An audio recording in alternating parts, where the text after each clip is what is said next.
Marxist Criticism of the Hebrew Bible. Roland, boer.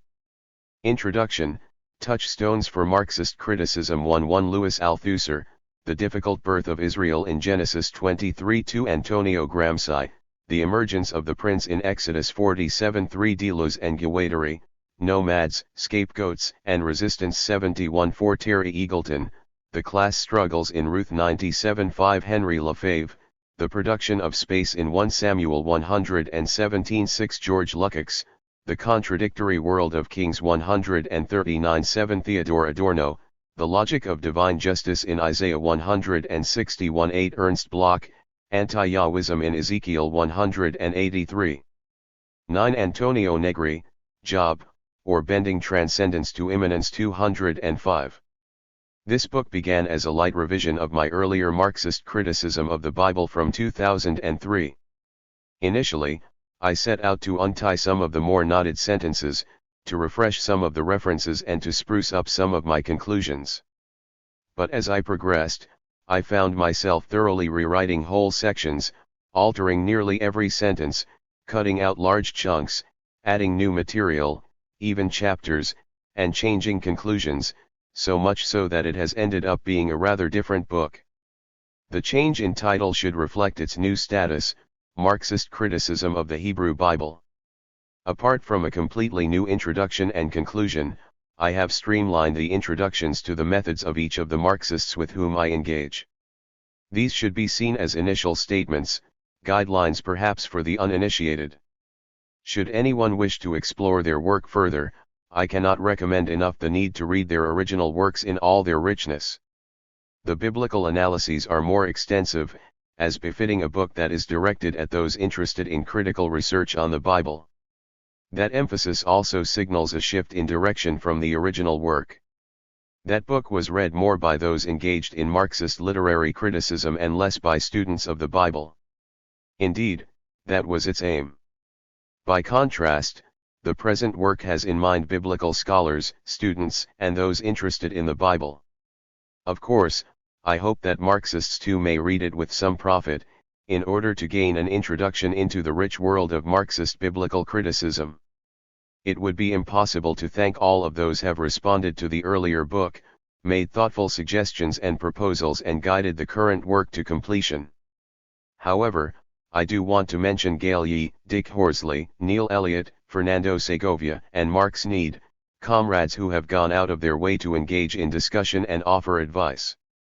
Dominic Matos at Bloomsbury has been extremely helpful in guiding the book through the labyrinth of 8. A large press. At Newcastle, Tim Stanley and I have undertaken the regular radicals walkout along the breakwater of that beautiful harbor. As we did so, this work came up from time to time, as did world domination. At my other home, Renmin University of China, Beijing, Yanghuilan, Genyuzhuang, and Zhongjing have been inspirations. Zhang Shuangli, at Fudan University's Center for the Study of Contemporary Marxism, Shanghai, has asked me many sharp questions that have forced me to think much further. Above all, Christina Pedersen has shared with me countless conversations about our various works, whether individual or joint. To her I owe inestimable thanks for our common project. Haidian District, Beijing. February 2014. Introduction, Touchstones for Marxist Criticism. Marxist biblical criticism is clearly here to stay, if its growth in the last decade is anything to go by. In that light, it should no longer be necessary to justify such an approach, whether to literature, as here, or to politics. Politically, of course, the hollow triumphalism that followed the fall of the Berlin Wall in 1989 has been banished by the rolling economic crisis of Western capitalist countries since 2008. In this context, Marxism as an analytical tool set with a rich and sophisticated history, as well as socialism as political project, has not looked as bright and as promising for quite some time. 1. 2. I am loath to separate the analytical method from the political project. Some do so, urging the value of a rich and sophisticated Marxist method for understanding texts, history, and society, but throwing up their hands in resignation at the perceived failures of communism. But that is a fatal move, akin to assuming that feminist theory is useful for textual interpretation but that pursuing a feminist political project is delusional. The same could be said for a number of other approaches, such as ecological approaches, post-colonialism, queer studies or the analysis of race. These assumptions lie behind this book, which is concerned with Marxist approaches to reading texts from the Hebrew Bible. In this introduction, I undertake two tasks. The first is to offer a series of touchstones for Marxist interpretation, while the second provides a synopsis of the chapters that follow. These chapters concern the Hebrew Bible, focusing on samples of the major categories of biblical literature. In each case, I draw on the methods of a particular Western Marxist critic. Why Western Marxists? The simple answer is that I have studied them for some time and in some detail as part of my larger project on Marxism and religion. Perhaps at some future time, it may be possible to offer readings inspired by the work of Lu Xun, Mao Zedong, Ho Chi Minh, Anatoly Lunacharsky and other Eastern Marxists. Apart from Lunacharsky, the fascinating first commissar for enlightenment after the Russian Revolution, I have not completed yet my study of these Eastern Marxists. However, before I proceed, a word is perhaps needed on the development of Marxist literary criticism. Literature forms part of the realm of culture, which is itself one component of the wide realm of Marxist analysis. That analysis refuses the fragmented approach so common in our day, according to which small pieces of lived experience are broken away from others and studied in isolation. Instead, a Marxist approach includes the dimensions of culture, ideology, religion, philosophy, law, politics, society, and economics. Clearly it is expansive rather than reductionist, inclusive rather exclusive. The criticism of literature began with Marx and Engels, who offered analyses of the novels of Balzac and Eugene Sue, among others. Engels in particular pondered becoming a writer of poetry and stories, having penned some incisive pieces in his youth. He also regularly contributed to literary reviews and knew his Bible very well indeed. He was the one who first proposed the revolutionary nature of early Christianity, as well as offering the first materialist study of the peasant revolution, with Thomas Muntzer as its theologian of the revolution. After this impetus, Marxist literary criticism developed and grew, whether among Western Marxists, the focus of this book, or Eastern and Southern Marxists. No reputable Marxist did not offer some observations on literature. Lenin and Mao comes to mind, but there were many others. In the living memory of some, the flowering of Marxism in the 1970s saw a wave of newer approaches to Marxist literary criticism, building on more than a century of earlier work. But this period has now been eclipsed by the wealth of Marxist literary criticism in the last decade. Biblical criticism has benefited from these earlier works. 4. And this latest phase, and I hope this book may provide a guide to these developments. Touchstones. Marxism does not provide a set and ossified method for interpreting texts, or indeed for studying the human experience in all its richness. Instead, I suggest that it comprises a set of problems or questions that are perpetually under debate. Those debates ensure the continuing liveliness and possibility of new insights that Marxism provides. So in this section I outline some of those questions, both for the assistance of those less familiar with Marxist approaches and for the purpose of indicating the issues that form the substance of the textual analyses that follow. Of course, I take certain positions in those debates, but these positions may always be questioned. The issues might be listed as follows: the central role of dialectics, the interrelation between subjective and objective factors, the dialectics of base and superstructure, ideology and its role in understanding of culture, literature, and aesthetics, social class and class conflict, economic history and the concept of mode of production, particularly as that has a bearing on the interpretation of ancient documents and on the dynamics of history, with one aim being the relativizing of the mode under which they all have done and do their work, capitalism. To each of the writers from whom I draw methodological insights, Althusser, Gramsci, Deleuze, and Guattari, Eagleton, Lefebvre, Lukács, Adorno, Bloch, Negri, Jameson and Benjamin, debate some or all of these problems with specific reference to questions of literature and culture. Indeed, in most cases there is a distinct method, or at least cluster of questions, that arises from their own particular positions. Dialectics. My dialectic method is not only different from the Hegelian, but is its direct opposite.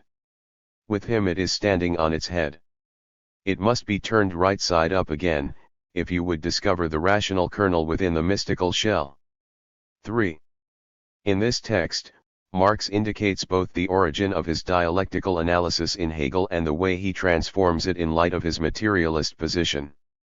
For Hegel, the dialectic is not, as the popular caricature would have it, a wooden process of moving from thesis to antithesis, which then enables a synthesis. Instead, it is a constant process of dwelling on a term's opposition, pushing it so that the term breaks down and gives rise to a new situation, which then develops its own dialectic. The opposition may arise from the fission or split of one item into two, such as the state, which turns out to be a result of the irresolvable conflict of social forces, or classes. Alternatively, the dialectic may be a clarification of a multitude of different items. For example, a society may have all manner of groupings: artisans, merchants, tax collectors, priests, royal functionaries, peasants, estate laborers, day laborers, and so on, but they distill into two classes, a ruling class and a class that is ruled.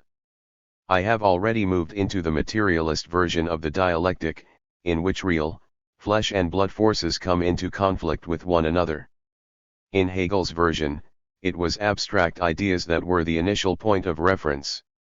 He spoke of the state, constitution, political life, primogeniture, political estates, social estates, bureaucracy, executive, and monarch, and then he attempted to fit actual human beings into these abstract categories. How does Marx stand Hegel on his head? He begins with social life and then explores how these abstractions arise from that life. For the interpretation of texts, a dialectical approach pays attention to the root meaning of the word. In classical Greek, dialectic, going back to Plato, is the art of philosophical argument, beginning with contrary positions through which one then argues. In other words, it assumes oppositions, conflicts, which in Marx's hands are eventually revealed as conflicts at a social and economic level. For interpreting texts, one seeks the basic contradictions, which may take various forms.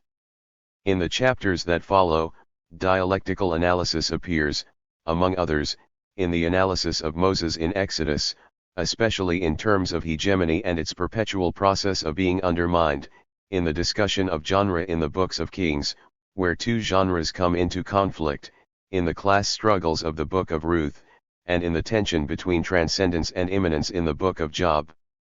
Subjective and objective. An isolated individual could no more have property in land than he could speak. If the objective conditions of his labor are presupposed as belonging to him, he himself is subjectively presupposed as belonging to a community, through which his relationship to the land is mediated. 4. Marxist criticism is often caricatured by the slogan, "History is on our side." Having determined the iron laws of history, or so the story goes, the phases of human development will follow one another in strict succession.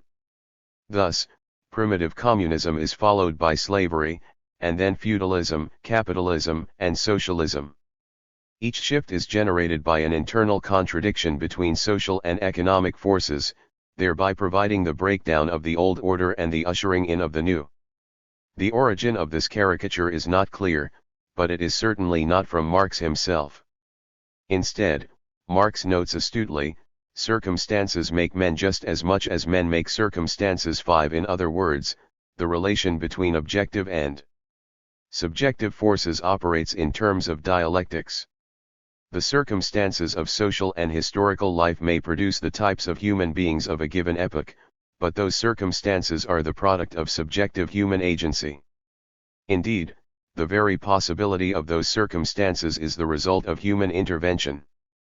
For example, Lenin knew full well that a communist revolution would not happen without direct revolutionary intervention. The situation may have been ripe, the devastation of the Russo-Japanese War of 1904-5 and then of the First World War, along with disastrous and brutal economic policies by the Tsarist autocracy, but socialism would not follow without revolutionary effort to create the conditions for such a society. 6. This dialectic of subjective and objective has a bearing on subsequent categories of Marxist analysis, especially those of base and superstructure, as well as class and economic history. Base and superstructure. But we must initially separate the figuration of the terms base and superstructure, from the type of efficacity or causal law it's supposed to imply. Yuberba and basis, for example, which so often suggest to people a house and its foundations, seem in fact to have been railroad terminology and to have designated the rolling stock and rails respectively. 7. One of the most debated problems of Marxist analysis is that of the connections between base and superstructure. Obviously, this is a metaphor, but the terminology of the metaphor may give the impression of a building with its foundations and then the walls and roof constructed upon those foundations. Instead, the metaphor in German owes more to railways and rolling stock, a rather more dynamic image than the static one of a building. But what does base and superstructure designate? A diagram is helpful. Culture, ideology, superstructure, legal system, political structures and state, mode of production, mediation, relations of production, social class, base forces of production, technology, ecology, and population. I have used this diagram here since it displays the complexity of the relationship between base and superstructure. The base concerns economic features, especially matters such as technology, the extent and skills of the population and the possibilities provided by nature. 8. The superstructure is not simply the realm of ideas and beliefs, but involves those features without which human beings would be unable to function. The whole realm of culture is here, as well as ideology. See the next section, political forms and the law, both customary and codified. However, the crucial term is the one that mediates between base and superstructure, the relations of production. These relations concern human beings, the way they relate to one another in the processes of production. In the social and economic context of the Bible, that production was overwhelmingly in terms of agriculture. 95% of the relatively sparse population was engaged in agriculture, mostly of a subsistence, survival form. This fact of economic life had a profound effect on the way people lived in that world they had created, and thereby on the stories they told and the literature that was eventually written. The diagram above also enables me to address a recurrent criticism of Marxist analysis, namely, that it is reductionist. That is, it supposedly reduces everything down to the ultimately determining instance of the base, or economics. This is but another sign of the ignorance of Marxist literary theory in biblical studies, for Marxist approaches enable the opposite, namely the inclusion of a host of questions normally excluded or compartmentalized in biblical studies. What I mean is that Marxism includes questions of literary form and content, of the detailed analysis of texts, in conjunction with wider issues of thought and belief, especially of a religious kind in regard to the Bible, of society and social interaction and conflict, of history, politics, and economics, to name but a few. It is anything but reductionist, as the following chapters will make clear. Ideology. Ideology represents the imaginary relationship of individuals to their real conditions of existence. 9. One feature of the diagram, ideology, has generated an inordinate amount of debate and misunderstanding. I mean not its place in the relations between base and superstructure, but in the negative sense that the word bears. Ideological usually has associations of partisanship, of being zealous for a cause and not working in an objective, scholarly, the Europeans would say scientific, manner. It is often used as a term of denigration or dismissal. Thus, she may be ideological, you may have opinions, but I have justified positions. In biblical criticism, ideology often stands as a code for theology, which itself means that one lets one's religious beliefs intrude upon and thereby distort one's analysis. This usage is yet again a caricature of Marxist analysis, emphasizing one element and thereby distorting the very meaning of ideology. To set the story straight, ideology has two senses in the Marxist tradition. The first is a critical sense, whereby ideology designates a false consciousness, a mistaken view of a problem, if not of the world. We may believe that the world is flat, that the sun orbits around the earth, or that climate change is a result of sunspots, or perhaps deny that it is happening at all, and is not a result of capitalist industrial activity. Such false consciousness needs to be corrected, through facts and persuasion to change one's mistaken beliefs. In Marx's case, and with many of those who followed in his footsteps, false consciousness was very much the ruling ideas, which were invariably the ideas of the ruling class. These then become internalized by all as a hegemony, so that most believe, for instance, that some people are naturally subservient workers and others natural rulers and exploiters, or that men are superior to women, or that some ethnicities are superior to others. It is easy to see how this sense of ideology, as false consciousness, may be extrapolated to become the complete meaning of ideology. However, there is a second sense of the term, a descriptive one. In this sense, ideology is an inescapable part of human social existence, the means by which we are able to function in the world. Elements of this understanding are found in Marx's writings, but it was Lenin who developed it most fully. He spoke of the need to develop an ideology of the party, of class ideology, of various political ideologies. And in the hands of Louis Althusser, whom we will meet in the first chapter, it is both absolutely necessary and what may be called a metacategory. That is, ideology is not merely the way we negotiate our lives in relation to the social and economic whole, ideology is the way that negotiation is represented, in texts, narratives, myths, philosophy, and indeed any cultural product. The relevance for interpreting biblical texts should be obvious by now, except that I would stress the need for keeping both senses of ideology in mind, the critical and the descriptive, in any deployment of what is known as ideology critique. Class and class conflict. The wealth of the rich is their fortress, the poverty of the poor is their ruin. PROV 10.14. A further feature of the diagram provided earlier is that of the relations of production, or the question of class.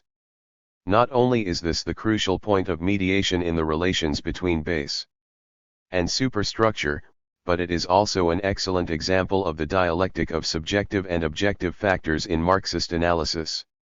A succinct definition: class has both objective and subjective dimensions.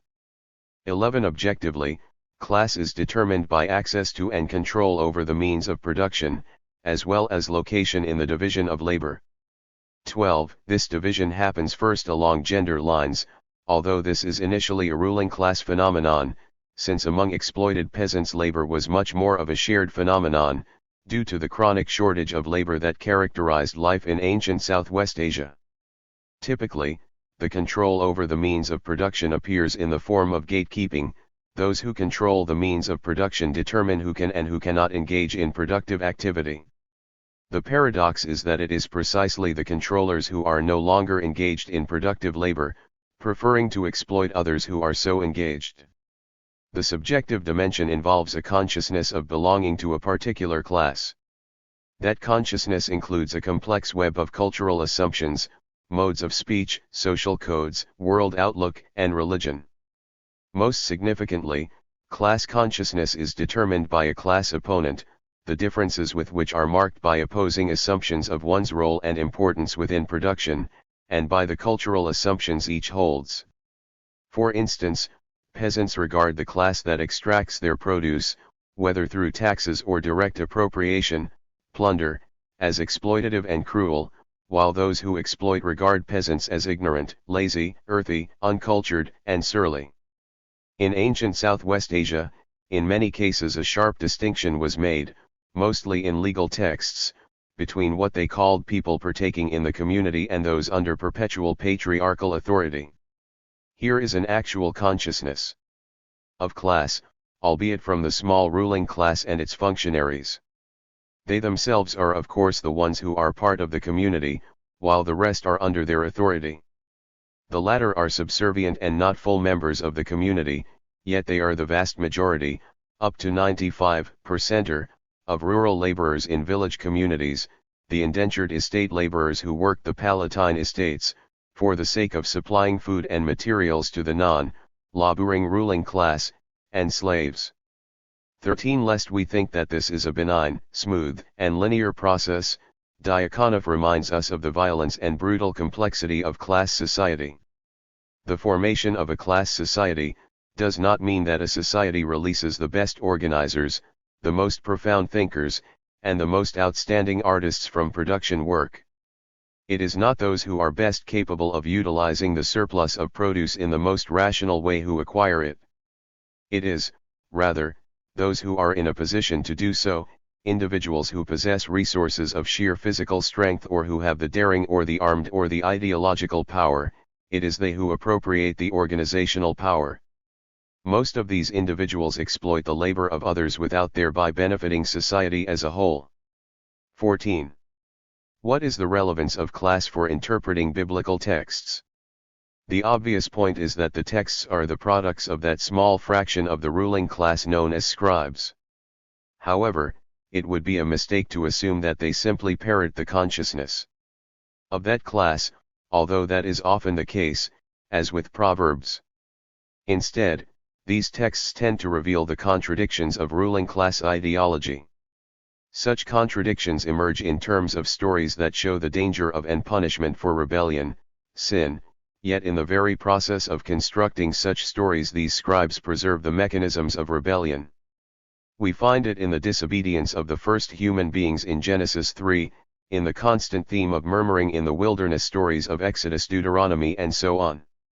We also find contradictions in the way ruling class hegemony is constantly asserted, since the need to reiterate that hegemony indicates that it is quite unstable. The later chapter on Gramsci is a case in point. Above all, the voices of the exploited class are most often silent, for by and large they have not left their texts to us. Yet, they are constantly present in what may be called an absent cause. Many texts simply cannot be understood without the reality of exploited peasant life, a reality that is precisely the main cause of textual production because it is absent. I will explore this dialectical reality of the texts in many of the analyses that follow. Mode of production. The final item from the diagram I produced earlier is that of mode of production. In its narrow sense, mode of production is an economic category, designating the distinct ways in which a social formation is structured to produce and consume the necessary, food, clothing, shelter, and luxury, whatever else, items of human existence. But mode of production also has a wider, inclusive sense, designating the way a whole system is structured and operates. It is, in other words, an inclusive term that involves, as the diagram indicates, the distinct but related realms of economy, society, politics, law, culture, and ideology, but also matters of gender, ethnicity, sexuality, and religion. Mode of production is thereby a particular way of understanding every dimension of human existence. A distinct advantage of the category of mode of production is that it provides what I call a narrative of difference. It answers the question as to why human social formations appear so distinct over time and place. The reason is that human beings construct different modes of production in different epochs. They do so. 14. In response to the shortcomings and contradictions of an earlier mode of production. An excellent example is the shift from the mode of production characteristic of ancient Southwest Asia, a sacred economy 15, to that of the slave-based mode of production of the Greeks and then the Romans in the first millennium BCE. Yet, the dialectical point to be borne in mind is that each mode of production is both enabled and restricted by its effort at overcoming earlier contradictions. This means that certain possibilities are enabled by a mode of production, increase in population through food production or technological innovation, but others are closed down, limits to technology and population. Eventually, the contradictions of a mode of production lead to it breaking apart, contradictions that usually show up as class conflict. The upshot of this narrative of difference is that it enables us to understand to some extent how different the social, economic, and cultural systems of antiquity are from the one that we know, capitalism. This awareness should make us wary indeed of imposing categories from our own mode of production to ones that are very different, and that includes the texts produced in those foreign modes. In other words, mode of production is also a hermeneutical category. What does it mean to undertake analysis from one mode of production, capitalism, of an ancient text like the Bible that comes from one or more very different modes of production? Synopsis. Since this book is directed at those seeking an introduction to Marxist approaches to the Bible, I have structured each chapter as follows. It begins with a brief introduction to the key ideas of each thinker, then it shows how those ideas may be used to interpret a biblical text. It closes with a summary of the argument. Here I would like to offer an overview of the main arguments of each chapter, in order to provide a foretaste of what is to come, and to allow those who do not wish to read everything at once a chance to pick and choose. I focus on one Marxist critic in each chapter, drawing on key interpretative ideas for the sake of analyzing a specific biblical text. In regard to Althusser, I discuss his theory of ideology and ideological state apparatuses in order to interpret Genesis 25.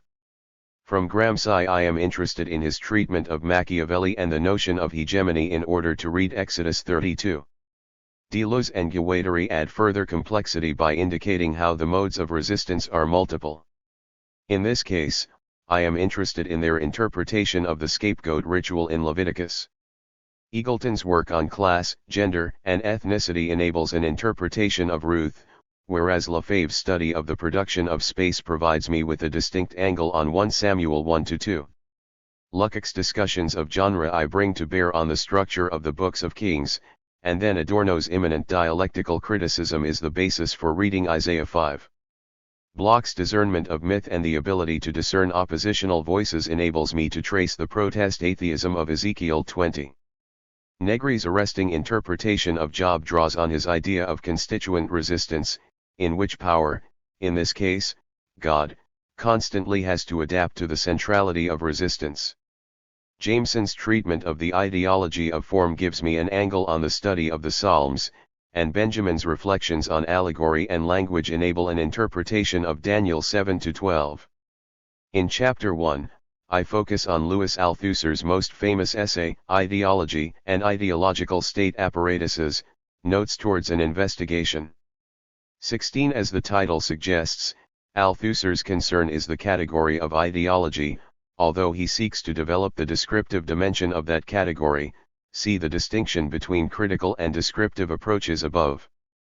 The items I wish to draw from Althusser and apply to the Book of Genesis are as follows. A. Ideologies function within the context of the material reality of institutions, which he calls repressive and ideological state apparatuses. B. Two of the most important apparatuses are the family and religion. C. These state apparatuses are crucial for ensuring the perpetuation of ideologies that secure the perpetuation of the socio-economic system, or mode of production. D. They are also the sites of profound ideological conflict and tension, where opposing ideologies continually work against each other. Since written texts and other cultural products are prime sites of ideology, the application of his methods has become very common in literary and cultural theory. With these tools in hand, I set out to analyze the Book of Genesis, seeking to answer the question as to why family or clan narratives dominate that book, running through from Adam and Eve to Jacob and Joseph. Why is this ideological state apparatus crucial, along with religion? But that is only the initial step, for I also pick up Althusser's emphasis on the fact that ideological state apparatuses are sites of profound tension. In this case, the tension may be found at the very core of the state apparatus of the clan. Its function is to give birth to a people, a state, with repeated promises to one patriarch after another. Yet that people, which would become a state, is perpetually delayed.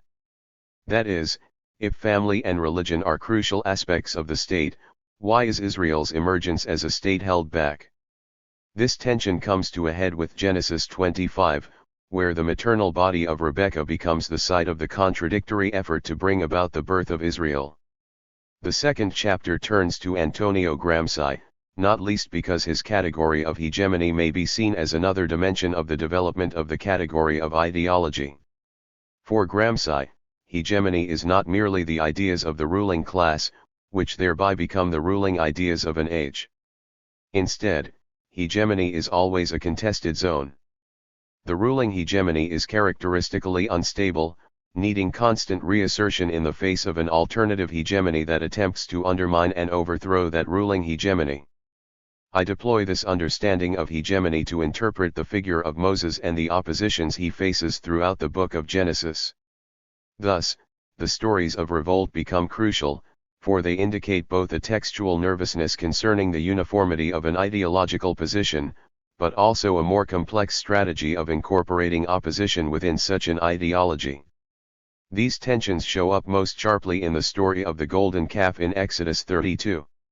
In the third chapter, I draw some insights from the work of Gilles Deleuze and Félix Guattari.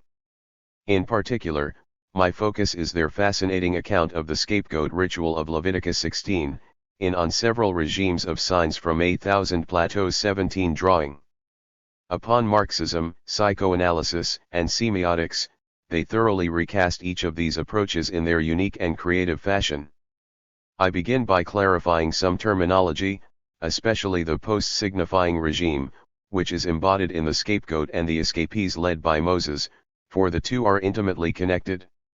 A further category is the signifying regime, which is none other than the eternal state. Against this state, with its despot and occult priesthood, the scapegoat and the escapees become one mode of resistance to the oppressive state. Indeed, the state itself could not be understood without that resistance, so much so that the resistance itself is the crucial item. For biblical critics, the rather accessible Terry Eagleton is quite well known. His work is the concern of Chapter 4, with a focus on matters of class, gender, and ethnicity, or, rather, the way literature develops various strategies to efface the presence of these factors. Drawing upon his studies in The Rape of Clarissa and Heathcliff and the Great Hunger, 18, I suggest that Eagleton's approach ensures that neither gender nor class nor ethnicity is the dominant form to the exclusion of the others. He does so in a way that is more fruitful than the recent fashion of intersectionality. In applying Eagleton's approach to the Book of Ruth, I argue that matters of class, gender, and ethnicity actually provide an ideological solution to the problem of succession. The outcome is quite pernicious, for the ruling class becomes the Israelites, and Ruth's foreignness, gender, and class status all contribute to her co-optation and effacement in the text. In other words, we arrive at the dialectical conclusion that it is precisely in texts featuring women that gender is avoided. A text like Ruth functions to remove women from the story by the very means of making them central to the story. Henry Lefebvre is the source of insights in Chapter 5.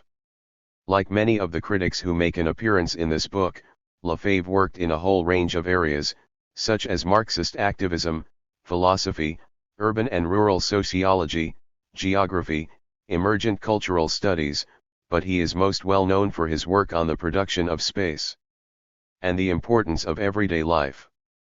Note that it is the production of space, for space is not a given that human beings then negotiate. Instead, within each mode of production, human beings produce space in surprisingly different ways. 19. Lefebvre identifies three ways in which space may be constructed, moving from the overt policies of planners to the covert patterns of resistant space, his famous spaces of representation.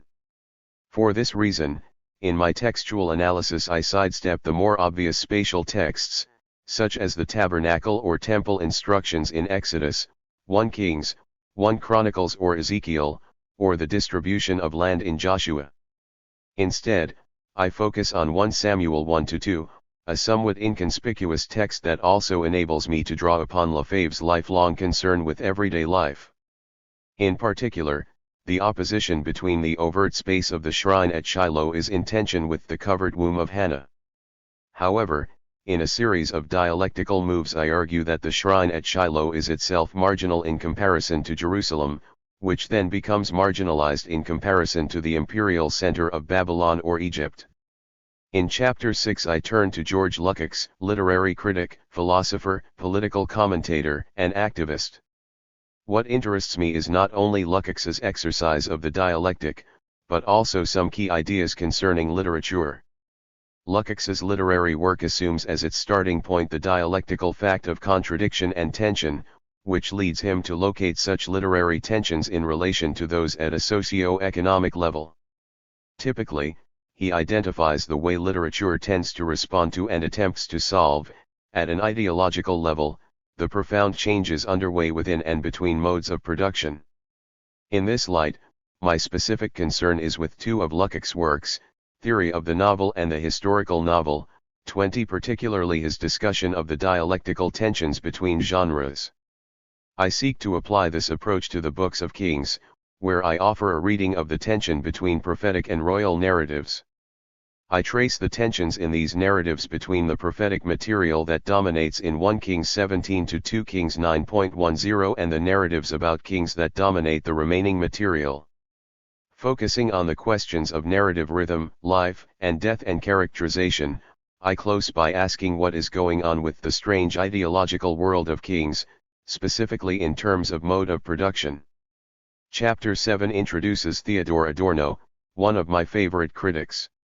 Although Adorno made major contributions to musicology, philosophy, sociology, psychoanalysis, and literary criticism, I am interested in his method of interpreting texts, namely an immanent dialectical criticism. Rather than importing criticisms from outside, this dialectical approach seeks the contradictions of the text through its own narrative patterns and conceptual arrangement. For Adorno, the most rigorous critique is one that emerges from the text under analysis. The example I provide is his critique of Kierkegaard. 21. In this light I consider Isaiah 5, the so-called parable of the vineyard, arguing within the terms of the text itself that a series of paradoxes emerge, between the social criticism of the ruling classes and the conservative model of society envisioned, the love of the prophet for Yahweh and the justification for punishment, the responsibility of Yahweh for the sour grapes, and the complete ideological inversion of the theme of cultivation and wildness, that renders any connection between divine and social justice impossible.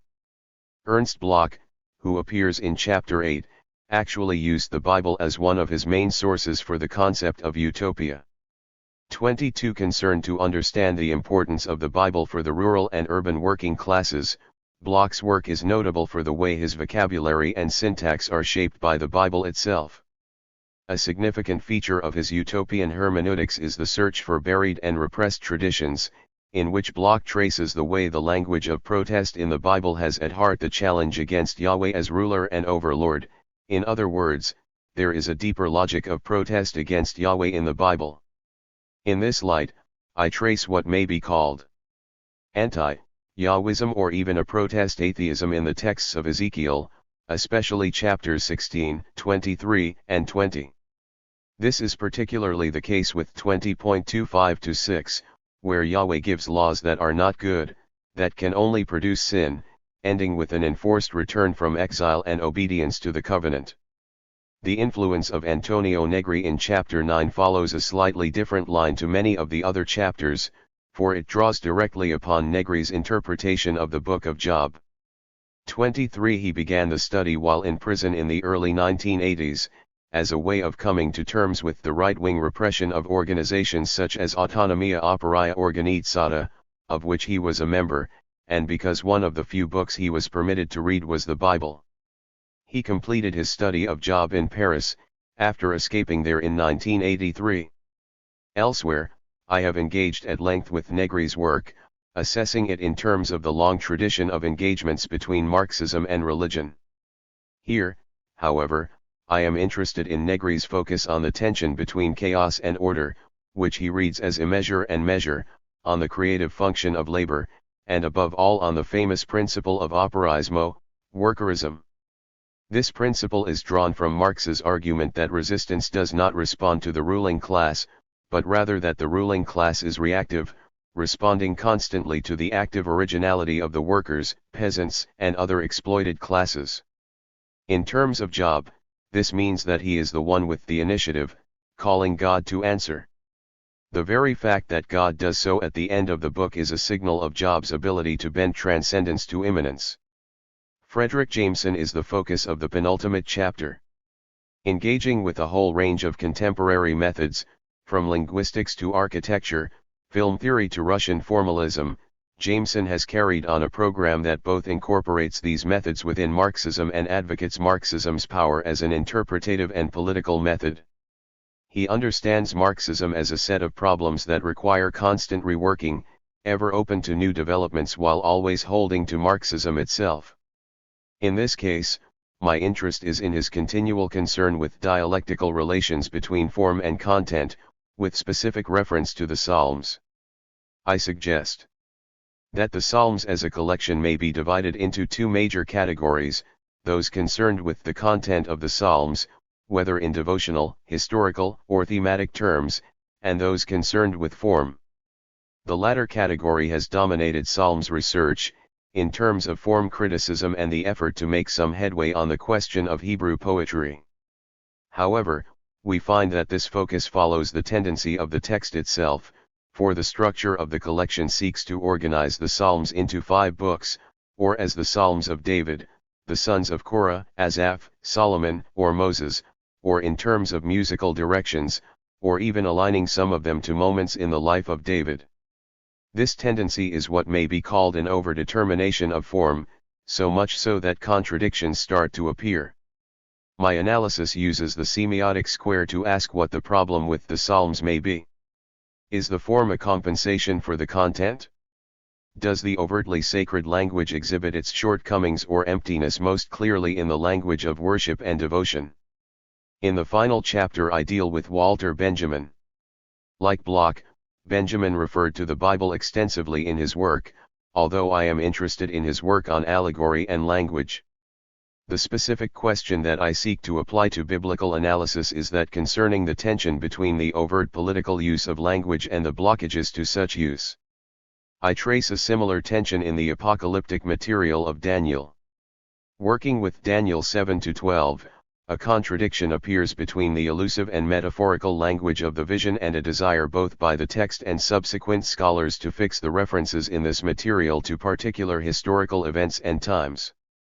Drawing on Benjamin, I argue against this tendency, for apocalyptic language is anti-referential, a closed system from a very different socio-economic system that is finally undecipherable. However, the dialectical point is that such an anti-referential function is marked by the precise effort to make the referential move. This also poses a question for Benjamin, for whom allegory provided an alternative opening to the future blocked by history. Is the effort by apocalyptic language to imagine a different future foreclosed by the nature of that language itself?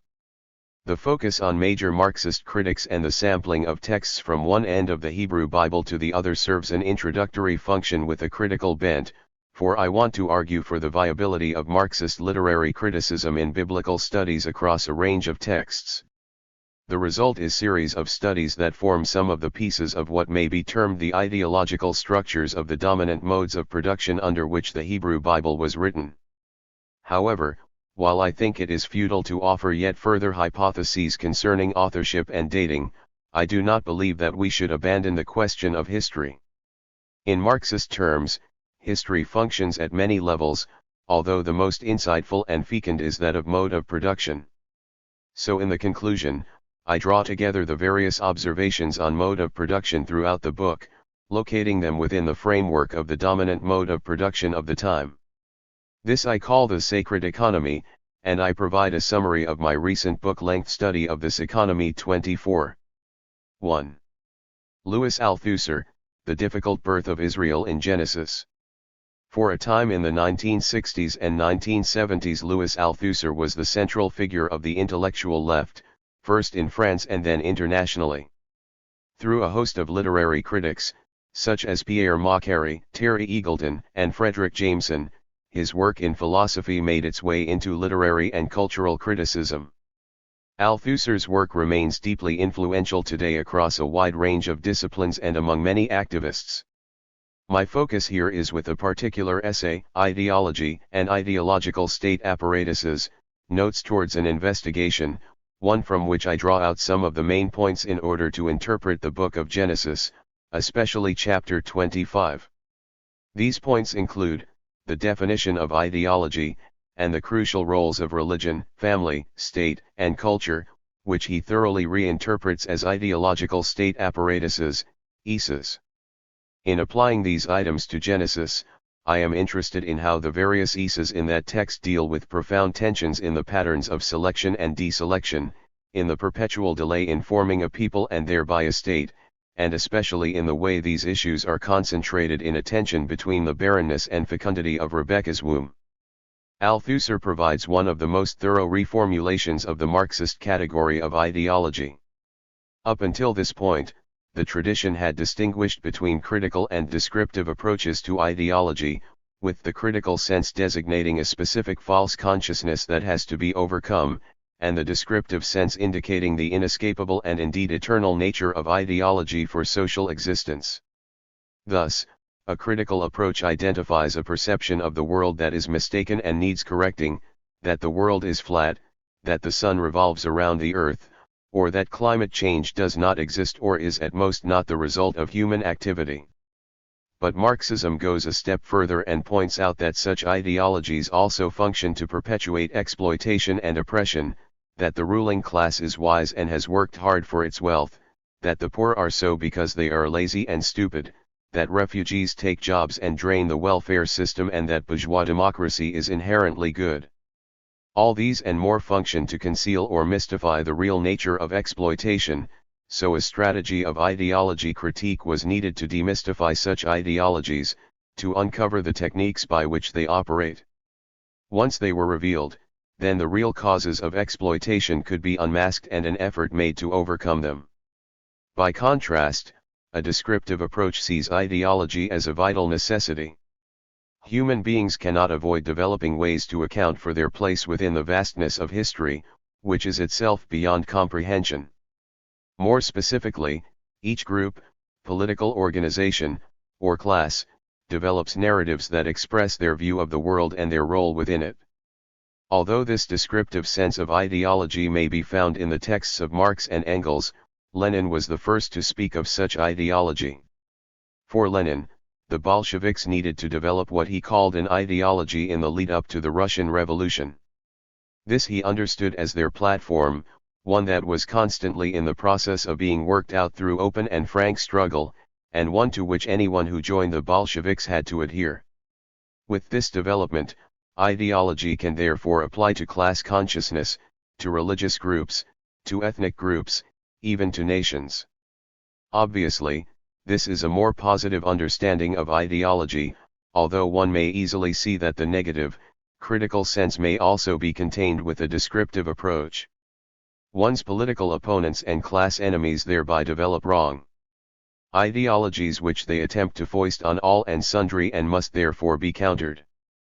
Althusser's intervention in this tradition served to lift the traditional understanding of ideology to a whole new level.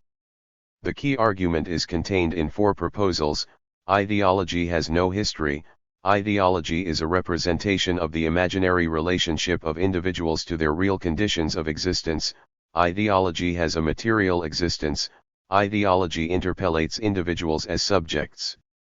Each of these is relevant for my reading of Genesis, although I will deal with them here in a slightly different order.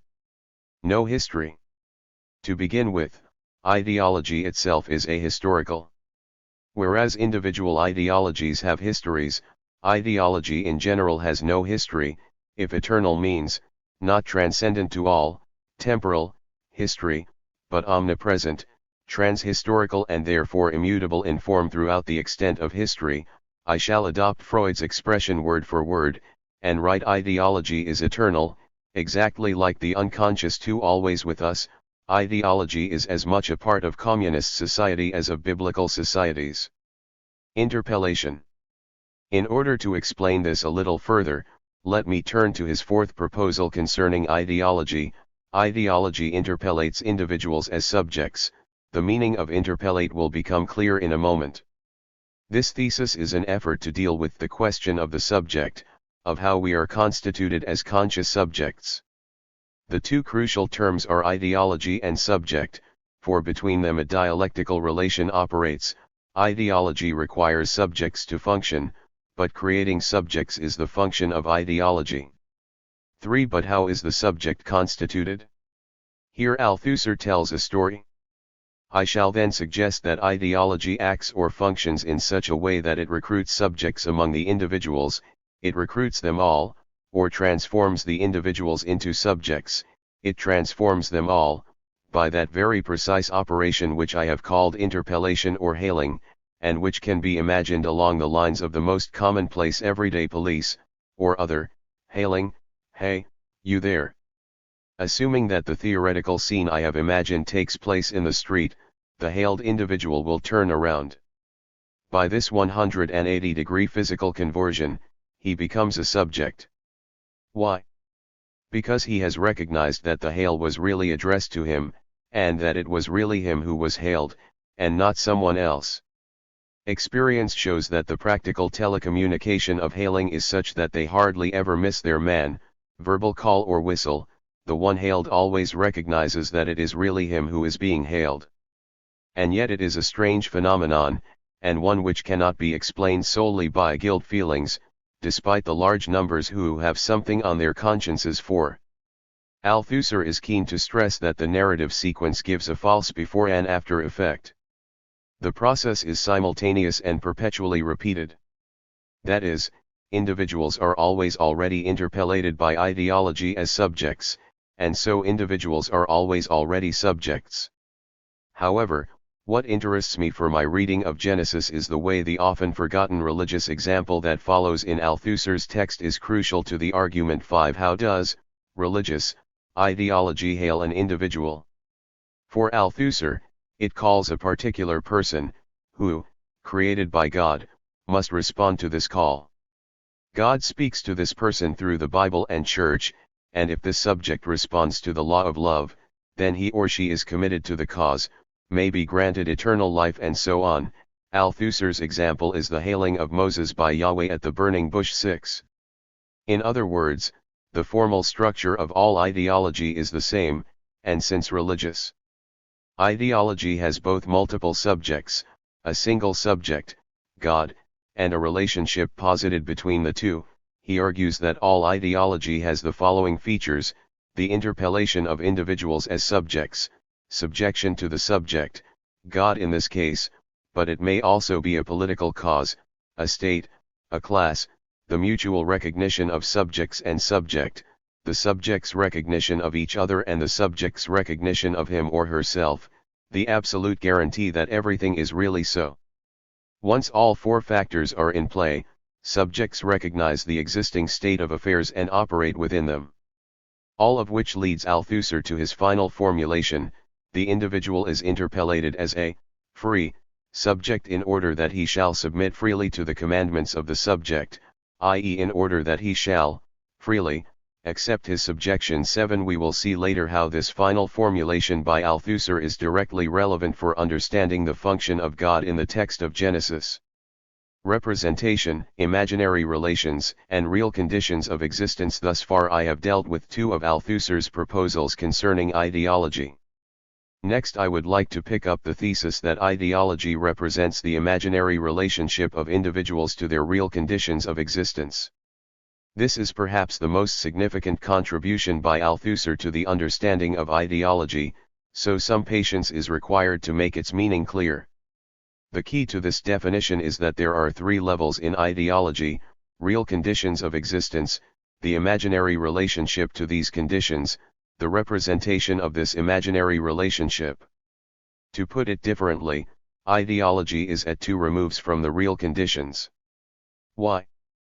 Althusser wants to counter the assumption that ideology is an imaginary way of conceiving one's real conditions of existence. This is a half-baked sense of ideology, one that remains at the second or intermediate level, that of imaginary relationships. With this criticism, Althusser has in his sights the critical approach to ideology I mentioned earlier, in which ideology is an illusion behind which reality hides. Interpretation is then supposed to identify the reality, through illusions, and overturn the illusion. Even more, Althusser seeks to counter the assumption that such ideology is produced either by cynical rulers, despots, priests, and so on, who deliberately construct lies in order to fool the people, or is the response to alienation, in which an alternate world is constructed as a way of coping with such alienation. This is the position of none other than Ludwig Feuerbach and the young Marx. I would like to pause for a moment and ask what the implications are for biblical criticism. Often biblical scholars assume that if a text is produced by a religious and scribal elite, it will give expression to the ideological assumptions of that group. Priests thereby produce documents with priestly concerns, men write texts with male interests, political groups will put forward their own propaganda. The problem is that when material appears in the Bible that goes against such assumptions, then a number of strategies are deployed. An older option was to posit different theological agendas for different sources. In Genesis these were the sources J, E, P, and D, so that we end up with differing and overlaid perspectives. Another option has been to argue for competing political groups with different agendas. These perspectives then appear as contested voices in the same text. By contrast, if we take up Althusser's arguments, then ideology is not the product of a clique, a group of ideological manipulators who seek to dupe their opponents and the masses into following them. Instead, ideology is the way these activities are represented.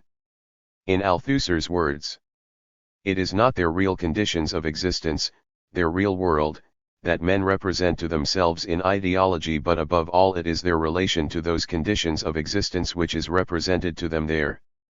It is this relation which is at the center of every ideological, i.e. imaginary, representation of the real world. 8. Is this not a statement of how the Bible itself works? It represents the efforts by human beings to tell stories about their relationship to the real conditions of their lives. One proposal concerning ideology remains: ideologies have a material existence. Ideology as such may be eternal, a feature of all human existence. It may constitute human beings as subjects, it may be a representation of the imaginary relationship to real existence. But specific ideologies are grounded materially and historically. The way they do so is through ideological state apparatuses. Ideological state apparatuses. On this matter, Althusser develops the distinction between the repressive and ideological state apparatuses, taking up some hints from Gramsci. 9. The RSA is singular, comprising the elements of police, courts, prisons, army, head of state, government, and administration, and it operates by means of violence and its threat. Ideology plays a role here, although in a minor key to direct repression. By contrast, the ISAs appear as institutions, and their distinct characteristic is their predominantly ideological function, one that is contradictory and constantly contested. Although the RSAs and ISAs work together in subtle ways, his attention is squarely on the latter. He distinguishes between the following ISAs, although he admits to finding the religious, educational, and family ISAs the most interesting. The religious ISA, the system of the different churches. The educational ISA, the system of the different public and private schools. The family ISA. The legal ISA. The political ISA, the political system, including the different parties. The trade union ISA. The communications ISA, press, radio, and television, etc. The cultural ISA, literature, the arts, sports, etc. 10. 3 dimensions of the ISAs are important for my reading of Genesis. First, even though they are disparate, the various ISAs can be unified when they operate under the ruling ideology, which is, to gloss Marx and Engels, the ideology of the ruling class. No class can hold state power over a long period without at the same time exercising its hegemony over and in the state ideological apparatus. 11. Second, since the ISAs are not directly repressive, the ruling class faces a continual struggle to assert its ideological dominance. The Isas are then both the stake and site of class struggle, for those opposed to the ruling ideology wage their battles to undermine this ideology precisely in the Isas. And that means that they are inherently unstable, with continual threats posed to a shaky hegemony of the ruling class. Third, a singular Isa often becomes the locus of the tensest struggles. Althusser provides the example of the Church in the Middle Ages, for it held under its sway the Isas of education, communications, culture, and family. Such power enabled the Church to remain dominant for century upon century. At the same time, its preeminence meant that it was the site of the most intense struggles. Here the bourgeoisie fought long and hard, eventually wresting each Isa away from the Church and making education the dominant Isa of the capitalist era. Or is it the family that is most important?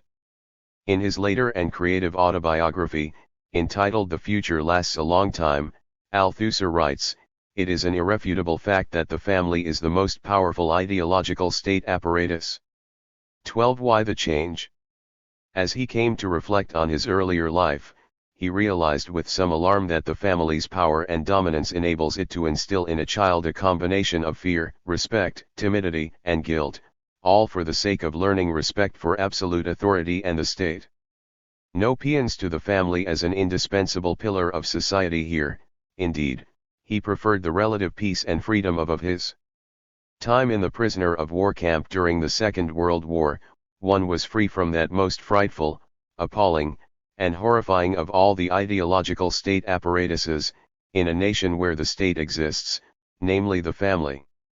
13. I have no need to enter into debate over such a matter, for my purposes are somewhat different. In my critical use of Althusser for reading Genesis, I draw upon his terminology of the Isas, particularly the family and religious apparatuses, their entwined dynamic, inherent contradictions and their relation to the state. But that is only one aspect of my interpretation of Genesis, for I will deploy Althusser to ask questions not only about the narratives of the text, but also about the status of the text itself.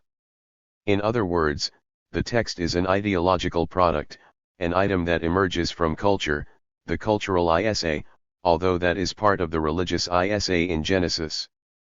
Thus, ideology works at two levels, one concerning the nature of the text itself, and the other concerning the narratives it tells. In both respects, I am interested not only in the material reality of ideology, in the Isas, but also in the definition of ideology as interpellation, as the representation of the imaginary relations to real conditions of existence. The difficult birth of Israel. Genesis as a whole is riven with contradictions, ranging from repetitions such as Seth's birth, General 4.25-6, 5.3, and the wife-sister stories, General 12.10-20, 20, 26, to themes of barrenness, usurpation of birthrights, tensions between twins, deception, thwarted child sacrifice and particularly the problems around women giving birth. Rather than being a mark of alternative ideological positions, whether sources and editors, or ideological contests between different political groups, I suggest that these tensions signal the normal function of ideology. As I indicated in my treatment of Althusser, one expects tensions and contradictions to appear in any ideological product. More specifically, these ideological tensions are precisely the result of the ruling ideology that dominates Genesis, for any ruling ideology perpetually faces the contradictions of its own position. In Genesis, the core of this ruling ideology is a dual one. It concerns the possession of land and women, manifested in the infamous promise to Abram of progeny and land, but also in the various stories of creation, General 1, 2-3, 6-8, 9, genealogies and family narratives. But let me focus on Genesis 25 and Rebekah, where and in whom many of the issues in the whole text of Genesis are concentrated. 14. For the sake of my analysis, 3 narrative features stand out. The first concerns the Isas of religion and kinship. Thus, in the same way that Genesis 25 is concerned with the children of Keturah, the Toledot of Ishmael and Isaac, and the story of Rebekah giving birth to Esau and Jacob, So also in the whole book do kinship interactions dominate the narratives: Adam, Eve, Cain, Abel, and Seth, Noah and his sons, Abraham, Sarah, Hagar, Keturah, Isaac, Ishmael, and Keturah's sons, Isaac, Rebekah, Jacob, and Esau, Jacob, Leah, Rachel, Bilhah, Zilpah, and their 13 children, including Dinah, Joseph, Asenath, Ephraim, and Manasseh, Judah, Tamar, Perez, and Zerah.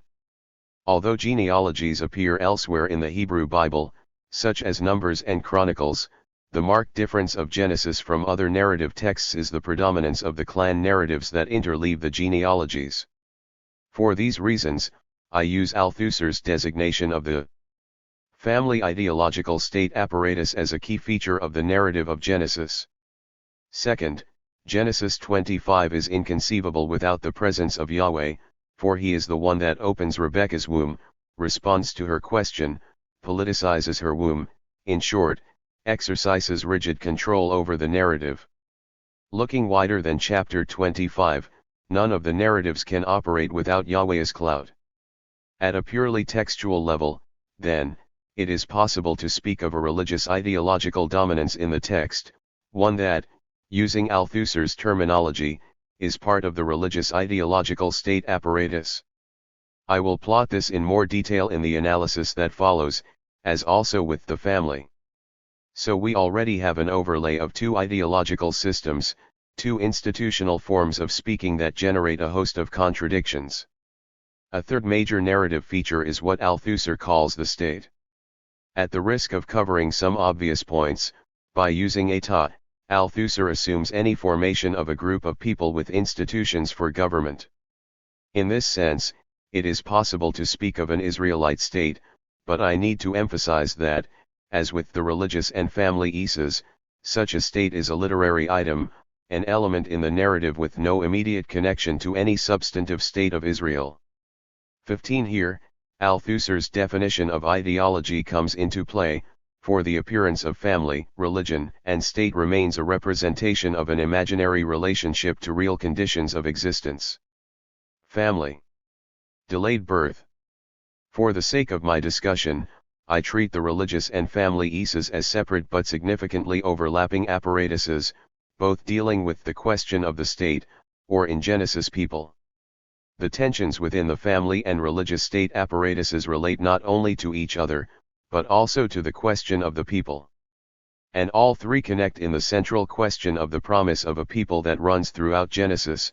Yahweh or Elohim, religious, repeatedly makes promises to various figures that a people, state, will arise from a child, always a son, family, of the person in question. Yet already a contradiction arises with this promise. Israel as a people does not appear in Genesis despite the repeated promise. The birth, in other words, is delayed. This delay in the appearance of Israel as a people is in stark contrast to the continual emergence of a whole slate of peoples other than Israel. These often, although not exclusively, appear in the various genealogies that intersperse the narratives. Thus, Genesis 25 begins with two different genealogies, 25.1 to 4, 12 to 16, and seems to begin a third, general 25.19, which then shifts into the birth story of Rebekah. The first is that of Keturah, Abraham's wife, who bears a series of children. Even though Keturah, not Abraham, is the subject of the verb, it follows the standard formula for when a woman gives birth: she bore for him. See, for instance, General 21.2. The list of names follows a distinct format that appears throughout Genesis, namely, a combination of places, peoples, and those with no clear identifier: Zimran, Jokshan, Medan, Midian, Ishbak, and Shua; from Jokshan, Sheba, and Dedan; from Dedan, Ashurim, Letushim, and Leamim; from Midian, Ephah, Epher, Hanok, Abidah, and Eldah. At a certain point, the list moves from individuals to plurals: Ashurim, Letushim, and Leamim. Western eyes weary of such lists all too quickly, preferring to skim them and move with relief to the next narrative stretch. Yet, doing so misses signs of the weariness of the list with itself. Having run out of names, it simply throws out peoples. I would suggest that this, the propagation of peoples, may be read as the inevitable outcome of every line but that of the promised one. Thus, in the genealogy of Genesis 25.1-4, the children born of Keturah are not of the promised line, so it seems that they can flourish. The same applies to the sons of Abraham's concubines, note the plural, general 25.6, for they were sent east, far from the relatively barren line that runs through Isaac.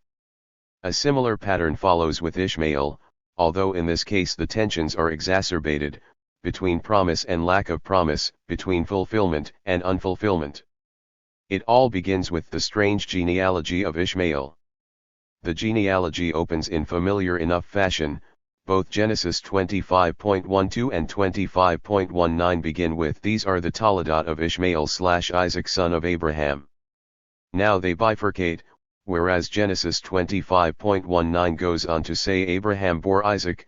Genesis 25.12 has whom Hagar, the Egyptian, Sarah's maid, bore to Abraham. Here the contrast is sharp. In Isaac's case, general 25.19, male begets male without mediation by a female. In Ishmael's case, general 25.12, the birth is mediated through a woman weighed down with epithets. The effect is to generate significant syntactical distance between Abraham and Ishmael. The contrast between the two genealogical formulae is the signal of attention. Ishmael is also the subject of a promise, and so this text may read as the fulfillment of that promise. At the same time, it creates a distance between the two recipients of the promise, between Isaac and Ishmael. Even more, the text stumbles as it proceeds. 3 times it states, in slightly varying form, that these are the Toledot of Ishmael, general 25.12, these are names of the sons of Ishmael, general 25.13, and these are the sons of Ishmael, general 25.16. Each has a slightly different function, the first introductory, the second before a list of names itself, and the third in a summarizing fashion, but the effect is one of formal overload, a repetition that gives away an ideological tension. For in Ishmael the promise is fulfilled, but the paradox here is that this seems to be the mark, no matter how close he gets, of not being chosen by Yahweh. The paradoxical sign of that lack of true election is precisely that Ishmael becomes the progenitor of a people. Thus, the names that appear in Genesis 25.13 are eponymous. Ishmael has become a goy, as verse 16 makes clear in an echo of Genesis 10.5, 20, and 31. These are the sons of Ishmael and these are their names, according to their settlements and their encampments, 12 princes according to their tribes, general 25.16. Here is the full panoply of 12 tribes with their princes. So, as with Keturah in Genesis 25.1-4, Ishmael's line unfolds into a goy and even the apparatus of a state, settlements, encampments, princes, and tribes. Ishmael therefore exhibits multiple tensions in the text. He is the recipient of a promise of a people, but the actual fulfillment of that promise is the sign that he is not really chosen. Comparable moments appear throughout Genesis, where people seem to flourish, except Israel, except the chosen line, Cain's descendants in Genesis 4.17-22, those of Shem, Ham, and Japheth in Genesis 10. In each case, the names are often personal names, toponyms, and eponyms rolled into one. And the result is a narrative overflowing with peoples in their territories and cities, germinating in riotous fashion, through which the unproductive line of promise wanders its weary way, almost celibate in the singular, or serial, genealogies of Genesis 5.3-32 and 11.10-29. In fact, the text is at pains to point out that what we have here is a comprehensive listing in terms of their families, their languages, their lands, and their peoples. 10.20, 31, see also 10.5, 32, compare General 25.16. So also in Genesis 25, in contrast to the flourishing of both Keturah and Ishmael, the select line that runs through Isaac and Rebekah seems paradoxically blessed by its sparseness and troubles. In particular, the pairing of Ishmael and Isaac in Genesis 25 highlights the ambiguities of the promise as well as foreshadowing the struggling twins in Rebekah's womb. But it is a feature that has oft been commented upon in Genesis: Cain and Abel, Abraham and Nahor, Abraham and Lot, Hagar and Sarah, Esau and Jacob, Leah and Rachel, Perez and Zerah, Ephraim and Manasseh. 16 In particular, Isaac is the subject of 5 promises to Abram/Abraham, pumped up each time in a nervous reiteration of chronic unfulfillment. General 12.1-3, 13.14-17, 15.1-18, 17.1-21, 22.16-18. Even more, Ishmael is the subject of 2 promises to Abraham, General 17.20, 21.13, and 2 to Hagar, General 16.10, 21.18. All of which comes together in Genesis 25 with Ishmael and Isaac compared, acting together to bury Abraham, and then separated. Promise Ishmael is curiously the recipient of a promise and yet not.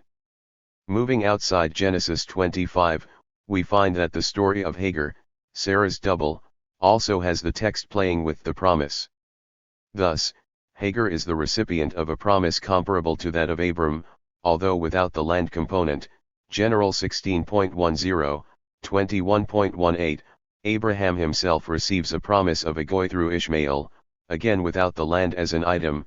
General 17.20, 21.13, and this promise is fulfilled in Genesis 25.12-18. Here the pseudo-promise to Ishmael bears fruit in a people, whereas the passage that immediately follows has Isaac and Rebekah in a notable lack of fulfillment. Even though the Ishmael material comes closest to realizing the promise to Abraham, so much so that Genesis 21.13 confirms this as part of the promise, it veers away at the last moment, for only one line is the correct one, and the others, no matter how close, are not. The same applies to Esau, son of Isaac and Rebekah but not the favored one, from whom the Edomites come. General 36. What of the promise regarding Isaac, whose sons Rebekah brings forth from her womb with great difficulty? The narrative about Abram in Genesis 12 begins with a promise that involves both land and people. Take yourself from your land, from your relatives/descendants, Malatika, and from your father's house to the land that I show you.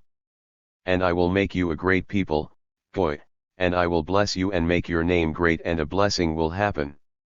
I will bless those who bless you, and those who curse you I will bind with a curse, and all the clans of the earth will wish themselves blessed like you.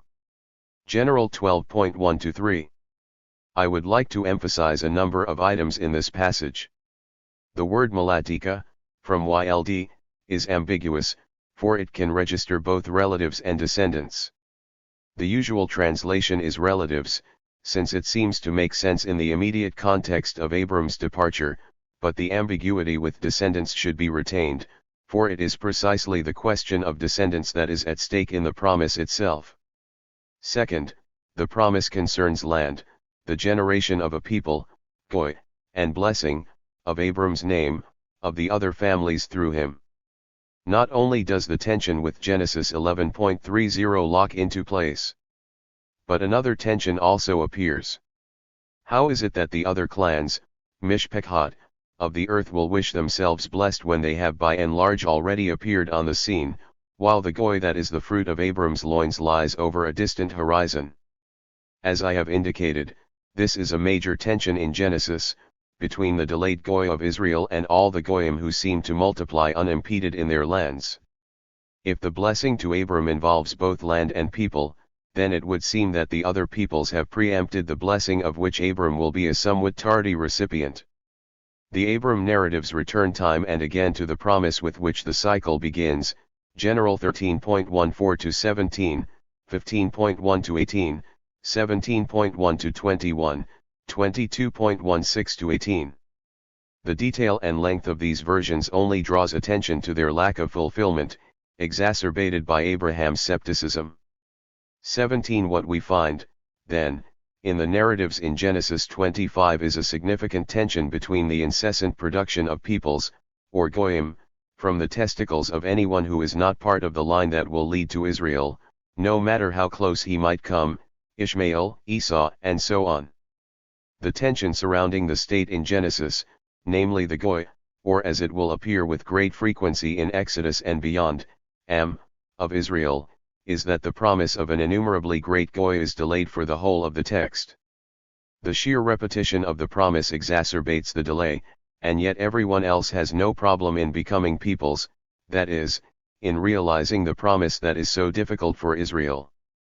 The key item in this is Ishmael, for unlike the other eponymous ancestors, both Hagar and Abraham receive a promise for him that bears fruit within the text of Genesis, in distinct contrast to that of Isaac. Womb. Thus far I have concentrated on two features, the tensions in the delayed birth of Israel and in the promise of the family Isa in Genesis. Yet, both of these are concentrated in a third item of that Isa, namely, Rebekah's barren womb. Thus, the delayed birth of Israel as a people becomes the barrenness of her womb, and the paradoxical curse enfolded within the promise becomes divine appropriation of her procreative functions. In other words, her womb is where the ideological and political struggles of both the family and religious Isas are contained in a microcosm. Her womb is the very place where Israel struggles to be born. In order to trace the workings of these tensions, I need to engage in some detail with the text of Genesis 25. Like Sarah before her, General 11.30, 16.1, and after her Rachel, 29.31, and Leah, 30.9, Rebekah is barren. Not only does this narrative device highlight the direct appropriation by Yahweh of birth processes, see also 20.17-18, but it also functions as an ideological device that signals the delay of the birth of Israel. Indeed, we may read the status of her womb as a trope of a barren narrative, for it too seems unable to give birth to a goy named Israel. I would also suggest that barrenness is itself a mark of selection and promise, which then itself becomes more a curse than a blessing in Genesis. After Yahweh grants Isaac's prayer to open her womb, Rebekah becomes pregnant, General 25.21, and there follows a narrative of struggle in birth that differs from the others in Genesis in a number of ways. Those that are born as twins appear only here and in Genesis 38 with Perez and Zerah. Yet, Perez and Zerah take little part in the narrative, whereas Esau and Jacob become central. Indeed, since Esau and Jacob are patronyms for Edom and a much-delayed Israel, Rebekah's womb becomes a site for political struggle. One would expect nothing less when reading in light of Althusser's method, for an Isa is primarily a site of struggle, both ideological and political. It may simultaneously seek to provide ideological justification for the state itself and to undermine the workings of that state, depending on who has achieved dominance for a time. In this way should we understand the backhanded promise of Yahweh in Genesis 25.23, and Yahweh said to her, 2 nations are in your womb, and 2 peoples born of you shall be divided, the one shall be stronger than the other, the elder shall serve the younger. It is a promise of struggle, simultaneously bodily and political, for its focus is Rebekah's womb. 18 or rather, her womb is a distinctly political item, a site of political struggle. On this matter, it is worth noting the range of terms used for womb in the text. The sons struggled together in her body, Bakirba, 25.22, 2 peoples are in your womb, Babitnek, and 2 peoples from your insides, Memiayak, shall be divided, 25.23, and when her days for giving birth were full, behold, there were twins in her womb, Bevitnak, General 25.24. 3 terms appear, one repeated, Kirev, inward parts, body, Bitan, womb, belly, and Me'im, entrails, body, womb. Although each term bears other senses in different contexts, relating mostly to men and animals, womb is also very much part of their semantic fields. However, my interest is the way in which a whole panoply of terms for body, insides, and womb focus their semantic fields on the sense of womb. 19 That is, even the semantic fields indicates the concentration on womb, enhancing its function in the family ISA. And is not Rebecca, a play on Kerba, her body, General 25.22, another addition to a text full of creative and ultimately false etymologies? Yet, I suggest that this concentration on her womb indicates not a focus of textual and ideological attention, but rather a nervousness. I mean that such attention is actually a sign of the instability of the ideological apparatus at precisely this point. How so? Even physiological features of pregnancy and birth take on political features.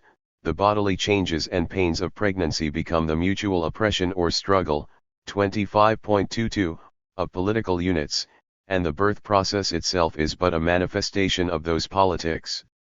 In fact, Rebekah's womb becomes the site for a heavy investment for everything else in Genesis, the political future of conflict, divine utterances, and the possibility of the people of Israel. Even the attribution to Abraham of a womb, or at least childbearing entrails in Genesis 15.4, he shall come forth from your body, using mimiaic, from meim, gives way to a narrative such as this where the womb becomes a site of political, ideological and religious contestation.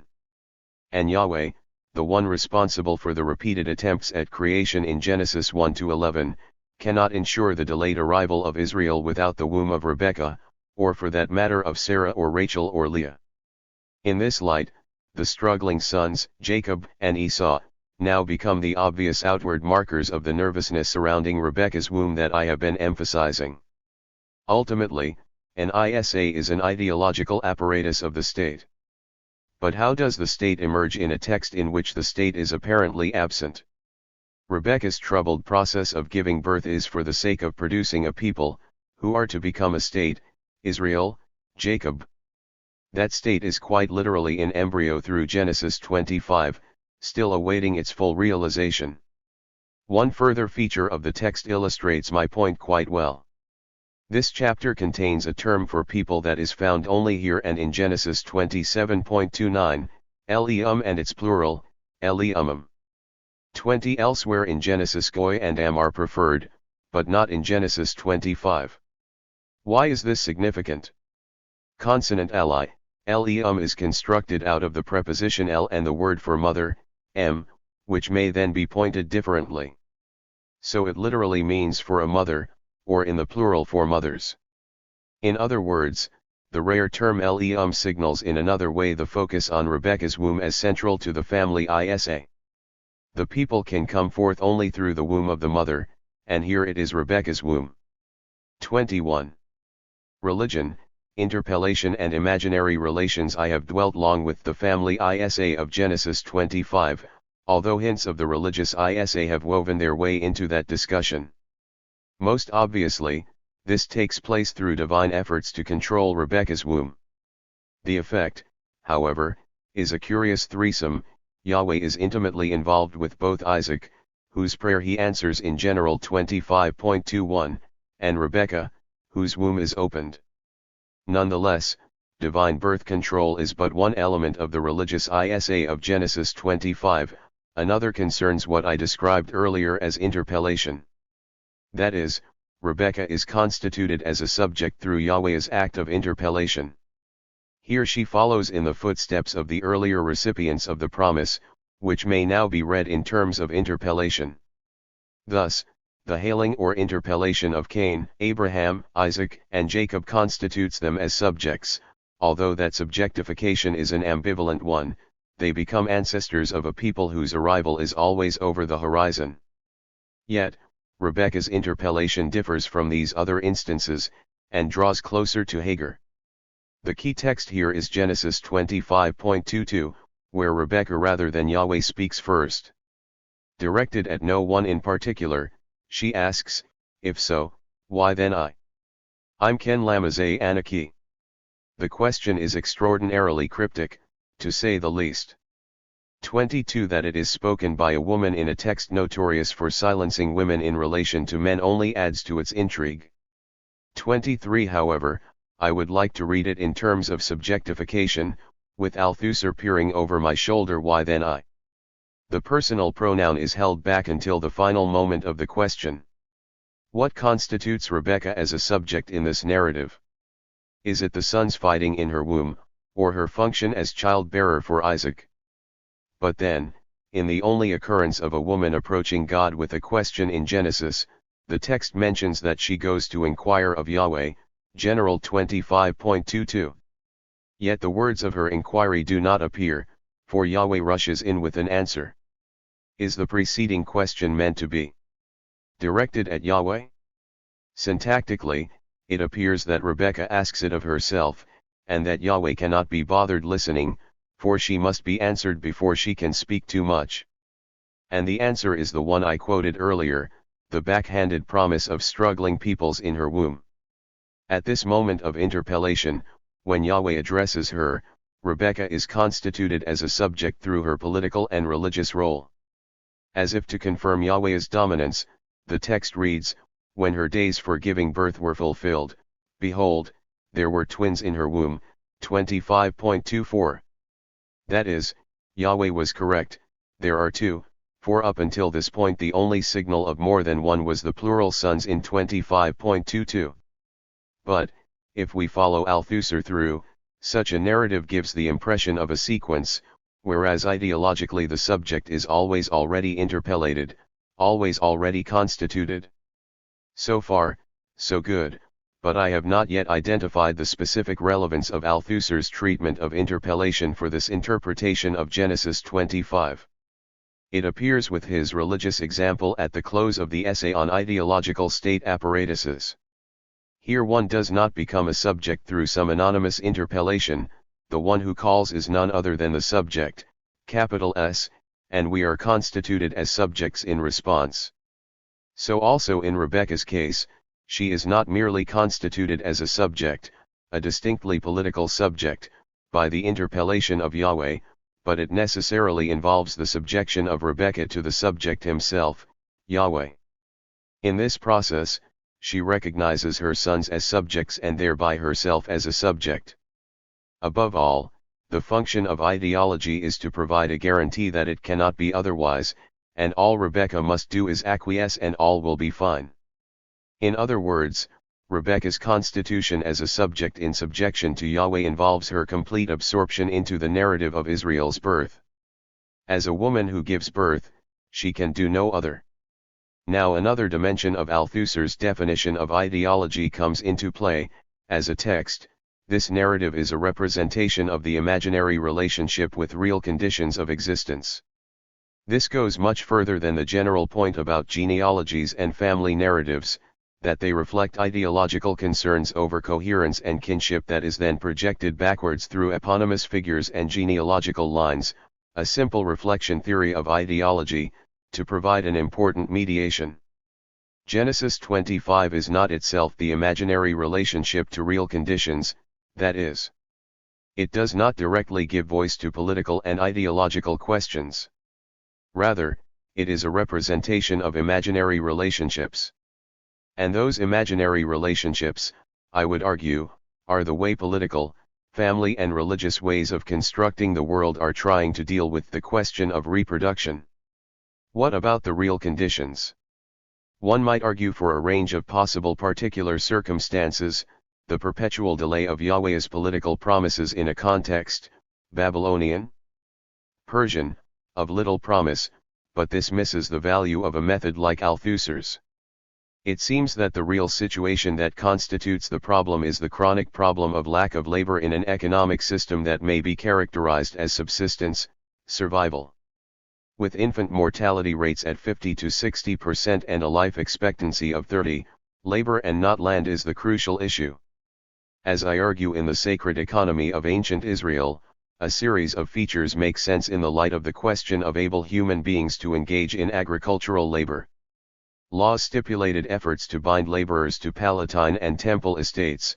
Farmers often exercised their most effective weapon by simply leaving the land and taking to the hills if the burdens of labor, taxation, and oppressive despots became too much, and fugitives were a constant issue in the correspondence between rulers. In the constant tension between Palatine estates, constructed for the purpose of providing the necessary and luxury items for those who did not work, the unemployed ruling class, and the semi-autonomous village communities.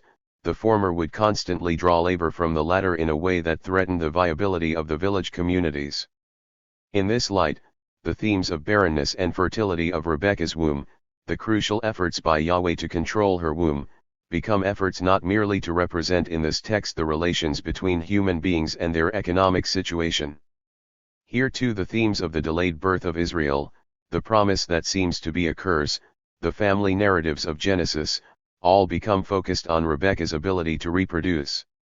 That in itself is a representation of the problem of reproducing, physically, economically, and ideologically, the mode of production itself. Yet, as Althusser would argue, in the representation itself all the tensions and contradictions show up, in terminology, grammar, syntax, speech and narrative. In light of the fact that Genesis 25, especially the narrative about Rebekah's womb, intensifies many of the tensions found elsewhere in Genesis, between pairs, between the generation of peoples apart from Israel and the delay in the birth of Israel, between recipients of promise and those not, in the terminology for womb and people, I have argued that it is precisely her womb that becomes the key ideological element in this narrative. For here there is an intersection between the four major elements I have drawn from Althusser's work, namely, the family isa, the religious isa and the operation of ideology as both interpellation and the representation of the imaginary relations with real conditions. Rebekah's womb is the locus through which political states will emerge, where the family narratives of Genesis reach a crux, and where Yahweh must control every aspect of the process of birth, from barrenness, through pregnancy, and the struggle in the womb to the birth itself. In other words, the site of the greatest tension and struggle is precisely Rebekah's womb. Yet this is not the end of analysis, for that is in itself an ideological representation of the way people sought to deal with the pressing problem of the shortage of human beings who can labor. Rebekah's womb embodies in microcosm the question of economic reproduction. How, finally, does the narrative resolve the problem of the birth of Israel in Genesis? It is only when we cross the boundary of books, between scrolls, that Israel may appear. In Exodus 1:7 that birth takes place in Egypt, but the sons of Israel were fruitful and increased greatly, they multiplied and grew exceedingly strong, so that the land was filled with them. 5 verbs appear here, all dealing with the growth of Israel into a people, and in Exodus the vast number of the people, signals their arrival. Paradoxically, it is only outside the land that is so much a part of the promise, in Egypt, that the promise of a people is fulfilled. The ambiguous promise of a land, one to be possessed and dominated, must wait much longer for its own fulfillment. Summary. Althusser argues that ideology represents the imaginary relationship of individuals to their real conditions of existence. Ideology has a concrete and contested existence in institutions, or ideological state apparatuses. The book of Genesis provides a paradox, in which the promise of a people to the mythical ancestors is perpetually delayed. That paradox is focused in the wombs of women, especially that of Rebekah. This is an ideological manifestation of the chronic shortage of labor that characterized life in ancient Southwest Asia. 2. Antonio Gramsci, The Emergence of the Prince in Exodus. Like Lenin and Mao, Antonio Gramsci lived as a politically active intellectual, with the impeccable credentials of dying at the hands of Mussolini's fascist regime. Apart from towering over the history of the left in Italy, he has had a profound influence in the way some newer disciplines conduct their work, particularly cultural studies and post-colonialism. But those with a slightly longer tradition than a decade or two have also dipped into Gramsci's legacy: sociology, philosophy, political science, literary criticism, and feminism. Alongside his deepening of the Marxist categories of ideology and class consciousness in terms of hegemony, Gramsci also contributed to understanding the role of intellectuals, ideology, the state, politics, civil society, philosophy of praxis, reformation, and revolution. It is one of the ironies of Gramsci's great body of literature that had it not been for his imprisonment he would not have been able to carry out such a huge intellectual project, nor would he have been killed off by an exponential multiplication of diseases and ailments. From July 1926 until his death on April 27, 1937, at the age of 46, Gramsci was a political prisoner. One moved from prison to prison. The right to write was finally granted early in 1929. For the next 8 years he wrote, in cell after cell, constructing the extraordinary prison notebooks and communicating with his family, Julius Kucht and their children, Dalio and Gilio, resident in the Soviet Union.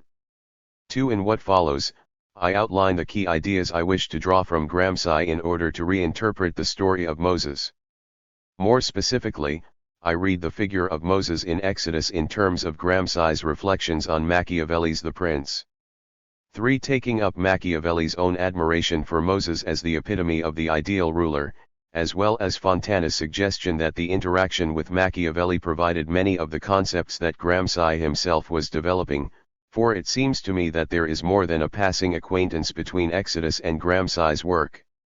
Behind the main work of theoretical and textual reading, there lurks also the question of the nature of Exodus, and the whole Pentateuch, as a political myth, a foundational political document that can only be written in mythical form. Moses attracts to himself 2 specific areas of Gramsci's writings, those concerned with the state and ideology. Not only do we find the literary construction of a state, an M that is finally born after the boundary with Genesis, and the promised land, has been breached, but also distinct signs of ideological conflict, for which Gramsci deployed a term he encountered among the Russian Bolsheviks, hegemonia, hegemony. Always a contested zone, the stories of revolt or opposition in Exodus become crucial, for they indicate not merely a textual nervousness about the uniformity of an ideological position, but also a more complex strategy of incorporating opposition within such an ideology. For this reason the key text will be the story of the golden calf in Exodus 32. The Prince. Rather than discuss Gramsci's thought in the absence of the text he exegetes, Machiavelli's The Prince, I prefer to discuss both, with constant reference to Moses. In this section, I begin with Gramsci's argument, identifying the themes of myth, the fictional nature of the prince, collective will, and moral and intellectual reform. From there, I turn to Machiavelli's own text, seeking the reasons why the prince in Gramsci's hands seems at many levels a description of the biblical Moses. Finally, I return to Gramsci to outline his crucial theory of hegemony. Myth, fiction, collectivities, and reform.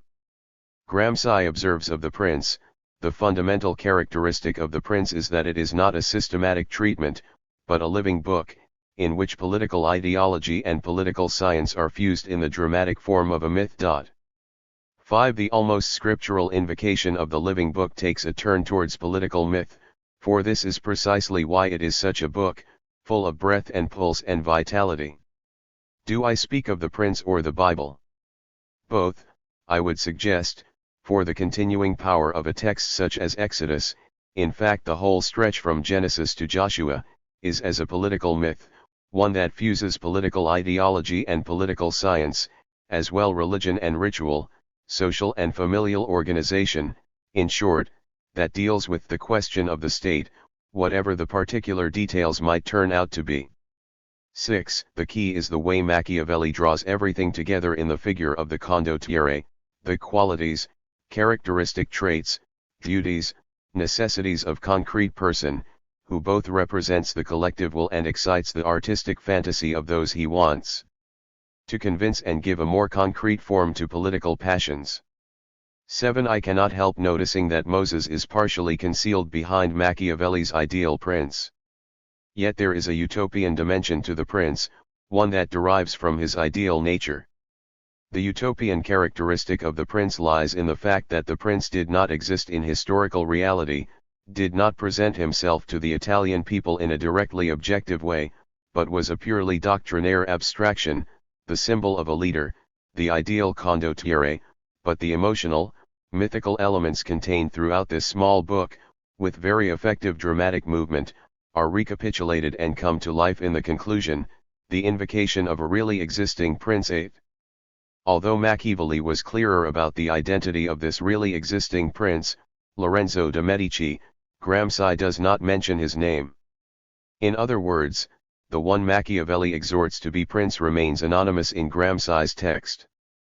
So also with the unnamed biblical authors, for if there were a specific audience, a prince that required exhortation to lift himself to the heights of Moses, then he also lacks identification. But this is part of the mythical and utopian function of both the prince and Exodus. As for Machiavelli, he is for Gramsci a passionate partisan, who seeks to bring about new relations of forces, to work to what should be rather than what is. It is not a hopeless wishing or a yearning for the stars, 9, but rather a concrete will based on an analysis of effective reality. Thus far I have considered the mythic status of the prince and the fictional nature of the narrative. Now our concern is his collective and reforming roles. Gramsci is selective in applying Machiavelli's guidelines to what he calls the modern prince, but there are two fundamental points from which any concrete suggestions may emerge. The first is the formation of a national popular collective will of which the modern prince is at the same time the organizer and active working expression. 10. The prince's very status as a myth prince renders him the first sign of this new collective, which for Gramsci is the political party, but which for my purposes will be a people. 11. Just as the prince is the means for establishing a new and unified Italian state, so also the party will produce the conditions for a socialist society, uniting the collective will of the proletariat. For Gramsci, in the same way that Machiavelli becomes, in the rousing conclusion to the prince, the embodiment of the people to whom he has addressed his tract, a political myth such as this can only realize itself if it becomes the ideology, the drive behind and content of the political program of the party. The second basic point is the need for a reform of religion or world outlook, for which the modern prince must and cannot but be the preacher and organizer of intellectual and moral reform. 12. Not only does the phrase intellectual and moral reform provide the basis for a national popular collective will which desires a better and higher form of civilization, but it is also Gramsci's code for both the Reformation and Revolution itself. 13. Is Moses a reformer or a revolutionary, or possibly both, in a way that brings together these opposed terms? It is telling that in the mythic text of Exodus the state or of Israel, the Bnei Yisrael, emerges within the text at the same time that Moses rises to prominence. He is nothing other than the preacher and organizer of intellectual and moral reform, that is, as reformer and revolutionary, so necessary for the emergence of the collective will. I have no intention of returning to the old argument in biblical studies over the collective individual, rather, Moses is the necessary precondition for the mythical emergence of the state, or of Israel.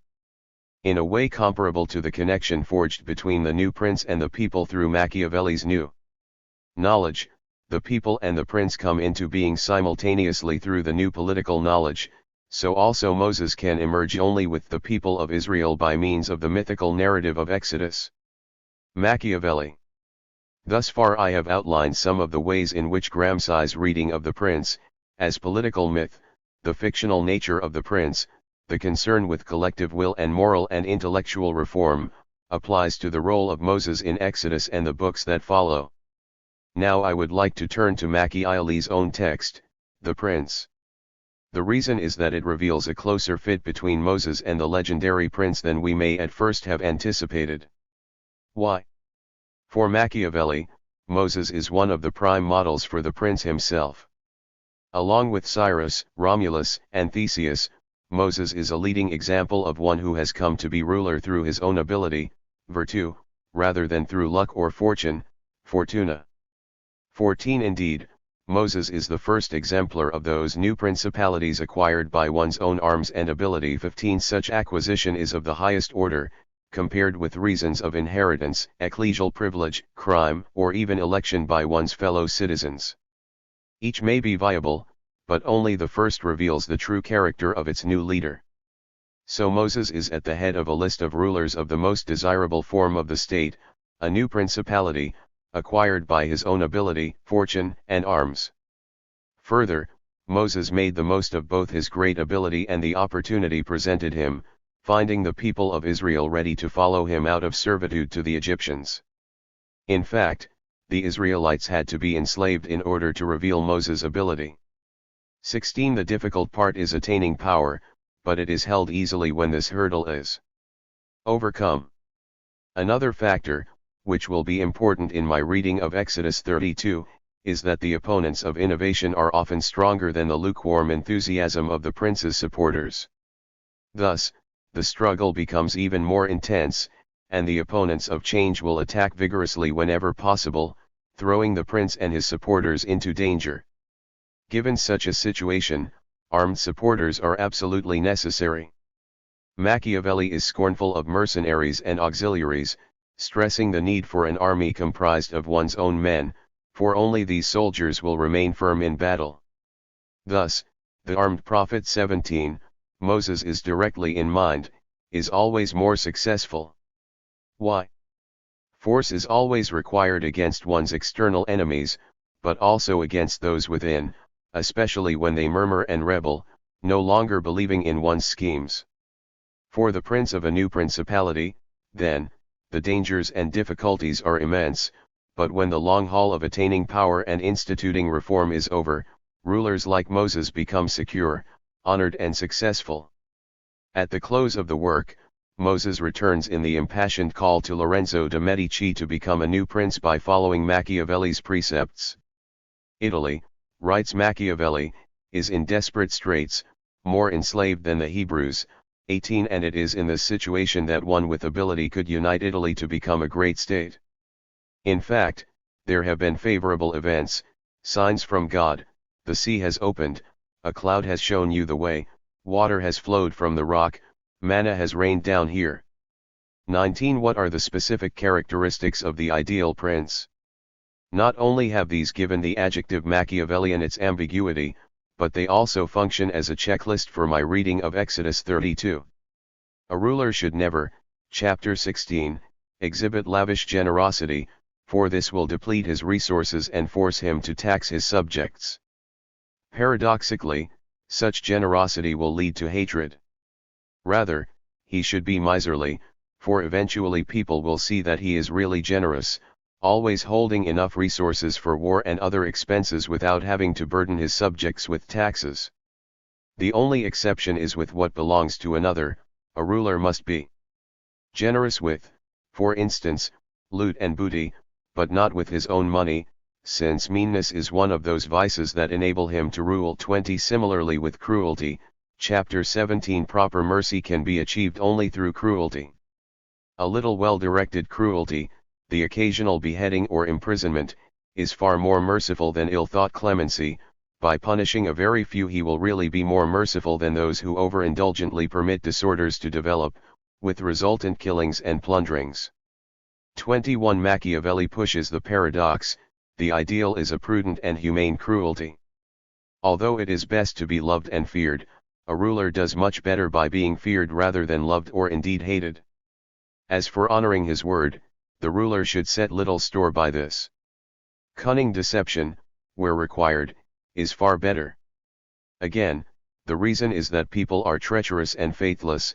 A ruler will fall foul if he does not exercise prudence. He should keep or break his word when it is to his advantage. With the guile and perceptiveness of a fox and the strength and force of a lion should a prince rule. 22. With these principles in mind, Machiavelli offers direct advice in order to rule effectively.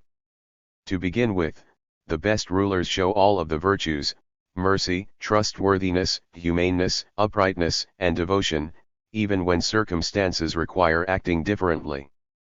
The prince should at least seem to have these virtues. He should not deviate from right conduct if possible, but be capable of entering upon the path of wrongdoing when this becomes necessary. 23. This is the new virtue. Further, in order to avoid hatred and contempt, everyone must be kept respectful and content. Well-ordered states and wise rulers have always been very careful not to exasperate the nobles and also to satisfy the people and keep them contented. This is one of the most important things for a ruler to do. 24 By displaying grandeur, courage, seriousness, and strength, taking strong positions and steering clear of neutrality or vacillation, keeping a small circle of serious advisers and shunning flatterers, and avoiding the seizing of property and women, he will ensure that he is not hated or despised, for these are worth far more than fortresses built as a security against one's own people. A purely Machiavellian reading of Moses is entirely possible, and part of what I undertake below may be seen in this way. But why did Gramsci find Machiavelli so appealing? What attracts him is not so much the opportunism, the Jesuitical means justifying the end, but the extraordinarily practical nature of the treatise. Thus, Machiavelli writes that it would be desirable if rulers displayed all the virtues, as so many had argued before him, but because he wants to focus on what is useful, it seems to me better to concentrate on what really happens rather than on theories or speculations. 25 Since people are corrupt and unscrupulous, a ruler who wishes to maintain his power must be prepared to act immorally when this becomes necessary. 26 And yet Gramsci can claim Machiavelli as the Italian Luther, one who provides the way to enact change in political economics as well as in moral and intellectual terms. Did not Luther himself say, "When you sin, sin boldly"? In the end, the appeal of Machiavelli is that he is not caught up in the past, reiterating what others before him had written. He offers a vigorous way forward and positive alternative that actually focuses on the vulgo, the people. For Gramsci, the Prince is misread as a treatise on morals. Machiavelli is a man of action who urges others to action. The book is therefore a manifesto, a work with revolutionary implications. Like Marxists, Machiavelli writes for those who are not accustomed to rule, especially newly emergent and politicized people who make up the citizen democracy. This new force requires an awareness of its own independent personality, which requires a break from traditional ideology. Couched in the language of practicality and action, full of details and examples, the Prince becomes an enabling ideological force, one that provides impetus to new political directions. Exodus 2 may be read, not without some qualifications, as a comparable revolutionary document, the emergence of a collective will out of the escape from slavery. Replete with its own precepts and laws, whether for the tabernacle or for living, that are to be read prescriptively rather than descriptively. Hegemony. In light of the preceding discussion, my reading of Exodus moves backwards and forwards, from the works of Gramsci and Machiavelli to the Bible and then back again. But there is a further element, namely, hegemony, hegemonia, a term Gramsci picked while in the USSR and then developed through interaction with Machiavelli. Gramsci's basic point concerning hegemony is twofold, determined by which class exercises hegemony. In the case of an aristocratic or bourgeois ruling class, it is inherently unstable, constantly under threat of subversion and collapse. Any effort at domination and control by a ruling class is bound to be uncertain and shaky, for it is always contested by those who are ruled. This is not the popular view of hegemony, in which the term designates the dominant position with little consideration for class difference. However, a careful reading of the many treatments of hegemony in Gramsci's prison notebooks reveals that such an interpretation is superficial. 27 His formulation of the theory of hegemony was to find a way to overthrow those who oppress. As Peter Thomas puts it, hegemony is a particular practice of consolidating social forces and condensing them into political power on a mass basis. 28 The prime purpose for Gramsci is both to forge a political hegemony, out of civil hegemony, so that the masses may seize state power, and then to consolidate power through the dictatorship of the proletariat and the United Front. 29 Gramsci distinguishes between persuasion, which involves intellectual and moral leadership, Dierzian, 30 and domination or coercion, dominio, especially over antagonistic groups. 31 Who is the ideal person that embodies consent and force? It is none other than the armed prophet, for all armed prophets succeed whereas unarmed ones fail. 32 So also with religion, despite the effort to present a series of dominating perspectives, the hold of religion is always tentative. Even more, religion may take part in either the hegemony of the dominators or the dominated. For this reason, Gramsci was fascinated by the Roman Catholic Church and the Protestant Reformation. For all its apparent siding with conservative and repressive forces, its dirty little deals with the fascists, Gramsci traces out the way the first truly global organization has managed to persist for so long. The secret is that the Roman Catholic Church's primary concern is to look out for its own interests, involving deals with both the political right and left. If the Roman Catholic Church had an organizational lesson for the communists, then the Protestant Reformation gave a stunning example of how to shake and transform a society through and through. For Gramsci, the Reformation was the last time a thoroughgoing revolution had happened, a moral and intellectual reform that shifted the very roots of society.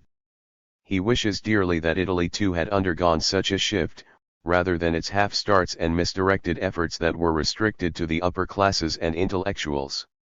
He searches for an Italian Luther, suggesting it may well have been Machiavelli had he lived long enough.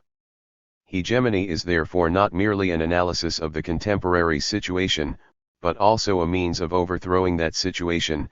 Hegemony is both a tool of analysis and of revolution. 33 This feature also runs through my reading of Exodus 32, for here the narrative provides a model of hegemony in all its ambivalence. While Gramsci sees Machiavelli's prince as the harbinger of revolutionary politics, I will leave the decision as to Moses' revolutionary credentials in Exodus until later, although they have been asserted time and again. Above all, the one who emerges from the text is the armed prophet, the innovator and reformer, who blends persuasion and force. The armed prophet of Exodus 32. The preceding theoretical discussion enables me to interpret Exodus 32, first through Machiavelli and then with Gramsci. 34 I begin with the paradoxical virtues of the prince, cruelty and clemency, generosity and meanness, keeping one's word or not. This allows me to draw upon the pair of force and consent, that is, arms along with intellectual, moral, and religious reform, in short, hegemony.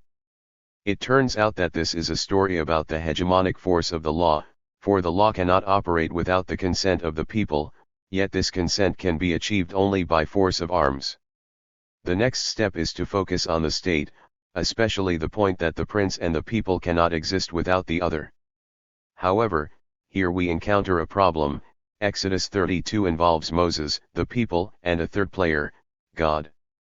The whole issue of Moses' virtue, ability, and fortuna becomes relevant at this point, since not only does God comprise in large measure the function of fortune, but Moses must craft his leadership by managing God as well as the people. What are the implications for understanding the state and hegemony when Moses mediates between Yahweh and the people? All of this brings me back to political myth, only to ask the question what should be? Is Exodus 32, as a fragment of a much larger piece, revolutionary or reactionary, utopian or dystopian? A Machiavellian Moses? I begin with the paradox of cruelty and clemency in the story of the golden calf in Exodus 32. In contrast with Moses, Aaron is the figure of clemency and humaneness. With not a whisper of criticism or refusal, let alone anger, he responds to the people's complaint by suggesting they bring him gold from which he can then be generous.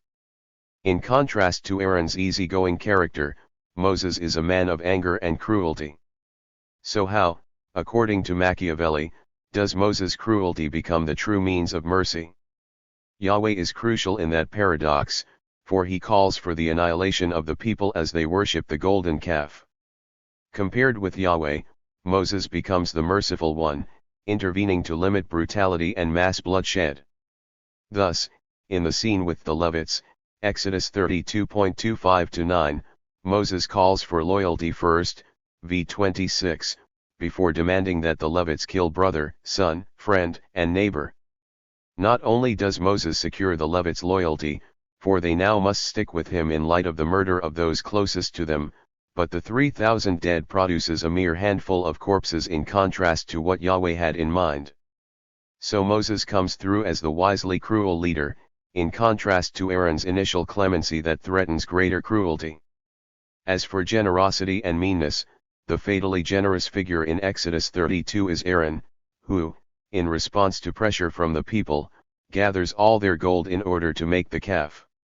The twist in this text is that Aaron is not strictly the generous one. Instead, he acquiesces to the people's request, asking them for gold. In fact, he insists on a tax so that he can be generous, a formula that leads to discontent. Ultimately, leadership is the issue. Aaron's excuse to Moses betrays his leadership aspirations.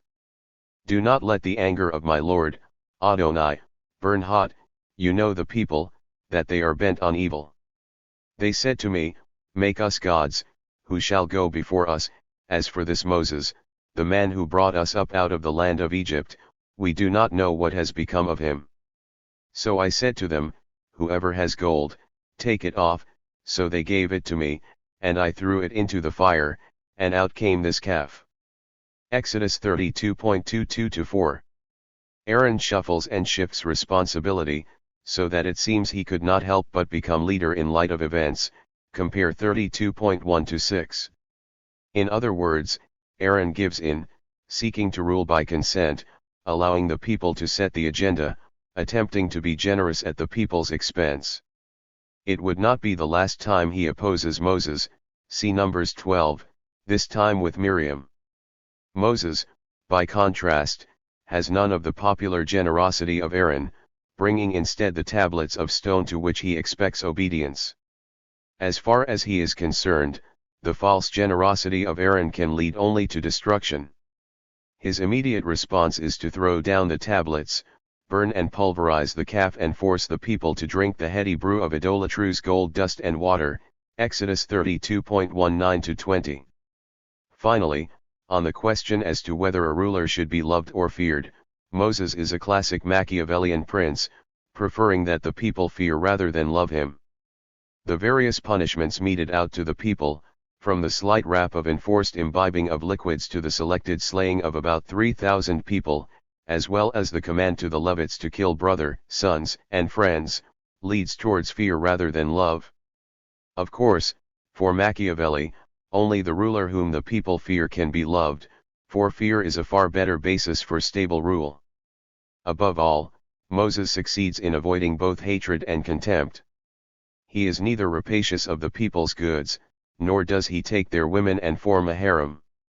In fact, Moses studiously avoids taking Israelite women, making first a Midianite, Zipporah, his wife, Exodus 2.21, and then a Cushite, Number 12.1. If anyone is rapacious, it is Aaron. He requires gold from the people in order to provide his own form of largesse.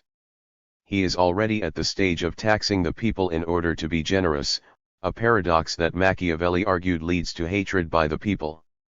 Moses exhibits many of the signs of a Machiavellian prince. His cruelty functions not only to secure his leadership, but the greater cruelty of mass annihilation, a paradoxical mercy. He neither taxes the people nor takes their women. His meanness is in contrast to Aaron's taxing generosity. 35 The image of Moses that emerges from the text is of a wise, capable, and strong ruler, an example that Machiavelli could hardly avoid as a primary model. Hegemony, force, consent, and reform. A Machiavellian reading takes us only so far. How is Moses an ideal model? Gramsci's Marxist interpretation of Machiavelli makes the latter's work far more interesting and complex, particularly on the question of hegemony and revolutionary leadership. Let me begin with the question of arms. For both Gramsci and Machiavelli, the organization and nature of armed force was an important aspect of the prince's work, whether that involved the acquisition and maintenance of a new principality, or the revolution required for communism to be victorious. Moses fits the bill. He relies neither on mercenaries nor on auxiliaries, drawing his troops from within the people, as he does throughout Exodus, Deuteronomy, drawing from the most loyal of groups, the Levites. Or rather, he ensures their loyalty by ordering them to kill those to whom they may have felt an alternative loyalty. Now Moses has a loyal militia who cannot avoid staying with him, given the enmity and fear they have instilled among their families and friends. However, Exodus 32 is not merely a narrative of force of arms, there is no armed insurrection that Moses must quell, for the people are too busy partying, full of dancing and revelry. Even Moses' fear of war in the camp, Exodus 32.17, turns out to be unfounded, as Joshua points out, v18. Why then are the arms necessary? Apart from avoiding Yahweh's rampaging fury, the arms are necessary in order to ensure consent. The narrative of Exodus 32 begins with Moses' absence. He is on the mountain, apparently on his way down with the tablets of law in his hands. The stern, puritanical and killjoy side of Moses shows through, for he does not expect the pure enjoyment of worship that the golden calf seems to provide. But the act of destroying the tablets effectively indicates not only the well-known motif of Moses' anger but also the absence of the law among the Israelites. Moses brings down the law to find the Israelites already disobeying a law they have not yet received. Exodus 32 is then a story about the law. Not an earth-shattering conclusion, except that if we follow Gramsci then it is also a narrative about consent to the law. The law cannot operate, cannot come into being without consent, without the agreement and obedience of the people. Such consent, the narrative indicates, is impossible without the force of arms. In this intertwining of arms and consent we have Gramsci's notion of hegemony. To write that it is a narrative of the law is to write that it is a narrative concerning hegemony. Even this conclusion is not enough, since it is not merely a story of hegemony, but one that enacts with the narrative itself, and here I take Exodus 32 as a microcosm of the Pentateuch as a whole, the hegemony of the text over those who read it and hear it. The text itself is Torah, law, and Moses carries with him the text that is to be read. Tautologically, a key figure within the story gives, through texts such as Exodus 32, the hegemonic authority of the text. There is then a certain logic, hegemonic, to the notion that Moses is the author of the Torah, the Pentateuch.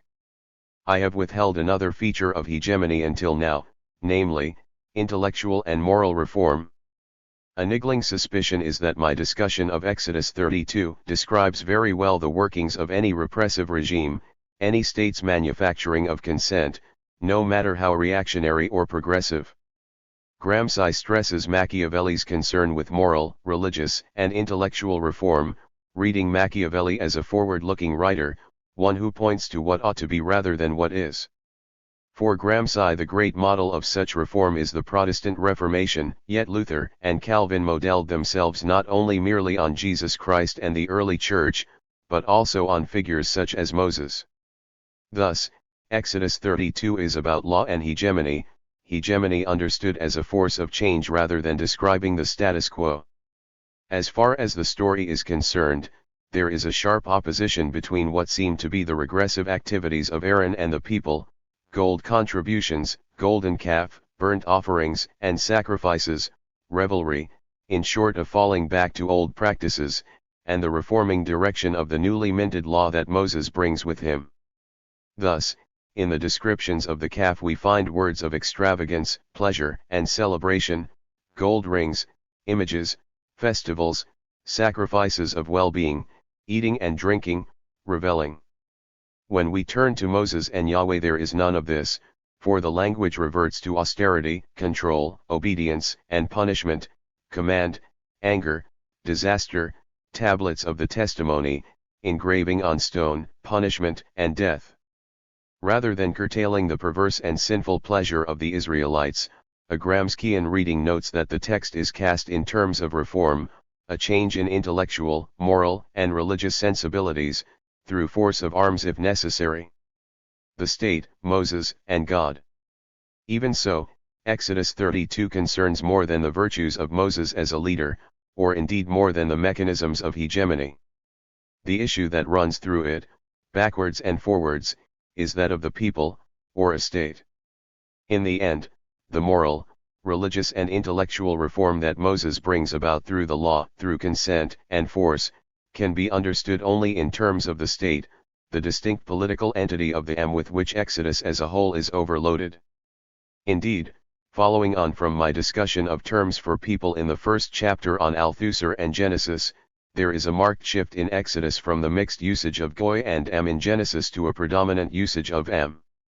In Exodus the promise of a people is finally realized, although in the absence of the fulfillment of promise of the land, is the fulfillment of the former predicated on the absence of the latter. This realized promise is marked by the use of am, which bears also the sense of state, along with its usage as people.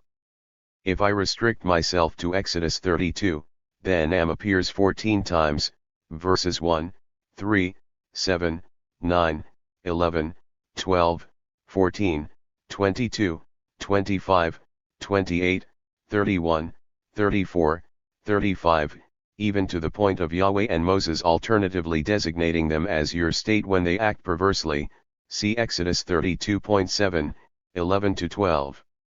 Simply put, Exodus 32 is one text that explores some of the features that are required for a state.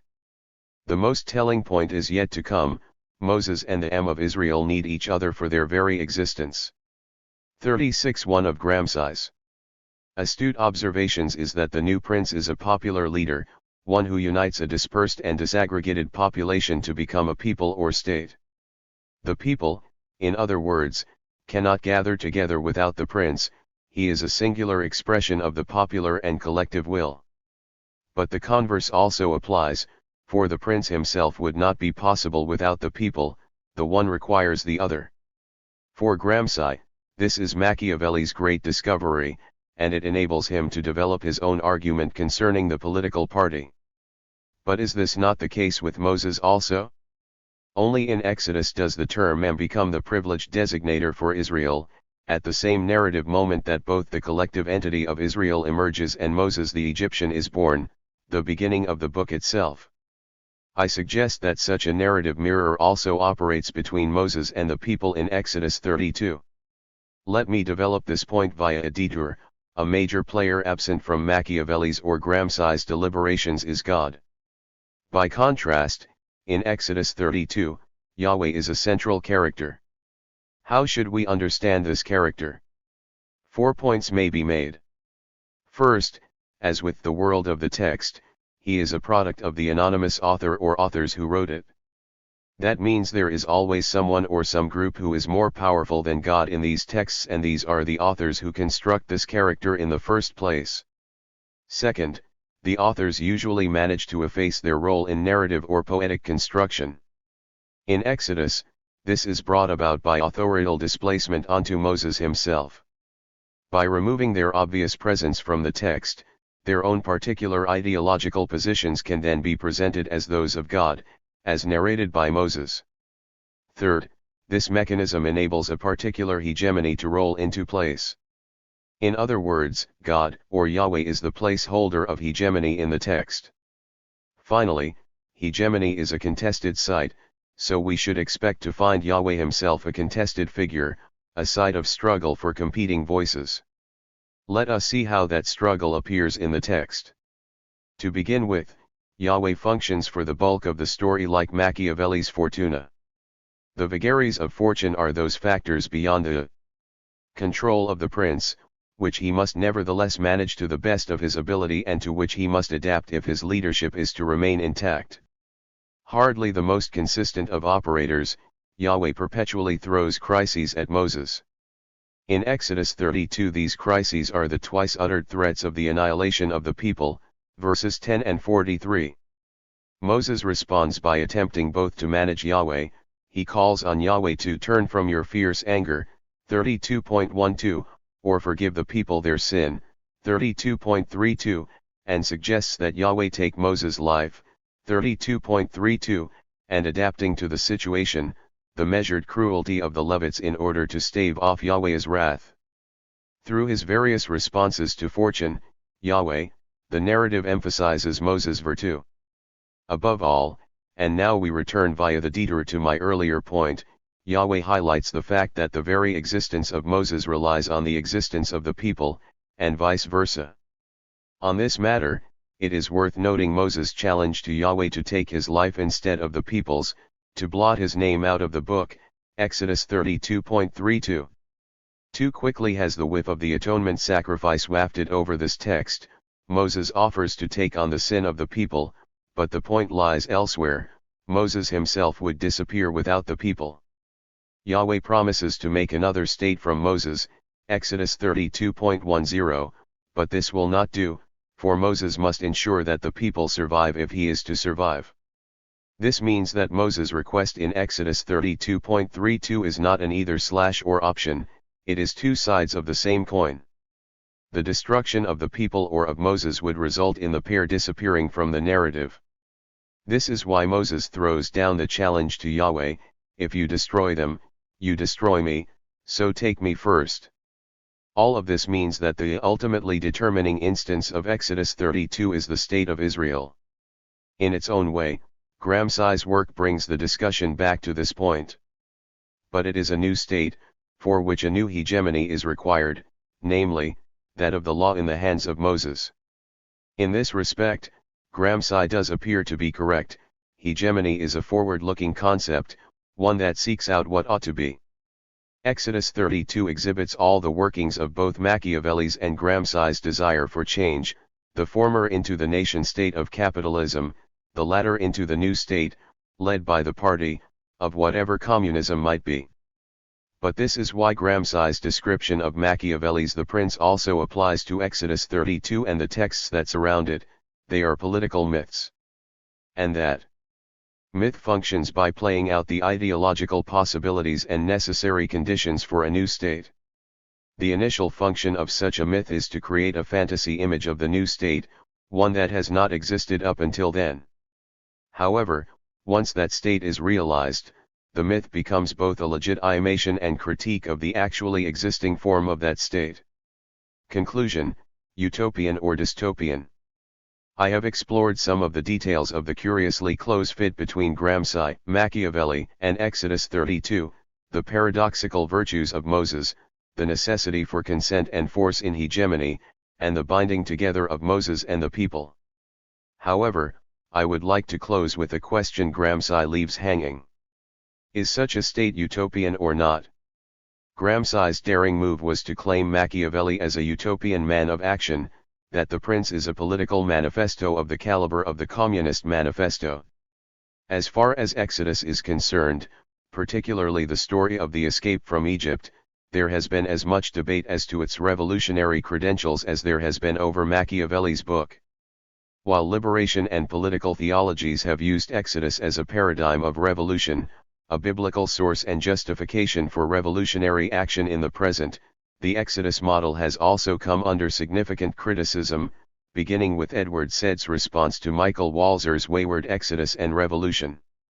37 In his criticism of Walzer's effort to appropriate the Exodus narrative as a non-Marxist alternative for social change, what Walzer calls an Exodus politics, and the use of the narrative to justify Israeli oppression of Palestinians, Said argues for a close connection between the exodus from Egypt and the invasion of Canaan, all under the command of a God who orders the destruction of the local inhabitants.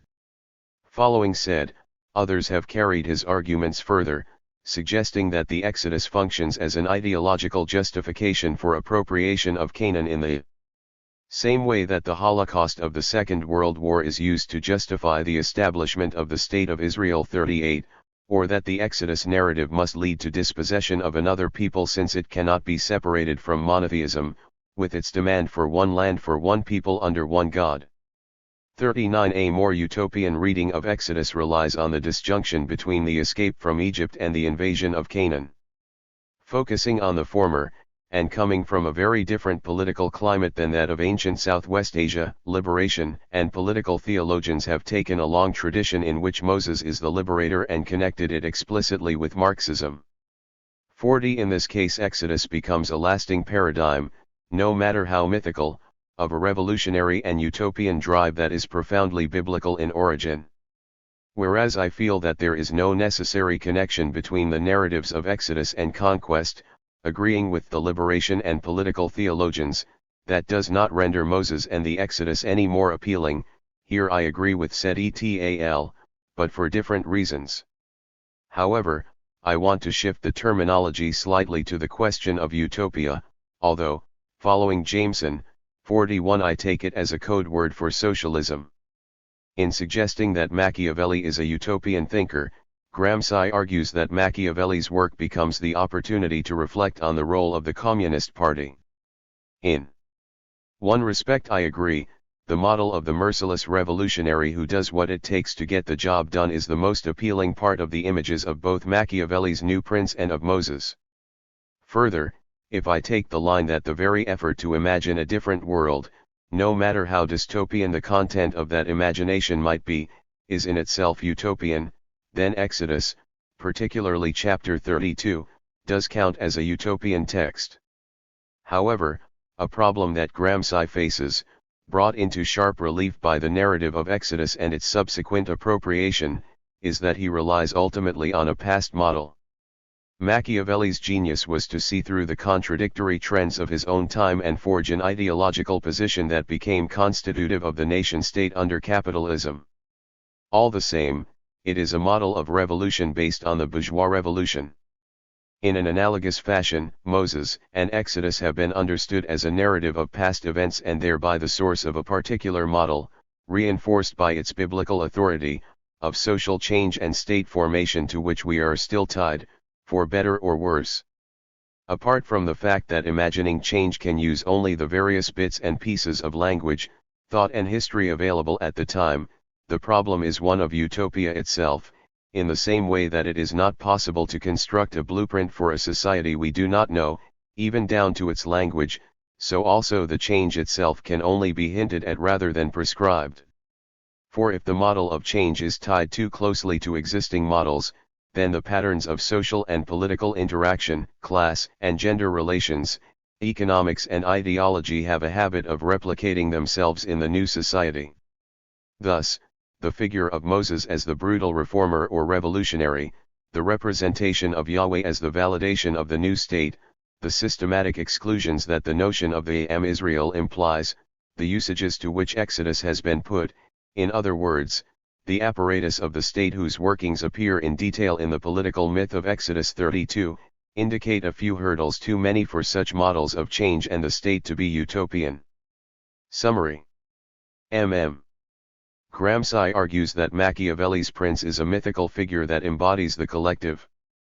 Antonio Gramsci 69. Machiavelli's principles for a ruler use Moses as the prime model.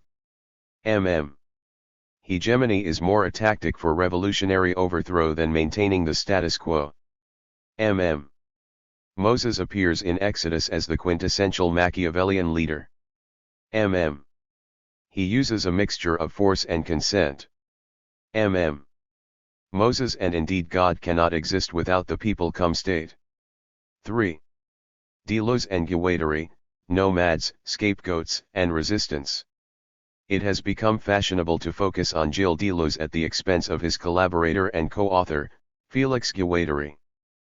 I wish to go against that trend, for when the two, one a quiet philosopher who avoided travel and the other an experimental psychoanalyst and radical militant, worked together, Marx was always present.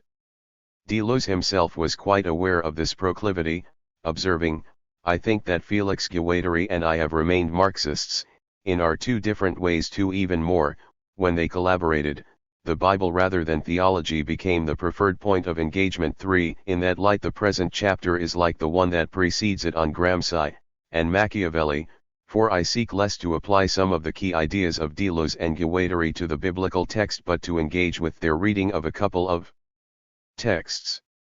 These are Exodus 18 and Leviticus 16, the stories of Moses delegating his power on the advice of Jethro, his father-in-law, and of the scapegoat ritual. Their analysis appears in two distinct sections or plateaus of 8,000 plateaus called On Several Regimes of Signs and Treatise on Nomadology. For the present chapter begins with some explanation of the concepts that are relevant for the biblical texts in question, with the caveat that in the case of Deleuze and Guattari it is indeed impossible to summarize the whole of their many-faceted works. In the section that follows, I explore the ways these concepts become embodied in their own interpretation of the biblical texts. Here I seek unique insights they may provide for a Marxist reading of the Bible as well as identifying shortcomings in that exegesis. Resistance and despotism. To begin with, I would like to consider for a moment the structure of 8,000 plateaus, particularly since I focus on two of its strata or plateaus. To set the scene, we need to take into account its sibling and precursor, Anti-Oedipus, 5, which first sought to develop a new universal history, the type of ambitious project to which philosophers seem particularly prone. If anything, 8,000 plateaus is even more ambitious, seeking a grand theory of the cosmos, evolution, geology, human history, economics, politics, mythology, music, literature, and so on. In Anti-Oedipus we encounter the threefold distinction that returns in a new way in 8,000 plateaus, between the tribal and savage, the imperial and barbarian, and capitalism. This is then overlaid with what may be called an eco-social theory of production, emphasizing the category of becoming rather than being and seeking to dispense with the nature-culture distinction common to European philosophy. A further overlay is the thorough effort to rethink the relations between Marx and Freud, without prioritizing either one. The core idea here is desiring production, an effort to locate the motor of psychoeconomic history. That is, desire, Freud, becomes simultaneously a socio-economic reality, and production, Marx, becomes a feature of the unconscious. With this tool, Deleuze and Guattari feel they have found a universal process without a subject, and is thereby not anthropocentric, and that is able to link natural, social, and psychological dimensions of existence. I am less interested here is teasing out this admittedly brief synopsis of Anti-Oedipus, into the nature of schizoanalysis and the forms of desiring production, except to note the structural implications of their approach. In order to indicate the myriad and unexpected connections that desiring production enables, they play with a wide range of apparently absurd conjunctions. Yet Anti-Oedipus still has discrete chapters that develop an argument in line with the narrative conventions of writing. By the time of 8,000 plateaus, and under the influence of the many writing experiments set on their way by the revolutionary movement of 1968, they dispense with such a structure and develop the famous plateaus. In their desire to avoid fixing any particular argument in a specific time and place, the plateaus are arranged in discontinuous and apparently haphazard globules of time. For example, what appears to be a concern with the Hebrew Bible and ancient Southwest Asia appears a quarter of the way through the book, while the apparently earlier period of nomads and their war machine is located towards the end of the book. This strategy is part of their general desire to avoid fixation and ossification, to maintain the constantly mobile forms of resistance. The term they choose for this structure is the rhizome, thought operating in terms of root systems and burrows, enabling in theory connections between any of the points of the work. The multiplicity of resistance. It is a standard move to say that one cannot summarize such a book, but then attempt to do so anyway. I follow that convention here, except that I want to identify certain emphases that are important for the engagement with Exodus and Leviticus later in this chapter. In particular, I focus on two main ideas: the multiplicity of resistance, which includes the virtual, the signifying regime as that is manifested in the despotic state. I begin with resistance, since in their own way Deleuze and Guattari provide a theory of constitutive resistance that was to be developed by Antonio Negri. By constitutive resistance I mean not the common position that oppressive state power is the stable center against which resistance must struggle, but that resistance itself is the driving force. State power must then constantly adapt, finding ever new ways to attempt to overcome that resistance. The real contribution of Deleuze and Guattari is to argue that constitutive resistance is multiple and constantly mobile. In order to understand that approach to resistance, we need to consider briefly three of its features. The first concerns multiplicity, concerning which they write. Let us return to the story of multiplicity, for the creation of this substantive marks a very important moment.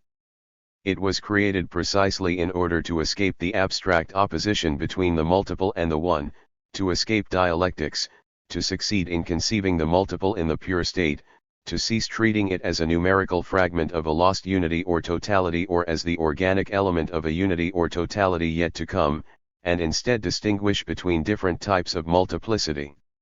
6.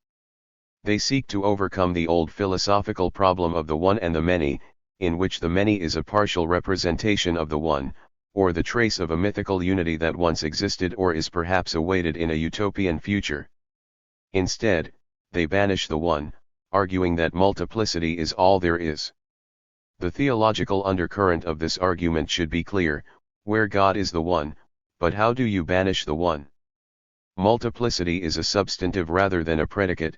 Instead of saying that people are many or many people, in which people is the substantive and many is the predicate, they assert that many is itself a substantive, a noun that then relates to people. The same can therefore be said of the phrase resistance is multiple. The result is that the problem becomes a matter not of the one and the many, as predicates, but the relations between different types of multiplicities. 7. This approach to multiplicities is closely connected with virtuality. Without sinking into the philosophical detail of this argument, the virtual describes not a possibility that is then realized, that comes to fruition. On this understanding, realization is something more than its possibility. Instead, the virtual is real in itself. Its actualization does not add anything more to the virtual, that is, existence. The upshot of this argument is that the virtual must be different from the actualization. The ground cannot resemble that which it grounds. 8. Not only does this argument connect with multiples, virtual and actual are multiples constituted by difference, but it also has profound consequences for understanding resistance. In other words, even if resistance is not actualized, its virtuality or genetic conditions has a powerful reality. The possibility of resistance is not an anticipation of the real moment of resistance, but is already a real resistance. In this way, Deleuze and Guattari are able to deal with measures taken by the despotic state to forestall revolutionary activity. These measures do not prevent such resistance, instead they indicate the reality of that virtual resistance. Even more, the very measures themselves, police action, laws, spying and so on, produce the virtuality of resistance, so much so that it becomes a reverse cause. The despotic state. I have begun with resistance for what should now be obvious reasons, since it is the enabling force. Now we come to the power that responds to resistance, namely the signifying regime of the despotic state. Despite their efforts not to fix such a state in any particular historical formation, they do show a fascination with the despotism of the state in ancient Southwest Asia. As they write, there has always been a state, quite perfect, quite complete. But of greater importance is the reverse hypothesis, that the state has always been in a relation with an outside, and is inconceivable independent of that relationship. 9. The state is eternal, so much so that, as they observe, ever more archaeological discoveries find empires ever earlier in human history. But the state cannot exist without an opposition, which is external. Here is the constitutive resistance of which I spoke earlier. I will question the external nature of that resistance in my reading of the biblical texts, but for now I would like to emphasize yet another feature of the state. Its mode of dominance is through what is called a despotic regime of signs. This requires some touchstones in their thorough reshaping of semiotics, or the theory of signs. 10. I am less interested here in Deleuze's earlier encounter with the linguistic turn in the logic of sense. 11. Where he locates signification, along with denotation and manifestation. 12. At the tertiary level of language. 13. Only at this level of genesis, when language achieves its full form, does signification take place. Indeed, it is precisely in language that signification has its home, for a language operates by means of relating propositions to one another. By 8000 Plato's signification takes a more sinister turn. Here it is the realm of the despotic state, which is the real location of what Deleuze and Guattari call the signifying regime. 14. In that regime, language is ossified, fixed in established and controlled forms.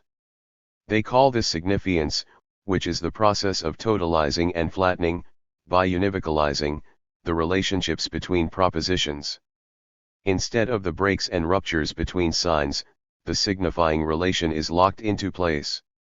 Hence their description in Anti-Oedipus of the philosophers of signifiers as lapdogs of tyrants, hence their refusal of metaphor as part of their resistance to the signifying regime's imperialism, hence the very structure of 8,000 plateaus that seeks to disrupt the ossification of language and the relations between propositions.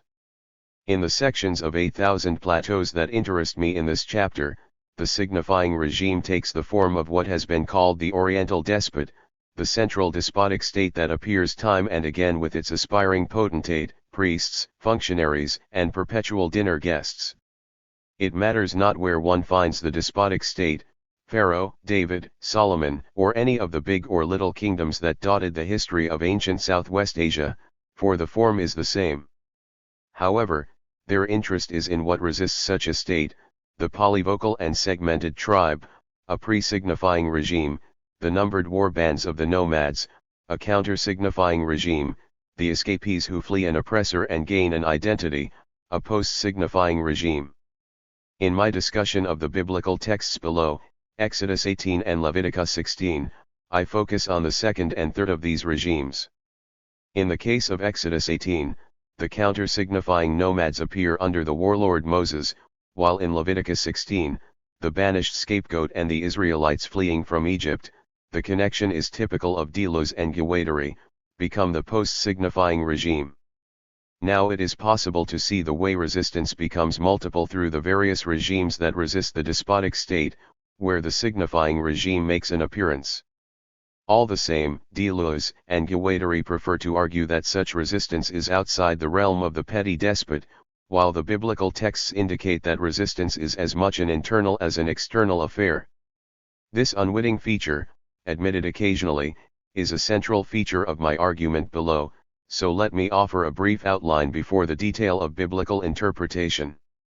The first concerns the counter-signifying regime of the nomadic war machine. Delos and Gewateri prefer to see it as a thoroughly external threat that repeatedly obliterates state and crushes empires. Yet, these actions are as much internal as external, for the nomads are refugees who take to the hills from the village communes when the burdens of the state, conscription, indentured labor, taxation, become too much. At the level of the biblical text, what appears to be external becomes internal when one keeps in mind that the world created for these stories is the comprehensive myth of the text itself. That is, we find out about the nomads only through the text, which creates them and their acts in the first place. However, the scapegoat, the second item, is the best example of this internal dynamic, for the scapegoat is not so much a foreign body that needs to be expelled, but an internal feature that the despotic state needs in order to exist at all. The same applies to the Israelites who flee into the wilderness, for they are the scapegoat in collective form, which Delos and Gewateri follow into the desert. A mobile war party, carefully numbered into units, innovators with weapons, led by none other than Moses, who is advised by Jethro, his father-in-law and priest of Midian. This is the refreshing reading of Exodus 18 by Delos and Gewateri. For them, this is an excellent manifestation of the counter-signifying regime, one type of opposition to the despotic state. But why Exodus 18? Again and again, Delos and Gewateri cite the story of Moses and his father-in-law Jethro, who suggested that Moses organized the wilderness. Israelites, recently escaped from the despotic state of Egypt, in terms of numerical units. 15. Once Moses had the idea, there was no stopping him. Order of the desert march, military organization, and judicial procedures all became numbered. Numbered bands. Number and arithmetic are therefore the defining semiotic features of the nomads, specifically in terms of numbering the war bands in tens, fifties, hundreds, and thousands. Let us consider the biblical text more closely. In Exodus 18, Jethro joins the Israelites at Mount Horeb/Sinai in the wilderness. The occasion of the visit is twofold: to return Zipporah, Moses' wife, and Jethro's daughter, along with their two sons, Gershom and Eliezer, and to see how Moses is faring in the nomadic, wilderness life. After the pleasantries of the first encounter, bowing, formal greetings, a long recounting of the escape from Egypt and obligatory sacrifices, the crucial moment arrives. Jethro notices that Moses sits all day judging matters great and small while the people stand for hours waiting on his word. Jethro shakes his head and asks Moses what in the world he thinks he is doing. Moses' explanation, that he must adjudicate in all disputes, does not impress Jethro.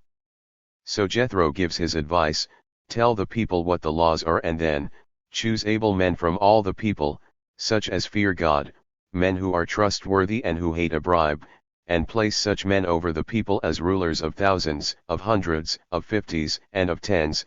Exodus 18.21-2. Moses heeds the advice and organizes the people accordingly. The important point, as Deleuze and Guattari astutely note, is the numbering of the units themselves. And the purpose of such numbering is initially for judicial reasons, as well as the touching concern for Moses' health, but it becomes the organizing principle of the people, so much that it recurs throughout later texts. See number 26, 31.14, 48, 52, 54, 1 Sam 8.12, 22.7, 29.2. For Deleuze and Guattari, this numbering is a defining feature of nomads. It is intrinsic, not generated by a need of threat from outside. Instead, the need is internal, for the sake of mobility, relations among the people, and for logistical arrangements. Further, the numbered bands are not for the purpose of administration, taxes, and control. But is this the case in Exodus 18? Three problems seem to challenge their reading. First, in Exodus 18 the initial purpose is clearly judicial, and to relieve the burden on Moses. 16 Only later in the narrative does the numbering attach itself to the war bands, number 31.14, 48-54. Yet, this is a minor problem, for the complexity of the nomadic war bands and their numbering may take a while to unfold in the narrative. A second problem is that many of the references to numbering the people refer to the organization of the army under a despotic state, that of Saul and David, 2 Sam 18.1, 4, 21.7, 2 KGS 11.9, 1 Chronicles 13.1, 26.26, 27.1, 28.1, 29.6, 2 Chronicles 1.2, 23.20, 25.5. Indeed, the standard position among many biblical critics is that the process of juridical and military numbering originated in the court of a petty despot, which was then read back into the past in order to gain Mosaic authority. 17 Deleuze and Guattari's reading thereby challenges such a standard position, so much so that they argue that the state may appropriate the system and adapt it to its own use, hence the similar pattern of organization in the armies of the state. The outcome, however, is what may be called a mixed semiotic. Numbering is not exclusive to the nomadic war band, even if it originated with them. Third, how do we account for the census statistics of Numbers 26, a reference cited by Deleuze and Guattari in relation to the war band? The catch here is that the numbering is not purely in terms of thousands, hundreds, fifties, and tens, but rather a series of subtotals that round the number out to tens, eventually producing that fabled total of 610,730. Nevertheless, it is still numbering. More substantially, the census is explicitly of the tribes of Israel, and not of their mobile militia. Of course, one can argue that the tribes themselves are determined by their military structure, but that is not how the text reads. Instead, the segmented tribal lineages are primary, so also numbers 1-3, with the numbering secondary. This textual presentation would turn numbering into a feature of tribal organization, which is for Deleuze and Guattari distinct from the nomadic war band. The tribe belongs to the pre-signifying regime, whereas the war band belongs to the counter-signifying regime. Has their reading of the text fallen down? Not quite, for I would suggest that the distinctions between these oppositional regimes are not as strict or as clear as Deleuze and Guattari would like to think. Indeed, this point is in line with another underlying theme of 8,000 plateaus, namely that one should never fix and thereby ossify a situation, should never lock in a particular plateau with any historical formation. Spies, prophets, and weapon makers. Thus far, I have discussed one feature, numbering, of the counter-signifying regime, of which Moses and the Israelites in the wilderness are a telling example. 4 other features remain. The warlike nomads are also distinguished by externality, espionage, prophecy, and weaponry. They exist outside the state, a counter to it, attacking and sacking fortress, temple, and palace. In their perpetual state of war against the state, the nomads operate via espionage and secrecy. One sends spies who infiltrate the city and undermine it from within. The prophet too is part of the nomadic band, manifesting the process by which religion, especially monotheistic religion, passes from its natural affinity with the state and the priest to that of war, especially holy war. 18. Finally, the nomadic war machine is where the innovations in weaponry take place. Hyksos in Africa, Scythians in Europe and then India and Persia, Mongols on the steppes, Hebrews in the Sinai, all of them were the source of new miniature atomic bombs such as the man-animal weapon, man-horsebow, sock-et bronze battle axe, iron sword, and cast steel saber. 19. In order to see whether these remaining 4 features appear in the text of the Hebrew Bible, we need to search outside Exodus 18. I have little to say concerning externality, since the narrative represents the Israelites as external to any state. Indeed, they are caught for 40 years between Egypt and Canaan. As for spying, it appears in the ill-fated narrative of Numbers 13-14. Moses sends spies into the land of Canaan, only for the spies to return with the utopian dystopian report that the land is indeed fertile, flowing with milk and honey, but that the people are strong, the cities large and well fortified, and that the descendants of the Anakim live there. The spies opine that they seemed like grasshoppers before these warriors. The story is well known. The people rebel, plan to return to Egypt, are threatened with annihilation by God, are spared and then condemned to spend another 40 years in the wilderness until the current generation dies off. Only much later, under Joshua, do 2 spies complete the task. In these narratives we do find the nomadic war machine coming face to face with the despotic state in all its apparent strength, even if the people are condemned for not trusting in the power of their own war machine and, of course, the deity. As for prophecy, Moses too becomes a prophet in the desert. As Deuteronomy 34.10 puts it, there has not arisen a prophet since in Israel like Moses, whom the Lord knew face to face. For some strange reason, Deleuze and Guattari make little of Moses the prophet, preferring to cite Mohammed as the prophet par excellence. In his hands, monotheism is transformed into a religion of perpetual war, the holy war against the state. Even if the initial impulse for religion comes from the state, a dubious claim, religion undergoes a radical deterritorialization when it is wedded to the war machine. 20. The prophet leads us into our last theme, weaponry and metalworking, although by an extraordinarily convoluted, nomadic, path. Thus far I have been reasonably content to stitch Deleuze and Guattari's proposed nomadic war machine onto the biblical texts of the Pentateuch.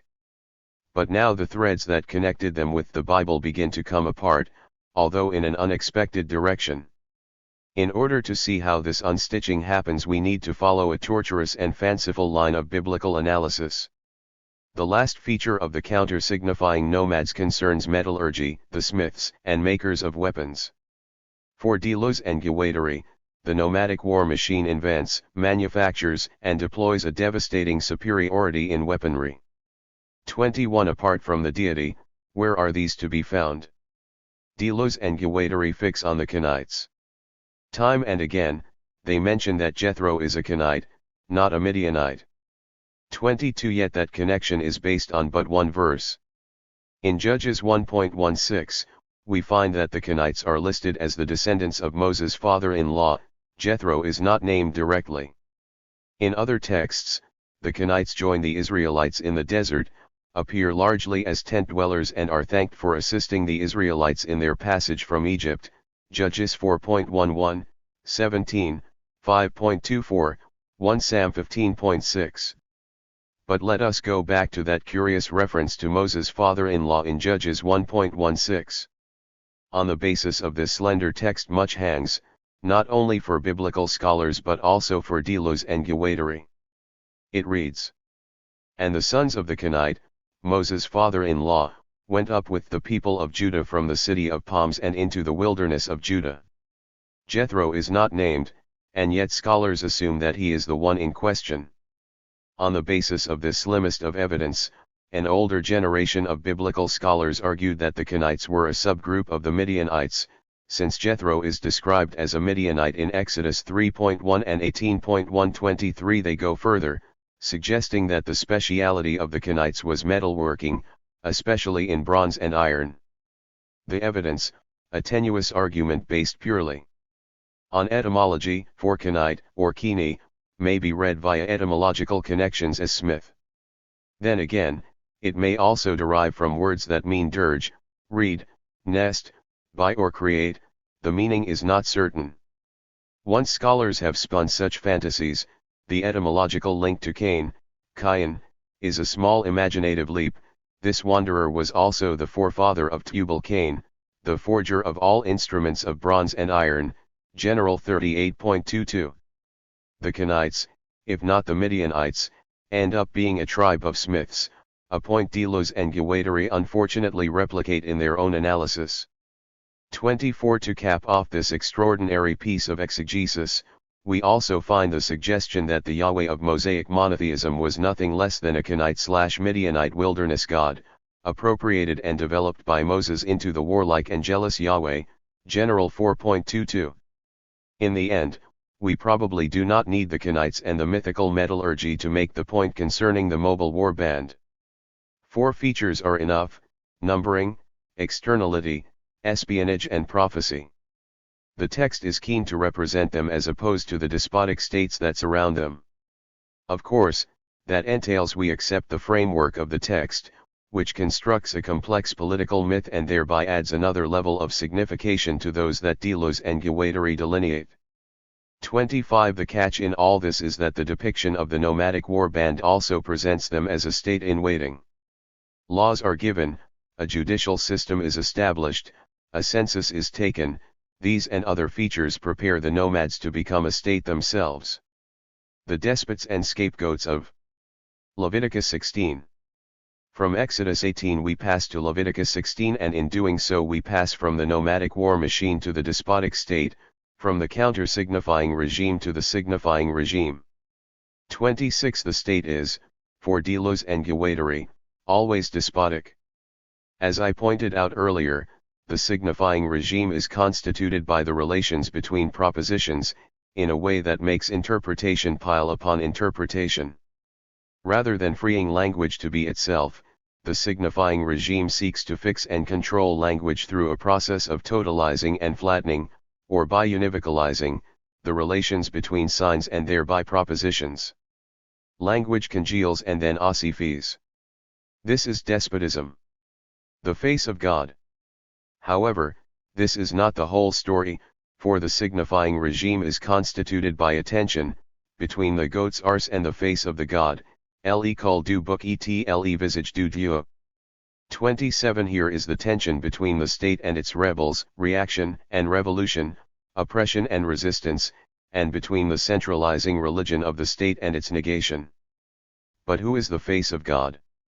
The despot, of course, for he is so often a god himself, or at least son or representative of a god. Except for the earliest phases of ancient Southwest Asia, especially in Mesopotamia when the temple precedes the palace as the focus of the towns, the palace is dominant. The front of the palace faces the temple, which is itself within the royal compound. Priests become apparatchiks of the petty potentate, who controls the rituals of the temple itself. Delos and Guattari set the scene of Leviticus 16 as follows. The complete system, then, consists of the paranoid face or body of the despot, God in the signifying center of the temple, the interpreting priests who continually recharge the signified in the temple, transforming it into signifier, the hysterical crowd of people outside, clumped in tight circles, who jump from one circle to another, the faceless, depressive scapegoat emanating from the center, chosen, treated, and adorned by the priests, cutting across the circles in its headlong flight into the desert. 28. The people are in the wilderness, and the tent of worship has been set up in the midst of the camp. The despot, Moses with the glowing face, Exodus 34.29-35, meets with his God inside the mobile temple, Leviticus 16.2, number 7.89, see also Josh 7.10-15, 1 Sam 3.1-15. But so does Aaron, his brother, who must prepare with arcane rituals and codes of dress to come before the God, who appears in the cloud upon the mercy seat, Leviticus 16.2. He undertakes a series of rituals hidden to all but him, having to do with animals, blood, and fat. His clansmen engage in endless interpretation of interpretation, reading signs from the slain animals in the same way they interpret the texts they produce. The people stand outside, hysterical and fearful of the punishment that is a hair's breadth away, Leviticus 16.33-4. The scapegoat, which staggers out of the door of the tabernacle, is led by a man through the crowd and out of the camp, and then released with much relief into the desert. The goat's arse. The goat is of course the scapegoat, which represents the other side of the tension within the signifying regime of the despot. It is one of two goats. A first expiatory goat is sacrificed, but a second goat is driven away, sent out into the arid desert. 29 or, as Leviticus 16.21-2 puts it, and Aaron shall lay both his hands upon the head of the live goat, and confess over him all the iniquities of the people of Israel, and all their transgressions, and all their sins, and he shall put them upon the head of the goat, and send him away into the wilderness by the hand of a man who is in readiness. The goat shall bear all their iniquities upon him to a solitary land, and he shall let the goat go in the wilderness. Azazel is the goat's temporary name, which is traditionally translated as scapegoat, or the goat that goes. But it may also mean a name for the demon of the wilderness to whom the goat is sent, a jagged rock or a precipice to which the goat is expelled, or the wrath of God that the goat is to appease. 30 Delos and Guattari prefer the initial etymology, as Le Bouc Émissaire, the goat sent out, yet we should not rush too quickly to fix the meaning of the word. Is that not a feature of the signifying regime? So, let us assume Azazel evokes all of the senses in its semantic field. The goat is the one that goes out into the wilderness, to the rocky precipice where the demon lives so as to appease the wrath of God. The word itself is a narrative that is embodied in the elaborate ritual of atonement. Leviticus 16.21-2 is too often isolated from the wider textual context. The ritual in which the high priest is crucial, Aaron, who is always on the verge of making a minor mistake with catastrophic consequences. The text is full of obsessive concern over priestly vestments, ablutions, incense to cloud the mercy seat, bulls, rams and goats. The slightly confused description of Leviticus 16, a ram or two appear but play no role, depicts an abattoir. The bull is slaughtered, sacrificed, its blood sprinkled on the mercy seat and the remains burnt outside the camp. Lots are cast over the goats, one ending up with the same fate as the bull, but the other becomes the scapegoat, upon which is laid the sins of the people before it is led out into the wilderness by a man designated for the task. When that man reaches the zone outside the camp, he lets the goat go to meet the demon of the jagged precipice, turns and washes his clothes and himself before re-entering the camp. I would like to make 3 observations about this paradigmatic text. First, and obviously, the focus is the community and its survival, which is ensured by trying to banish everything perceived to threaten that survival. Second, note the obsession over sin. 3 times synonyms are used in the Hebrew, translated as iniquities, transgressions, and sins, as well as the careful attention to ensuring that the goat does not run free within the camp, for a man designated for the task must lead the goat outside the camp. Third, the ritual has more than a passing connection to Genesis 2-3. The garden becomes the camp, which also has a flaw within which must be banished so that the camp itself does not implode. The difference is that in the story of the garden we follow the scapegoat, General 3.23-4, out of the garden, never to hear about goings-on within that boring idol, whereas in Leviticus 16 we stay in the camp and imagine all manner of terrors for the goat. However, let me stress another feature that will become important soon enough. The ritual of Leviticus takes place not in the city of the despot but in the wilderness. The text has not a temple but a tabernacle, not a city but a camp, not a citizen body but a mobile nomad band, or perhaps a post-signifying group of escapees, as we see below. Deleuze and Guattari have taken a text that concerns the nomadic wanderings of the Israelites in the desert and made it a central reference for the despotic state with its city and temple. In their interpretational shift, nomads and the despot have merged together. The nomads have come into the city, no longer outside but inside. Following the scapegoat. Before I return to that point, let me follow Deleuze and Guattari further, for they follow the scapegoat out of the temple and then out of the city, or camp. Here they break with the text's own concern, which is to ensure the continued viability of the community itself. But the community is not of interest. Instead, it is the line of flight of the scapegoat, a leitmotif in the politics of resistance championed by Deleuze and Guattari. Cutting across the signifying circles and centralized signifier of the despotic regime, the goat flees headlong into the desert. It embodies all that the despotic signifying system is not, all that is threatening and foreign. Deleuze and Guattari may seem to overload the biblical text, but a closer look reveals a more detailed exegesis. In the same way that the sins, transgressions, and iniquities bear down upon the goat with the weight of repetition in the biblical text, so also do Deleuze and Guattari spin out the implications of the sins laid upon the goat. In the signifying regime, the scapegoat, le bouc émissaire, represents a new form of increasing entropy in the system of signs.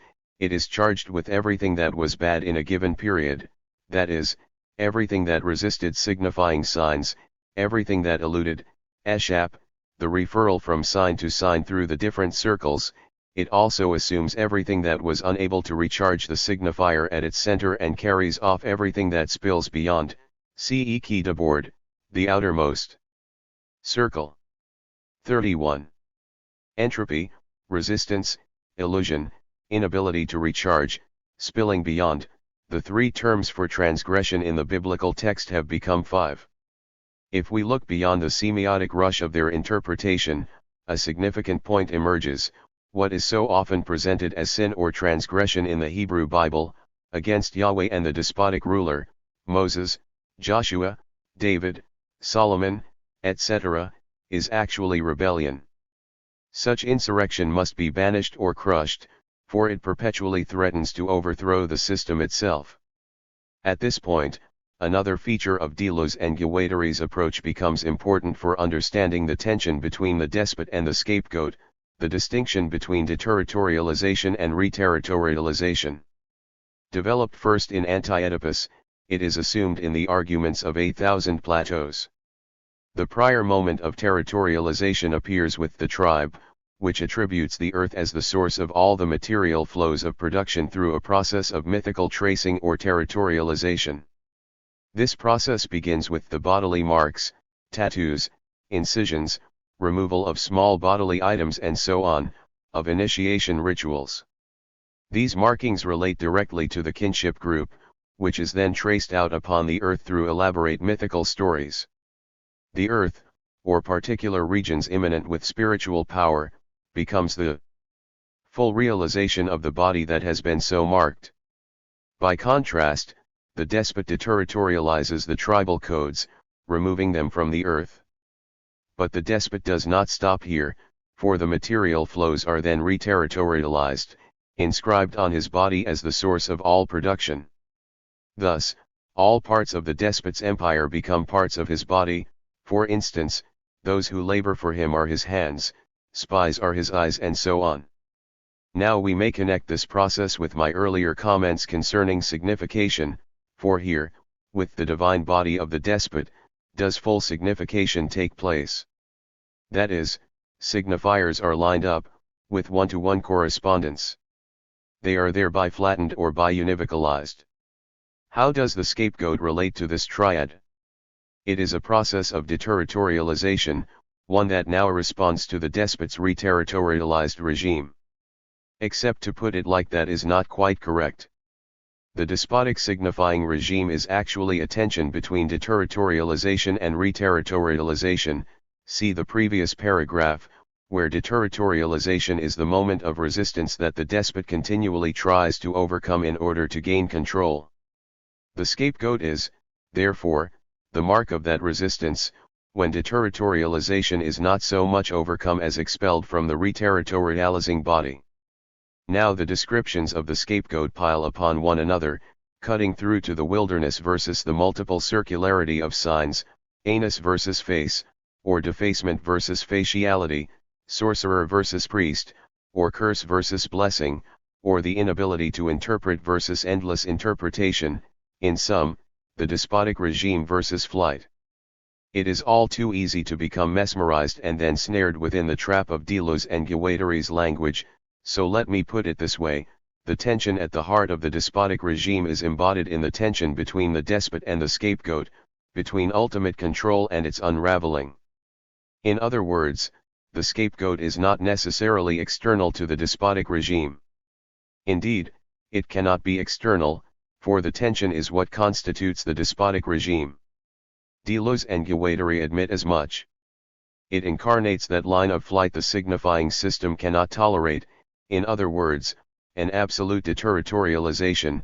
The regime must block a line of this kind or define it in an entirely negative fashion precisely because it exceeds the degree of deterritorialization of the signifying sign, however high it may be.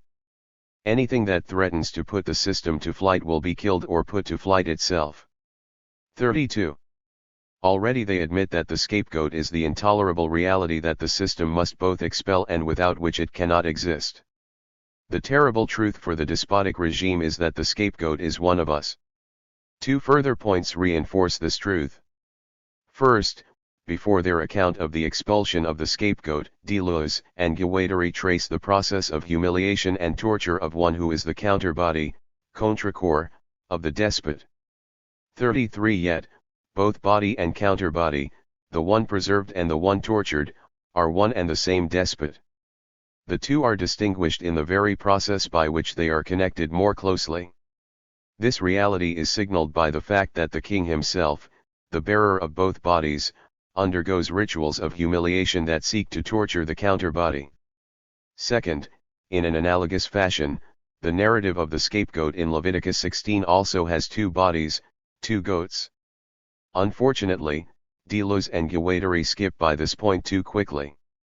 If they had paused a little with the narrative itself, they would have realized that the two goats, one blessed and sacrificed and the other cursed and cast out, signal this bond between despot and scapegoat, the body and counterbody that are in fact constitutive of the system itself. The outcome, Leviticus 16 indicates that resistance, revolution, line of flight are part and parcel of the despotic regime of signs.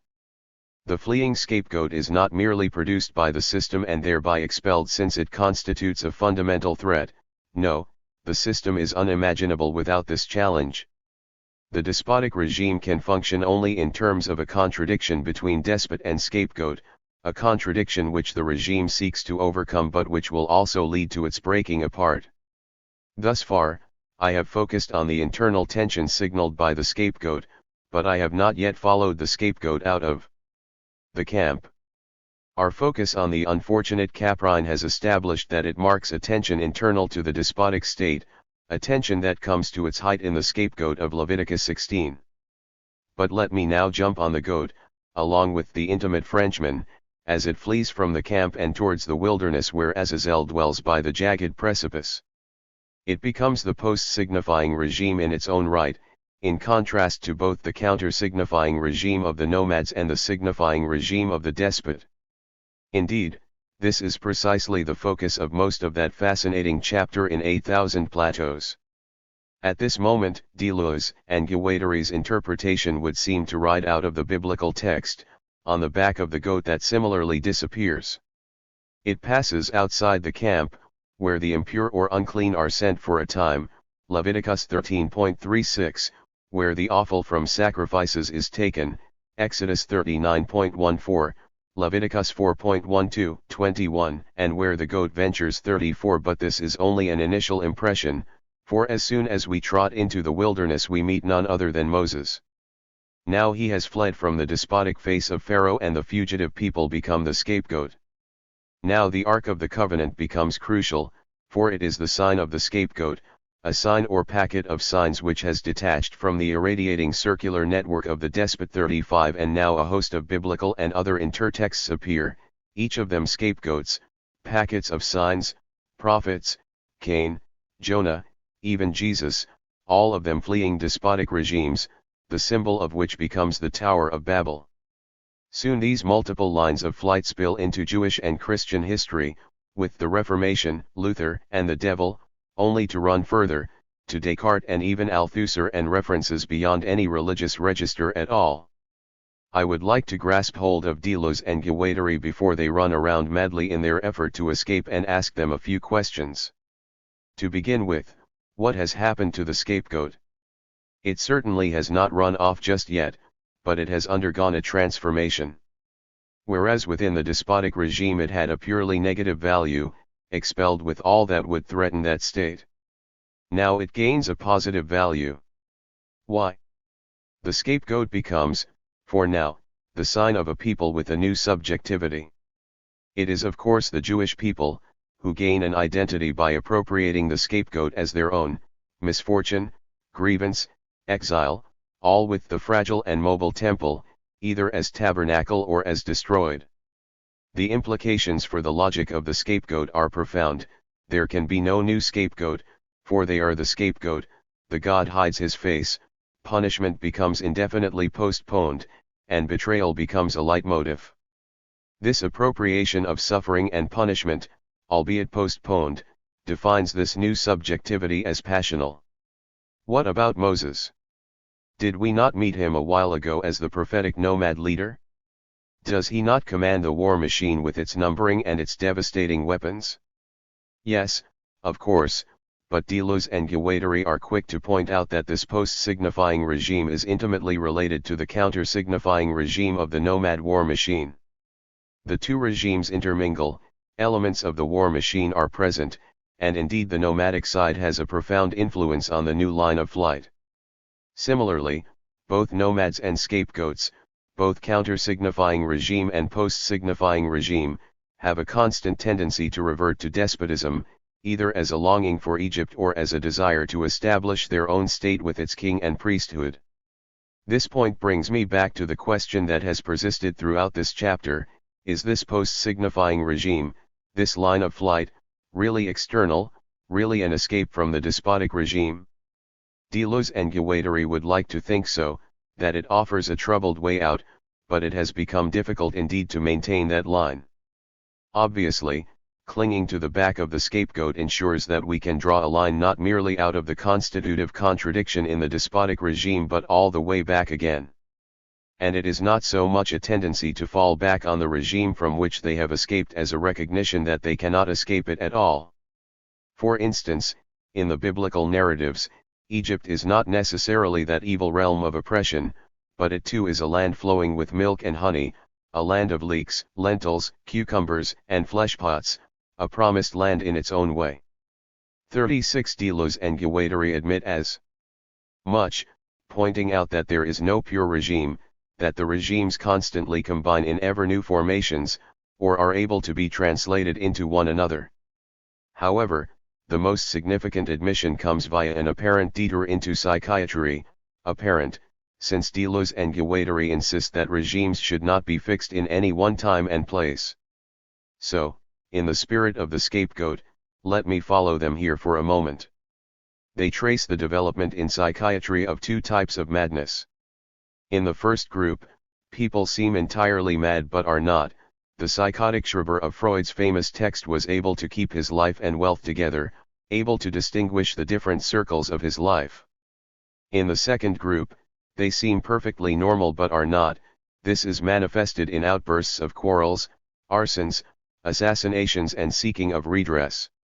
37. So the psychiatrist is caught, arguing on the one hand for leniency, understanding and open asylums, and on the other for surveillance and high-security asylums. These two types are, in 8,000 plateaus, are paranoid, signifying, despotic regime of signs, and a passional or subjective, post-signifying, authoritarian regime. 38 The symbols of both are none other than Pharaoh and Moses. This detour through psychiatry brings them around to what I have been arguing throughout this chapter.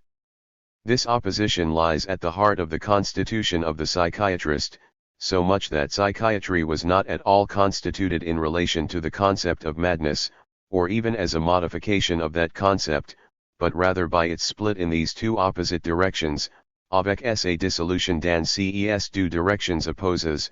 39 Just to make sure we have not missed the point, they note, and is that not our own double image, all of ours, seeming mad without being it, then being it without seeming it?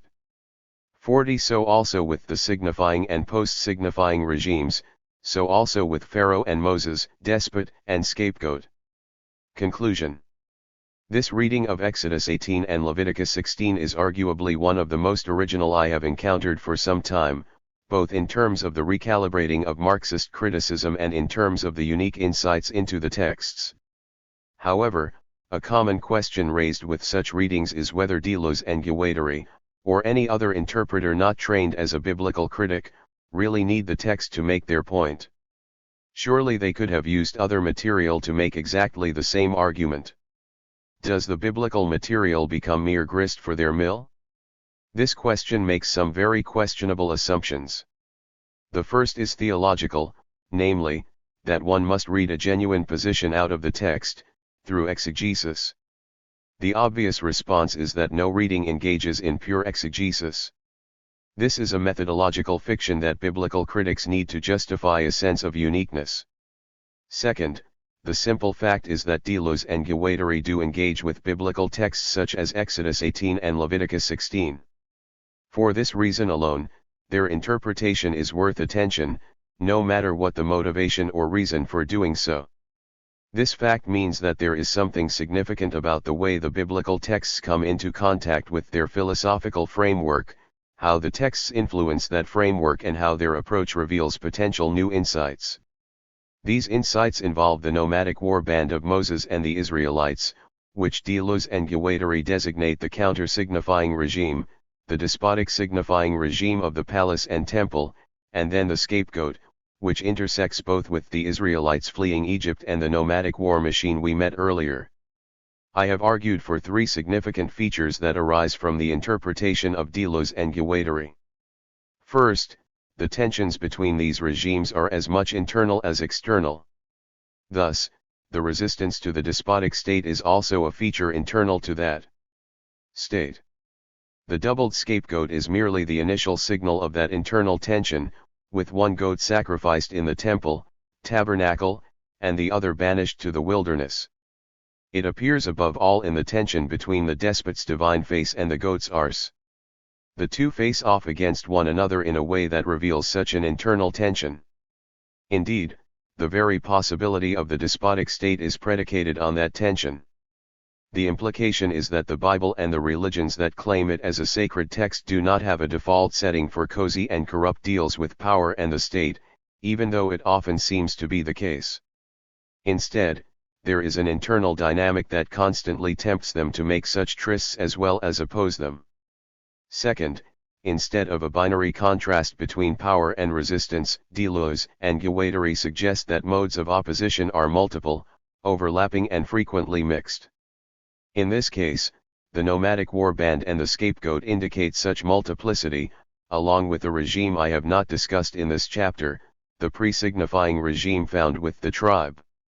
Finally, the various regimes, especially those involved in resistance, are never pure. They constantly intermingle.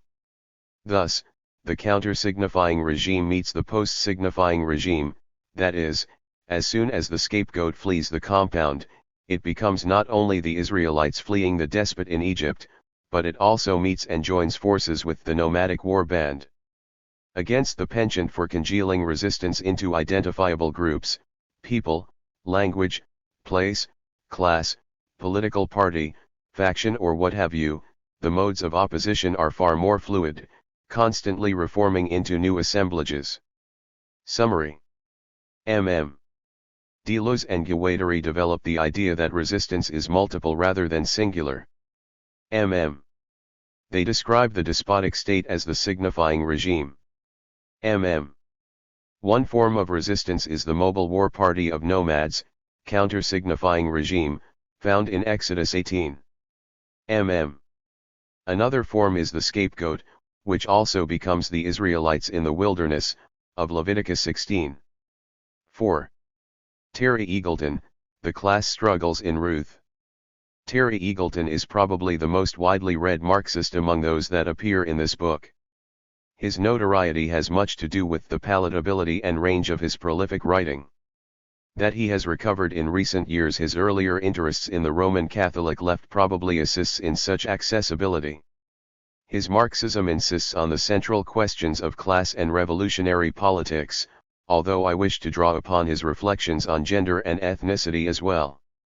After outlining some key points on class, I indicate how class and ethnicity, and then class and gender, relate to one another by focusing on two of Eagleton's literary interpretations, Heathcliff and the Great Hunger and the Rape of Clarissa.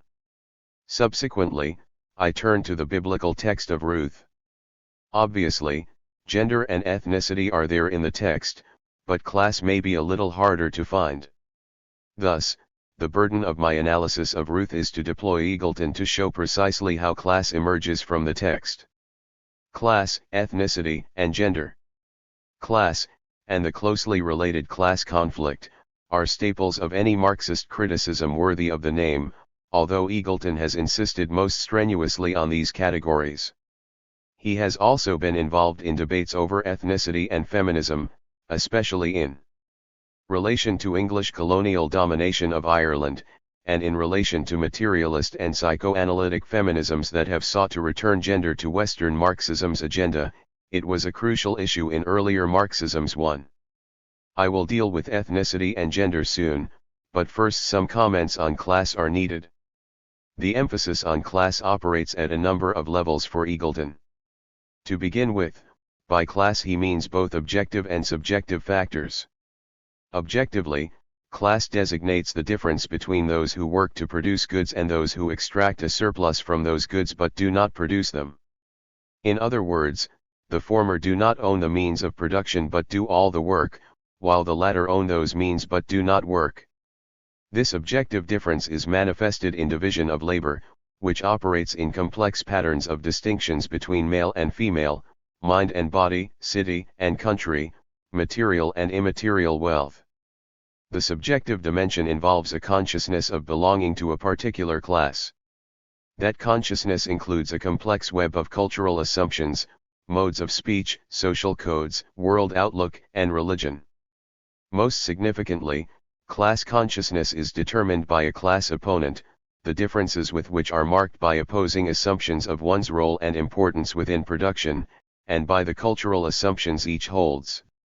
For instance, peasants regard the class that extracts their produce, whether through taxes or direct appropriation, plunder, as exploitative and cruel overlords, while those who extract such surplus regard peasants as ignorant, lazy, earthy, uncultured, and surly.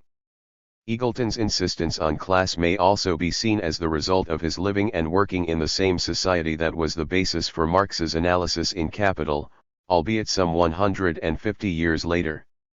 For here class is an obvious feature of social relations, marked out sharply in terms of language, culture, politics, and above all in working conditions.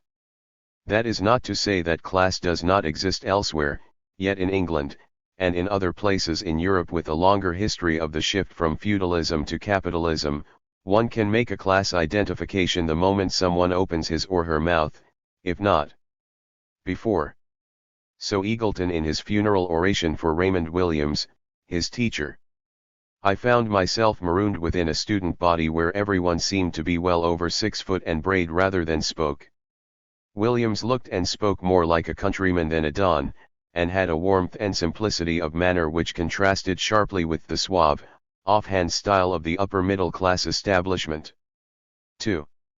It is no surprise then that Eagleton's political commitment is to class politics, and that his literary criticism and class conflict are the central categories of his literary method. Class, however, interacts with a number of other forms of division and oppression, including ethnicity and gender. At times, and unfortunately, debates turn on apparently irreducible foundations. Conventional Marxists, if squeezed sufficiently, will not renounce class, however much else may have been relinquished on the way. Post-Marxists may be as ready to give up the faith as any Quisling, but Eagleton is hardly one of those. However, for those committed to analyzing ethnicity as well as feminism, what cannot be relinquished or made into a secondary phenomenon are the questions of race and gender. So what comes first, class, ethnicity or gender? To frame the question in this way, the assertion of one or the other as the philosophical first principle, is of little use. One response to this impasse is to include the other neglected categories within one's critical and political inventory, so much so that we now have a new subdiscipline known as intersectionality, where class, race, and gender are joined by queerness, ecocriticism, post-colonialism and so on. 3. Yet this inclusionary move, in some form of common front, loses both the specific political force of each approach and sounds a little too much like liberal multiculturalism. So a substantial part of my introduction to Eagleton will watch for how he deals with this question. Class and ethnicity, Heathcliff and the Great Hunger. In order to bring out the connection between class and ethnicity, I would like to discuss in a little detail Eagleton's interpretation of Wuthering Heights. For here he attempts to show how both class and ethnicity are crucial to the organization of the text and yet how they are concealed. For Eagleton, the key to Wuthering Heights is the Great Famine in Ireland, the result of a deliberate and genocidal act of refusing aid by the Imperial English government. In this light, Heathcliff is initially an allegorical personification of the Irish, especially the working Irish peasantry. His ethnic identity is actually concealed through his class identity, so Eagleton's point that he represents the Irish is an effort to overcome such concealment. As for class, it too is concealed by means of the subtle and bewildering shifts throughout the novel, so Eagleton's interpretation sets out to identify those shifts. Heathcliff starts out as an image of the famished Irish immigrant, becomes a landless labourer set to work in the Heights, and ends up as a symbol of the constitutional nationalism of the Irish Parliamentary Party. 5. Initially, Heathcliff appears as impoverished Irish rural labourer, with all that is represented by that class.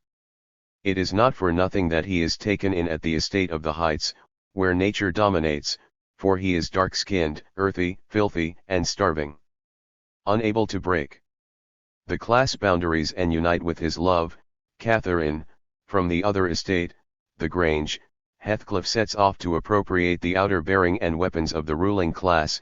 At heart he remains a boer, in order to take over both estates, the Heights and the Grange, only to die before he can enjoy it all.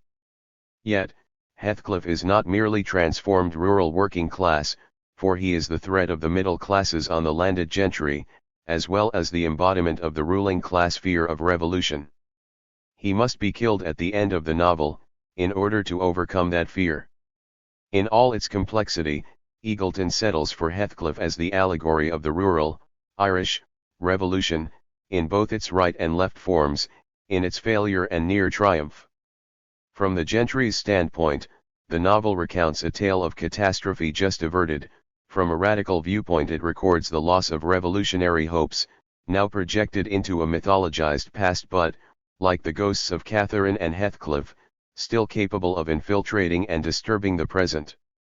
6. It is this complex mode of interpretation, in which class and ethnicity are both uncovered and untangled, that I will deploy in my reading of Ruth. Class and gender, the rape of Clarissa. As for the question of class and gender, I turn to Eagleton's brief monograph, The Rape of Clarissa. 7. An interpretation of Samuel Richardson's epistolary novels, Clarissa, as well as Pamela and the History of Sir Charles Grandison. 8. Eagleton's main thesis is that Richardson's 3 novels were central to the emergence of a dominant bourgeois ideology. In the long transition from feudalism to capitalism, the bourgeoisie, regarded at the time as crass and uncultured, enacted an ideological shift away from the overt power and violence of public male relations. Richardson was instrumental in this shift through leading what Eagleton calls the feminization of male relations. While Pamela, 1740, is the first experiment, Clarissa, 1747, foregrounds the moral and ideological bankruptcy of the older aristocracy, embodied in the libertine violence of Lovelace, who convinces Clarissa to elope with him.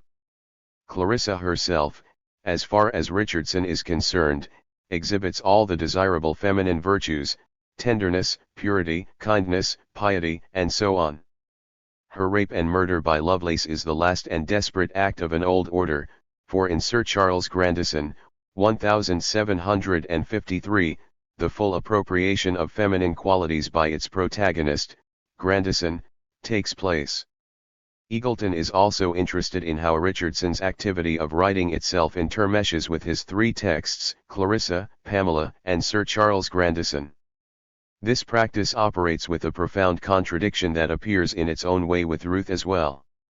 In a process comparable to the paradoxical way in which the new values of love, choice of partner, by a woman, and companionship both enabled women to pick out their own husbands and rendered them completely dependent and bound to such a man within the emerging nuclear family, so also Richardson's practice of circulating drafts of his novels among a circle of educated women, for extended comment and revision, served to fetishize women as technicians of the heart through granting them a more authoritative and public voice. Undercutting the older forms of patriarchy, in which marriage was arranged and men assumed they knew what women wanted, was a newer form that was simultaneously better and worse.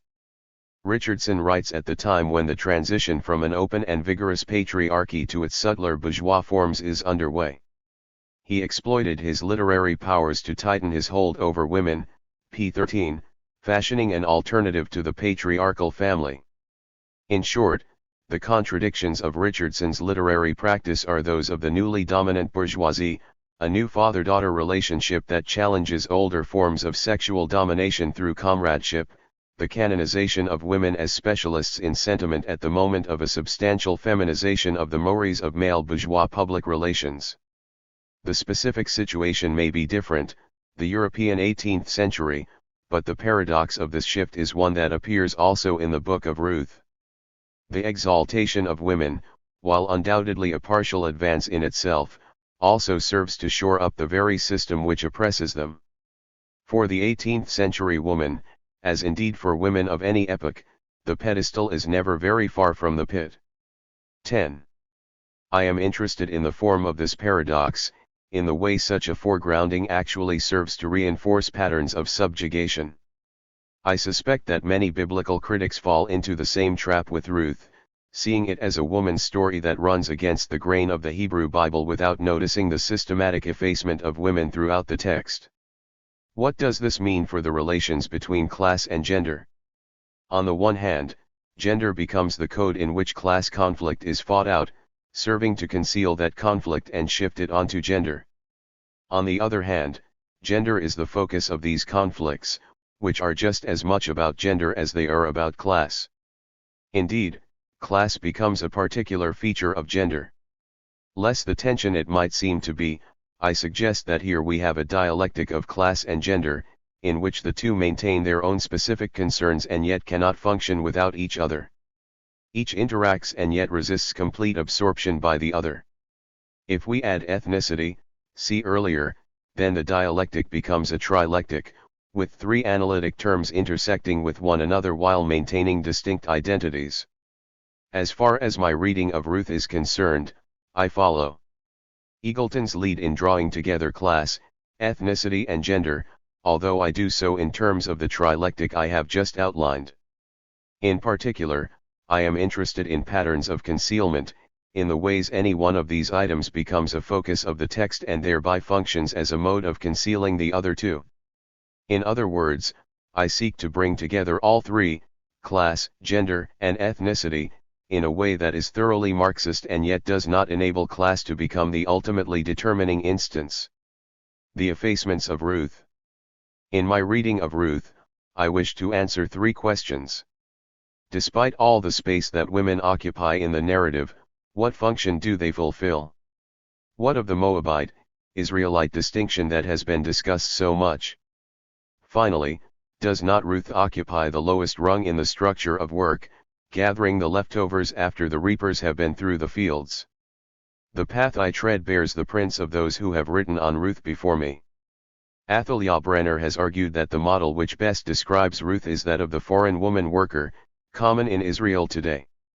11 women come into Israel to work at the lowest paid jobs, usually domestic, from countries where there is little work at all.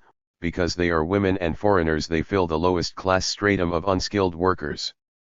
This is a finely balanced argument, much better than her earlier valorizations of Ruth as a woman's story, 12, since the questions of ethnicity and gender provide greater complexity for an implicit class analysis, and yet ethnicity and gender are not the determining factors of class. The catch is that Brenner does not offer a class analysis, hence my use of implicit, notable more for her feminist criticism than any Marxist categories. David Jobling's commentary on 1 Samuel divides the analysis into sections on class, gender, and ethnicity. 13. This is one of the best and most astute commentaries I have read, partly because Jobling is interested in similar questions to me and studiously avoids the favoring of one category over another. However, the middle section on gender relies heavily on psychoanalysis, while the sections on class and ethnicity are less taken with psychoanalysis. In other words, where gender is an issue, psychoanalysis seems most appropriate, for they both speak of the individual and private, specialists in sentiment, to use Eagleton's phrase for the women of Richardson's circle. Yet, when the questions of class and ethnicity come to the fore, the modes of analysis move from the private to the public. Further, it does not seem to me that Jobling provides an adequate reflection on the interrelation between the three areas. Identifying class. Before attempting precisely such a dialectical reading, I need to ask how class, gender, and ethnicity work in the narrative of Ruth. In this respect, the story of Ruth attempts to deal with the problem, who is the mother of Obed? He is not simply Ruth's child, for the story closes with the women of the neighborhood saying, "A son has been born to Naomi," Ruth 4.17. Then the narrative closes with a male genealogy from Perez to David, in which Boaz and Obed feature.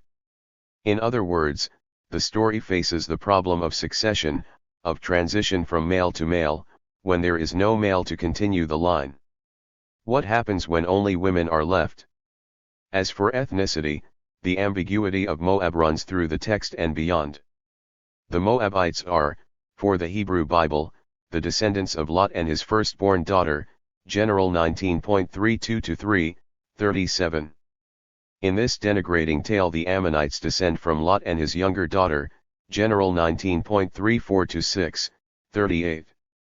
Ruth is therefore one of this incestuous brood, a secondary part of the lines that tie in with Abraham. In Ruth itself the ambiguity of Moab continues. 14. Ruth and Orpah are Moabite wives of now dead Israelite men, Mahlon and Chilion. Ruth, whose Moabite identity is so much part of her character that it becomes an epithet, follows Naomi back to Judah, but it is she who marries Boaz and produces a child in the curiously impure genealogical line that leads back to David. Class, Eagleton's most favored category, is less obvious in Ruth, but only because it has been less of a focus in criticism than questions of gender and ethnicity. Yet the narrative, especially in Chapter 2, cannot be understood without a notion of class. As I outlined earlier, class is one of a cluster of terms in Marxist theory that explores the relations between productive and non-productive labor. Those who control the means of production extract, in order to live, the surplus product from those who work for them but do not own the means of production. Within this basic description a host of particular variations exist in any one political formation. See Marx's famous analysis in the 18th Brumaire of Louis Bonaparte 15, so much so that the Marxist category of class becomes the name of a problem that must be addressed afresh on each occasion. Let us see how class appears. The return of Naomi and Ruth to Bethlehem takes place at the beginning of the barley harvest, Ruth 1.22, a crucial temporal marker that sets up the sequence that follows. Ruth begins, at her own suggestion, the task of gleaning after the reapers of the harvest. In the hierarchy of labor she is a long way from the wealthy Boaz, owner of the means of production. Between them come the young man in charge of the reapers and the reapers themselves. Ruth follows the reapers in the field, Ruth 2.3.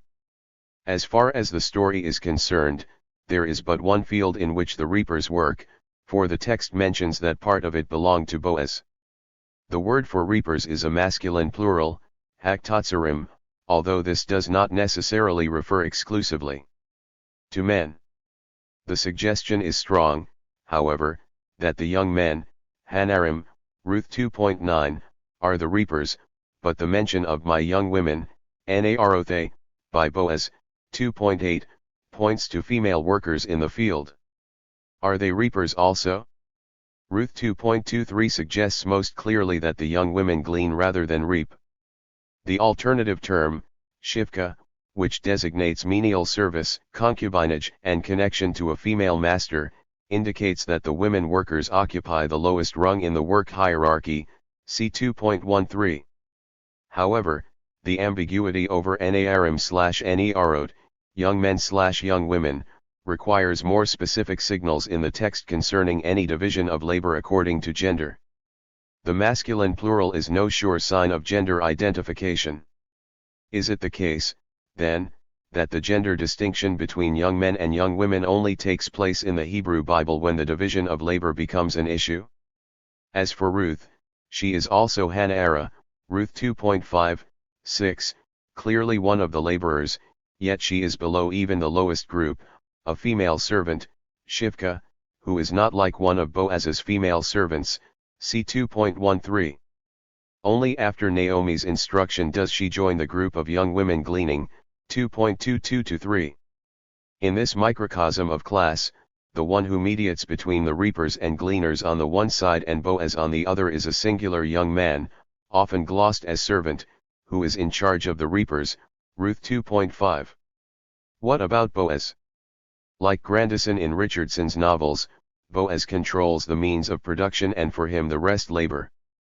His wealth, the public activities of exchange at the gate, 4.1, his age, the eating and drinking at the threshing floor, 3.3-7, and the instructions given to his reapers as to how they should work, 2.15-16, all indicate a man in charge of the means of production and labor.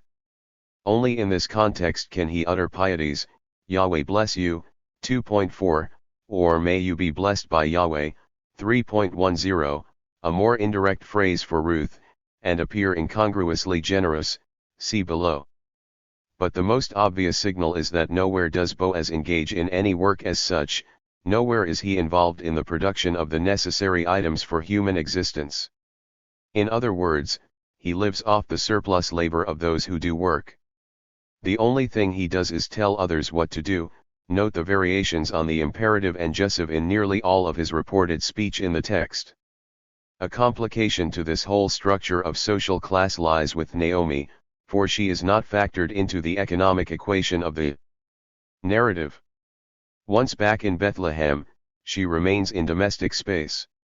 Her role for the rest of the story is to give Ruth directives, 3.1-4, like Boaz, Naomi is given to imperatives and justives, encourage Ruth in her decisions, 2.2, utter pieties, 2.19, 20, question Ruth's daily activities, 2.20, urge her on in the back-breaking work of gleaning, 2.22, and gain ownership of Ruth's child, 4.16, which is then recognized by the other women, 4.14, 15, 17. Both Naomi and Boaz use the familiar my daughter, 1.11, 12, 2.2, 8, a distinct marker in the hierarchy of kin structures. Naomi is then most like Boaz in this story, for she also does no work, she controls Ruth's actions, directing her to go out and glean, seduce a man on the threshing floor and bear a child. This legitimate Judahite is another who lives from the surplus produced by those who work. Kinship, inheritance, and the exchange of women. A valid objection to my reading is that the absence of Naomi's work is characteristic of the repression of women's work in domestic space. Surely Naomi engages in tasks of cleaning and cooking while Ruth is outside the domestic sphere, doing the work that does register in the text. And is not Naomi the one who cares for the son after he is born? Boaz, by contrast, controls the means of production to which and to whom Naomi herself is subject. At one level, this absence in the text signals that Naomi is yet another enabler of the necessary patrilineal with which the story closes. There are, however, other signals in the text that indicate the deeper complicity of Naomi and Boaz. To begin with, there is the question of kinship, which devolves into that of patrilineal. The story begins with the Judahite credentials of Elimelech, Mahlon, and Chilion, Ephrathites from Bethlehem in Judah, 1.2. The issue returns in the narrator's note in 2.1, now Naomi had a relative, Moda in Kir, relative, and Meudah in Ketib, acquaintance 16, of her husband's, a powerful man, Jibber, of the family of Elimelech, and his name was Boaz. After this note, Ruth's encounter with Boaz is inevitable, although the economic factor of the division of labor becomes crucial in order to allow the connection to be made. Time and again the kinship of Naomi and Boaz recurs, 2.3, 20, 3.2, 12, until the whole question needs to be resolved by the transaction at the gate with the unnamed Redeemer, who is closer to Naomi than Boaz. The connection of blood is but the mark of a deeper allegiance, of which the dealings in the 4th chapter of Ruth comprise the first element. Here the public transactions of men over possessions and women enable the initial steps towards a narrative resolution. The issue concerns who will act as Goel, Redeemer, for Elimelech. The concentration of various forms of the verb and noun that form part of the semantic cluster of GL, 3.13, 4.1, 3, 4, 6, 7, 8, to redeem lost property or inheritance, indicate a distinct transaction as the solution to the narrative problem of inheritance. Yet, when Boaz and the Redeemer in question have sat down together with other men, the surprise in store is that the key issue is a field share, Kilikat Hasadeh, that belonged to our brother Elimelech, 4.3, 17. The negotiations begin and the dealings remain at the level of land. But when the nominated Redeemer agrees to acquire the land, Boaz finally mentions Ruth. On the day you acquire the land from the hand of Naomi and from Ruth, the Moabitess, the wife of the dead, you acquire to restore the name of the dead to his inheritance, 4.5. At this the Redeemer withdraws his offer and allows Boaz to become the Redeemer of Elimelech, thereby relinquishing the legal duty of the next of kin to take the wife of the one who died so that he would not compromise his own inheritance. A couple of items need to be noted in the syntactical structure of Ruth 4.5. To begin with, the Hebrew text stumbles at a couple of points, suggesting that Ruth causes some problems for the transaction at the gate. Her syntactical place in the sentence is unclear. On the one hand, the phrase, from the hand of Naomi and from Ruth, Mayad Naomi Umeth Ruth, appears balanced as the indirect object of the infinitive construct on the day of Ur. Acquiring, Biyam Kenathika. On the other hand, the Meeth before Ruth is different from Mayad, from the hand of, before Naomi. Of course, the problem, as the following verses make clear, is that Ruth is not the one from whom the property must be redeemed. And so commentators suggest, following the Vulgate, that the full Umeth should be the same as verse 10, Wegameth, also, you by Ruth. In other words, they try to make Ruth the direct object of the next verb. This suggestion signals a problem in the text. The syntactical ambiguity hints at a possible inheritance from Naomi to Ruth, outside the control of men, and it is this threat that must be closed down by the convoluted transaction at the gate. The kir/ketib for the second verb, kanatha/kanathai, you acquire or I acquire, disrupts the sentence yet further. Is it that when the Redeemer acquires the land from the hand of Naomi and from Ruth, Boaz also restores the name of the dead to his inheritance? Or does Boaz acquire Ruth and the nominated Redeemer acquire the land? Or is it as the Quir has it, that the one who redeems the land, along with Ruth, redeems the inheritance of the dead? Once again, Ruth disrupts the syntax of a sentence in which she is an object of exchange. My second observation concerns the secondary status of Ruth to the field share, Kilikat Hasade, found in both Ruth 2.3 and 4.3. It is as though her inadvertent wandering, while gleaning, onto Boaz's field share, 2.3, inextricably ties her to the exchange of such shares, Elimelech's share to Boaz in Ruth 4.3. So close is the connection between women and land, as producers of children and food that men perpetually seek to control, that a metonymy creeps in, suggesting that Ruth herself is the field share over which the men haggle. What is being exchanged here?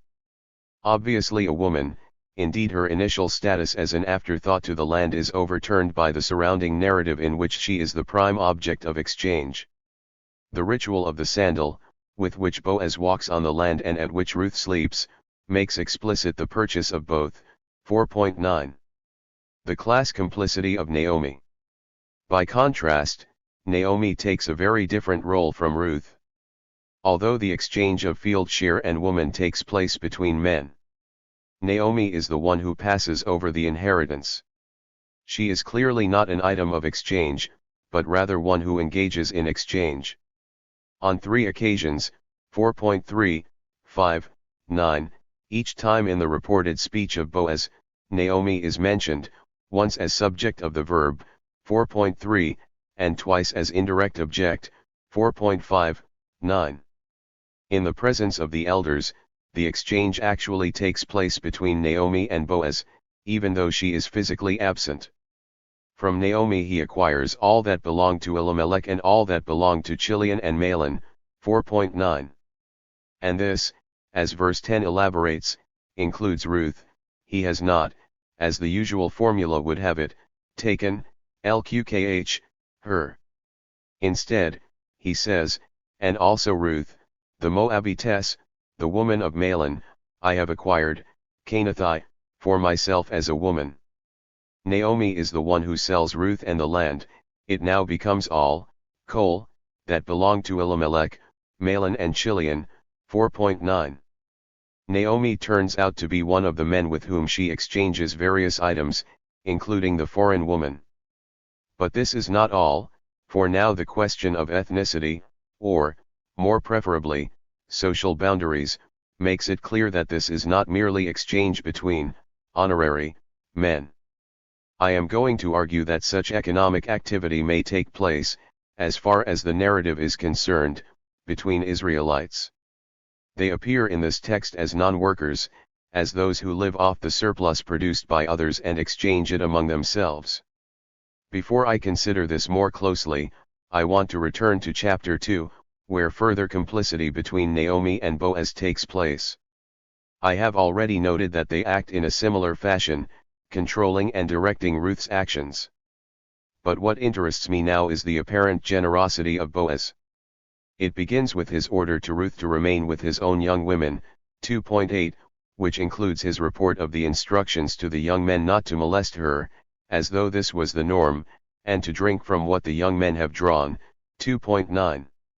Ruth herself comes to the party, uttering her thanks, "May I find favor in your eyes, my lord, for you have comforted me and spoken kindly to your female servant, though I am not one of your female servants," 2.13. Not only does Boaz, in all his largesse, talk to her directly and offer her food, 2.14, but he orders the young men to give her as much help as possible. They are to allow her to glean among the sheaves and to pull out some grains from the bundles so she can gather more, 2.15-16.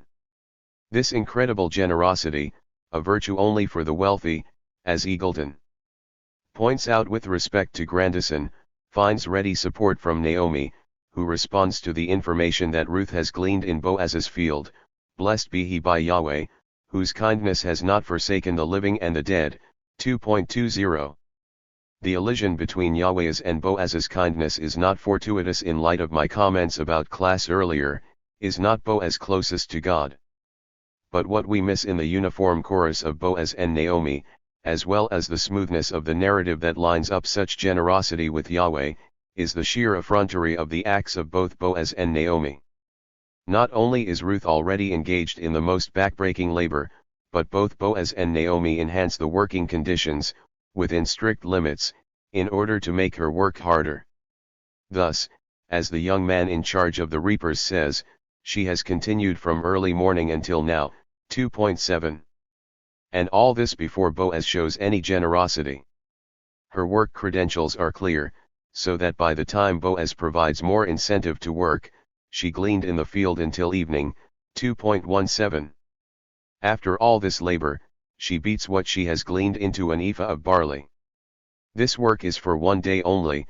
After Naomi's encouragement, Ruth gleans for the whole season, until the end of the barley and wheat harvests. 2.23. This is hardly benevolence, but more like pure exploitation. It seems, then, that Naomi and Boaz have multiple ties, in terms of kinship, economic exchange, and the exploitation of labor. But to what end? A hint of this purpose appears already in chapter 2, when Boaz offers Ruth bread and wine in which to dip the bread. So she sat beside the reapers, and he passed her the parched grain, and she ate and was satisfied, and she had some remaining. 2.14. If this grain that is left over is ambiguous, the gift after their night together makes it a little clearer.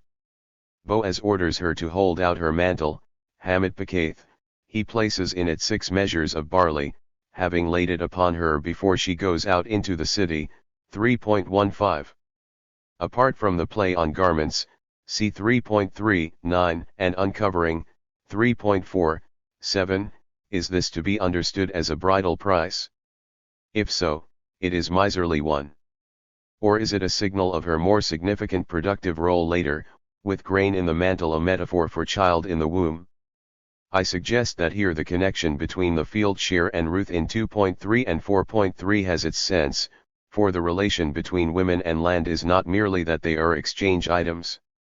Rather, the leftover parched grain and the 6 measures of barley placed in her mantle, so that she was virtually naked, signal a deeper association between the productivity of land and women. Both produce fruit for others to appropriate.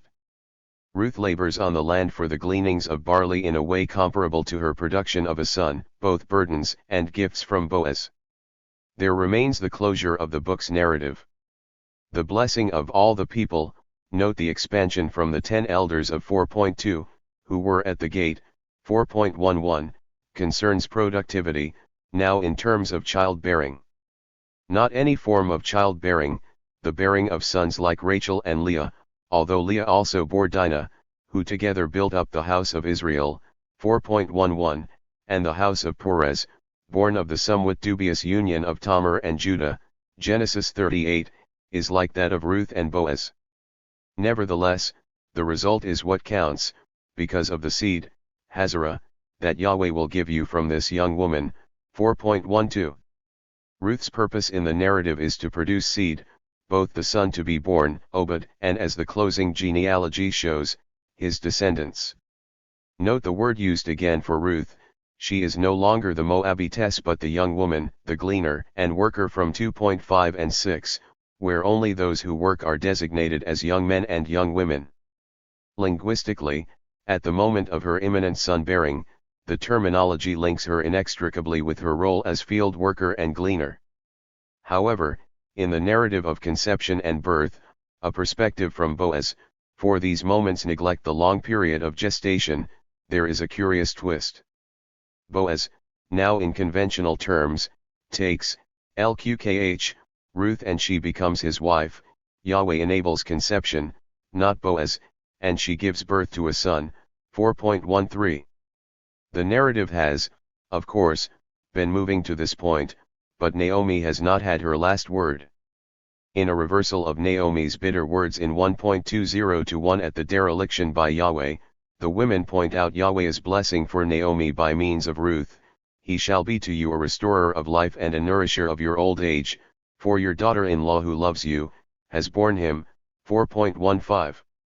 Yet, Naomi is by no means restricted to uttering blessing, she also takes, lqkh, the same word that is used for Boaz's taking of Ruth, 4.13, and puts him in her own bosom, vikaka, becoming wet nurse to him, 4.16. With the words of the women, a son has been born, Yulad, to Naomi, the appropriation is complete. Ruth has disappeared, leaving the barest trace. That appears with the child's name, Obed, Ovid, is part of the same semantic field of bdh, to labor, and also gives us Avid, slave.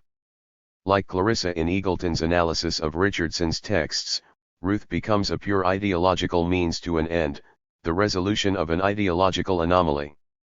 For Richardson this is the feminization of bourgeois relations, whereas for this narrative the disparate identity of Israel and its patrilineal is ensured through the appropriation of Ruth's labor and body. The narrative closes with the lineage of Obed through Jesse to David. Conclusion. In my exploration of Ruth's status as ideological anomaly, the three concerns I have taken up from Eagleton, ethnicity, class, and gender, all draw together. As far as ethnicity is concerned, the epithet Moabitess is crucial, for Ruth's foreign status is reiterated over and again. She is and remains a foreign body within Israel, so much so that, despite all her protestations of loyalty, 1.16-17, she cannot be the mother of the son. Obed belongs to Boaz and Naomi, Ruth is merely the vessel by which the son is born. For what it is worth, this nervous concern over the dynamics of social boundaries appears relatively late, when the identity of Israel was very much an obsession. How can an older woman, Naomi, beyond childbearing age, and a man without a son have an heir? Or rather, how can a threatened inheritance, that of Elimelech, be rescued? In other words, the question of ethnicity in this text concerns the establishment of the clearest boundaries between legitimate Israelites and those who are not. As for gender, only a woman can fill the narrative role, for Ruth must both work in the field and give birth to a son, who becomes crucial for the unfolding patrilineal. Yet, Ruth disappears when her tasks are done. Thus, after the short narrative of her giving birth to a son, the characteristic yet anomalous formula of men giving birth returns, Puras cause to bear, Halad, Hezron cause to bear, 4.18-19. The indirect object, the woman, disappears and men give birth to men. Ruth's effacement is complete. As for Naomi, she becomes an honorary male, operating in the world of men, exchanging field shares and inheritance, and living off the surplus produced by Ruth. On the matter of class, it is clear that neither Naomi nor Boaz work in this story. They, the Israelites, do not labor but 115. Appropriate the surplus, the grain from the fields and the son from Ruth's body, of one who does work far too hard. The terminology here is class-driven, the young men who reap are clearly the laborers, at the opposite end to Boaz, the owner of the means of production. Even lower than the young men are the young women who follow the reapers and glean after them. So too is Ruth a young woman. Crucially, this word appears both when she works in the field and when she is about to give birth. This means that the pernicious economic picture that emerges in the book of Ruth is that the Israelites, above all Naomi and Boaz, are those who do not work, who exploit and live off the surplus produced by others. Naomi becomes one of the Israelite men, owners of the means of production, whereas Ruth, Moabitess, woman and worker, disappears when her body has been used up. In the spirit of Eagleton's arguments, in his analyses of both Wuthering Heights and Richardson's novels concerning the class transitions that these texts both mark and enable, I suggest the following in relation to the Book of Ruth. It gives voice to both an ideological status quo, in terms of women, and to the emergence of an ideological position that identifies Israel's superior status, as chosen people, in terms of class. That which distinguishes Israel from other states is not merely ethnicity but also its status as a class of the owners of the means of production. This image is of course impossible economically and may be seen as a curious response to the very marginal economic and political status of the southern Levant in the context of ancient Southwest Asia. 18 Yet, the ideological effect of the Book of Ruth is that such a class identification of Israel neatly removes women from the picture, especially in stories that concern women. Summary. Terry Eagleton shows how class and ethnicity are woven together through his analysis of Wuthering Heights. He also indicates how gender and class may conceal one another through a discussion of Samuel Richardson's novels. Class may be identified in the Book of Ruth through careful analysis of the linguistic terms for the characters. Through ethnicity, Naomi becomes one of the ruling class, along with Boaz. Ruth disappears in the story, since as a field laborer, ethnic other and woman, her identity is appropriated by others. 5. Henry Lefebvre, The Production of Space in 1 Samuel. Henry Lefebvre, Marxist philosopher and social scientist, one-time member of the French Communist Party, parent of numerous offspring with numerous partners, director of the Institut de Sociologie Urbaine in Paris, Nanterre, intellectual inspiration for May 1968 in France, at the tender age of 67, author of no less than 66 books, remains one of the under-translated giants of the great tradition of French intellectual life from the 1930s to the 1980s. A single chapter is hardly the place to deal with the extraordinary range of his writings, so I focus on his influential work, The Production of Space. 1. The following outlines the theoretical touchstones of Lefebvre's approach, as well as his key distinction between three types of space and their connections with different economic forms. I then bring Lefebvre's insights to bear on the text of 1 Samuel 1-2, exploring its many layered permutations of space and its production. The productions of space. Lefebvre's theoretical framework was indebted to dialectical Marxism, or what he preferred to call dialectical materialism, with debts to Lenin. His particular approach was to play with the opposition or contradiction in question. Keen to keep the dialectic open and running, he considered it from myriad perspectives and inevitably favored the lesser term of the opposition in order to move through to a reformulation of the whole problem. Often, he introduced a third term to trouble the opposition. The old opposition of space and time may find energy appearing, or truth and beauty may be troubled by the arrival of rhythm, or, as in my focus here, economics and politics must also deal with the question of space. Or when he was dealing with the more conventional opposition between abstract theory and the concrete reality of practice, he sought to reconceive practice itself. Thus, his theoretical elaborations were based on innovative fieldwork, focusing on what was, at the time, usually ignored, everyday experiences, flows and patterns, emotions and bodies. In this respect, he was imbued with a deep sensitivity for human living, which was enhanced by his interests in the situationist and surrealist movements. Marxism is, for Lefebvre, concerned with the totality of human and natural life, and not merely economics and politics. 3 types of space. For my purposes, the key to Lefebvre's analysis of space is a threefold distinction. 1. Spatial practice is the space we see around us, which we experience and negotiate. This is space perceived, percu, at a common sense level. In more detail, it involves production and reproduction, as well as the particular locations and spatial sets characteristic of each social formation. Spatial practice ensures continuity and some degree of cohesion. In terms of social space, and of each member of a given society's relationship to that space, this cohesion implies a guaranteed level of competence and a specific level of performance. 2. Representations of space, representations de l'espace, is the way we conceive the obvious space around us. Lefebvre calls it the conception of space, l'espace conçu. These representations of space concern the discourses and debates on space, in the realms of analysis, design, and planning. They are tied to the relations of production and to the order which those relations impose, and hence to knowledge, to signs, to codes and to frontal relations. Here we find maps, plans, surveys, geographical surveys and so on. 3. Spaces of representation, spaces de la représentation, are less obvious but the most important. For Lefebvre, this is lived space, l'espace vécu, where real people live. How are these spaces different from the previous two aspects of the production of space? They are covert rather than overt, linked to the clandestine or underground side of social life, as also to art. They provide partially concealed criticism of social orders and the categories of social thought, and may happen through bodies, aesthetics, gender, and so on. Needless to say, spaces of representation embody complex symbolisms, with a constant process of coding, recoding and decoding.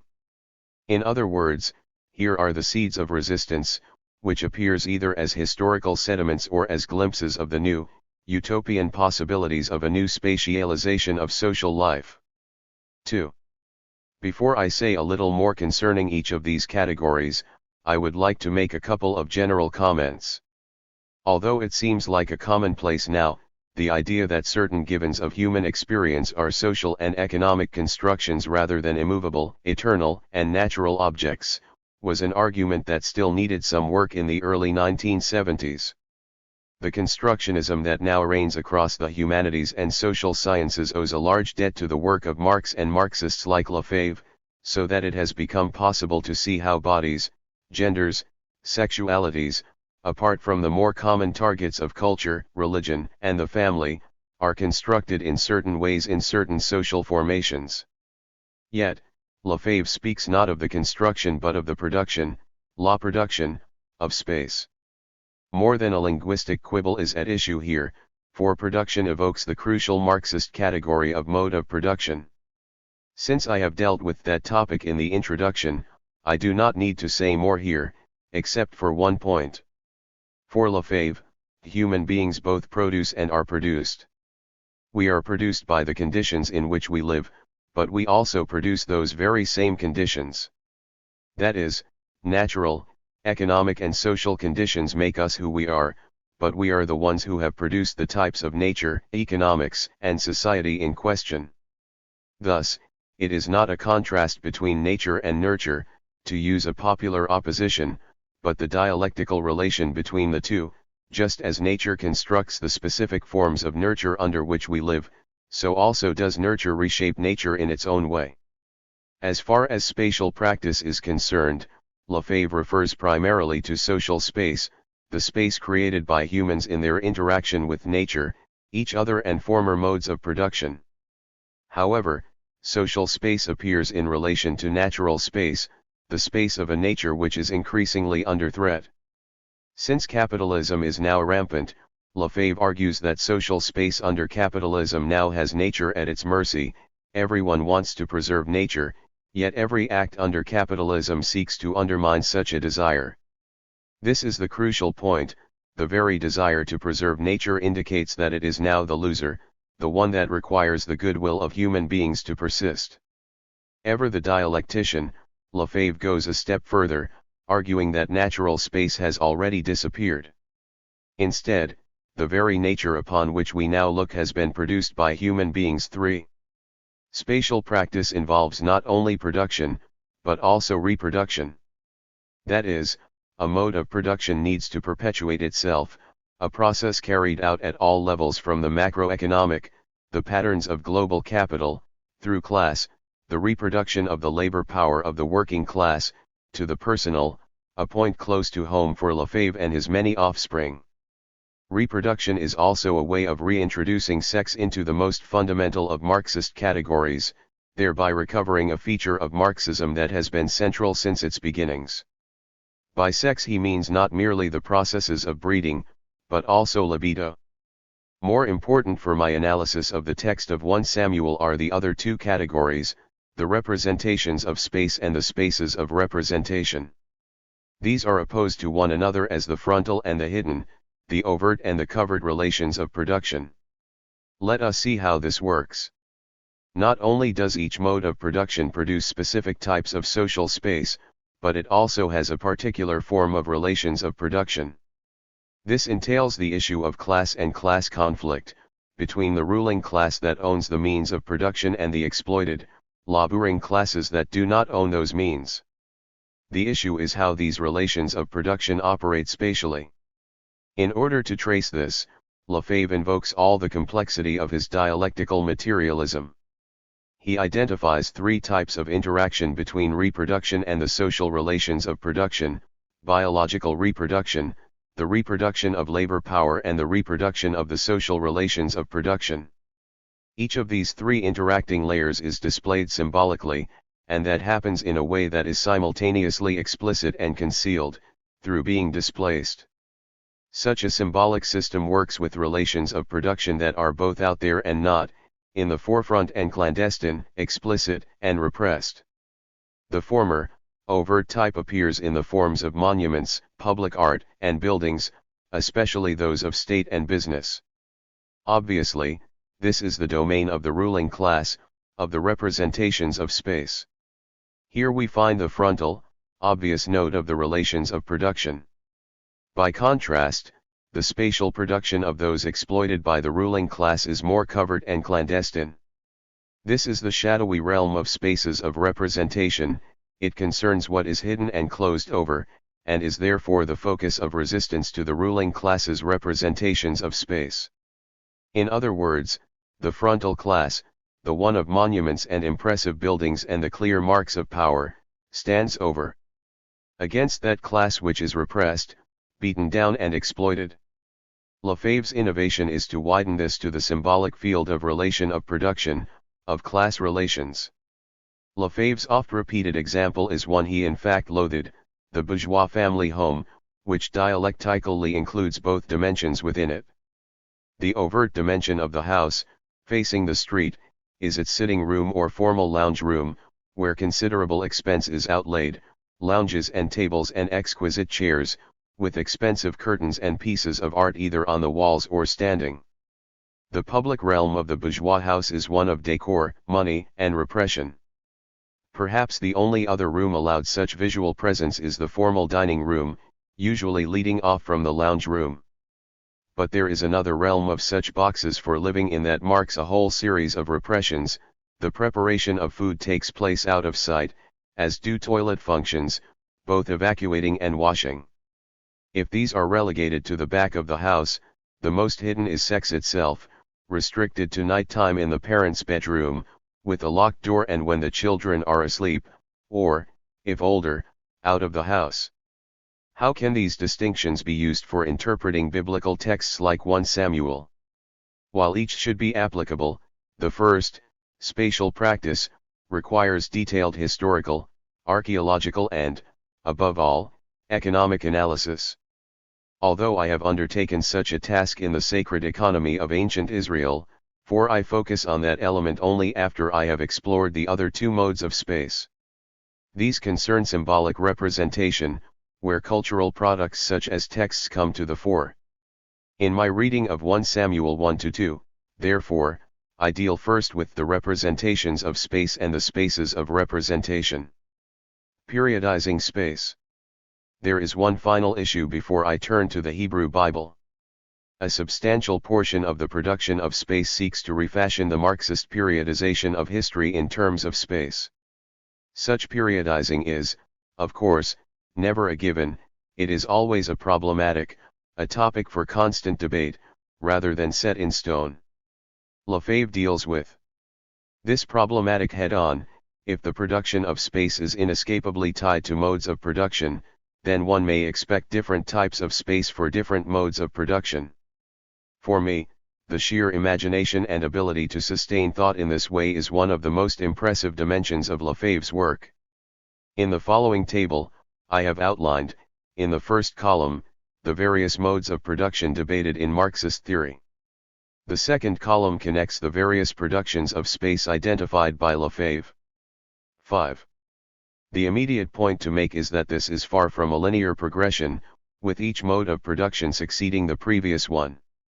Instead, their relationship is dialectical, with each mode of production sequestered in the one that is dominant, albeit in subordinate and hidden forms, especially those in closest proximity. This reality is more obvious with the productions of space, for absolute and sacred space appear more than once, and Lefebvre's anticipated differential space may already have been seen, covertly, in those that dominate earlier.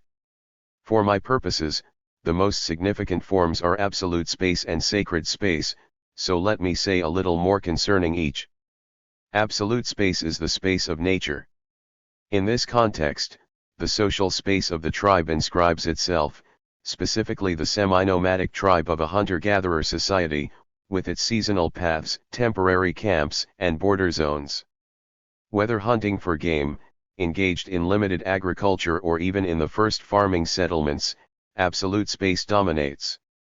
The production of space is here analogical, conceiving of the camp, settlement, or village, human society, in terms of a mythic body, with the layout of such settlements narrativized in mythic and magical narrative. There is a distinct anthropomorphism in the representation of space, the settlement, and its environment, with settlement and its outside understood in terms of the body and its beyond.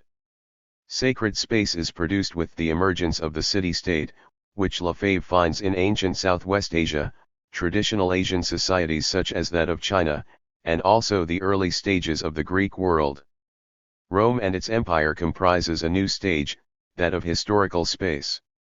In other words, against the more conventional division that begins with Greece and the reliance of such a mode of production on slave labor, a system whereby the economic and social, let alone the cultural, possibilities of the Greek and Roman worlds are enabled by the labor of slaves, Lefebvre posits the emergence of the city-state and then of the Roman imperial system as the points of transition. This is a larger argument that I do not need to pursue in detail, but it is symptomatic of Lefebvre, for whom the city was a vital dimension of his lived experience, as also of his writing and research. However, these city-states are not capitalism, for which he reserves his most sustained analysis and critique. In the new city-state the sacred and the political are inseparable. The location of palace and temple in one location, side by side and often connected as one building, marks the possibility of the city-state. The sacred city, Babylon, Beijing, Egyptian cities of the pharaohs, Jerusalem itself, supersedes the village and the semi-nomadic tribe to constitute the new, central sacred space. Despot, city, and the gods are inseparable. The despot is so often a god, a descendant of a god, or in a relationship much closer than any other citizen. The city is where the god-despot dwells. 6. In exacting tribute, such cities dominate the rural regions surrounding them, pushing back nature, the realm of absolute space, through the technologies of political, economic, and sacred power. This form of the city mutates into the Greek polis and even dimensions of the Roman urbs, in which the sacred space of the city, as imago mundi, is set over against the barbarian outside, that realm beyond the power of the city-state. To sum up, the categories of absolute and sacred space will appear below, in my close reading of 1 Samuel. I am especially interested in the dialectical interaction between them as the text explores the tensions between the temple and the rural origins of Elkanah, Hannah, and Peninnah. However, these spaces play a subordinate role in the key tension between the representations of space and the spaces of representation.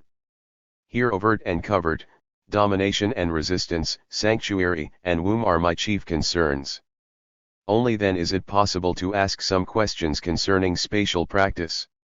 How much can we really learn, for instance, confined as we are to Western conceptual tools, about the Asiatic mode of production, its space, its towns, or the relationship it embodies between town and country?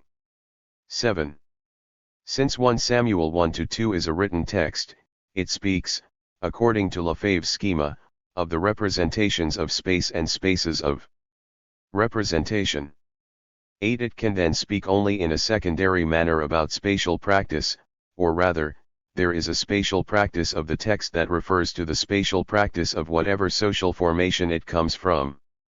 As far as the representation of space is concerned, the frontal discourse of space, the logic, ideology, and conceptual depictions of space in relation to modes of production, we need to begin with the last verses of Judges, which may be read as an introduction to this text. And the people of Israel departed from there at that time, every one to his tribe and family, and they went out from there every one to his inheritance. In those days there was no king in Israel, every one did what was right in his own eyes. Judges 21.24-5, see also Judges 18.1, 19.1, 1 KGS 22.17, 2 Chronicles 18.16. Following the suggestion of David Jobling, I read these verses not as a condemnation of the chaos just depicted, a conclusion to the story of the Benjaminites, but rather as the possibility of desirable state of affairs, without a king to rule over them and exact tribute. In this case, the verses set up the spatial possibilities of 1 Samuel 1-2. Sanctuary, representations of space. So there is a man from his own inheritance, Ramathaim Zophim of the hills of Ephraim, and from his own tribe and family, Elkanah the son of Jeroham, son of Elihu, son of Tohu, son of Zuph, an Ephraimite, 1 Sam 1.1. The representation of space here is a dispersed pattern of living, each person living in a particular geographical and tribal place, what Lefebvre would designate as a habitus. 9. The issue is one of the relations of production, specifically the distribution of human beings and their relations to each other in the production of what is required for human existence. The naming of the two women of Elkanah, Hannah, and Peninnah, is part of the same logic, as is the crucial statement, and Peninnah had children, but Hannah had no children, 1 Sam 1.2. The problem as it unfolds in this story is the barrenness of Hannah, which, as the story makes clear, is distinctly her problem, since Peninnah had sex with the same man as she. This touches on the question of the reproduction of the means of production, as well the spaces of representation, to which I will turn in a moment. But what we have here is an economic unit, given that families of whatever shape are at basis economic units in particular modes of production. David Jobling, following Norman Gottwald, has argued that under the monarchy we find what may be termed a tributary mode of production, a revised form of Marx's famous Asiatic mode of production. Prior to this, under the ideal of judgeship that appears in Judges and 1 Samuel, he prefers the notion of a household or familial mode of production, that is somewhat more egalitarian in terms of sexual difference than what follows under monarchy, to Gottwald's communitarian mode of production. He also makes explicit use of Karl Wittfagel's Oriental despotism tend to argue that the transition from a more egalitarian to a tributary mode is typically accompanied by shifts from female-based to male-based patterns of kinship and social organization, from a low-level agriculture dominated by women to an intensive agriculture organized by men, and from the extended family to the nuclear family. 11. Apart from the reactionary nature of Wittfagel's argument, it is directed against the Soviet Union, and the technologism. Changes in mode of production have to do with uses of water and irrigation. What lies behind it is the fantasy of Bachofen and Lewis Henry Morgan, with their arguments for a prior matriarchy before patriarchy took over. Jobling's is a gentler version, but it still assumes such a background. 12. As will be seen in what follows, such a position is difficult to sustain. But let me stay with the representations of space. The immediate narrative event is the annual journey to worship and sacrifice at the sanctuary at Shiloh. This journey, the path taken from a small space in the hills of Ephraim to Shiloh, is one of those flows of which Lefebvre speaks time and again, open to what he also calls rhythm analysis. 13. The annual journey frames the story, determining its rhythm. At the end of this particular trip, they rose early in the morning and worshipped before Yahweh, then they went back to their house at Ramah, 1 Sam 1.19. But then, after conception and birth, the family, minus Hannah and Samuel, traveled to Shiloh again, 1 Sam 1.21. Eventually Hannah goes up after weaning the child in order to dedicate him to the shrine, 1 Sam 1.24, they return home, 1 Sam 2.11, and then return year by year with a robe for Samuel which Hannah makes for him and gives to him at the time of yearly sacrifice. 1 Sam 2.19. The annual journey to the major shrine indicates the importance of the shrine itself, with its priestly family, Eli, Hophni, and Phinehas. In contrast to Ramah, the shrine, the place of worship no matter how modest or grand, is a key representation of space, a frontal dimension which orders the lives of the smaller economic units of the extended families and tribes. The spatial pattern is like a wheel with unequal spokes leading in all directions from the center, or perhaps like an asterisk with lines leading out and coming into the point at the middle, the sanctuary.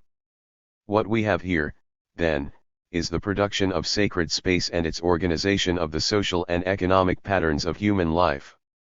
The spatial patterns of the sanctuary itself, while not laid out explicitly as in so many places, the tabernacle of Moses, Solomon's temple, Ezekiel's temple plans and so on, appear as well. Eli, semi-retired, Hophni and Phinehas are the priests. 1 Sam 1.3, sits on the seat beside the doorpost of the temple of Yahweh. 1 Sam 1.9, able to observe Hannah praying.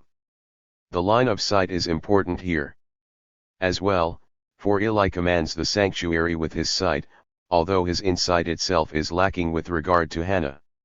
Womb, spaces of representation. What of the spaces of representation, the clandestine or underground side of social life, the sediments of lived space, of gender relations and family patterns, and the possibilities of something new? The annual journey to Shiloh moves from Ramah and back again. Ramah emerges as one of these of spaces of representation, from which Hannah, Peninnah, Elkanah, and then Samuel emerge.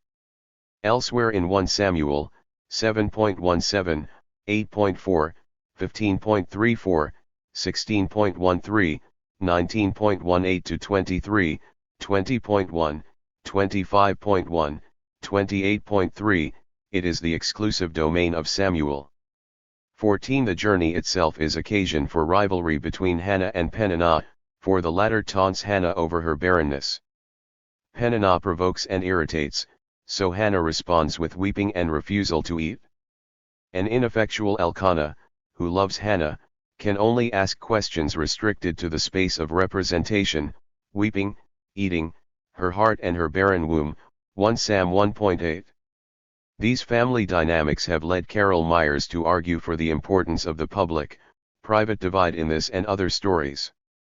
The curious turn of Myers's argument is to search for the active presence of women in the biblical narratives, a presence screened by the effects of theological and male dominance in biblical studies, in terms of the domestic or private sphere.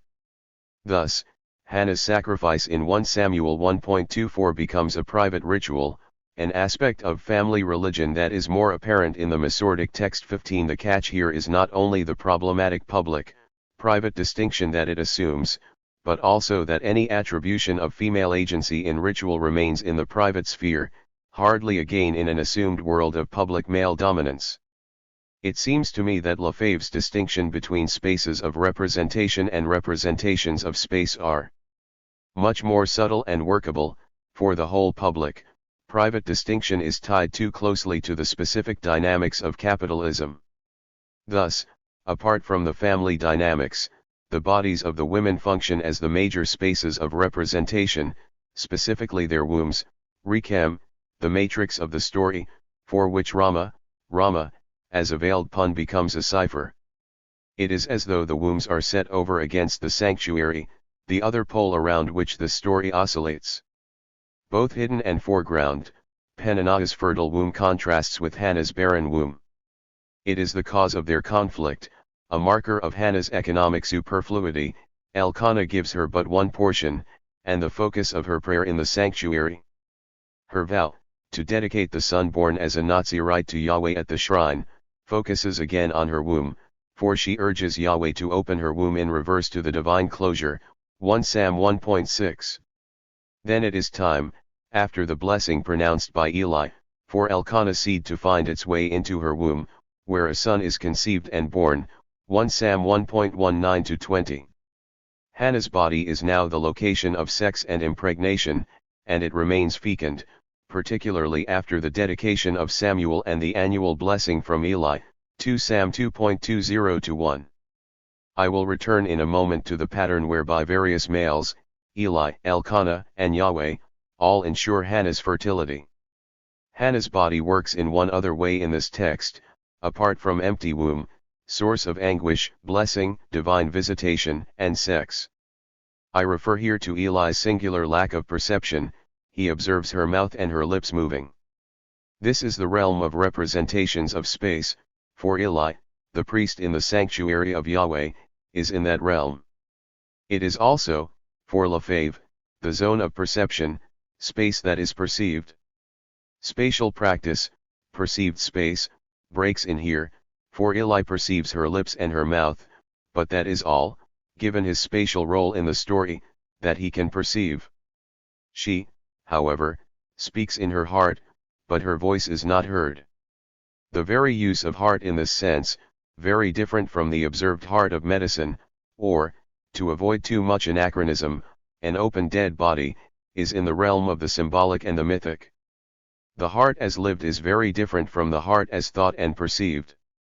This heart is the location of Hannah's desire, her anxiety and vexation, 1 Sam 1.16, but also processes of mystification. The contrast between Eli and Hannah could not be sharper in terms of space. The one comes from the representation of space, the other from the space of representation. 131. Eli sees her mouth and lips, but does not hear her voice. Hannah's heart acts as a metaphor for her womb, but her womb cannot be mentioned directly. In a perceptive tour de force, Eli concludes she is drunk. In response to Eli's rebuke, she admits not to pouring drink into her body, but pouring out her nefesh to God, 1 Sam 1.15. Yet, even though her womb draws the prayer from her, she reveals to Eli none of the content of her prayer. Other parts of her bodily self, internal and external, have been revealed, but not her womb and its vexations. The spaces of representation in this case are not as myopic as Eli, for in the realm of the shrine, the external and frontal representation of space, it is not possible for her womb to be mentioned, seen, or referred to. It is a realm both crucial to yet suppressed by the overt structure of space in this text. Hannah's womb remains unspoken and unperceived within the sanctuary, since sanctuary and womb are at odds with each other in spatial terms. If we pick up Lefave again, we find that in the production of sacred space, the realm of nature and of women's bodies is suppressed and removed from the domain of shrine, temple, and also city. But this space, what he calls absolute space, does not disappear, rather, it retreats into the interior, into the enclosed spaces of caves, nooks, and crannies, alleyways and of course bodies. The womb becomes a prime site for such an investment of alternative space, outside the bodies of males, of sanctuaries, and cities. It yet remains crucial to the pattern of sacred commerce, hence the roles of Eli, Elkanah, and God in relation to her womb. So here, it seems, we find the intersection of absolute space and sacred space, an overlap that Lefave himself was keen on locating. To sum up my reading thus far, Eli and the sanctuary provide the lineaments of obvious, frontal representations of space. These are the overt spaces, laid out and visible for all to provide orientation. Yet Eli, the one who inhabits this perceived space, is unable to perceive what goes on with Hannah. She thereby occupies the spaces of representation, marked out above all by her womb, a covered space that marks the lived space of common, everyday rural life. Is this, then, a point of resistance, as Lefave would like to think? Is it a place where alternative, even utopian possibilities emerge? If we follow the work of Butler or Bloom and Nast, then bodies, especially female bodies, spatially exceed our representations and images, twisting away from patriarchal signs. 132. And controls. 16. It would appear, on one reading at least, that the militant anthem of 1 Samuel 2.1-10 fits the bill. It celebrates the strengthening, by God, of the weak and lowly, the bringing down of mighty kings, powerful, proud and arrogant men. the hungry, feeble, and barren find food, strength and pregnancy. 17 Others who seek some form of resistance in the narrative make the most of Hannah's agency.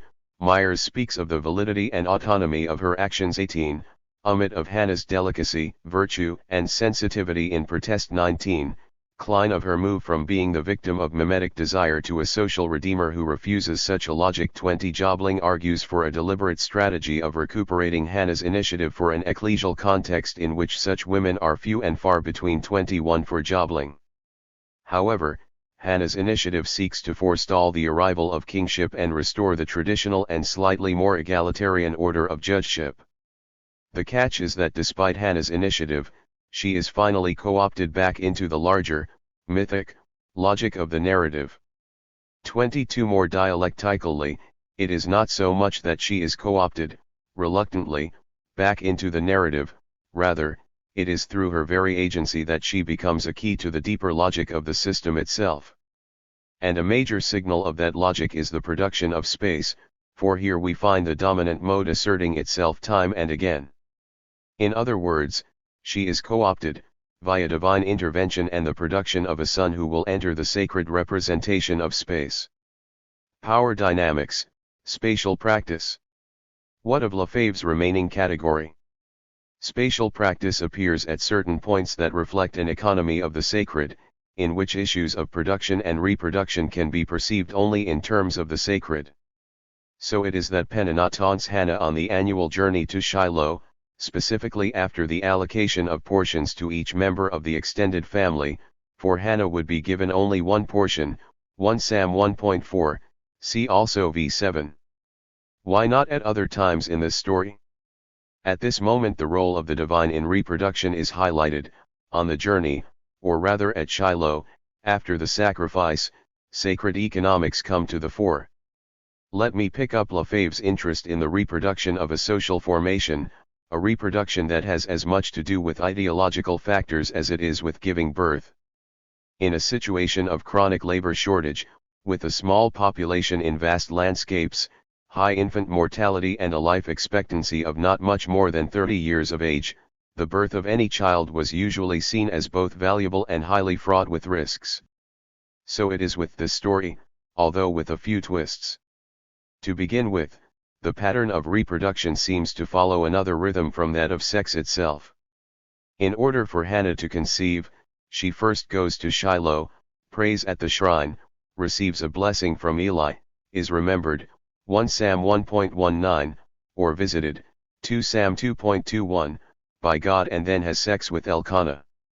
It seems as though she needs 3 men for the whole process to work, 1 Sam 1.20, 2 Sam 2.21.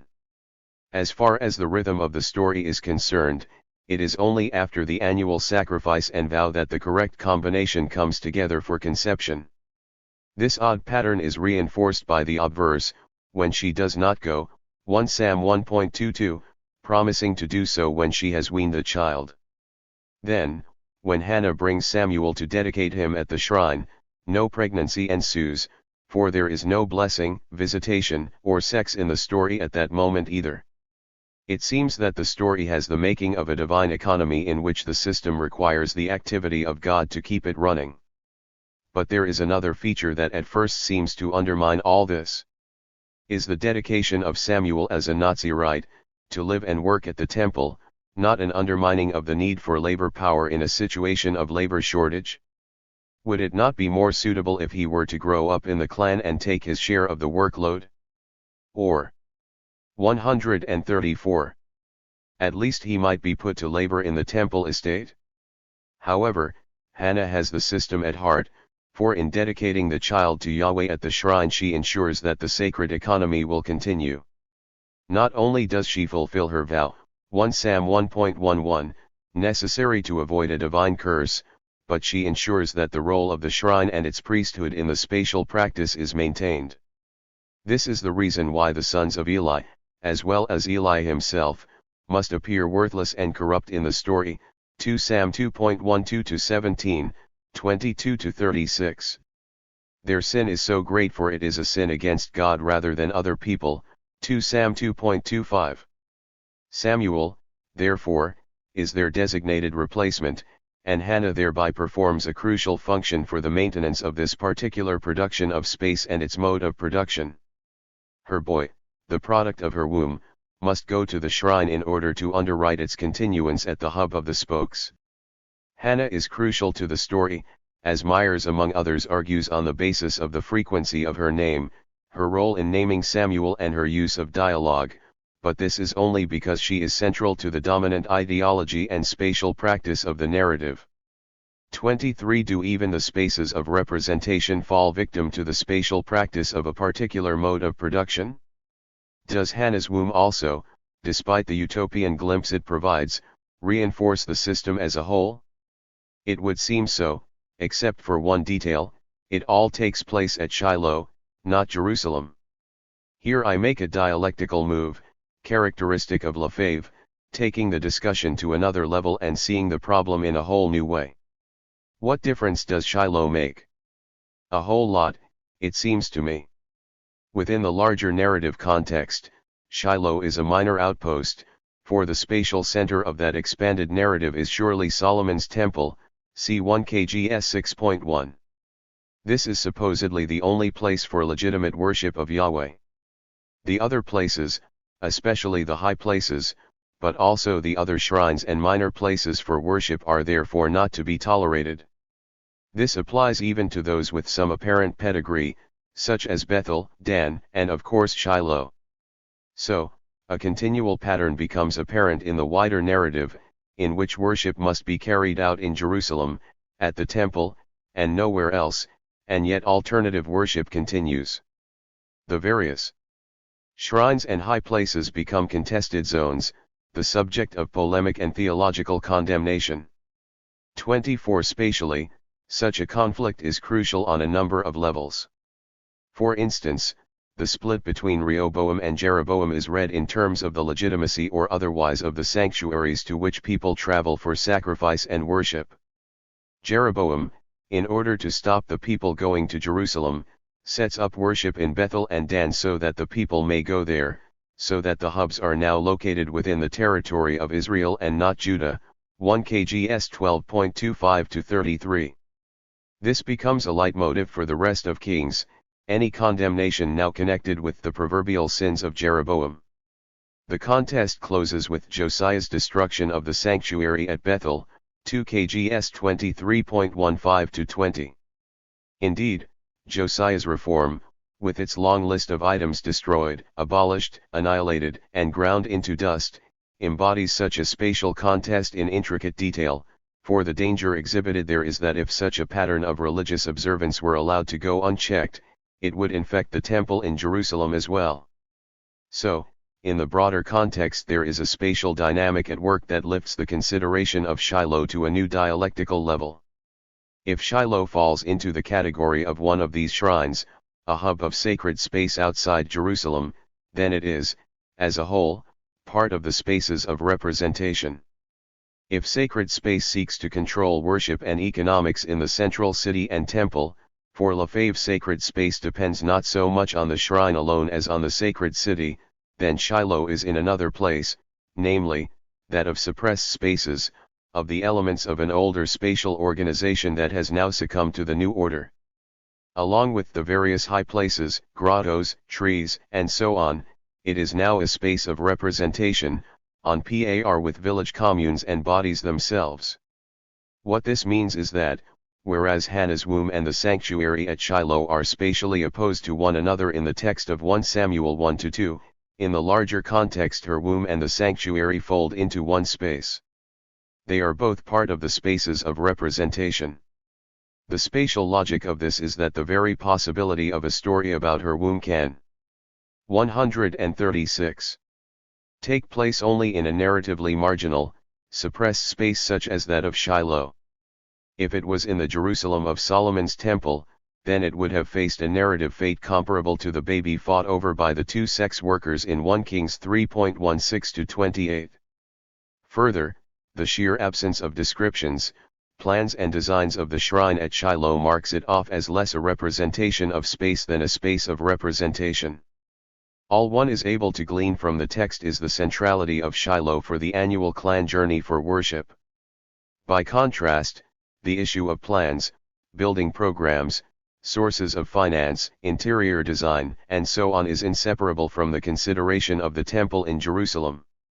Thus, 1 Kings 5.15, ET 5.1, 7.38 is concerned with various facets of the building of the temple, comprising roughly a third of the total textual space given over to Solomon's reign, 1 KGS 3-11, let alone the dedication in the long chapter 8. An enhanced version appears in 2 Chronicles 1-7, further temple plans appear in Ezekiel 40-8, and a good section of Ezra and Nehemiah is given over to the story of the rebuilding of the temple and then the city of Jerusalem itself.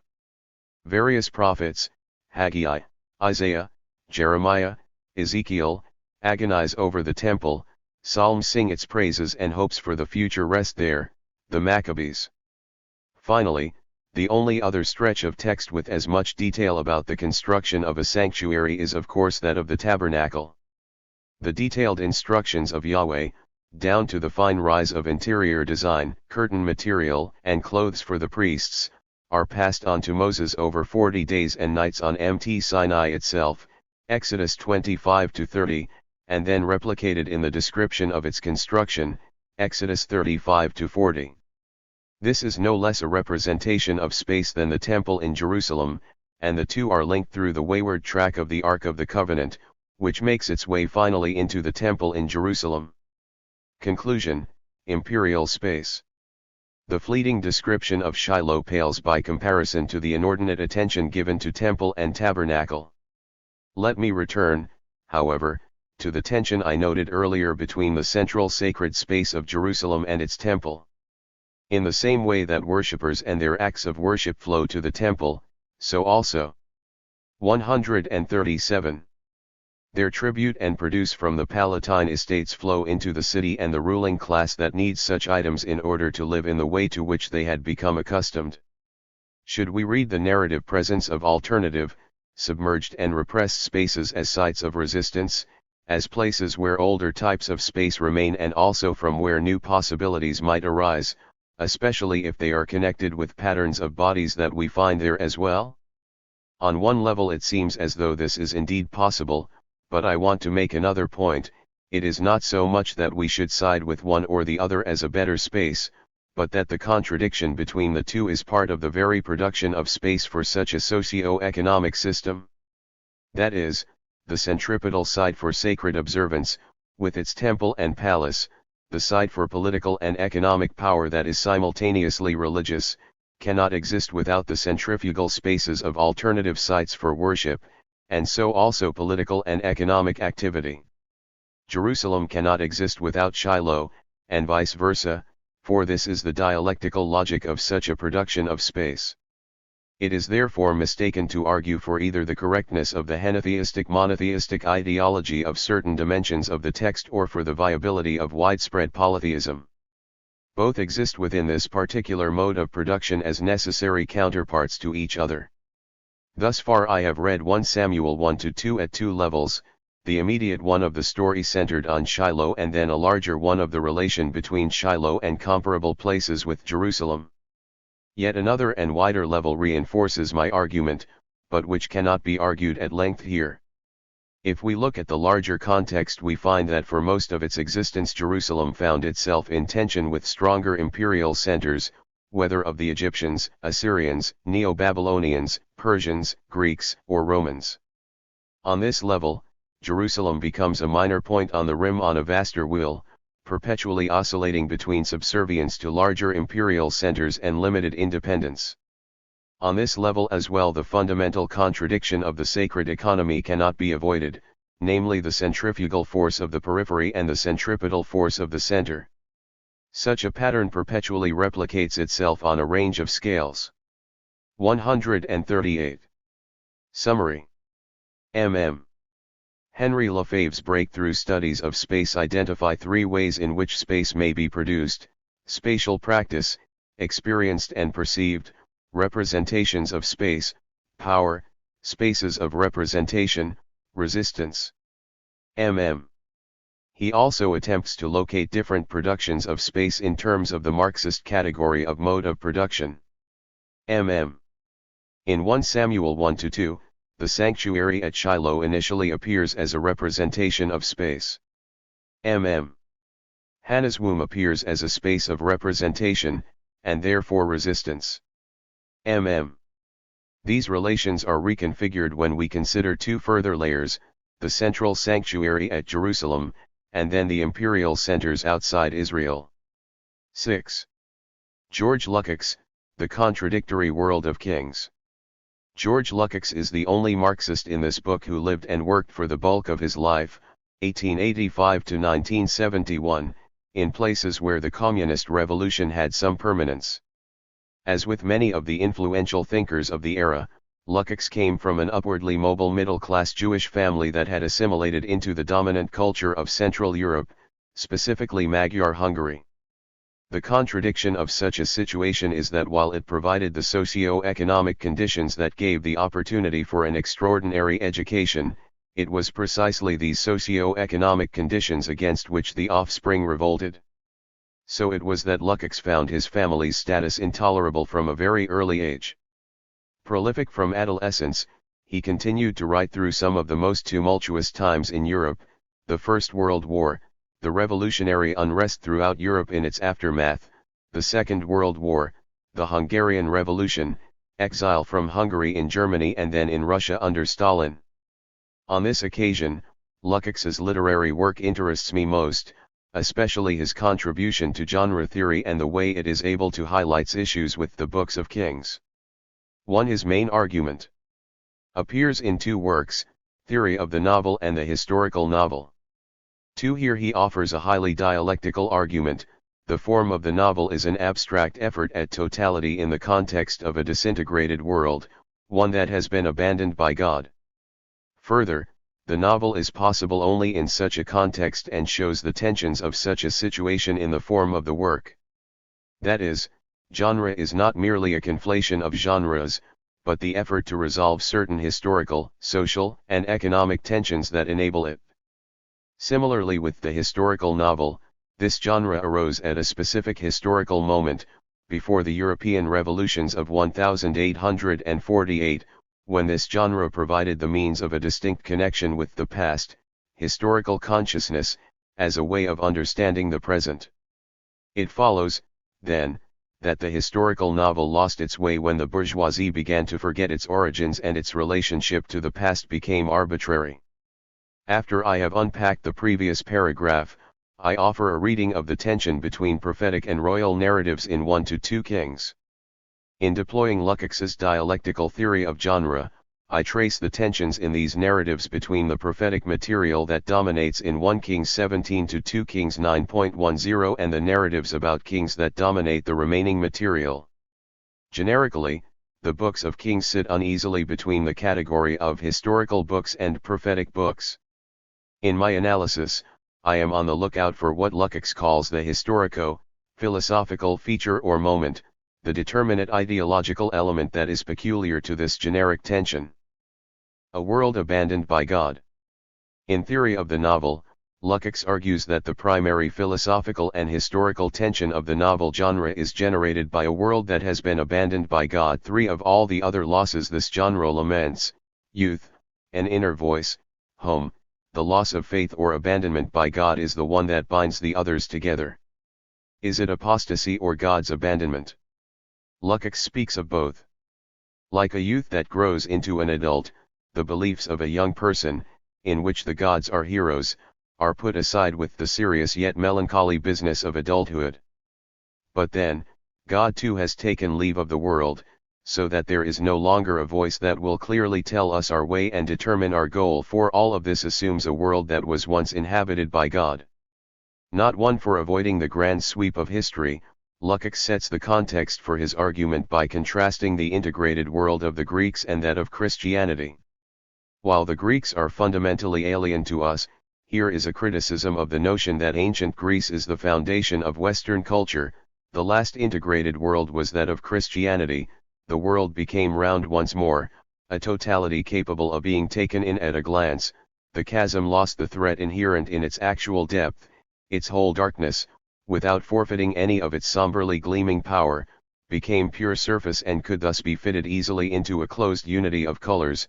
The cry for redemption became a dissonance in the perfect rhythmic system of the world and thereby rendered possible a new equilibrium no less perfect than that of the Greeks.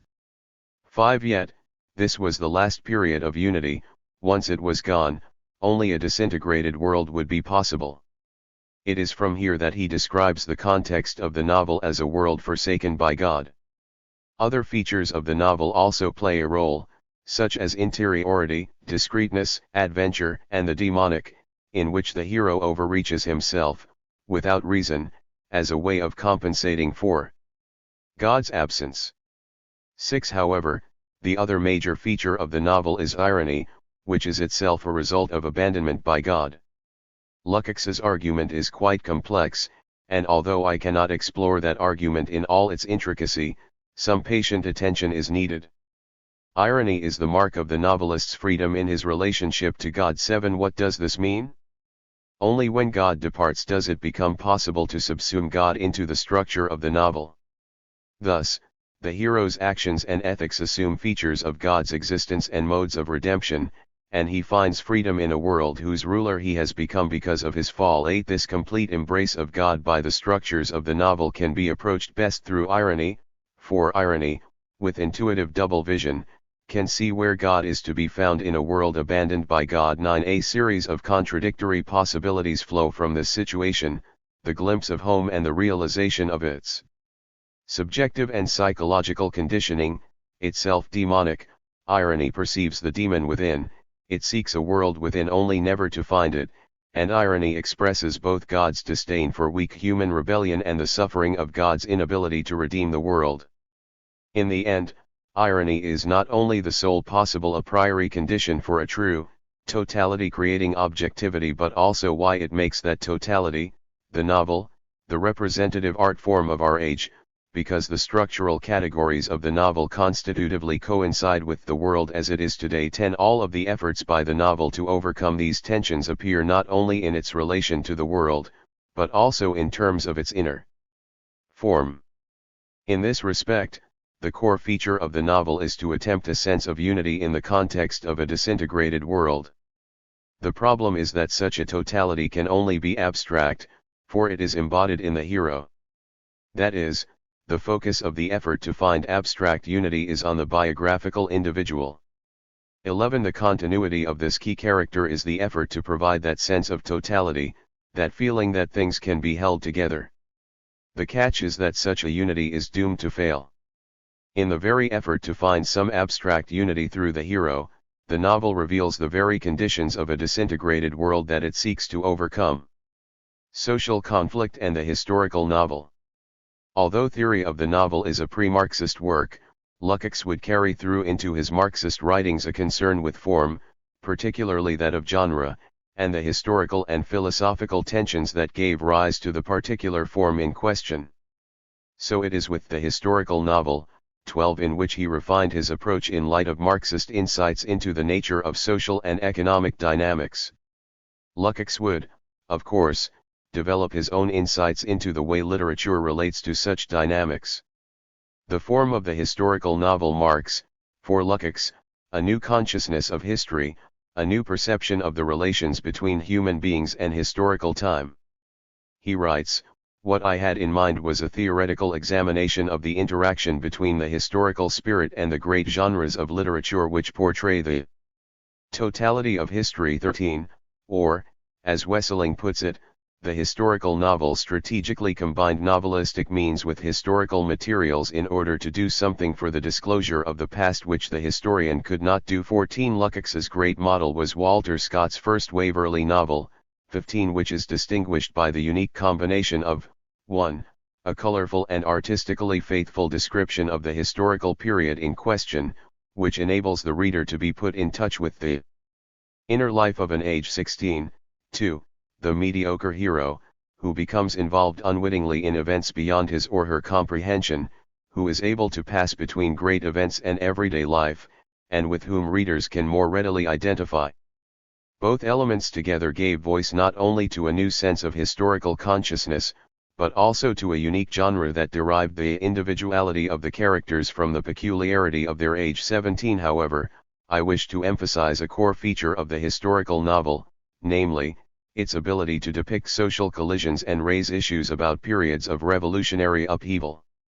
The form and content of the historical novel respond to and represent the profound tensions of the revolutions of the late 18th and 19th centuries, revolutions which were marks of the transition from feudalism to capitalism.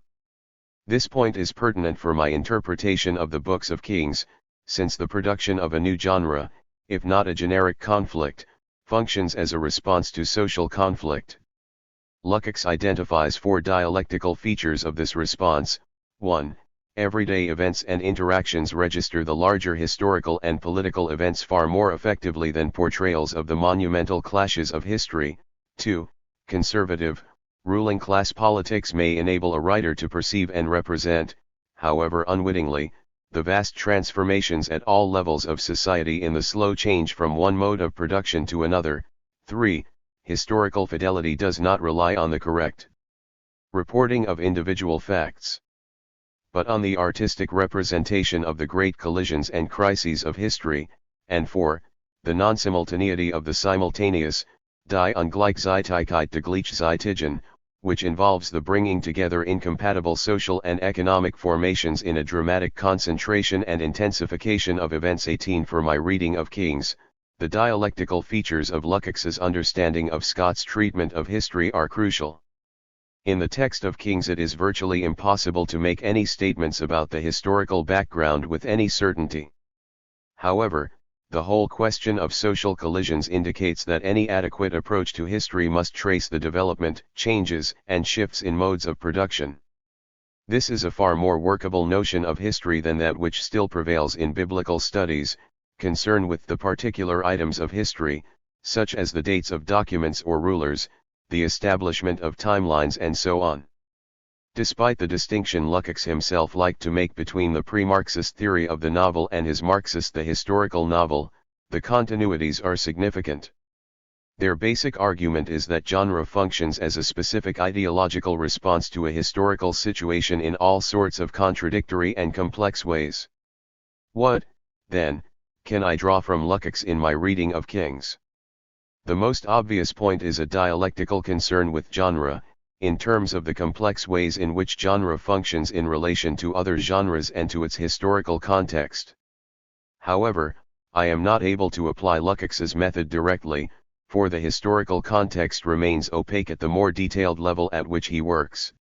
What I do, initially here and then more fully in the conclusion to this book, is utilize his emphasis on the larger question of mode of production, for my discussion of Kings may be regarded as one item in tracing out the ideological features of the mode of production in question. The whole notion of mode of production involves a complex and overlapping periodization of political economic eras, but the distinct value of such a concern in literary and cultural studies is that it avoids the tendency to treat questions of genre, along with other literary questions, purely in terms of themselves and their own literary history in isolation from the political and economic context without which they cannot be understood. I therefore need to give detailed attention to the features that are characteristic of the genre of Kings. The problem with the study of genre in the Bible is that so often the pool of examples is painfully small, so that it becomes difficult to speak of genre. In the case of Kings, there are a couple of other texts that fall into a similar genre, namely Chronicles, Ezra, Nehemiah, Samuel, and possibly Joshua and Judges. For the sake of my discussion, I take these as sufficient to form a small collection that enables a genre identification to take place. What interests me with Kings is the way it enacts its own transformations of the genres in question. Generic tension in Kings. In the same way that Lukács focuses on particular aspects of the novel, biographical form, role of the hero, means of representation and irony, or the historical novel, mode of historical representation, character, and social conflict, so also I will give attention to the specific features of Kings in order to seek what Lukács calls its historico-philosophical context. Between prophetic cycles and royal narratives, the notable feature of Kings is the conflation of prophetic cycles and royal narratives, or even chronicles. In this respect it intersects with, on the one hand, other works such as Chronicles and Samuel, and on the other with the prophetic works of Isaiah, Jeremiah, Ezekiel, and the Book of the 12. 19. In a broader perspective, 1 Kings 1-16 and 2 Kings 10-25 are primarily narratives concerning kings, whereas 1 Kings 17-2 Kings 9 focuses on prophets, specifically Elijah and Elisha. At the level of content, the arbitrary division between Samuel and Kings conceals the fact that royal narratives have been part of the books of Samuel since at least the appearance of David in 1 Samuel 16, if not Saul in 1 Samuel 9. Further, the splicing of prophets and kings runs throughout Kings itself, although not in the vast servings that I noted above. In the main royal narratives, prophetic stories appear at 1 Kings 1.8, 10-14, 22-7, 32-40, 44, Nathan, 11.29-39, Ahijah the Shilonite, 13.1-34, the man of God and the old prophet of Bethel, 14.1-16, Ahijah the prophet, 2 Kings 19.1-7, 19-34, 20.1-11, 14-19, Isaiah the son of Amoz, 21.10-15, Yahweh's servants the prophets, 22.14-20, Huldah the prophetess, 23.15-18, the man of God from Judah. Apart from 1 Kings 13 and 2 Kings 23.15-18, which I have suggested elsewhere functions as a national allegory, 20 each of these prophetic appearances is to deliver an oracle concerning a king, that is, the focus is on a particular king or kings. In the prophetic cycles oracles too appear concerning kings, especially Ahaz, Elijah and Amaziah, Jehoshaphat, Jehoram, Jehu and Ahaziah, Elisha. However, by and large the stories concern the prophets themselves with hardly a king to be seen. The prophetic and royal narratives, then, are spliced closely together in Kings, so much so that the precise generic identification of this text remains problematic. For the Jewish canon it is part of the former prophets, whereas in critical Christian scholarship it is one of the historical books. Until now I have remained at the level of content, but what about form? The major formal feature of the royal narratives, especially 1 Kings 1-16 and 2 Kings 10-25, is the enveloping of narrative accounts of the kings within the regular rhythm of formulae that mark the beginning and end of each reign. 21 The first of the formulae appear not with Saul but David, 1 Kgs 2.10-12, and the last of the formulae for Mattaniah/Zedekiah in 2 Kgs 24.18-20, even though he was appointed by the Babylonian king. Gedaliah the governor is no king at this formal level, for he has no standard formula and flees to Egypt, 2 Kgs 25.22-6. He disappears from the narrative, whereas Jehoiakim, who begins his reign with a formula, 2 Kgs 24.8-9, has no closing formula. Instead, the book itself ends with his release from prison in Babylon, a food allowance and status above the other exiled kings. This feature, formula encasing royal story, also creeps into the prophetic cycles of Elijah and Elisha. Thus, the long narrative of Ahab is sandwiched by formulae in 1 Kings 16.29-34, a much lengthier version that presages the narrative stretch to come, and 22.37-40. A cluster of formulae appear for Jehoshaphat, Judah, and Ahaziah, Israel, in 1 Kings 22.41-6, 51-3. A few more follow, 2 Kings 2.17-18, Ahaziah and Jehoram, 2 Kings 3.1-3, Jehoram of Israel, 2 Kings 8.16-19, Jehoram of Judah, 8.25-7 and 9.29, Ahaziah of Judah. At this level, it may indeed be argued that the prophetic narratives are stretched-out versions of the stories encased by the formulae elsewhere in Kings. Despite these similarities, there are some notable differences. First, The various stories over the long run of Ahab's reign contain accounts in which he disappears entirely from the scene and Elijah himself comes to the fore.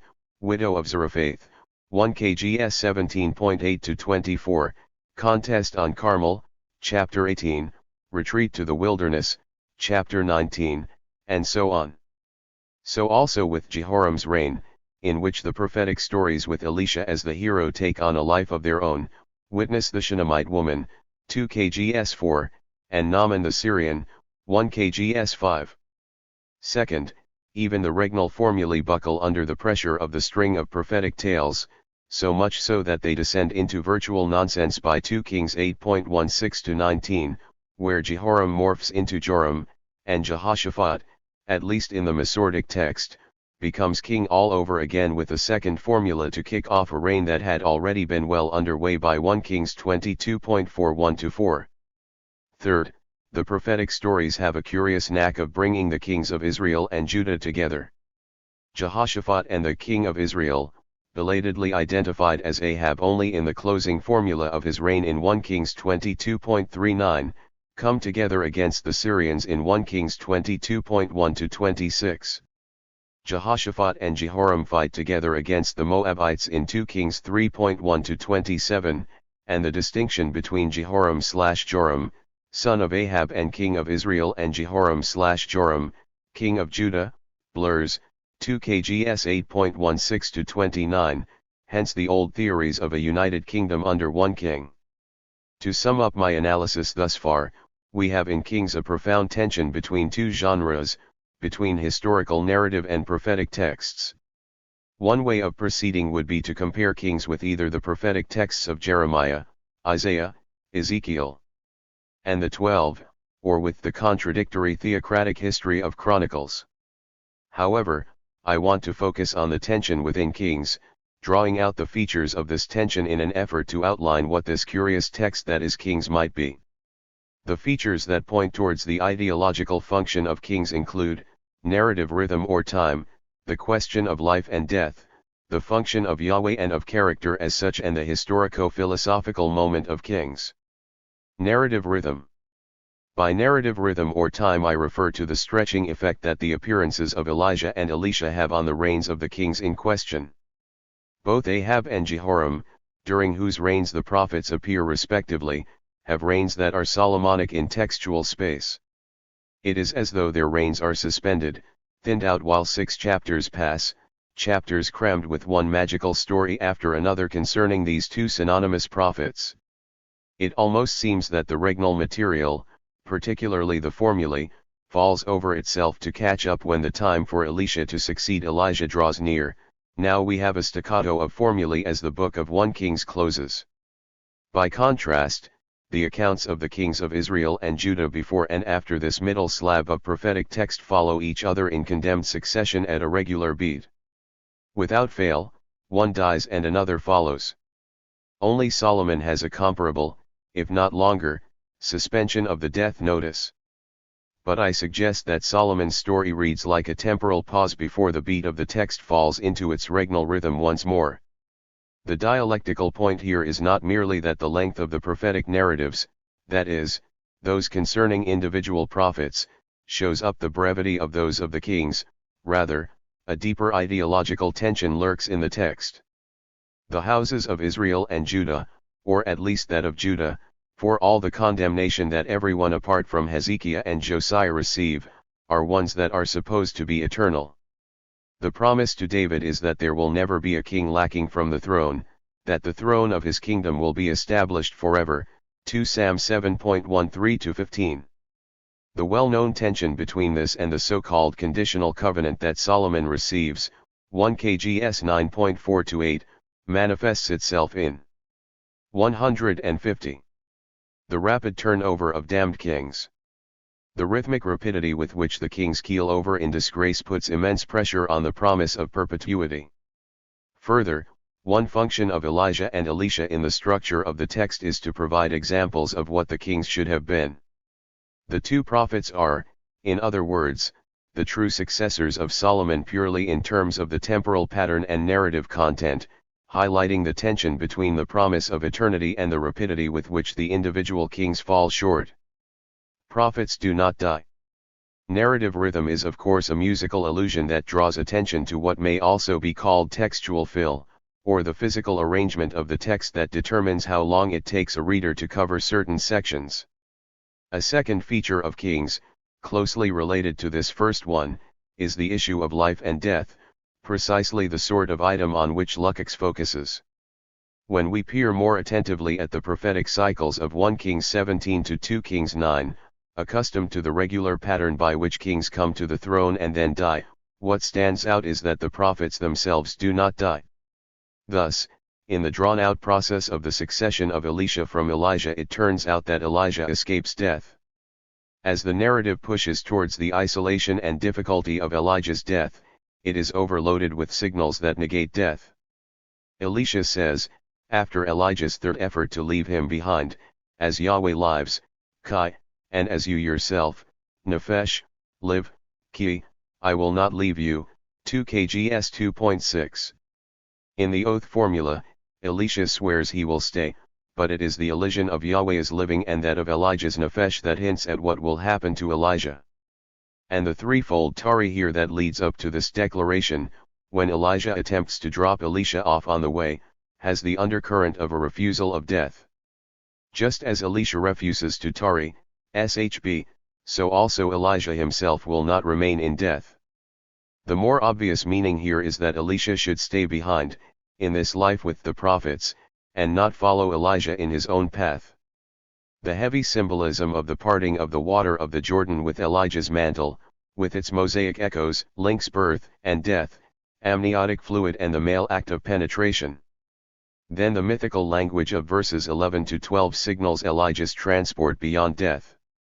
Not only does he move on rather than die, but he lives on. 151. In Elisha, who now takes his mantle and repeats the water trick to return from the liminal space of death. Later Elijah returns for Elisha in the image of the horses and chariots of fire that defeat the Syrians, 2 KGS 6.15-19. Nonetheless, Elijah's sidestepping of death is well known, along with that of Enoch and Moses. Less observed is the way Elisha also avoids death. Well, after the end of the narrative concerning Elisha at the close of 2 Kings 9 comes the afterthought of the narrative of his death, 2 KGS 13.14-21. It begins with the notice, and Elisha was ill with the illness with which he was to die, 2 KGS 13.14. It goes on to speak of Joash's lament that echoes with its chariots of Israel and its horsemen both Elijah's step beyond death, 2 KGS 2.12, and the continued presence of Elijah with Elisha, 2 KGS 6.17. Is Elisha to repeat Elijah's death-defying stunt? Not quite. Rather, this death too is not to be of the usual sort. In his apparent death, he offers Joash a prophecy of partial victory over Syria, but the sign itself is mixed. The arrow shot out the window signals Joash's victory, but his striking of the ground only 3 times with the arrows, the ones remaining, points to a limited victory. However, there is also another arrow that Joash shoots out of the window to the east. Is this also a reference to Joash's victory? Syria lies to the north, or perhaps the direction of Elisha's own death? In the following verses, we have the curious account of his burial. In the context of bands of Moabites entering the land in the coming of the year, an unidentified man is also buried, and it happened that they were burying a man, and behold, they saw the band and they cast the man into the grave of Elisha. And the man went and touched the bones of Elisha and he came to life and stood upon his feet, 2 KGS 13.20-1, my translation. Apart from the darkly comical image of a burial being interrupted mid-stride, the pallbearers unceremoniously dumping the body in the nearest grave in order to race off and stop these damned Moabites, I want to know why Elisha's grave is still open. Is this event meant to take place at the moment of Elisha's burial? The Vav consecutive form, and they buried him, 2 KGS 13.20, for Elisha's burial suggests not, for Elisha is well and truly buried before this indeterminate little account. Who is the unidentified man? Elisha. The narrative distinguishes between them but then hints otherwise. It does so through the ambiguity of the subject of the verbs, and he came to life and stood on his feet, 2 Kgs 12.21. 152. It is unclear whether the subject is the man who appears twice as the subject of earlier verbs, or Elisha, whose name comes immediately before that very phrase, and he came to life and stood upon his feet. We do not need to decide either way, for both possibilities point towards Elisha's continued existence in weaker and stronger forms. His bones have revivifying or even resurrecting power, and it is Elisha himself who stands on his own feet, alive again. So, neither Elijah nor Elisha dies in these stories, at least in the sense of the kings who die all too regularly and are buried, mostly, with their fathers. Yet, the story of Elisha's continued power and life is not the only occurrence of revivification. Both Elijah and Elisha in closely paralleled stories bring a woman's son back to life, 1 Kgs 17.8 to 24 and 2 Kgs 4.11 to 37, apart from a whole series of comparable accounts. Rain on a Dry Earth, 1 Kgs 18.45, Fire from Stone, 1 Kgs 18.38, Turning Bad Water into Good, 2 Kgs 2.19 to 22, The Continuous Flow of Oil from the Widow's Jars, 2 Kgs 4.1 to 7, The Bad Pottage, 2 Kgs 4.38 to 41, The Endless Barley, 2 Kgs 4.42 to 4, and The Raised Axe Head, 2 Kgs 6.1 to 7. All of which suggests that the stories of Elijah and Elisha may be read as one continuous narrative concerning the same prophet, for Elisha bears Elijah's mantle and his nephesh that lives like Yahweh. However, while the prophets never keel over themselves, and while they are busy bringing all sorts of things to life, they also deal in death. By now their targets should not be hard to guess. They prophesy and bring about death in all manner of gory variations, especially with Ahab and Jezebel, Ahaziah and Jehu, who wipes out the house of Ahab at prophetic command over 2 blood-stained chapters. The character of Yahweh. Alongside narrative rhythm and the question of life and death, a third, typically Lukácsian, concern is that of character.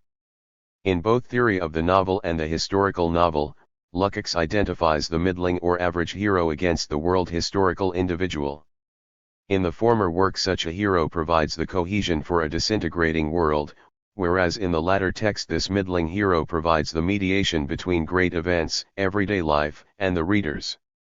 It is hardly possible to apply this directly to 153 kings, for in this text the major character types are male kings and prophets, whose dominance in the text is enhanced by female characters such as Jezebel, Athaliah, Huldah, Rehoboam's wife, the widow of Zarephath, the Shunammite woman and others.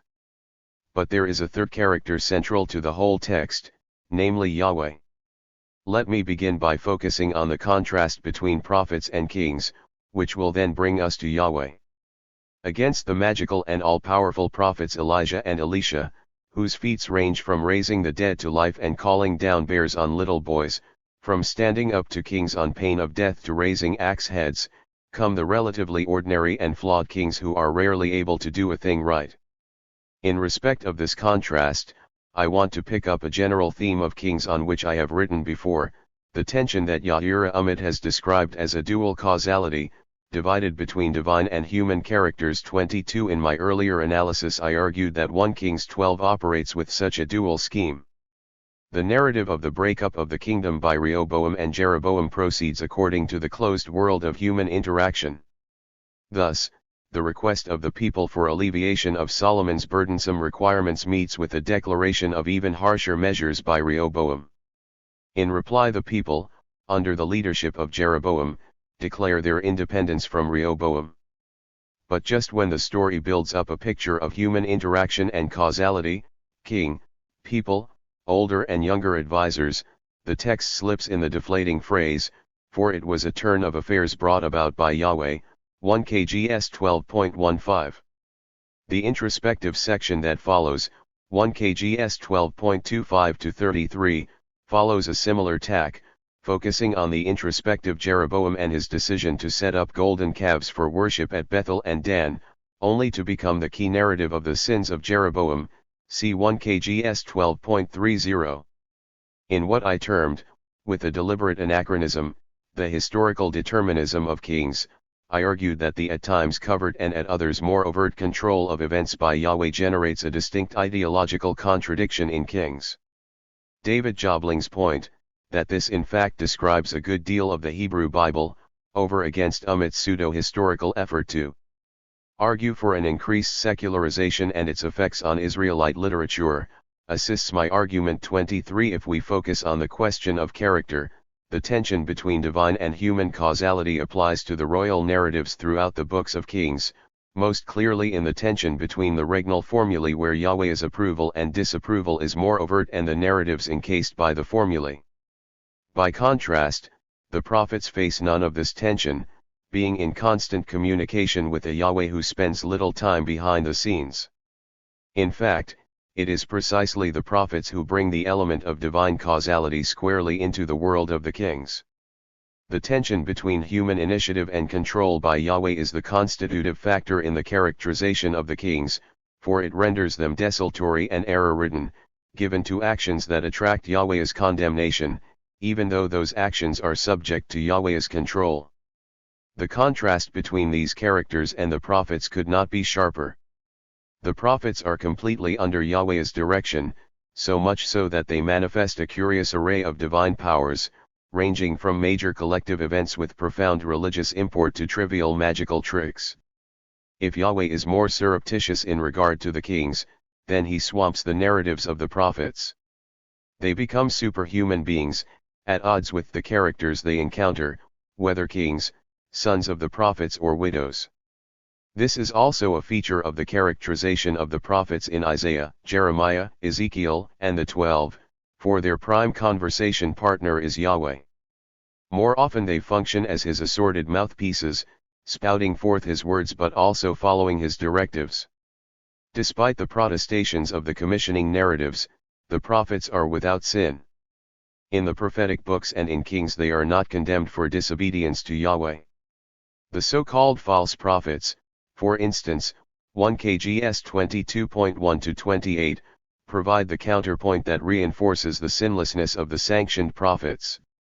This feature of prophetic characterization is so distinct from the kings who are full of sin and waywardness that it becomes one of the deepest contrasts in characterization in the text of Kings.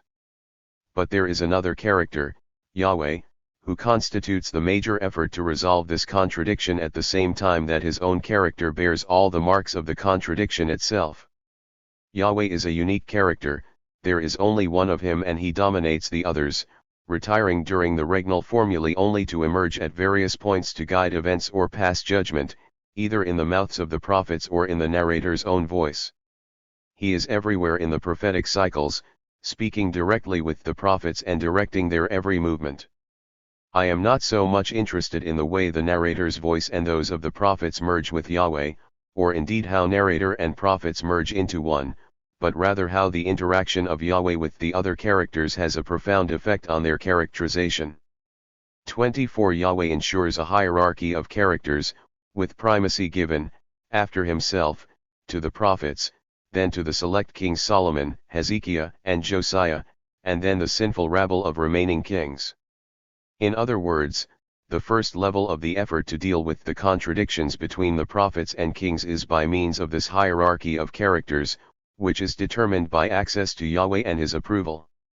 Yet, the contradiction within this mode of characterization is that Yahweh is the character who enables the characterization of kings and prophets in the first place.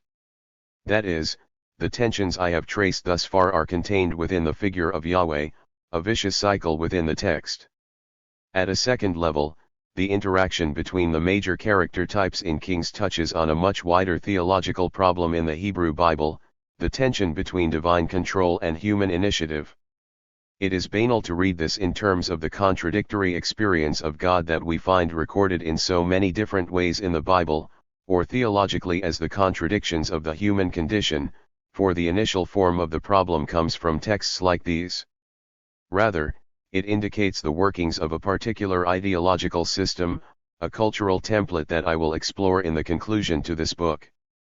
As far as this particular problem is concerned, the characters end up being either superhuman magical figures who sin not and are Yahweh's instruments, or they turn out to be characters who are so far from Yahweh that they can only be condemned. It seems to me that this is one of the key determining devices of characterization in kings, which produces the contradictory characters of kings and prophets. Both become explorations in the two character types possible within this particular logic.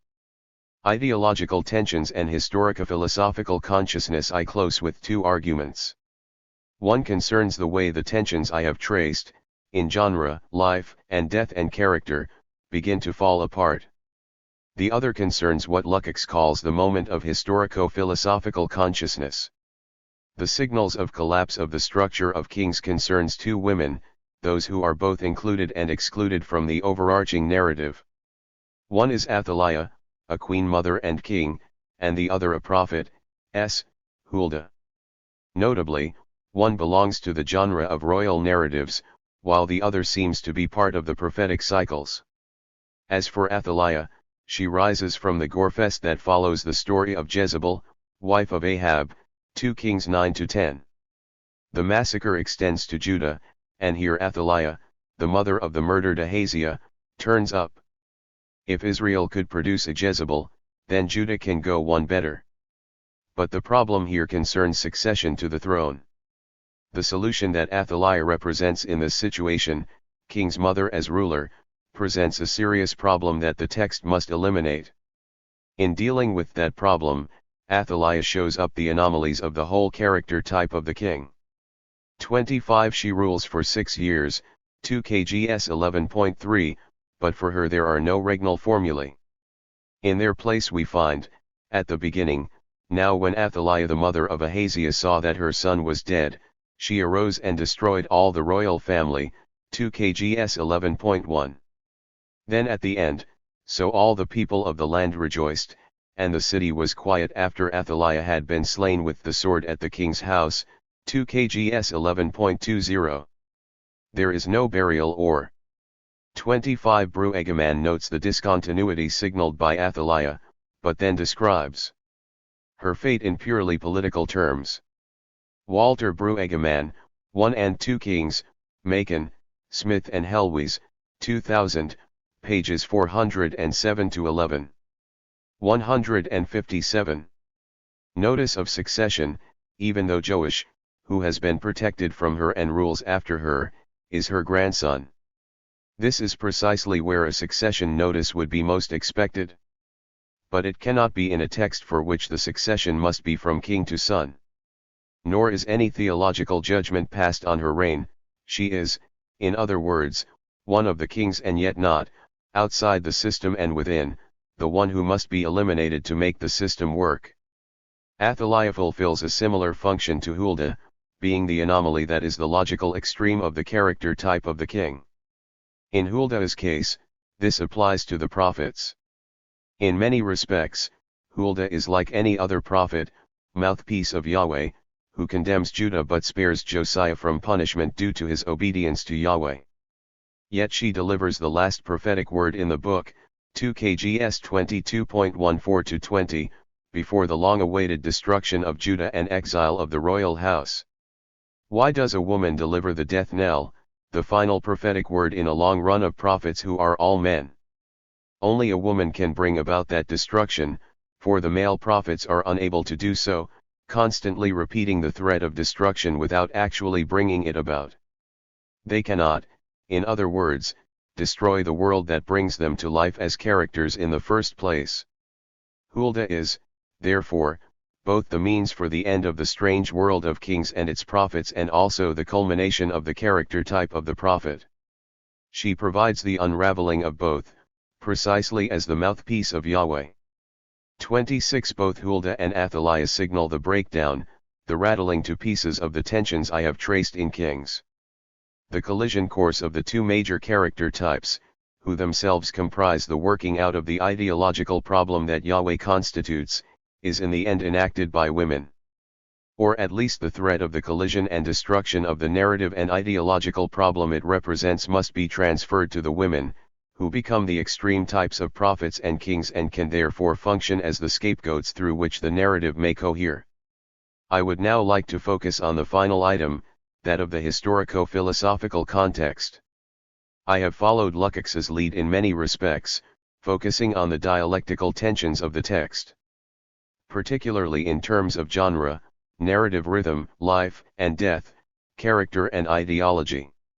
And yet, there remains Lukács's concern with the historical location, the historico-philosophical moment of such generic features. The problem with historical research on kings is that history tends to be understood in terms of the chronicle-like happenings of states, rulers, and their functionaries.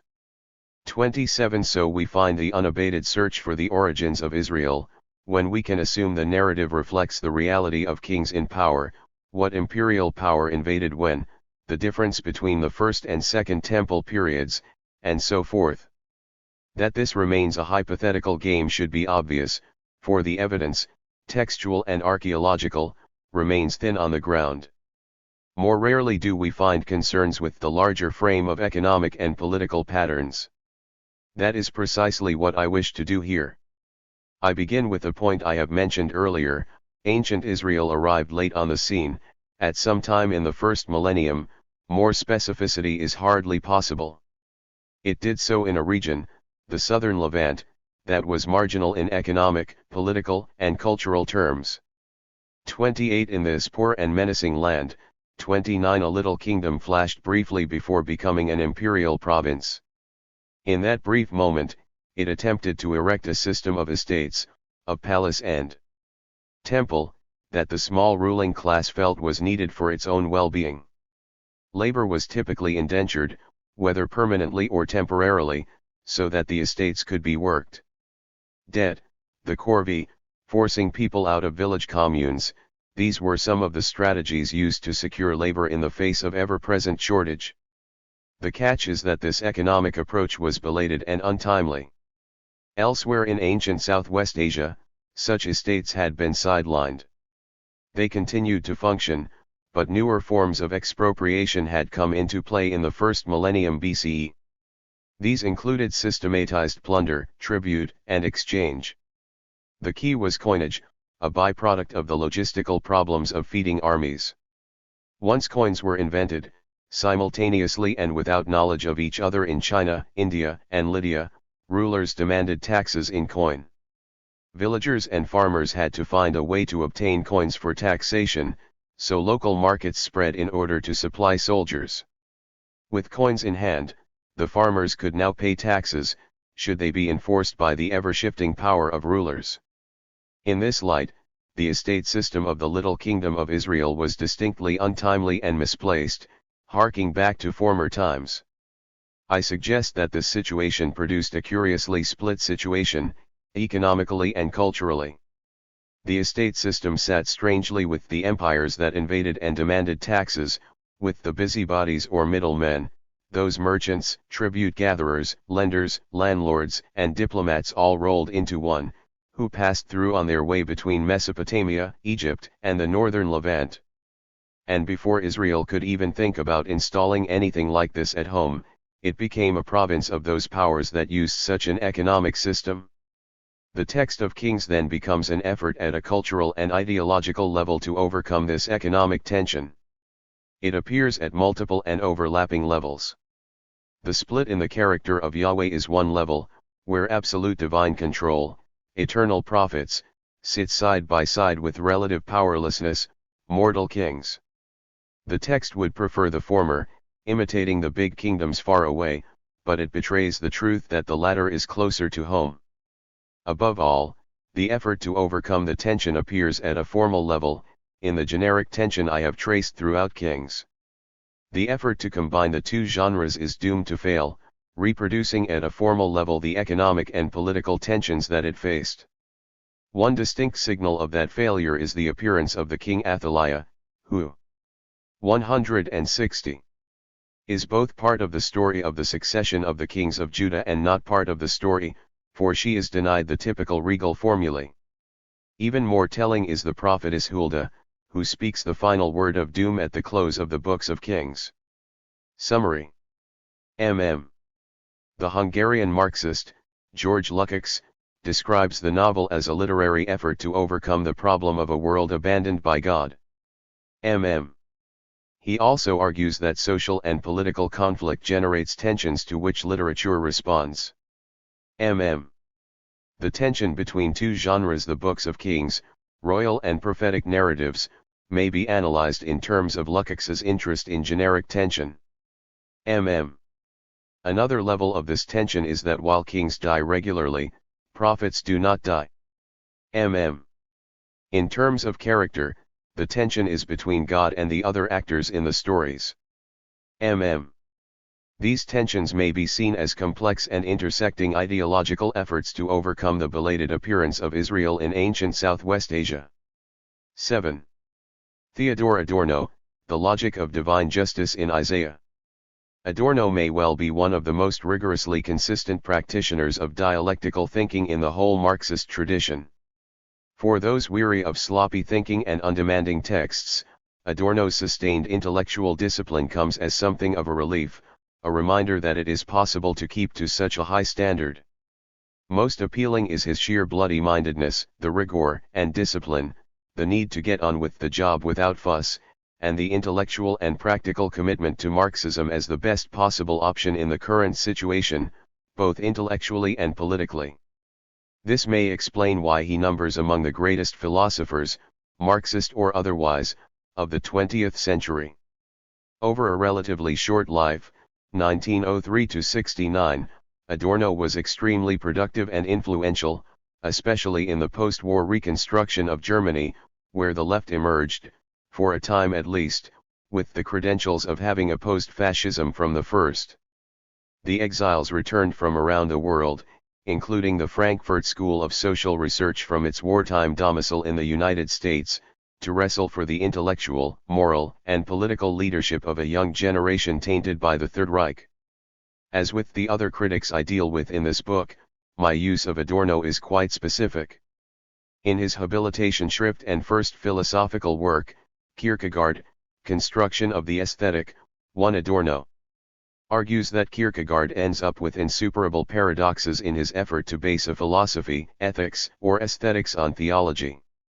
In a similar fashion, I argue, the common assumption that the divine justice found in the prophets, especially Isaiah, provides the basis for social justice faces comparable paradoxes that render any connection between divine and social justice highly problematic.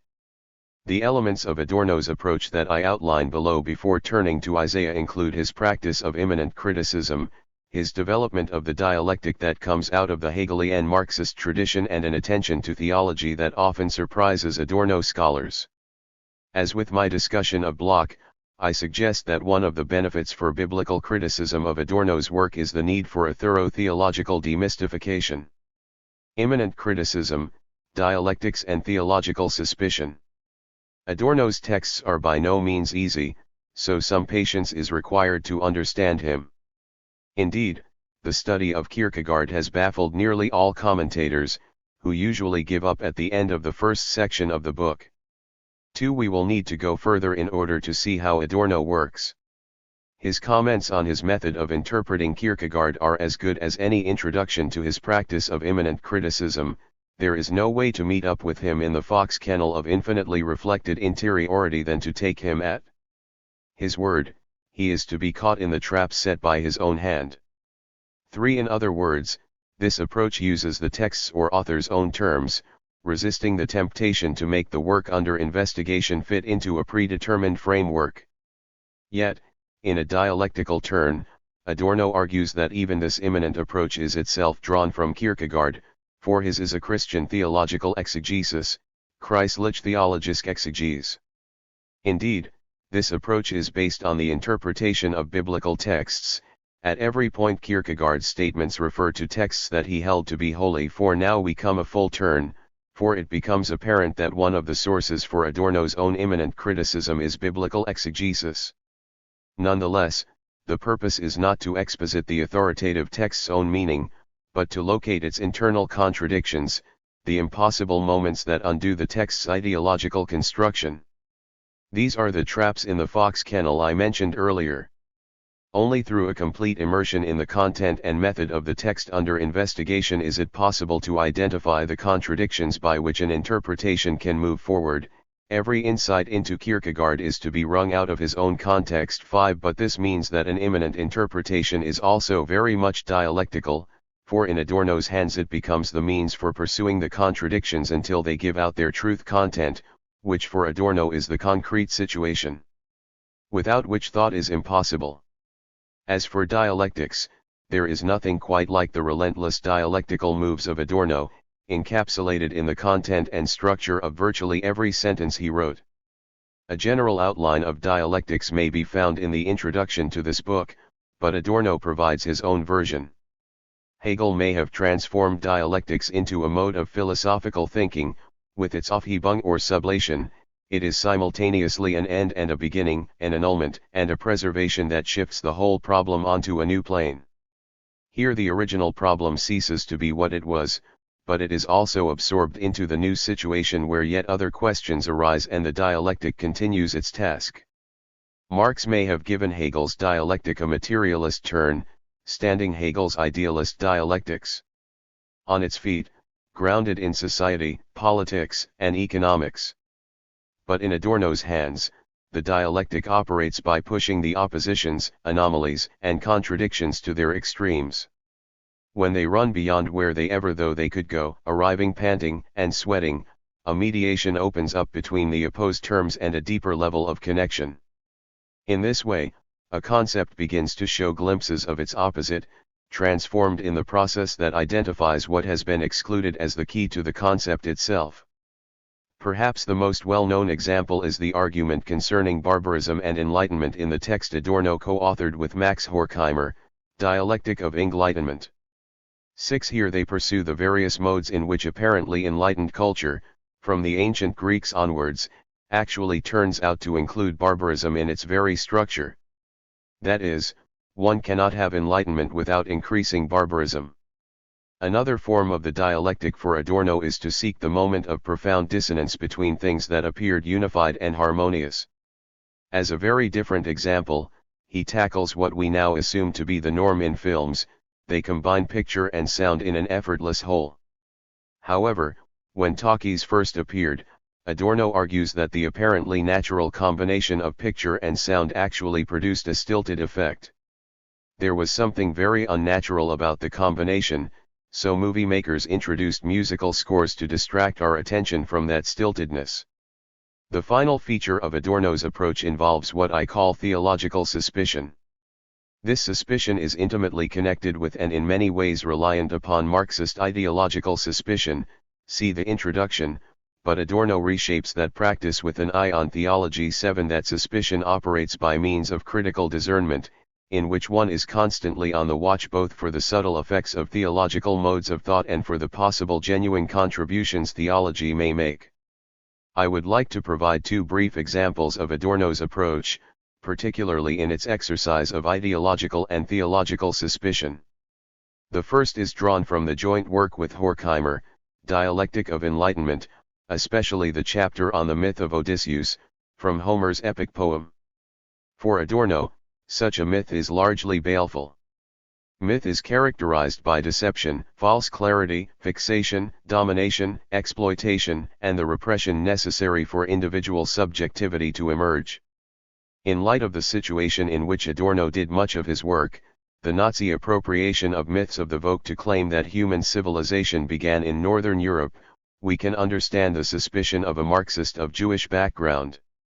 The part of the Odysseus myth that interests me concerns the episode of the Sirens and then that of the Cyclops. 8. Following instructions from Circe, the sex goddess, Odysseus blocks the ears of his rowers with wax so they will not be tempted and seduced by the siren's song. As for himself, Odysseus orders them to tie him tightly to the ship's mast, so that he can be tempted by the song but not be able to respond. When Odysseus hears the song, he of course begs and cries out to his men to release him, but they calmly row on, oblivious to their master's cries. How should we understand this myth? as a moral tale of the need to forego the temptation of pleasure for the sake of a higher cause? A caution to exercise discipline and self-control? Adorno and Horkheimer bring their ideological suspicion to bear. For them, this myth is a prime instance of the dialectic of myth and enlightenment. They identify the following: a. The separation between those who labor and the rulers who do not, and at the same time the subjection of the former to the latter; b. The rationalization and organization of labor, which now takes place under compulsion, without pleasure, and without being able to communicate concerning one's situation; c. The separation of the enjoyment of art and manual labor. Odysseus can hear and contemplate the beauty of the song, but the rowers cannot. d. The distinction between intellect and sensuous experience, in which the latter is subjected to the former. To sum up, already we have in the myth of the sirens the master-slave dialectic that Hegel made famous: proletarians who can no longer hear or understand what their situation is, and an immobile master trapped in the cycle of domination. The myth is less appealing than it once was. But when we come to the story of Polyphemus, one of the Cyclops, we find that myth itself is the problem. 9. They point out that the source of the Cyclops' remarkable power is that they are older than the gods. They come from a world before the law and social organization, so they may lack obvious laws of civilization, eating human beings and fending for themselves, but they show compassion to animals and to one another. Odysseus, by contrast, shows no compassion. Why the difference? Law, organization, and civilization are functions of domination, and the prime location where such features of domination appear is in myths. They tell the stories of the defeat of older ways of life and the establishment of law and the organization of society, which require the subjugation of many human beings to the few. As I argued in my political myth, 10, the Hebrew Bible provides excellent examples of this process. For instance, the major myth that runs from Genesis to Joshua tells of the suppression of rebellion, the delivery of the law, the emergence of a state, conquest of a land, the organization of society, and the relations between the sexes. In the case of Odysseus, the shift in the narrative that takes Odysseus from Circe, who tries in vain to get him to stay, to Penelope marks the transition from matriarchy to marriage. Woman becomes both courtesan and wife. 11. Myth does not come through such analysis with flying colors, and it is worth tarrying with the analysis of Adorno and Horkheimer to see how baleful myth can be. The problem of Scripture. While the analysis of Odysseus is an exercise in ideological suspicion, the criticism of Kierkegaard is an excellent example of the closely related theological suspicion. Adorno seeks to uncover the theological underlay, the false consciousness, of Kierkegaard's philosophical system with a view to demolishing that system. In this case, a dialectical reading brings out what is normally hidden in the text. What Adorno's reading enables us to do is to push the text, especially its interpretation, to yield up precisely these dimensions, which are always there but not recognized. Adorno's argument in general makes 3 points. Kierkegaard's retreat into objectless inwardness cannot avoid history. His theology constantly slips back into the myth it perpetually represses. The paradoxes of theology eventually break up the possibility of any system based on theological categories. Here lies the dialectical point of Adorno's criticism, for although European philosophy is inescapably tied to theology, he is profoundly suspicious of the value of a theological base for philosophy. Such a criticism entails an intense immersion in theology that locates its contradictions and then works through them. However, I do not wish to reprise the whole argument here. 12. So I focus on one specific part that concerns Kierkegaard's use of the Bible. He is caught, argues Adorno, between the historical particularity of this ancient text and his theological assumptions concerning its status. On the one hand, the Bible itself is subject to historical contingency, to a historical deterioration 13 whereby its specific historical meaning has faded and become difficult to decipher. On the other hand, Kierkegaard is committed to a powerful theological assumption concerning the nature of this text. If God, the one ultimately responsible for this text, is unchangeable and trustworthy, then he must continue to speak to us through the Bible.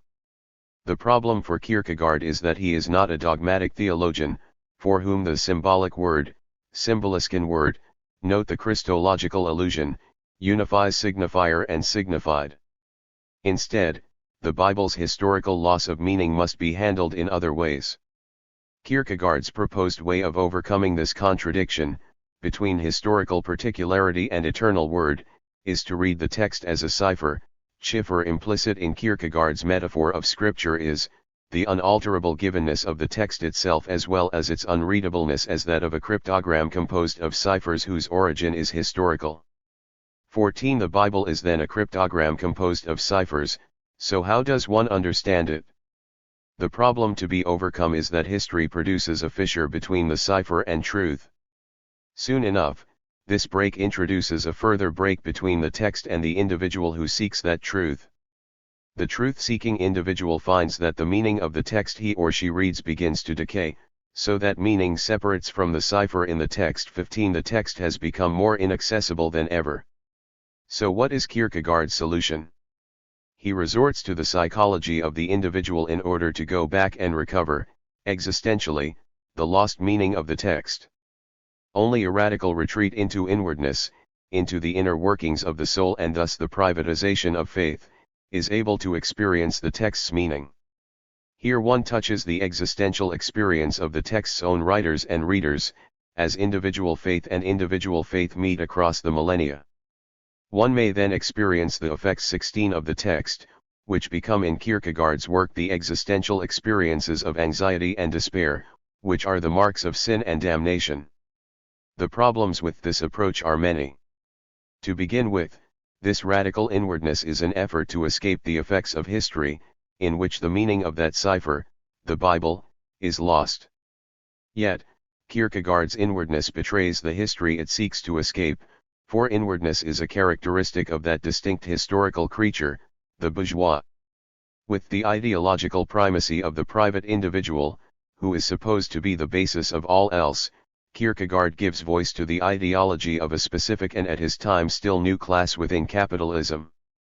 Yet as he does so, he also expresses the ideological crisis of that position, which is the anxiety and desolation of the individual burgher and thereby the unauthenticity of the capitalist world he or she inhabits.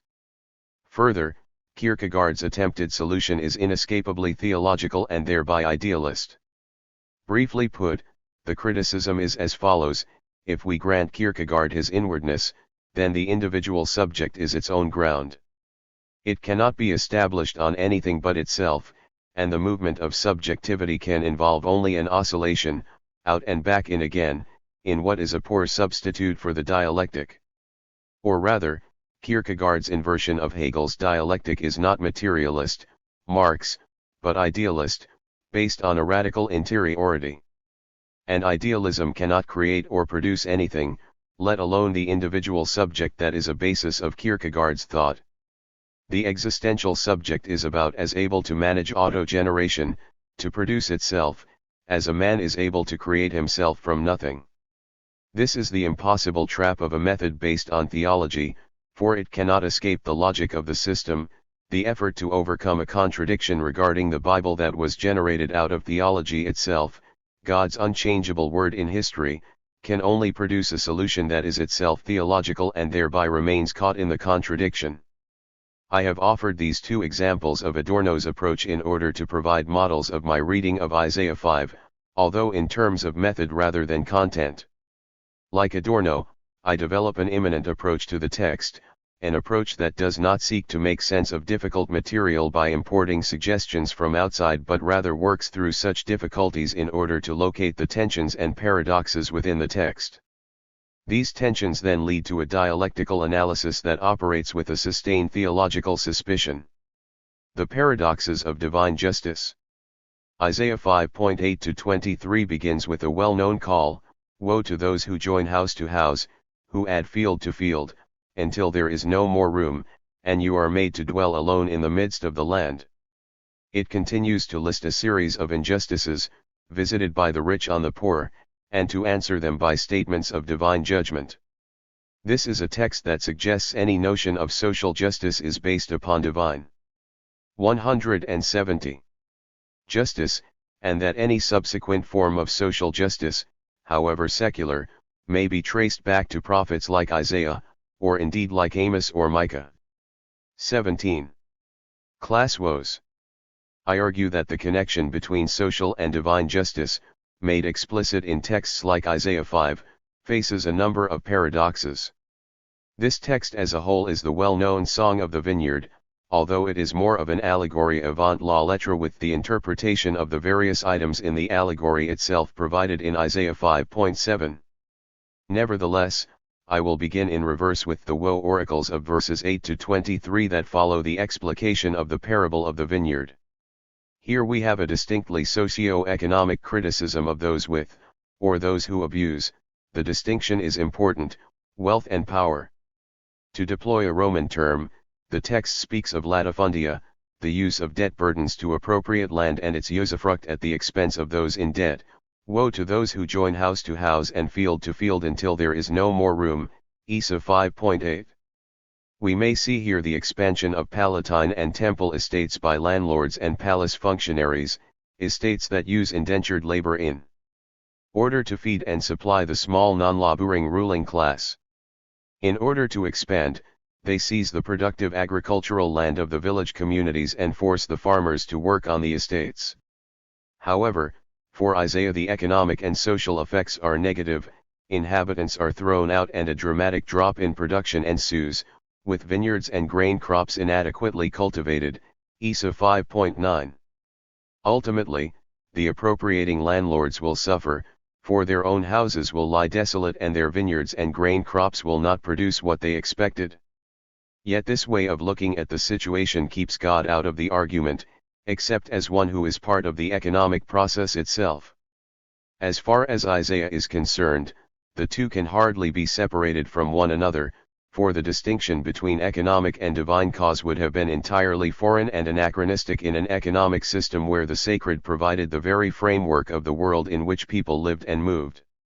In this respect there is a seamless connection between divine and human justice, or rather, between the sacred and the economic, so much so that economic depredation was a sacred or theological problem that required urgent divine attention.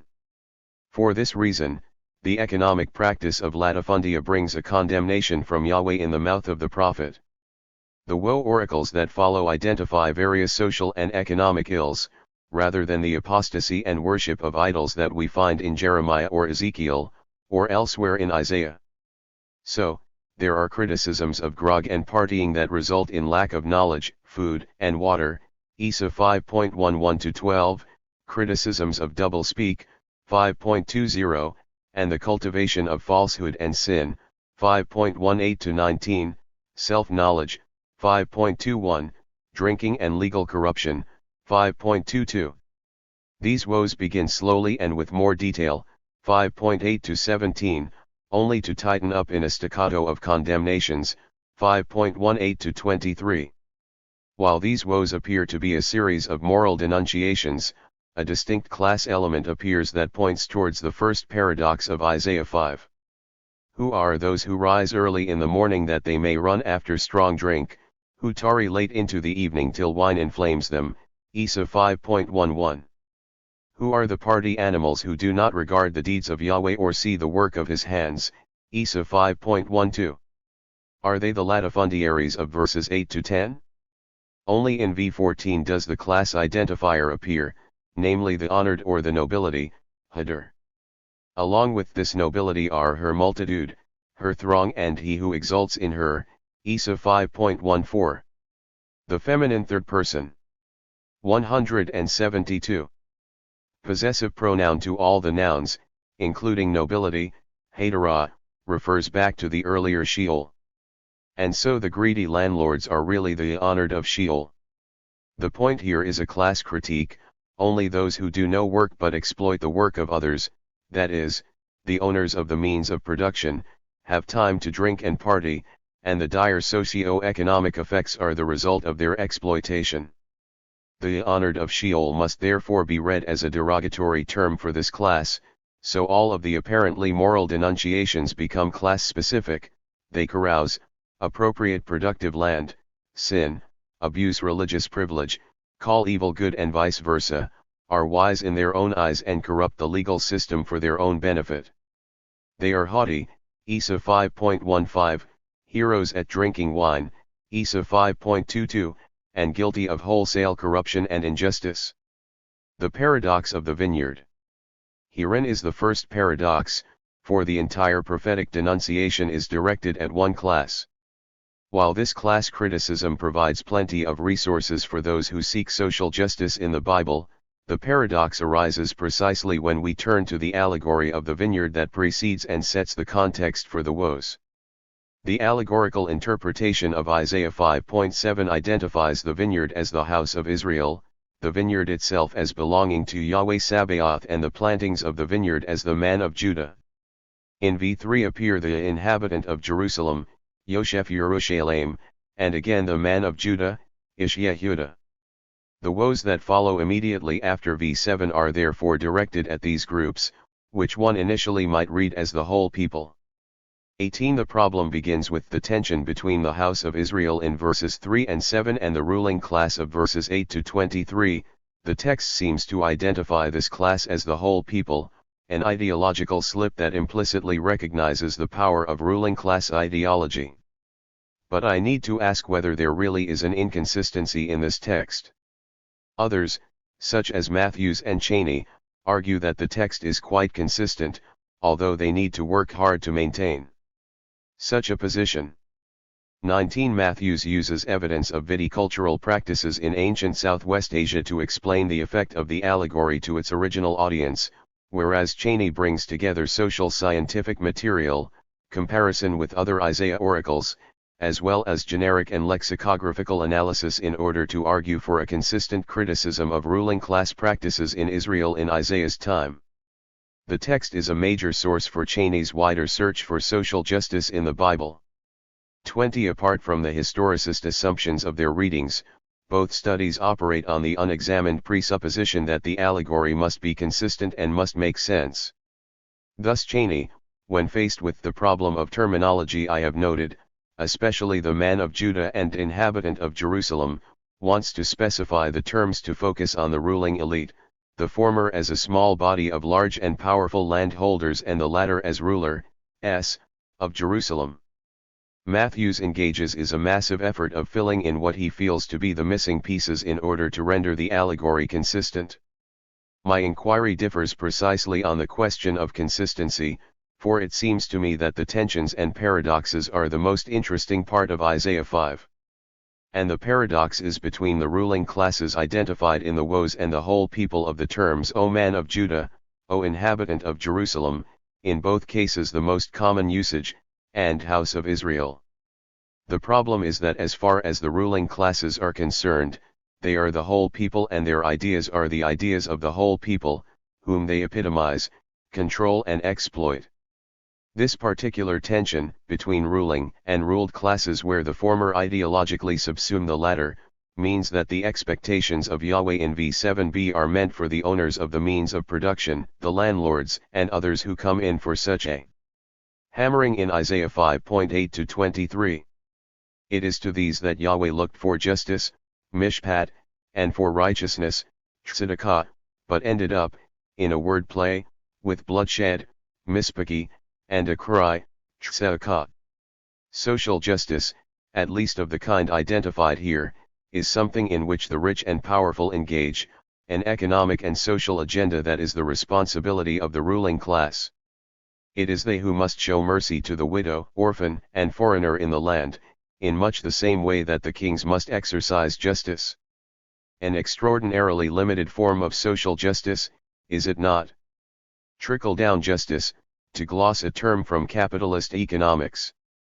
It is an ethics of the rulers in which the marks of social cohesion and economic prosperity are fair practices by the rulers so that those at the bottom of the class system, and even those who do the bulk of the work, do not suffer unduly or beyond their capabilities. The issue for Isaiah 5 is adequate maintenance for those who labor on the estates so that they will be in a bearably fit state to do the labor required of them. One must keep the exploited alive so that they can continue to be exploited. This vision of social justice is an extremely limited one that supports the status quo, by seeking the conditions for its continuity, rather than questioning and challenging that situation for its intrinsic exploitation and lack of social justice. Isaiah's trenchant criticism is a denunciation of a class that fails to ensure the workings of trickle-down social justice, for this system will work to their best advantage. Paradoxically, the condemnation and judgment delivered to them leads to their restoration, if they heed the prophetic word, or to their destruction, and thereby of the socio-economic system itself. It is a destruction they have in a glaring moment of stupidity brought upon themselves. Isaiah's text may be read as a direct ideological effort to deal with, as Marx would suggest, the inherent contradictions of an exploitative economic system. The paradox of love. Thus far I have skirted the explicit theological material in Isaiah 5, focusing, like Adorno in the first section of his Kierkegaard book, on the social and economic paradoxes of the text. In the allegory of Isaiah 5, the question of Yahweh's role becomes explicit. The identification of Yahweh as the creator of the vineyard, Isa 5.7, throws all of what has gone before that verse in a different light. The allegory of verses 1 to 6 concerns love and punishment, which provide a translation of righteousness and justice. In tone, image, and vocabulary, the allegory has a similar feel to the Song of Songs. It is, after all, a love song sung by an unidentified first person for my beloved, Isa 5.1, drawn from love poetry for an allegorical purpose. 21 It concerns his vineyard, the third person is telling. In the first two verses, Yahweh appears in the third person and the prophet himself is in the first person. Thus, Yahweh becomes the prophet's my beloved or my lover. However, in v3, the voices shift, for now Yahweh speaks in the first person. He calls on the inhabitants of Jerusalem to judge between me and my vineyard. The effect is quite stunning, for the first and third persons, prophet and Yahweh, crash together into a unified first person.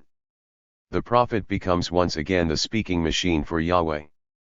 Although a rapid skim suggests that the whole allegory concerns Yahweh's love for his vineyard Israel, the aromas of love do tend to waft over into the later verses.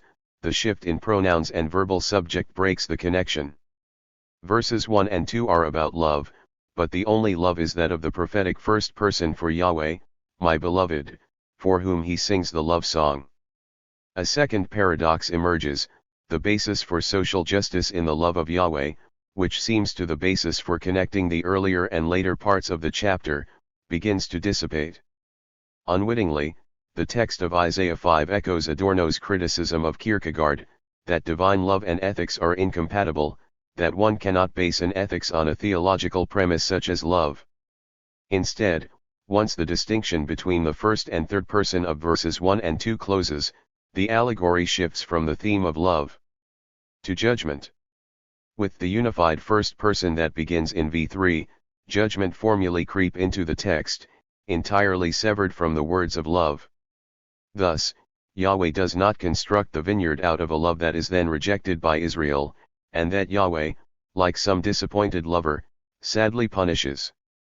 The only reason, as far as the text is concerned, why Israel should produce grapes rather than wild grapes is that Yahweh has made the vineyard in the first place. What more was there to do for my vineyard that I have not done it? Isa 5.4a. Although there is a caesura between love, Isa 5.1-2, and judgment, Isa 5.3-4, so that the latter cannot follow from the former, what does carry through is the idea that Yahweh has made or created Israel.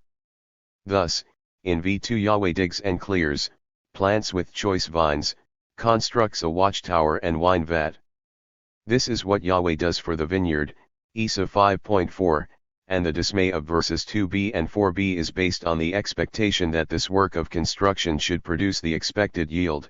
He looked for it to yield grapes, but it yielded wild grapes, Isa 5.2b, when I looked for it to yield grapes, why did it yield wild grapes? Isa 5.4b, the echo here is backwards and forwards, back to the choice vines of Isa 5.2 and ahead to the pleasant planting of Isaiah 5.7. The grapes expected are justice and righteousness, Isa 5.7, but all that came of it were the wild grapes, bloodshed and a cry.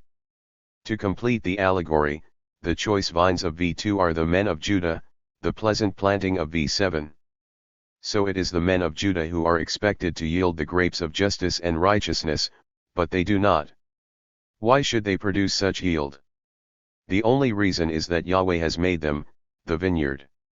Thus, purely from the fact that Yahweh has created Israel comes the assumption that they should exercise justice.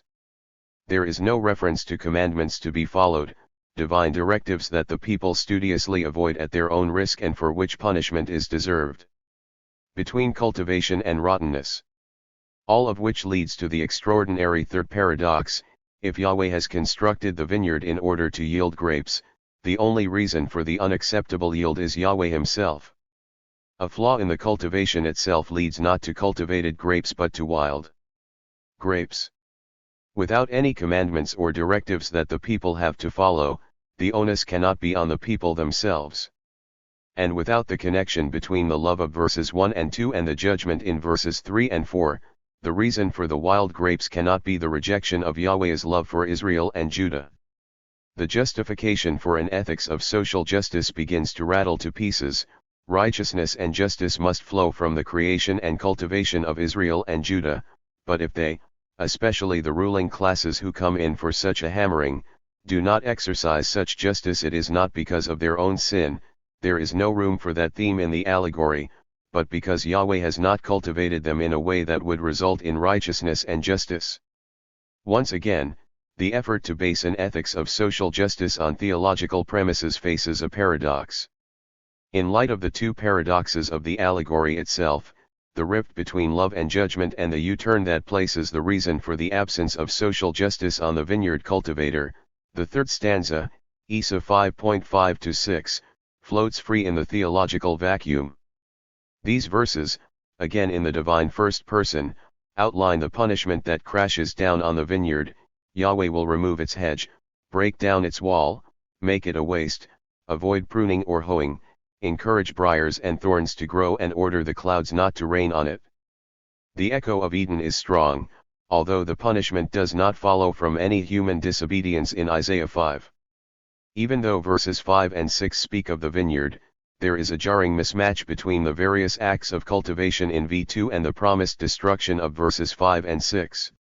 Yahweh's ventriloquist does not threaten to undo the items listed in v2, undig it, scatter the stones, rip up the vines, knock down the watchtower and fill in the wine vat.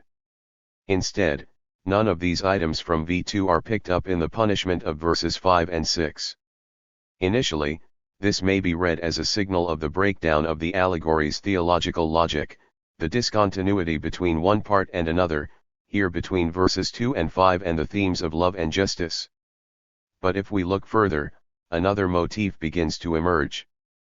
The first sign of this motif is the distinction, in verses 2 and 4, between grapes, anavim, and wild grapes, or more specifically putrid or rotten things, b'ushim, from bsh, to stink.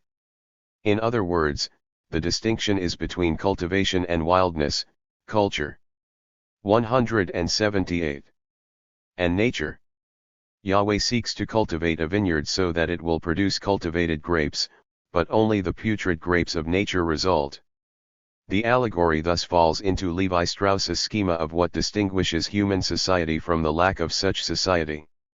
In his vast structuralist analysis of 187 South American myths, the raw and the cooked, Levi Strauss argues that the passage through to social formation is marked in the myths by the passage from raw to cooked food. 22. By contrast, in nature, food makes a transition from fresh to rotten, the sense of b'ushim in Isa 5.2.4. In his brilliant fashion, Levi Strauss is able to read a whole variety of myths, concerning jaguars, crocodiles, lizards, birds, and so on, in terms of this fundamental process. A comparable process appears in the early verses of Isaiah 5 with their tension between cultivation and rottenness or wildness. Yahweh's dismay and anger result from the absence of a cultivated product, or rather, from the rotten and putrid products which emerge from his cultivated vineyard.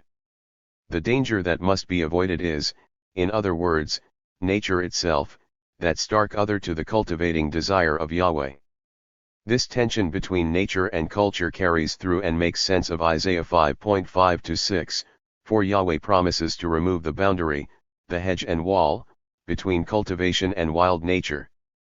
The remaining acts in v6, to make the vineyard a waste, desist from pruning and hoeing, allow briars and thorns to grow and the withholding of rain, all seek to return the cultivated vineyard to the status of wild nature, with its process from fresh to rotten, from which it has been wrested. After all, if grapes go rotten in the wild, then what is the point of all the cultivation if it produces rotten and putrid grapes? The appropriate raw materials produce an appropriate product. As if to say, these Israelites are obviously not cultured or civilized, then let them return to their pre-civilized, wild way of life. In this respect, the punishment is entirely deserved, except that it runs up against the previous paradox in which only Yahweh can be held responsible for the grapes produced by his construction and cultivation. To the paradox of Yahweh. The question of cultivation and culture leads to a fourth paradox when Isaiah 5:7 and the woes of Isaiah 5:8-23 are brought into the equation. The implication is that the cultivated grapes, justice and righteousness, are elements of human civilization, and that their absence is a sign of lack of cultivation, of the process of nature itself towards putrefaction. On one level, the connection between civilization and justice is a profound insight, for how can human beings live together in society without social justice, without fair dealings between one human being and the other? All of the woes can then be seen as the causes and signs of the breakdown of human society. Further paradoxes, however, start mounting up. First, Isaiah 5 presents justice as the result of cultivation, rather than as a necessary component, if not prerequisite, thereof. How can society function if justice is not there to begin with?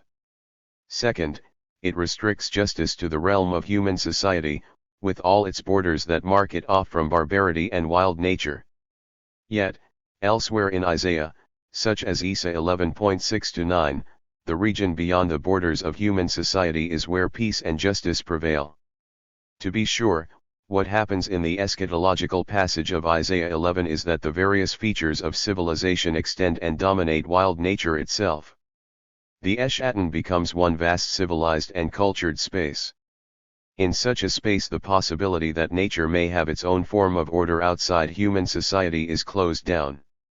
My point is not entirely fair, however, since it brings a criticism to a conceptual structure in which this possibility is not available. But it does run up against the Isaiah theme that Yahweh is the creator of the whole of nature. Therefore, Yahweh is the creator of injustice within wild nature. The restriction of social justice to human society, or the extension of human society into nature, leads to the deepest paradox of Isaiah 5. In tracing the first paradox earlier I argued that the woes are targeted at a particular class, the rulers or owners of the means of production, for not exercising a trickle-down form of social justice, one which they dispense from a position of power and wealth. In their lack of social justice they therefore slip outside Yahweh's cultivation and back into wildness and barbarity. Human society breaks down when this class fails to act with justice and righteousness. Their injustices are the putrid grapes that appear in 180. Yahweh's cultivated vineyard, and for this reason he returns it to the wild state of nature. The problem here is that Isaiah's assumed model of cultivated society is profoundly reactionary. The aim of the prophetic denunciations is to urge the ruling classes to act with justice and righteousness, that is, distribute favors so that society can function. But what sort of society? Is not the properly working society envisioned here profoundly unjust? A social and economic system that is structured in terms of those who control the means of production and extract the surplus labor from those who work for them is hardly a system overflowing with social justice. In fact, the opposite is the case, and a complete inversion of Isaiah's ideological schema is about to take place. If this society is functioning properly, at least for the text of Isaiah, then it is unjust and unfair. But the realm of injustice and barbarity is outside cultivated society, in the arena of wild nature. Thus, nature comes crashing through the boundaries to become the determining feature of culture, whereas culture leaps over the wall and hedge to take up its proper abode in nature. Or, culture itself, the cultivated society, is unjust and unrighteous, whereas nature is where justice and righteousness may be found. The whole ideological structure of Isaiah 5 collapses under its paradoxes. In light of this breakdown, the refrain from Isaiah 5.2b and 4 has its own peculiar logic. Of course, the cultivated vineyard produces rotten grapes, injustice and unrighteousness, because this is exactly how such a cultivated society in Isaiah works. The return of nature in the punishment of verses 5 and 6 is an implicit recognition of the paradox that this cultivated society in fact operates according to the injustices of nature. Except that nature is now the place of justice. There is one final paradox in the collapse of the effort to link social justice with Yahweh. The cultivator of the society gone awry is Yahweh himself, the great mechanism of social cohesion. 23 The ideological function of Yahweh is therefore as an engineer of a profoundly unjust society, for he is the one responsible, as I argued earlier, for the character of the vineyard itself. In contrast to this earlier paradox, in which Yahweh has created and cultivated the vineyard and is therefore the one who created it flawed, Yahweh now cultivates a society that is anything but just and righteous. Rather than a flawed production, he has succeeded only too well, and the result is precisely what one would expect, given the reactionary ideological basis on which this vineyard, this culture, has been constructed. His problem is that he expected the wrong thing, cultivated grapes, since the only fruit that could possibly grow in his vineyard are the stinking and rotten grapes. But this faulty expectation is but a mark, a figure, of a text riven with paradoxes it cannot contain. All of this means that the derivation of social justice, at least as far as Isaiah is concerned, is paradoxically impossible. Instead, Yahweh has become the source, creator, and cultivator of injustice and unrighteousness. His only way out would be, in Isaiah's terms, that he is also the creator of nature, where justice now abides, but that is outside the walls of the human society he seeks to cultivate. He is, as it were, trapped in his own paradox. I close by returning to the woes with which I began in Isaiah 5.8 to 23. In that earlier discussion I treated them as criticisms of the rulers of a social structure, albeit an oppressive one, that was not functioning properly, that is, in terms of a trickle-down notion of social justice in which the poor and needy must be grateful for what they get, a society of almsgiving and limited amelioration of the more atrocious extremes of unjust human society. However, in light of the subsequent run of paradoxes that I traced in Isaiah 5, these woes now undergo their own inversion. They have become a perfectly good description of the cultivated vineyard of the earlier verses in Isaiah 5. Is not this the way a cultivated vineyard, the realm of culture and civilization as Isaiah views it, operates? And is this not precisely the vineyard of injustice that, after all the inversions and paradoxes of the text, Yahweh himself creates? What I have argued with regard to Isaiah 5, by means of Adorno's immanent method, becomes another element in the various ideological features I have been pursuing in the previous chapters. In this case, Isaiah 5 becomes an excellent example of the paradoxes of a ruling ideology held together by the figure of Yahweh. Isaiah's text may then be read as an effort to overcome these paradoxes, an effort that shows them up even more sharply in 182. The attempt at resolution. I leave the question concerning the social and economic tensions that generate such paradoxes for a fuller consideration in the conclusion. Summary.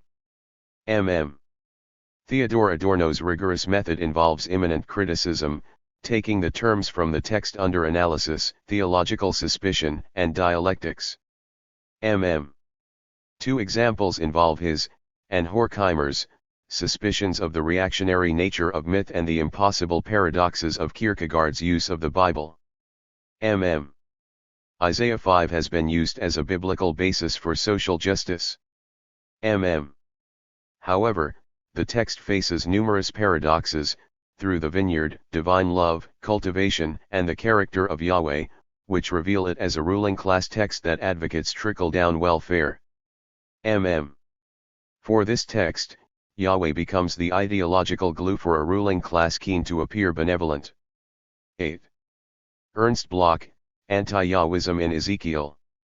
Ernst Bloch presents almost too much for the biblical critic.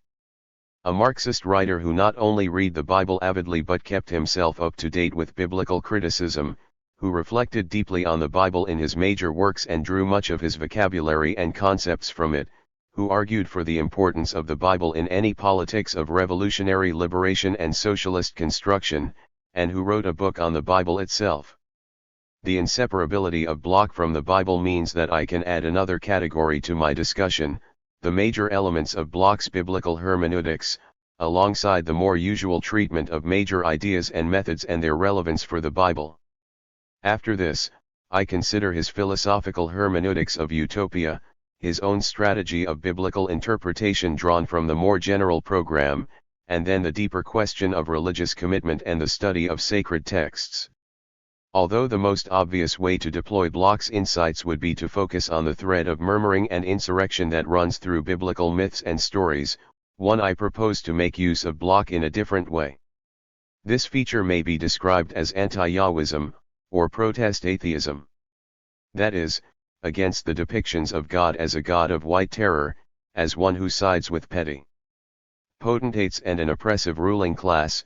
One may trace the development of a protest against this deity which is at the same time a protest against a reactionary ruling class. After outlining some of Bloch's core ideas, I focus on Ezekiel 20.1-38, where the impossible words of Yahweh emerge from Ezekiel's mouth. Here Yahweh becomes a God who provides laws that are impossible to follow, for to do so involves condemnation, while not to follow them has the same result. Like chapters 16 and 23 with their pornoprophetics, they depict Yahweh in such a way as to suggest resistance to the very idea of Yahweh. From utopia to atheism.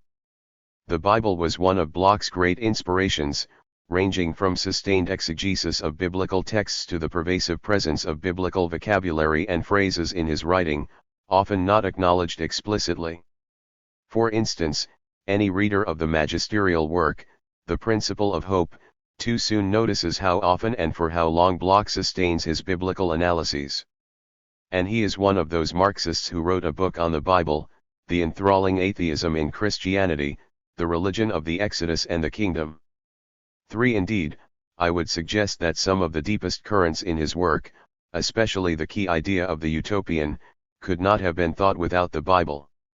Dialectical hermeneutics. I would like to focus on 3 themes from Bloch's work: dialectical interpretation, the detective work of biblical interpretation, and the idea of protest atheism.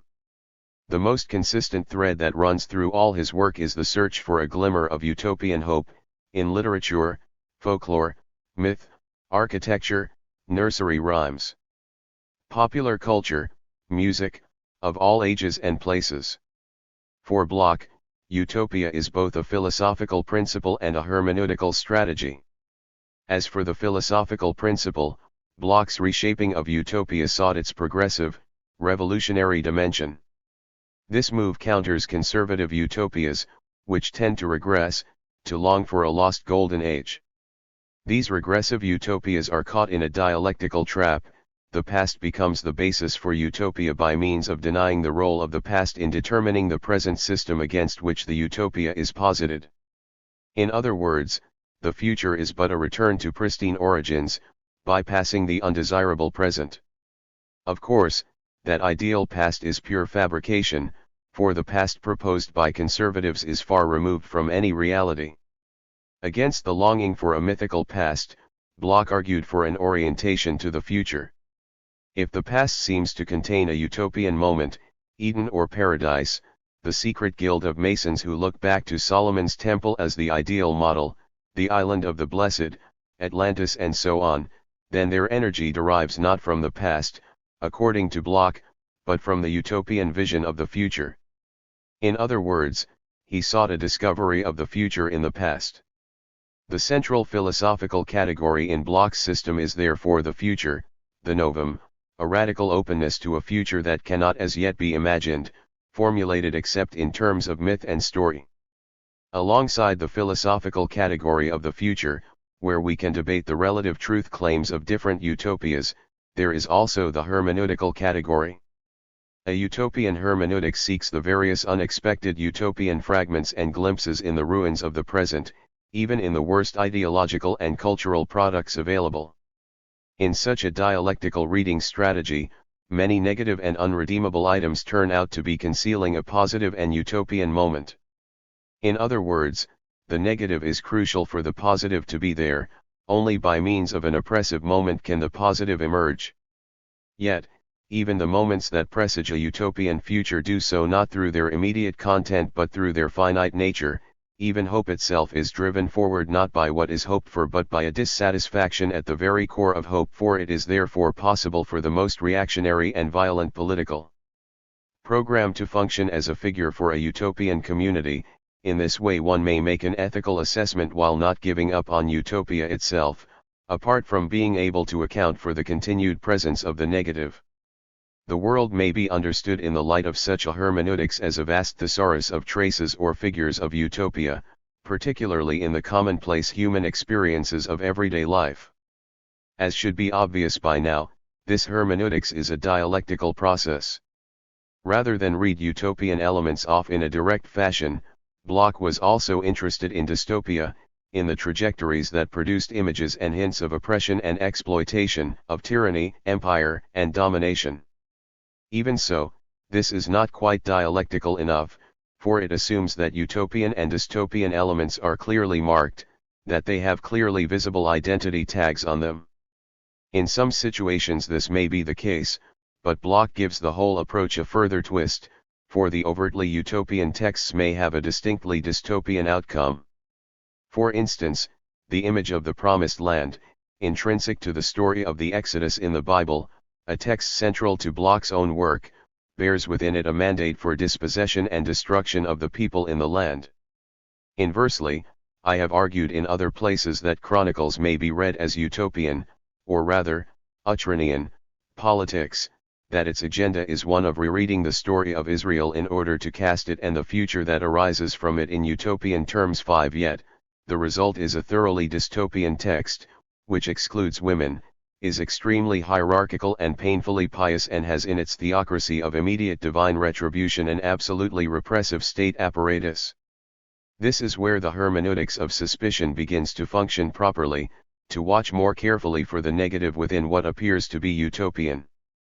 The obverse, however, is also the case, since it becomes possible to locate a distinctly utopian moment in the most debased and degraded items, in clearly dystopian texts and products. As with the deceptively utopian material, one needs to look for signals other than the overt content for such utopian hints in the midst of dystopia.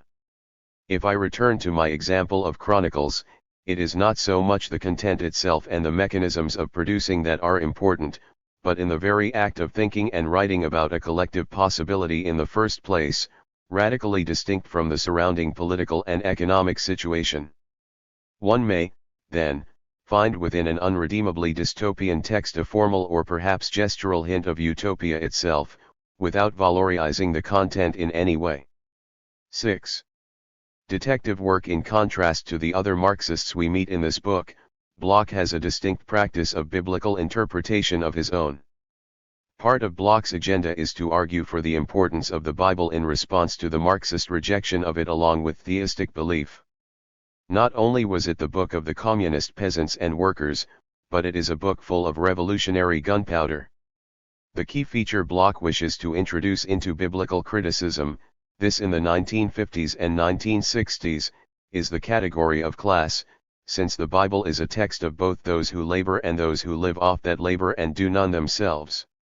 In all its variety and contradictions, biblical stories have found a home in the smallest of peasant households, but also in those of the overlords and religious professionals.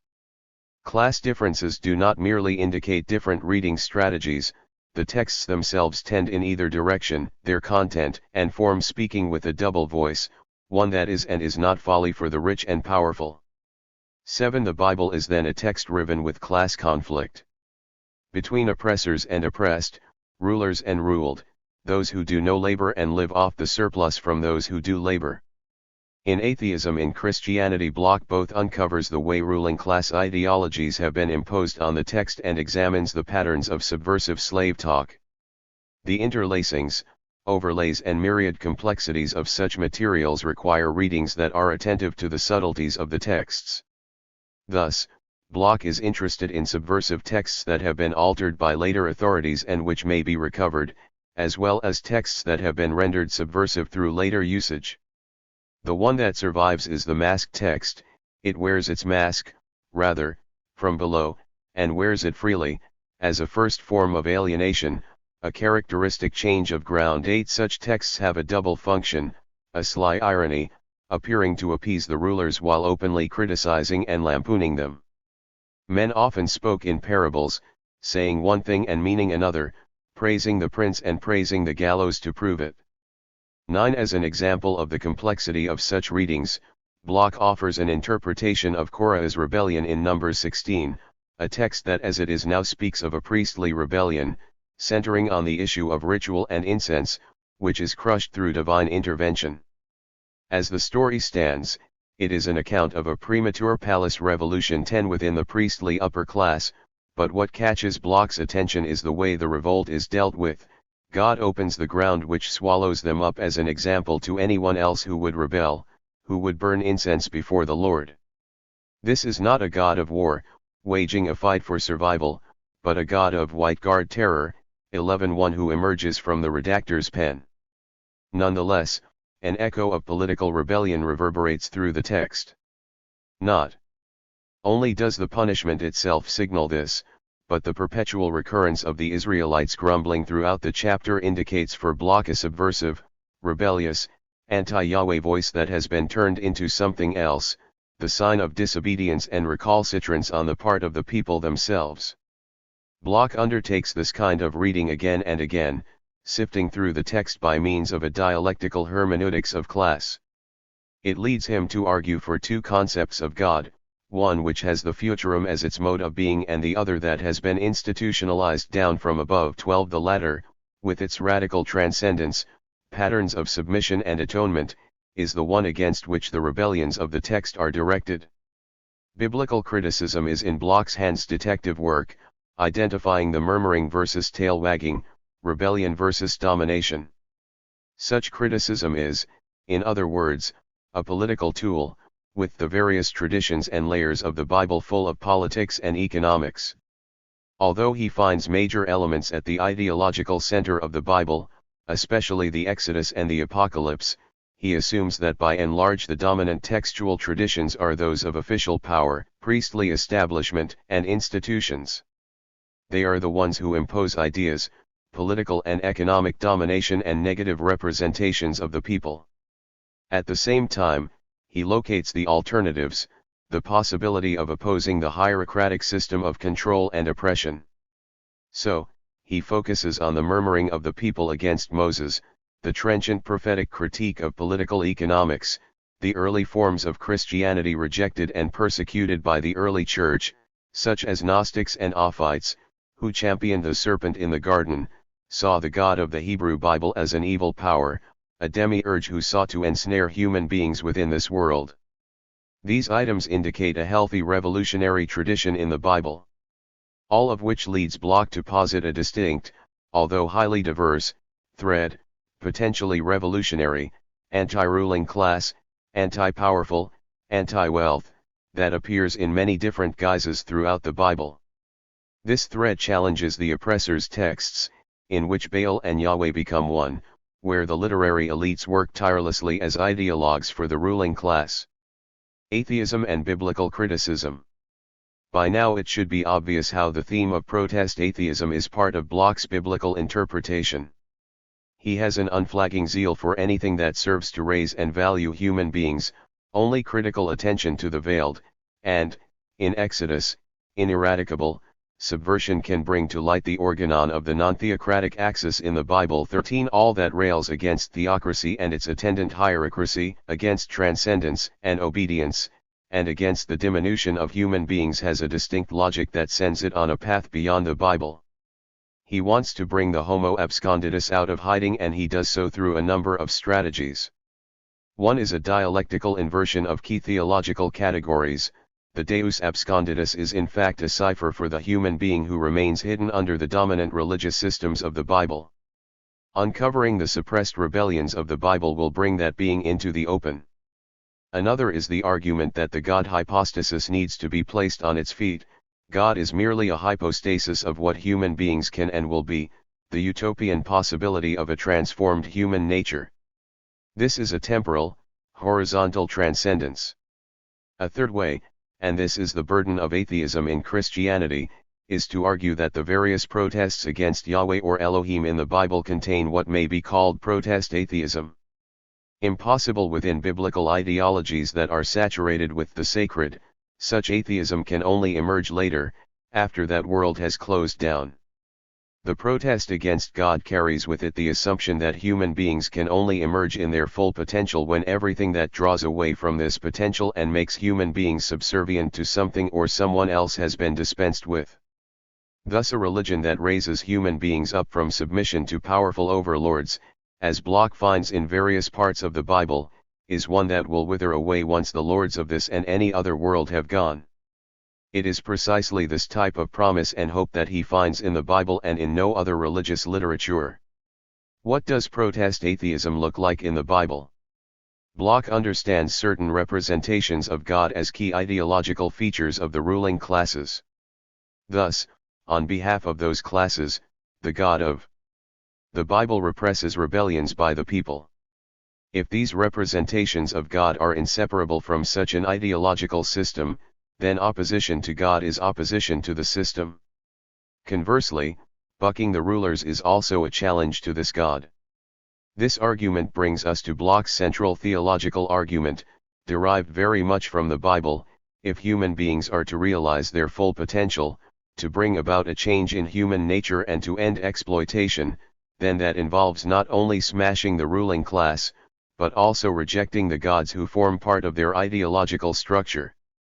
Protest atheism is then the outcome of this internal biblical process, or, the religious logic of the Bible, namely a utopian longing for human transcendence, is towards such atheism. When theism becomes a justification for an oppressive status quo, protest atheism is the mode of rebellion. 14. This Bloch finds within the Bible, but especially in the fulfillment of the religions of the Bible. Anti-Yahwism in Ezekiel. In my discussion of Ezekiel, I hold together two elements of Bloch's work, the dialectics of utopia and the implicit protest atheism of the Bible. In other words, I ask, what is utopian about Ezekiel, especially offensive texts such as Ezekiel 16 and 23? And I ask whether Ezekiel 2 manifests a form of protest atheism, especially in chapter 20. Pornoprophetics in Ezekiel 16 and 23. Ezekiel 16 and 23 were part of an intense discussion in the 1990s and 2000s of what Athaliah Brenner has dubbed pornoprophetics, 15. Which she defines as the degrading representations of women in prophetic texts that legitimate male power. Other texts included in this debate are Isaiah 40-55, Jeremiah 2, 3, and 13, Zechariah 5.5-11, Nahum, Malachi, as well as a concentration on Hosea. 16. I do not want to quibble with the definition of pornography, the objectification and degradation of women based on unequal power that encourages abuse of women and renders female sexuality as one of servitude, although it is restricted to heterosexual pornography, includes an instrumentalist understanding of graphic and written texts and does not consider the range of debate. 17. What interests me here is the way Yahweh becomes an abusive character, particularly through the use of the marriage metaphor for the relationship between Yahweh and Israel. Not only does a question hang over those responsible for such representations in authoritative sacred texts, but the question is also directed at Yahweh himself, as Bloch points out. Thus, Magdalene writes, within these verses, God, characterized as male, is regularly threatening, in judgment, to rape, or otherwise sexually abuse, the cities of Israel, Judah, and their neighbors, all characterized as female. God is an active perpetrator of such sexual violence against women in the Hebrew Bible. 18. In the end, however, these are patriarchal views of God. 19. That need to be opposed. Bauman concludes that in the entire book of Ezekiel, however, Yahweh as husband does not deviate from his role of imposing, and carrying out, the death penalty on his wife. 20. For shields, the body, rhetoric and gender characterization mask Yahweh completely in Ezekiel 16.1-43, this chapter represents a portrayal of God's character, which is, to say the least, difficult to reconcile with the picture of God's abundant love and mercy which many commentators would read into the text. 21. A major dimension of Shield's essay is to show how both the woman and Yahweh are characterized by means of gender. As the first-person subject of the passage, the woman is constituted as a subject only in Yahweh's speech, which simultaneously enables his elision from view. The difficulty with such an I-U structure, argues Shields, is that it prevents any distance that allows one to question God, hence most criticisms have focused on the metaphorization of women. And the reason for such an absence of questioning, structured by a text that obscures God, is that if we dare to look at his character, we will be repelled by what we see. 22. Following Weems's battered love, 23. Shields faces the problematic nature of God's character, although unlike Weems she finds no redeeming features. God is abusive, wounding and cruel. 24. But even Shields refuses the conclusion to which her argument moves, suggesting that texts like Ezekiel 16 need to be deconstructed so that they no longer can be used to justify religious points of view that sanction male violence and abuse. Such a deconstruction leads to the conclusion that Yahweh does not have absolute power, for he becomes the female figure, an argument fully developed in her study of Ezekiel 23. 25. In the end, Shields does not want to take Bloch's step, preferring to hang on to God and seek constructive theologies which are nonviolent and non-abusive. 26. So also does Muftin Mumbi seek a way to redeem the text, now in terms of releasing sexual metaphors from the constraints of the marriage and cultic prostitution metaphors with which much of this material has been read. 27. While the point concerning the diversity of metaphor is well made, the agenda is one of redeeming sex and relationships themselves, in all their variety, by means of the Bible.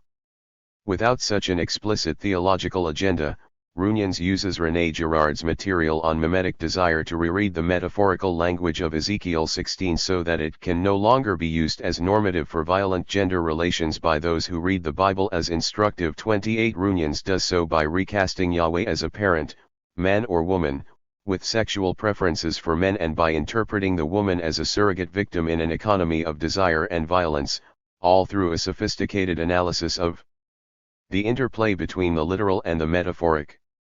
For Runyan, Yahweh becomes both a male homosexual figure with desire for the nations and a feminine heterosexual parent of the child, especially in Ezekiel 16.1-13. The deity's violence towards a woman who is no longer the sexual object of male desire is the result of the deity's inability to deal with mimetic desire. The woman herself is not a wife of a jealous husband but a prostitute who becomes a surrogate victim, a scapegoat, a quasi-sacred figure who can be sacrificed for the community. This is the character Runyan wishes to reclaim from a jealous and violent God, but she focuses her liberating reading on the woman without asking what it means for the character of Yahweh in Ezekiel. In sum, little sympathy may be found for Yahweh in many feminist readings of Ezekiel, or indeed in others like those of Robert Carroll or David J. Halperin. 29, in contrast to the sympathy of traditional theological scholarship. However, while that resistance if not revulsion at Ezekiel 16 and May 23 bear an implicit protest atheism, interpretations are not pursued to that final moment. The traps of Ezekiel 20, statutes that were not good in that respect, Ezekiel 20 provides a distinct moment where protest atheism may indeed gain a voice, especially if we read it with the assistance of Bloch's insights and his theological suspicion. Although Ezekiel 20 is not usually one of the texts included under pornoprophetics, it does push what I want to call an atheistic logic to its extreme. At the same time, I also argue that there is a utopian drive in Ezekiel, especially in chapter 20, but that this utopian element is hardly what we would expect. In Ezekiel 20 we find that the narrative of Yahweh's dealings with Israel piles various episodes on top of one another in a rising crescendo that ends with the enforced return and faithfulness of Israel. The initial impression may be that Yahweh is the patient one in the face of Israel's willful disobedience, so that Yahweh must reluctantly punish Israel only to restore the people from their punishment. Indeed, the refrain of Ezekiel 20.9, 14, and 22 stresses the perpetual delay in punishment, but the content of that refrain suggests a curious motivation. Yahweh is not patient or kind or loving, or even full of mercy, but I acted for the sake of my name, that it should not be profaned in the sight of the nations among whom they dwelt, in whose sight I made myself known to them in trying to bring them out of the land of Egypt. Ezek 20.9, see verses 14 and 22. What sort of motivation is this? Ego-centered and vain? The key Ezekelian themes of Yahweh's name and avoiding embarrassment among the nations appear here in full force. Already this initial impression of Yahweh's patience begins to disintegrate down. Yet, if we look at the text more patiently, a fourfold pattern emerges only to break down with the forced redemption. The first four episodes, beginning with "Thus says Yahweh," Ezek 20.5, and "Then I thought," Ezek 20.8b, 13b, 21b, mention a specific act of Yahweh and the sinful disobedience of the Israelites in response.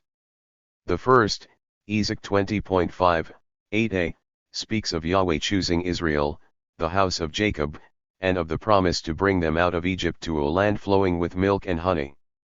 3 times Yahweh swears to Israel, once to make himself known, another to swear I am Yahweh, and a third to bring them out of Egypt. The content concerns the primary making known of Yahweh and the promise. But it also contains the command, each one of you cast away the detestable things, Sheik Tutsi, of your eyes, and do not defile yourselves with the idols of Egypt, Ezek 20.7. Self-revelation, promise and command are followed by the adversive vav and the response of the people. They rebelled and refused to listen, worshipping precisely those things forbidden by Yahweh, Ezek 20.8. The pattern is one of Yahweh's act and command, followed by the disobedience and response of Israel. This somewhat tedious pattern reverberates throughout the Hebrew Bible. Yahweh or El lays down the law, elects Israel, and occasionally performs some mighty deed. The people rebel and punishment looms. It is no accident that this chapter of Ezekiel sets out to reenact a sequence found in so many other places. Except that now, in the second cycle, Ezek 20.8b, 13a, it becomes clear that Ezekiel has pushed back the disobedience of the first cycle to a moment in Egypt before the Exodus, Ezek 20.8b. In the second cycle we find both acts and commands from Yahweh, leading them out of Egypt along with statutes, kuktas, and ordinances, mishpatim, Ezek 20.11, to which are now added the Sabbaths in order to make the people holy, Ezek 20.12. In other words, Yahweh has cranked it up a notch or two with extra rules, and the people respond with even more willful disobedience. They reject statutes, ordinances, and Sabbaths, Ezek 20.13, the third and fourth cycles, Ezek 20.13b, 21a and 21b, 26, follow the same pattern, although the people are now locked in the wilderness, Ezek 20.10, 13, 15, 17, 21, 23, with only a hint of the most glorious of all lands, Ezek 20.15. The intensification starts to lag, with the statutes, ordinances, and Sabbaths appearing in a pattern that suggests Yahweh is condemned to repeat himself, Ezek 20.16, 18, 21, 24, except that now the specific sin of the first cycle is added to the list. These detestable things now become the idols of their fathers, Gilealiavithim, Ezek 20.24, see verses 16 and 18. With this addition, verses 16 and 24 repeat the condemnation of v13, that they did not follow Yahweh's statutes and ordinances, profane the Sabbaths, and now worshipped the idols of their fathers. By this time the pattern starts to break down, for there are no further acts of self-revelation or deliverance. The suggestion of land is cast in terms of a negative promise, Ezek 20.15, and Yahweh merely repeats the condemnation ad nauseam. The only positive words, namely, the command to walk in his statutes and observe his ordinances, follow the warnings not to follow the ordinances, statutes, and idols of their fathers. The repetition becomes wearying, as does writing statutes, ordinances, and idols once again, but by the fourth cycle the text strains to a breaking point, dropping off bits and pieces, losing speed rapidly as it grinds to a halt. The key is in verses 15 and 23.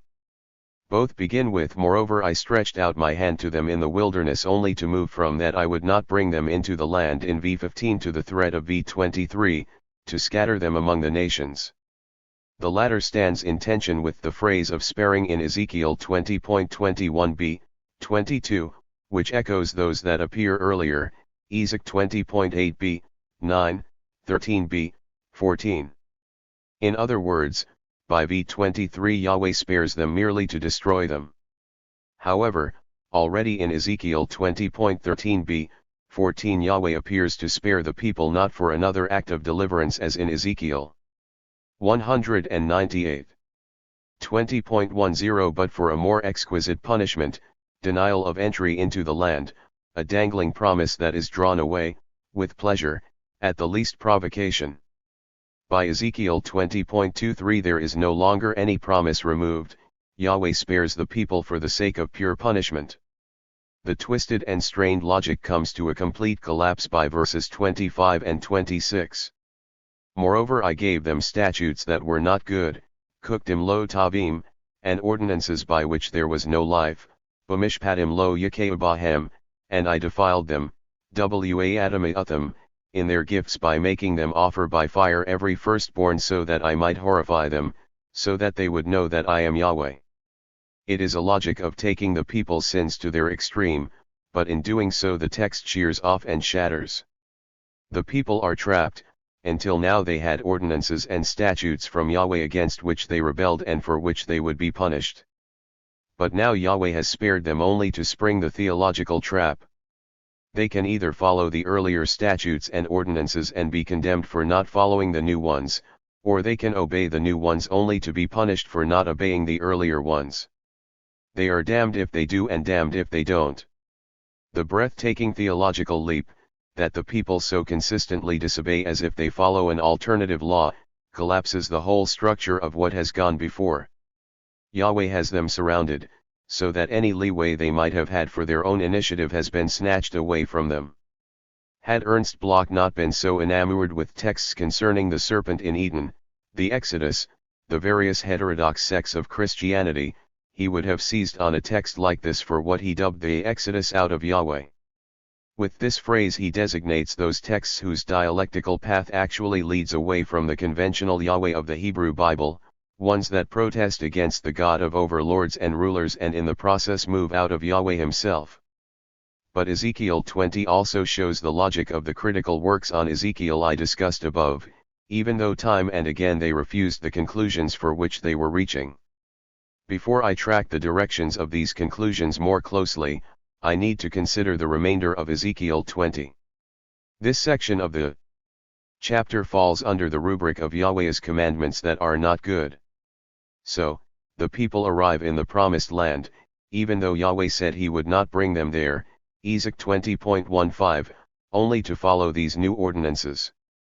In liturgical promiscuity they offer sacrifices and pleasant aromas and drink offerings on any high hill or any leafy tree, Ezek 20.28.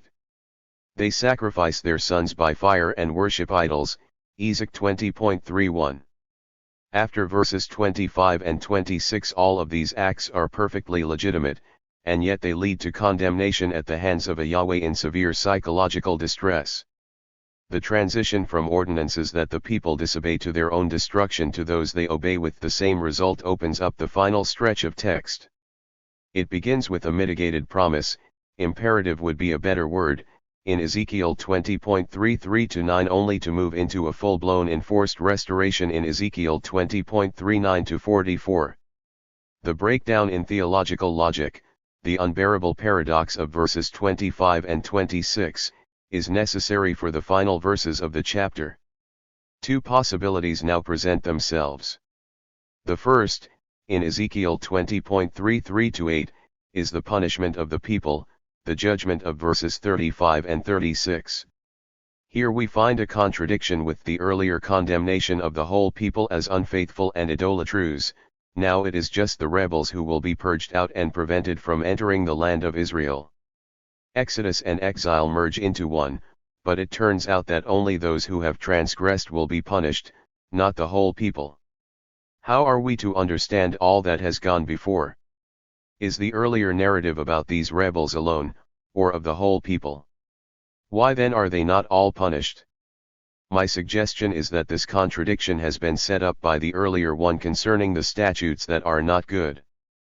But this suggestion looks rather flimsy until the final section, Ezek 20.34-44. The impossible trap of good and bad commandments now closes on the people from both sides. Just as the people had no option but to offer their firstborn, following Yahweh's command, they are equally without option regarding their restoration, or, rather, forced repatriation. Yahweh no longer provides statutes that they can obey or disobey. He tells them what they will do: on my holy mountain, all the house of Israel, all of them, shall serve me in the land, Ezek 20.40.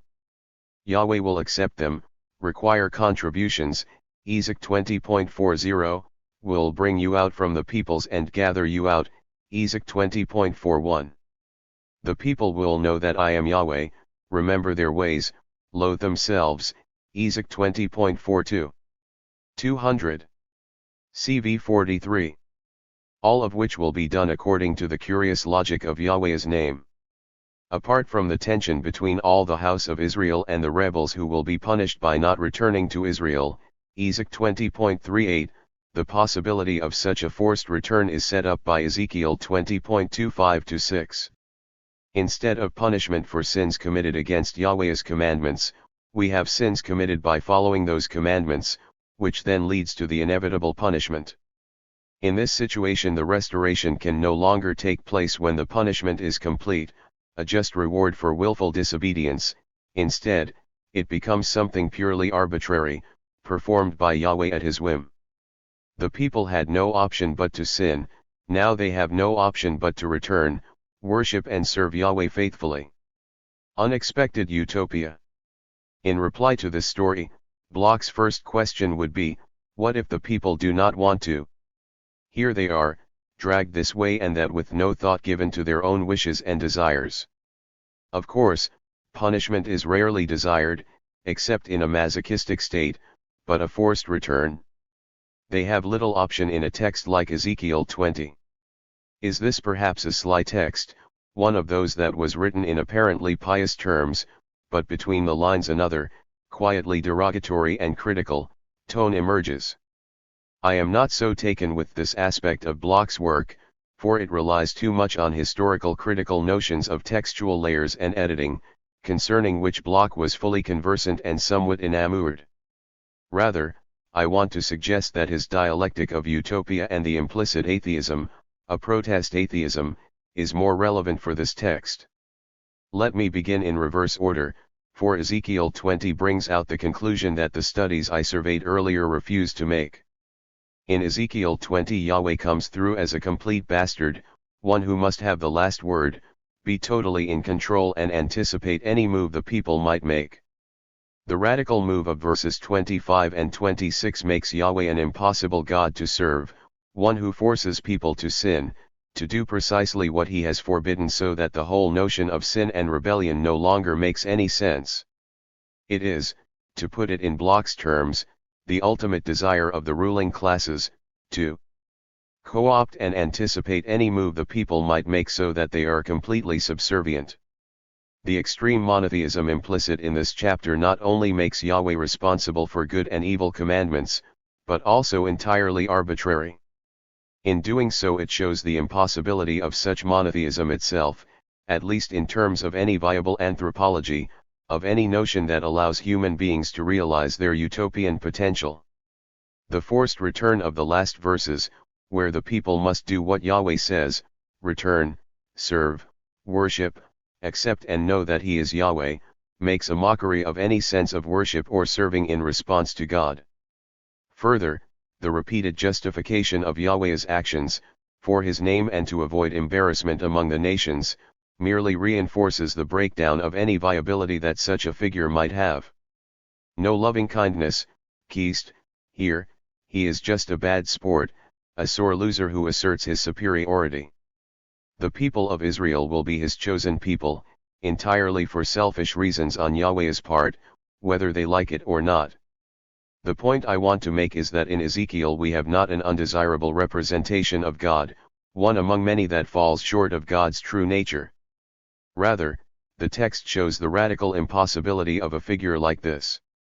In other words, by going to this extreme, it leads, as Bloch would argue, to what is later called atheism, if we allow the anachronism for a moment. I would prefer the term anti-Yahwism, since the hypothesis I want to put forward is that texts like Ezekiel 20 give voice to a protest against the strictures of an ideological system that has Yahweh at its center. In other words, given that the only way of saying anything politically was in terms of the overarching cultural dominant of the sacred, a political protest, an ideological critique, can only be put in terms of theological categories. A protest against Yahweh is a protest against those for whom Yahweh is the ideological feature that holds a whole ruling class ideology together. However, in Ezekiel 20 the possibility of such protest showing up relies on the contradictions of that ideology, contradictions that emerge despite and through the text. If Ezekiel 20 can be read as an implicit protest, then it may join the other texts that Bloch lines up in his search for the exodus out of Yahweh, out of the God of the oppressors. These include the story of the serpent in Genesis 2-3, Cain and Abel in Genesis 4, Korah's rebellion in Numbers 16, Balaam in Numbers 22-4. 202. The continual theme of the murmuring of the people, much of the prophetic material and so on. Bloch tends to argue that in the earliest layers of the text can we find this protest against the rulers and their God. I am not sure, however, that this is the best line to take, for it is tied in too much to sources and intentions. I would like to emphasize the deep utopian impulse Bloch felt he had identified in collective and individual human existence. From this perspective, Ezekiel 20 expresses less a conscious protest than a subconscious one. It contains an implicit protest atheism that emerges by pushing the limits of Yahwism itself. In other words, it becomes part of Bloch's argument concerning the Bible in spite of itself, producing an intolerable depiction of Yahweh that becomes a criticism of Yahweh and all of His ruling class associations. Is this not where the studies, mostly of Ezekiel 16 and 23, lead? They all point out that Yahweh is a thoroughly despicable character in Ezekiel, yet their own conclusions vary, rejecting this specific patriarchal representation of Yahweh as flawed, deconstructing Yahweh's character so that the text loses its ideological power, seeking more constructive and liberating theologies, 30 or suggesting that recognition of Ezekiel's pathology provides readers with the possibility of healing, so Halperin. Most would like to keep the God of the Bible in some fashion, although not necessarily the one of these texts. Yet, if my argument concerning the implicit rejection of Yahweh in Ezekiel is workable, then what these critics have done is precisely what the text itself does, find that this Yahweh himself is objectionable and unbearable. My suggestion is that the proper conclusion to these studies is one of protest atheism, for they assume that no one in their right mind would believe in such a deity or the ideology of which it is a part. I have not yet said anything concerning utopia. In light of Bloch's utopian hermeneutics, I want to argue that Ezekiel 20, and possibly the whole book of Ezekiel, can be read as utopian. How can such a misogynist and chauvinistic book with its thoroughly despicable deity be regarded as utopian? Let me begin with Bloch's observation that even in the depraved and degraded products of culture a utopian glimpse may be found. Here his dialectical analysis swings into consideration, for utopia may only emerge in these situations by means of a thorough suspicion of any ostensible utopian project. It is not so much that the very effort to construct a utopia, even though it may turn out to be thoroughly dystopian, functions as a signal of the utopian imagination, that the effort to imagine another world, however bad it may be, is in itself utopian. No, the argument is more specific.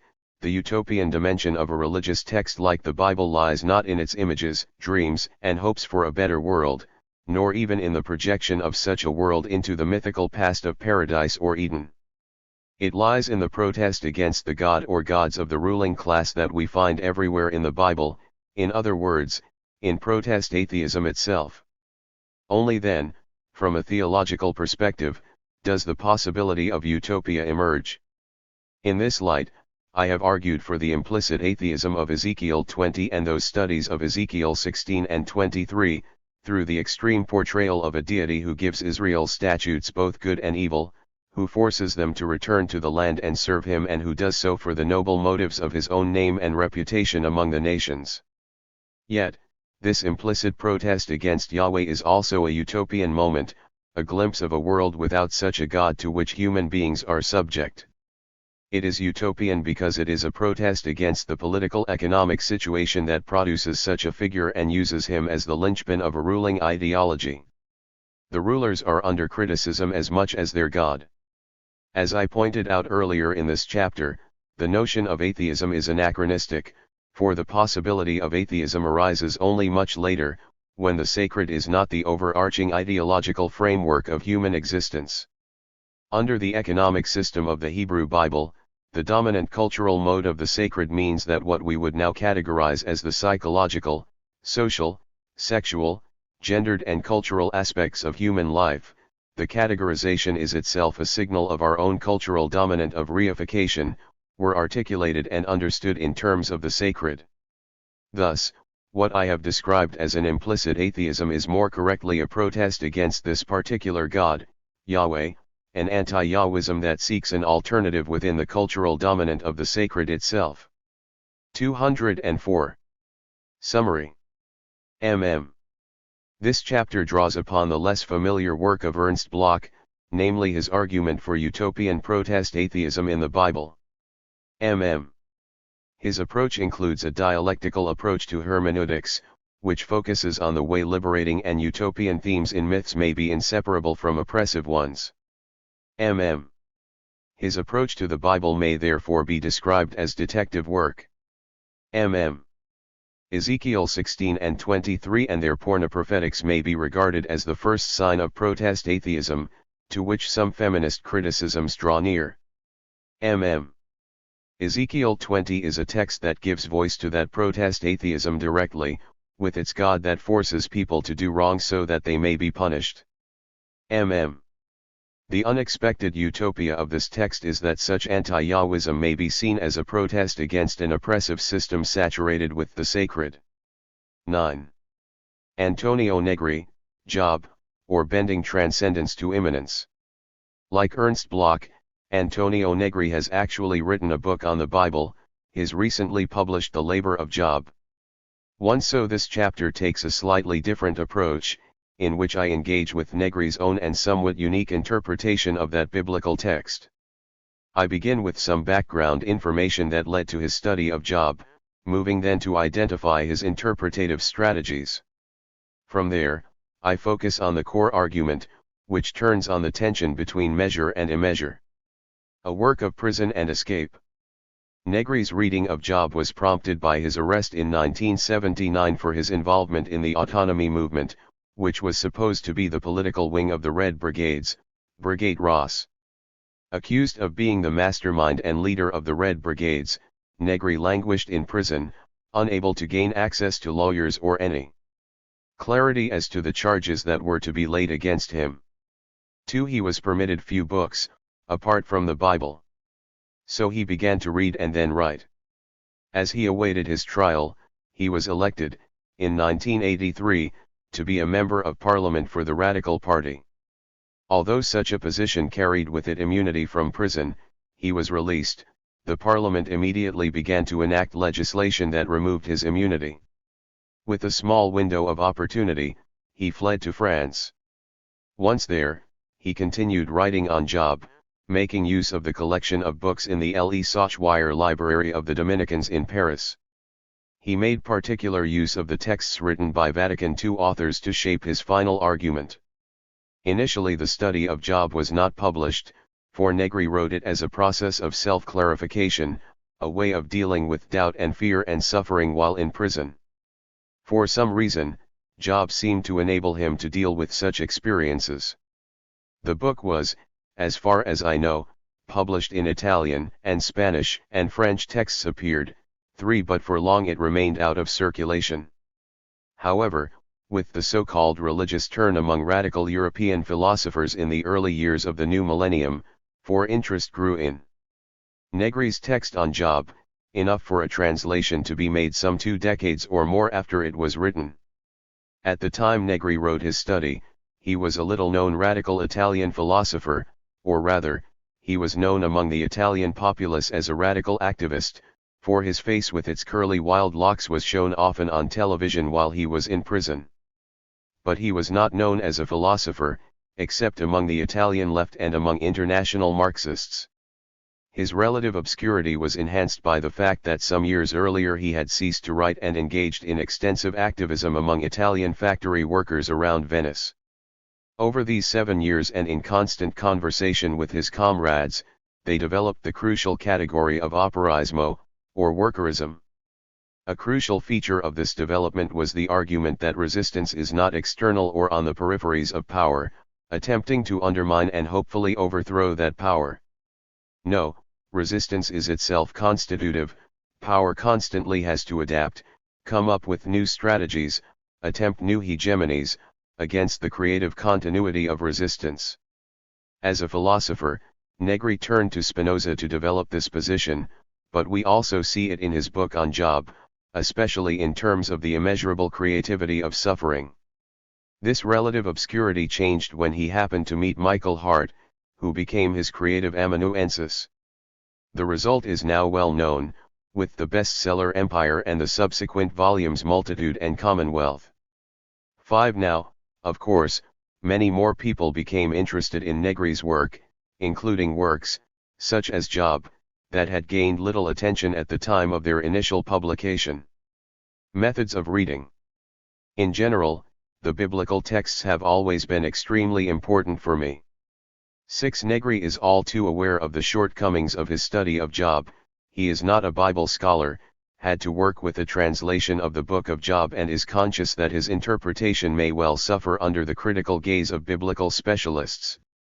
7 With this healthy awareness of his own limitations in mind, let me suggest that he develops 2 methods of reading, one that may be called philosophical exegesis and the other radical homiletics. Philosophical commentary.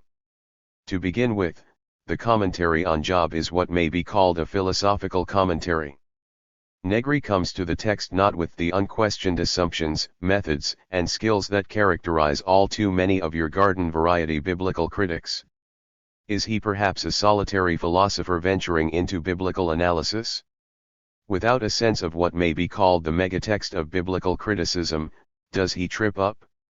Not quite, for there is another patchwork tradition of what may be called philosophical exegesis or commentary.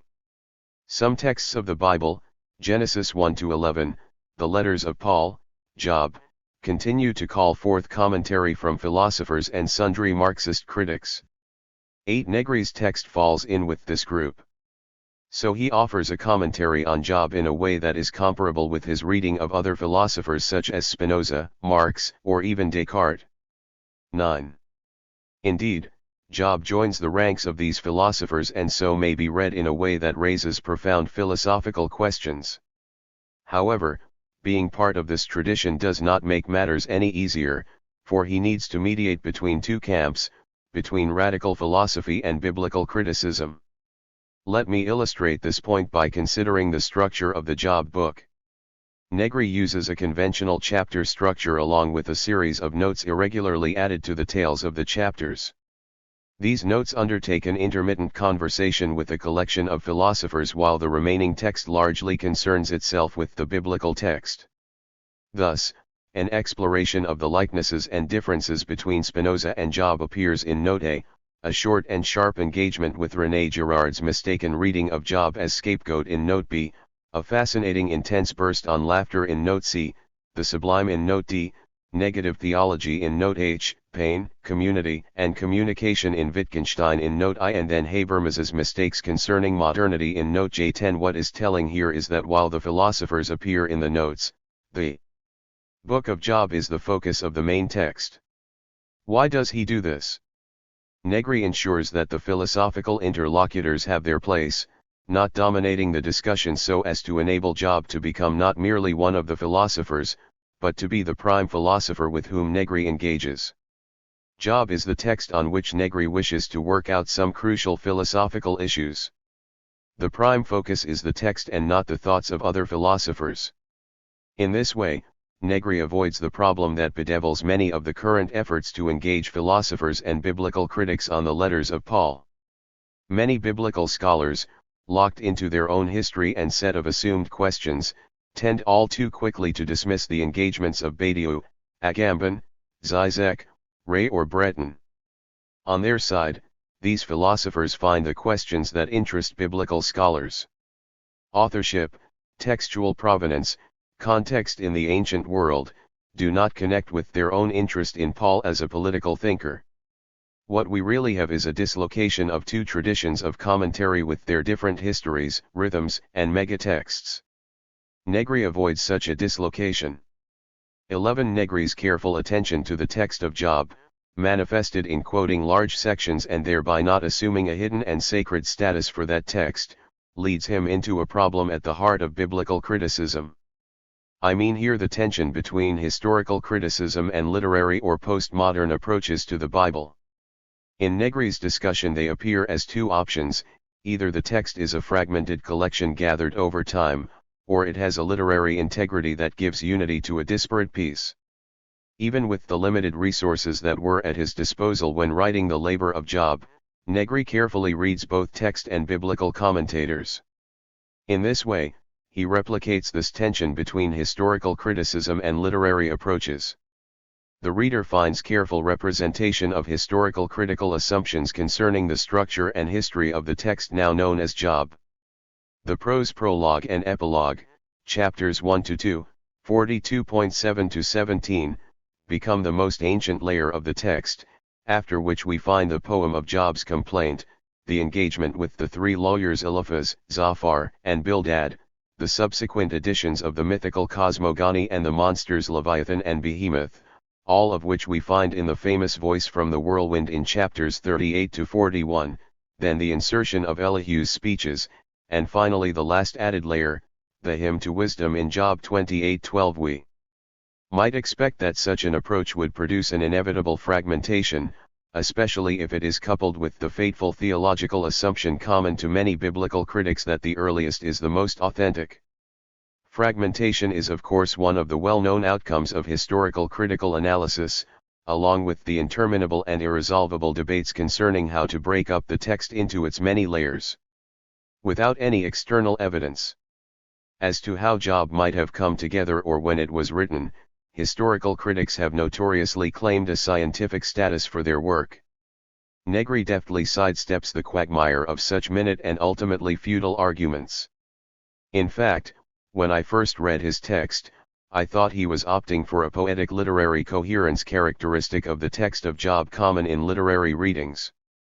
Here some of the commentators he deploys seem to assist such an approach. 13. Even so, although Negri initially seemed to me to be opting for a poetic literary position of integrity and coherence, he actually develops an argument for philosophical coherence. For example, in relation to Elihu's speeches, fourth layer of the text, he writes, "In whatever manner things stand, I am interested in studying these discourses for what is said in them, for the further, strong variant that they insert in the philosophical architecture of the Book of Job. These discourses are in fact far from being simply an internal articulation of the text, they represent rather a new critical position. 14. I have emphasized the crucial phrases in this quotation for an obvious reason, but Negri makes a similar move for philosophical integrity when he engages with the figures of Leviathan and Behemoth and related cosmogonic content. The supposed third layer. There should be little doubt about where I place myself on the question of the interpretations of these passages. Where we are led necessarily by philology, we are also led by strictly poetic and philosophical considerations. 15. It should be quite clear by now that Negri develops an argument for philosophical integrity. Each new insertion or each new layer on the historical critical reconstruction of the text actually becomes an effort to deal with the problems that have arisen from the previous insertion or layer.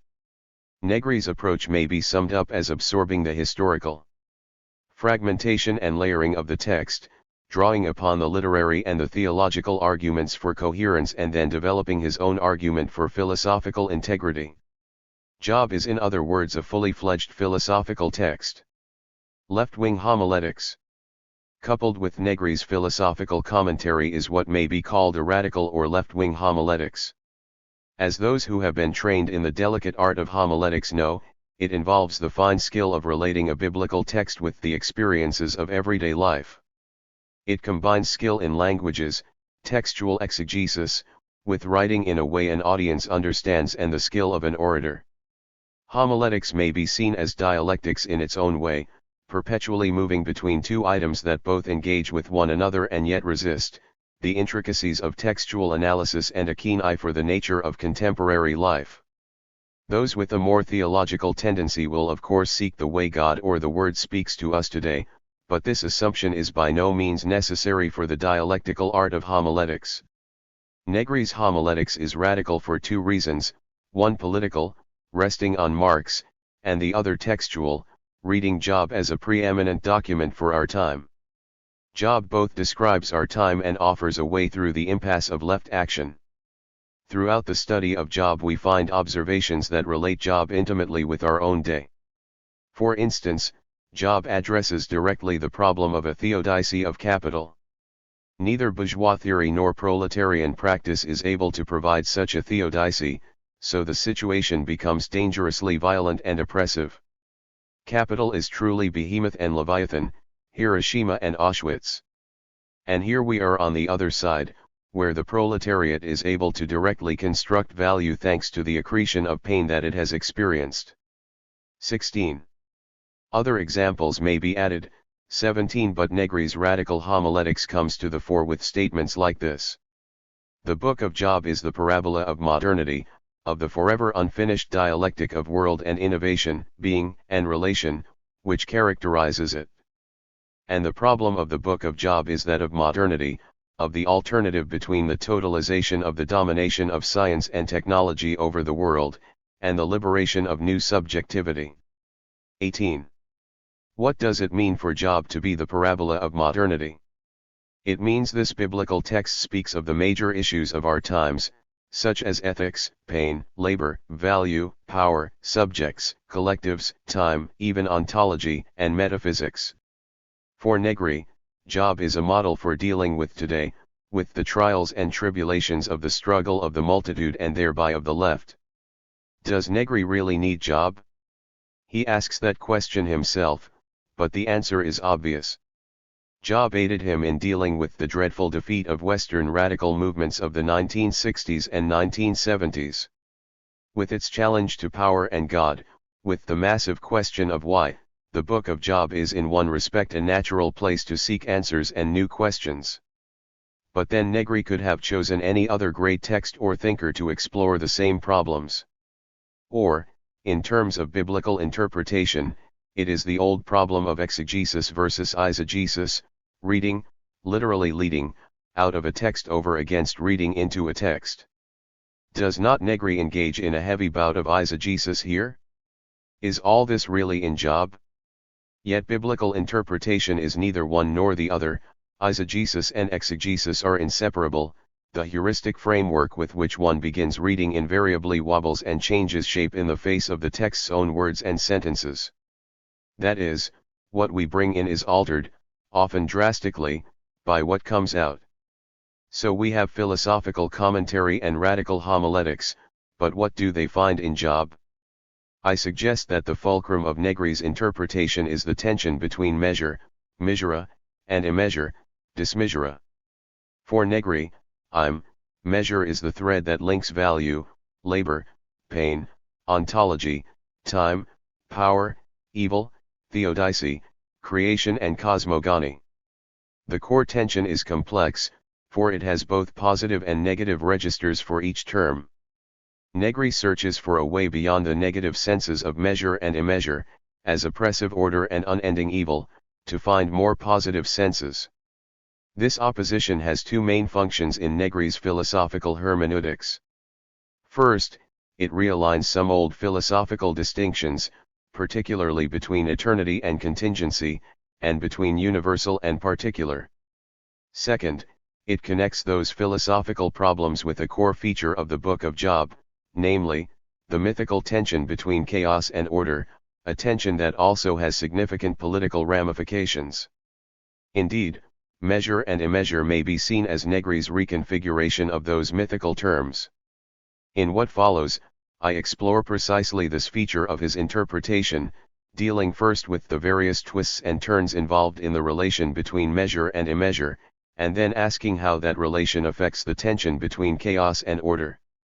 In a nutshell, Negri wishes to overcome the negative dimensions of measure and immeasure by means of the theological narrative of an immensely powerful, creative ontology that emerges from Chaos 19. That is, Job's gradual gaining of power in his struggle with God involves a return to the chaos that precedes creation and then a recreation of the world from the ground up. Let us see how Negri's reading progresses. Order, negative measure. To begin with, Negri reads Job as dismissing all forms of measure and championing immeasure. Yet, this is only the first step.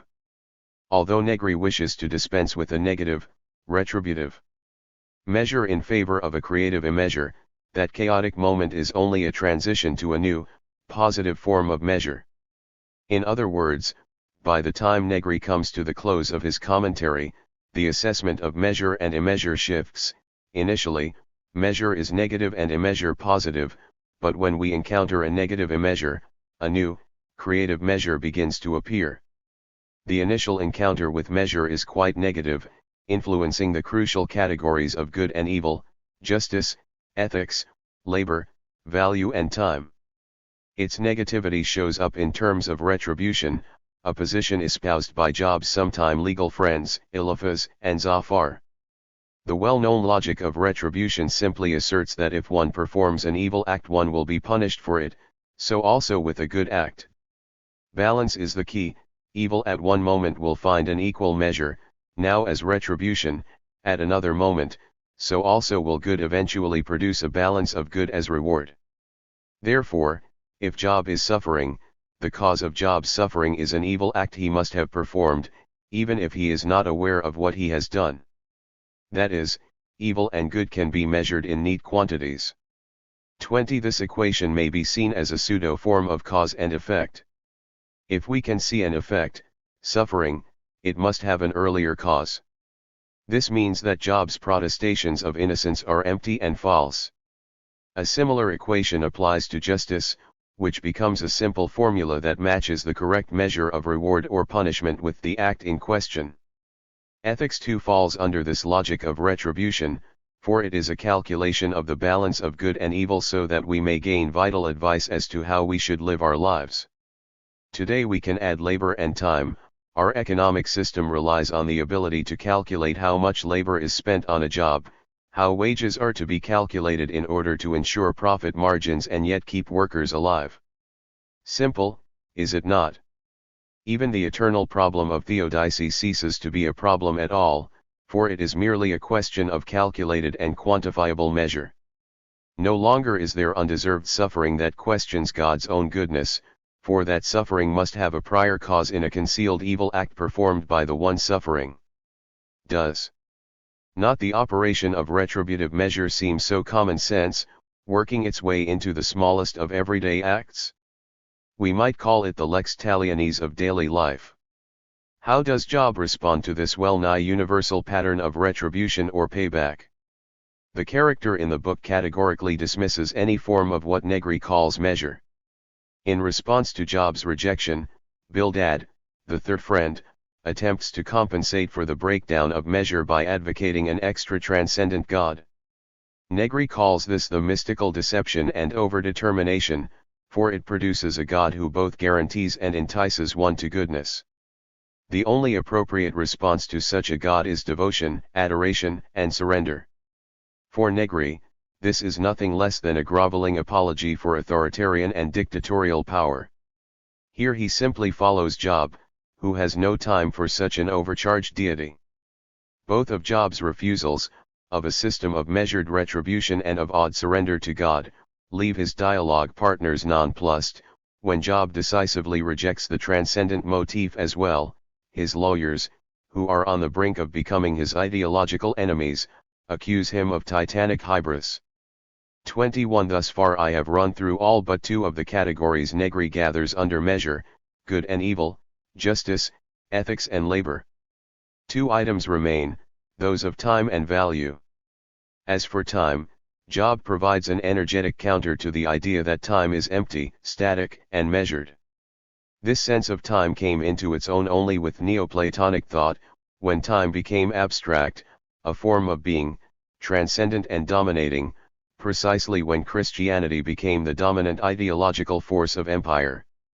By contrast, and to anticipate the more positive reading proposed by Negri, in Job time is concrete, lived, painful, common, imminent and even filled with theophany. It is a stark contrast with abstract and dominating time. In particular, the time of Job is characterized by rhythm, movement, and event. What Negri calls time, movement, in sum, it is ontological time. This time is both a being towards death. Negri quotes Job 7.4, 6-8, and 9.25-6, and a fullness and state of happiness, 29.2-6. As content and part of existence, this time in Job is the point of contact between lived, concrete time and the linear movement of divine epiphany. Here earth and heaven touch. What of value? At one level, Negri seeks another theory of value, especially since he is less than keen on the Marxist labor theory of value. We should no longer measure labor power, X hours in the working day, surplus value, X plus hours and greater efficiency within those hours, that is, absolute and relative surplus value, or indeed exchange and use values. In Negri's larger project, he seeks a new theory of value that operates without measure, and Job is one of the philosophers upon whom he draws. Job's real use, however, is not only at the economic level, but also at another level entirely, that of ethics. Chaos, from negative to positive immeasure. According to the ethical calculus of retribution, labor is entirely evil. Why? Labor is subject to immeasurable exploitation. Now immeasure comes into play, albeit with a negative sense. If measure itself is problematic, immeasure is even more so. Now Negri's reading begins to shift, discovering new dimensions to the opposition of measure and immeasure.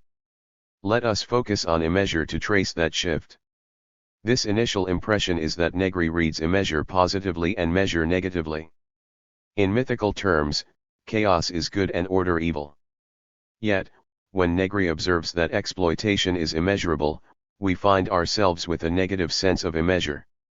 Indeed, evil is itself immeasurable, 22 so much so that the careful measuring of goodness, justice, ethics, labor, time, and value begins to pale into insignificance. A well-worn path that so many have followed in dealing with immeasurable evil is to designate it as chaos and then to seek to establish order as a way of limiting such evil. Here we find social sanctions, state, law and repressive institutions such as the police and the army. They keep the rebellious elements, the criminals and terrorists and rabble off the streets. Yet, Negri is hardly interested in that path, for he suffered too much at the hands of the forces of order. Instead, he focuses on the immeasurable nature of pain and suffering, the central topic of Job, and argues that the only way to overcome the immensity of evil is through the immeasurability of pain.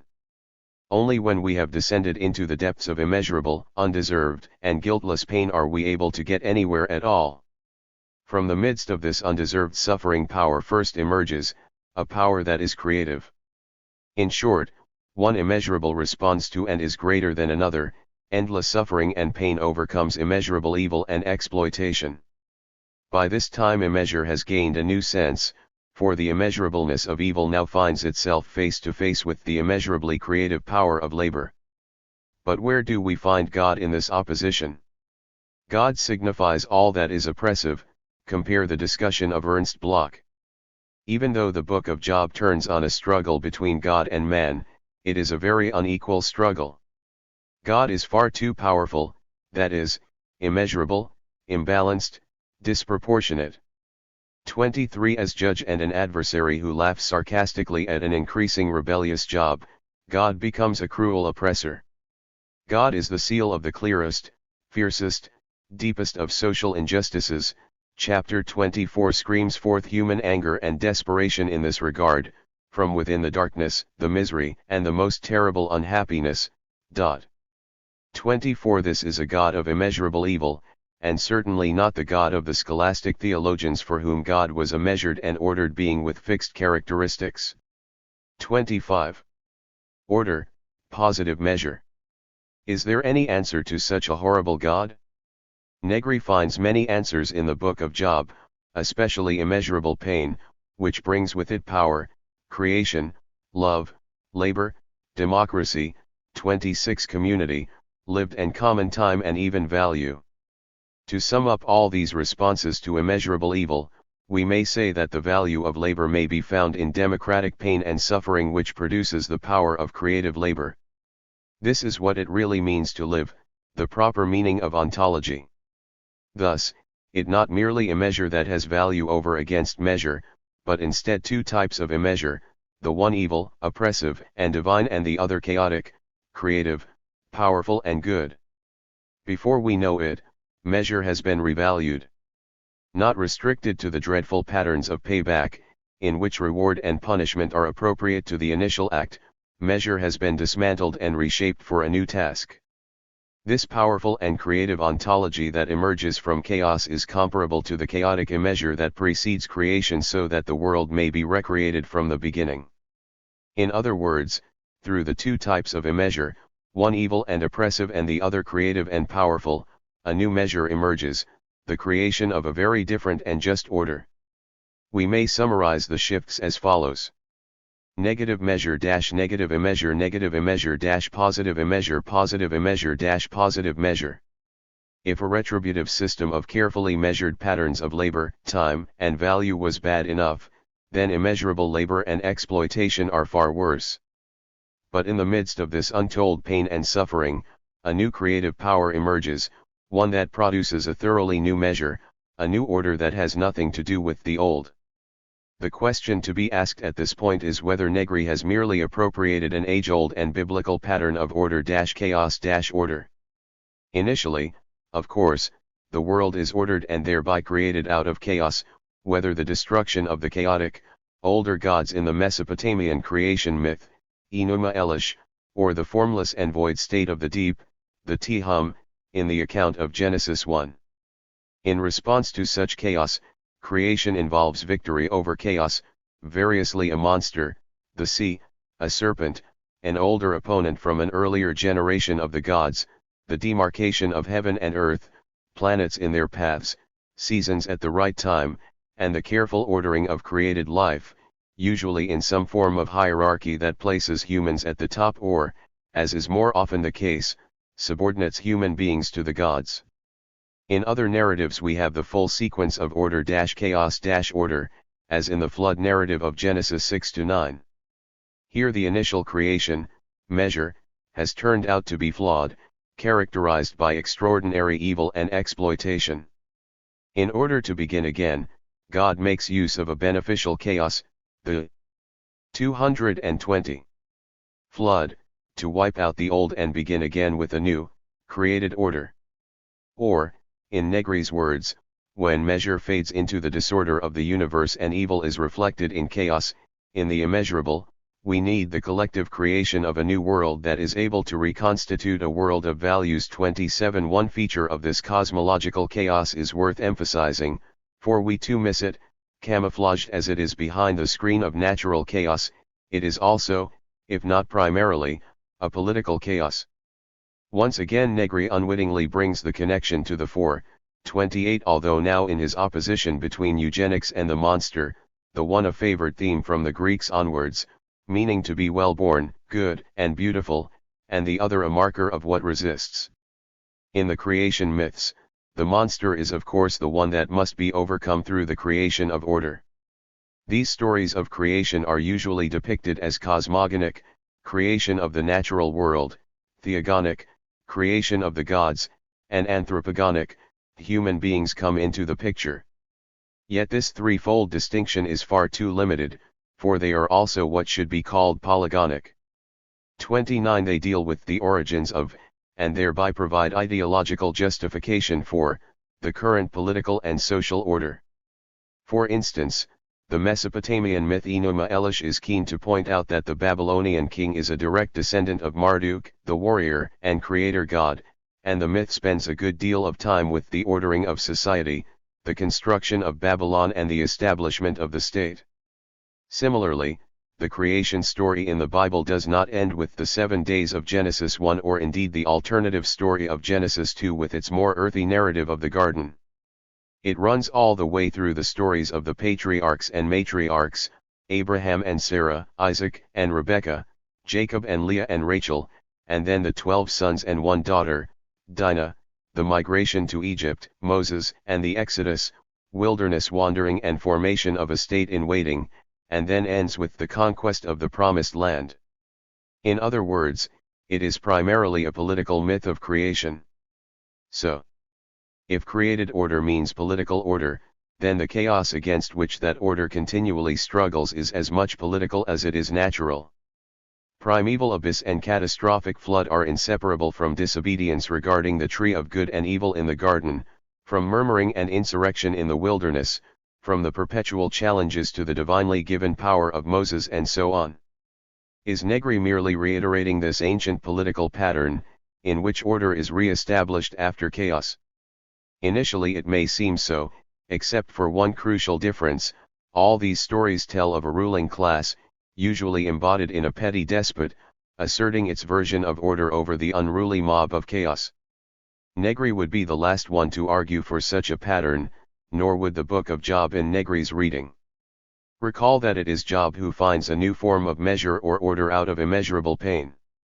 For Negri, Job stands for the unnamed masses, the multitude. 30. Conclusion: bending transcendence to immanence. One feature of Negri's interpretation of Job highlights as no other this very focus. He offers a brilliant and original reading of the infamous voice from the whirlwind in Job 38-41. Then Yahweh answered Job out of the whirlwind, Job 31.8, it begins, and from there we are taken on a grand tour of the created universe. The challenge to Job is clear: what is your suffering compared to all this? In contrast to many opinions on this text, a useful reminder of our puny status before such powers and wonders, or the need for thanks and awe, or a useless effort at divine boasting, Negri offers a unique reading. The fact that God actually appears is the sign of Job's victory. 31 Up to this moment, God has remained conspicuously silent, not even bothering to answer Job's increasingly bitter challenges. In God's place, we find the various arguments, such as retribution, Eliphaz and Zophar, mystical overdetermination, Bildad, and transcendent providence, Elihu, each of which Job rejects. Finally, Job stings God enough so that the latter makes an appearance and actually responds to the accusation. At the moment God, the representative of all those nameless oppressors, speaks, Job triumphs. The key verse is Job 42.5, I had heard of thee by the hearing of the ear, but now my eye sees thee. Job has seen God, an event that normally leads to instantaneous death or at least mental derangement.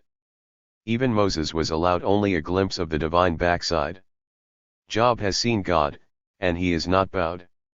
As Negri puts it, I have seen God, thus God is torn from the absolute transcendence that constitutes the idea of him. God justifies himself, thus God is dead.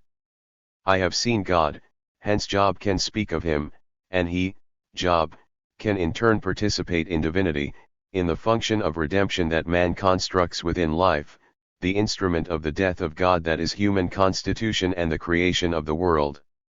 The materialist reading of the vision of God has, thus, the capacity to capture the creative moment of this ontological immersion of man, whether it be Adam or Job, in the relationship with the divine, and, thus, of linking ontologically, not morally, not merely intellectually, the human powers potens to those divine, i.e., the singular in the universal. 32. This leaves open the distinct possibility that the new measure, the new order created out of immense pain, suffering and labor, will be qualitatively different from the order imposed by the dictators. Job reaches up to God and sees him, he calls God to account and forces him to justify himself. Or, as Negri puts it elsewhere, this is the moment when transcendence is bent into immanence. 33. Summary. This chapter focuses on the study of the Book of Job by the Italian Marxist, Antonio Negri. Negri's insightful approach may be described as philosophical commentary and left-wing hermeneutics. The key tension in Job is between immeasure and measure, or chaos and order. Measure is initially negative, only to be outdone by negative immeasure, untold pain and suffering. Out of this negative immeasure emerges a positive immeasure, of creative labor. This leads to a new and different measure, or order, which is not established by the ruling classes but by those who have been oppressed. Job gives voice to this new possibility by succeeding in getting God to speak, and so bending transcendence to immanence. 10. Frederick Jameson, The Contradictions of Form in the Psalms. Jameson's critical program, The Poetics of Social Forms, has sought to engage with utopianism, post-structuralism, deconstruction, linguistics, Russian formalism, psychoanalysis, film theory, architecture, science fiction and cultural studies. His work is characterized by a commitment to the central questions of Marxism while arguing that they constitute problems and areas of debate rather than fixed ideas. Following in the footsteps of Adorno and Lukács, among others, Jameson is also a resolutely dialectical thinker, seeking perpetually to connect what is usually divided into superstructure and base. See the introduction. My focus is on his approach to the tension between form and content, particularly the way form relates dialectically to politics, society, and history. The starting point for this type of analysis is formal contradiction, which then opens the door to questions of content and history. In doing so, he operates as much by means of sharp insight and intuition as by any specific method, although he does work within the Hegelian Marxist tradition. My concern with form relates to the stretch of Hebrew text I want to discuss, the Psalms. In particular, I am interested in the interaction between the study of Psalms and the text of Psalms. Thus, the critical study of Psalms tends to operate in terms of content, historical location and usage, theological or devotional themes, and form. 226. Especially the form criticism that still lays the groundwork for such study. Yet, the text seems burdened with an earlier history of interpretation and organization, such as the 5 books, or as the Psalms of David, Asaph, Solomon, and so on, or by means of the musical superscript ions, or by locating individual psalms in the life of David. The tension between form and content, I argue, relies on some more fundamental contradictions within the Psalms themselves, and I make use of Jameson's adaptation of Grimm as a semiotic square to sort out the contradictions, both in the Psalms and in their interpretation. Imaginary resolution. For Jameson, the analysis of form may operate in a number of ways, which may be designated as the imaginary resolution of real social contradictions and as the ideology of form. As for imaginary resolution, it is part of a heuristic framework within which Jameson works. However, he never uses that framework as a template, preferring to allow the particular methods of analysis to emerge from the specific text in question. This requires, as I mentioned a moment ago, an intuitive hunch that is then structured into a rigorous analysis. As for that heuristic framework itself, Jameson speaks of 3 levels of interpretation. 1. The first level begins with the individual text in question, focusing on formal contradictions that open out into ideology and the specific historical questions that are recognizable in terms of the biological individual, everyday events, the rise and fall of political regimes, major historical moments and so on. The second goes wider, situating the text as one player among a range of others in a contested ideological field. With the ideological focus, class conflict becomes important. The third, which operates with the widest notion of modes of production, seeks traces or figures of such modes in the text being interpreted. Significantly, Jameson's method connects the relation between base and superstructure, synchrony, with the history of modes of production, diachrony. In Jameson's critical practice, not all levels of the analysis work at the same time, often one will be sufficient, or he will explore a new area that does not necessarily fall within the schema. How does this relate to imaginary resolution? The term relies on Althusser's definition of ideology, which I discussed in detail in the first chapter. Ideology is the representation of the imaginary relationship of individuals to their real social conditions of existence. Jameson takes this a step further and argues that literary texts and cultural products more generally may be understood as imaginary resolutions of social and historical contradictions. Ultimately, these attempted resolutions are bound to fail, for one cannot resolve economic and social problems by means of thought. Yet that failure shows up in the formal structure of the text in question. Even though the text may seem to offer a resolution of the contradiction, it reveals that failure not so much in content as in form, through contradictions and tensions. With this in mind, literary analysis is able to reverse the process. We can focus on form, for the failure of form reveals traces of the social and economic contradictions the text tries to overcome.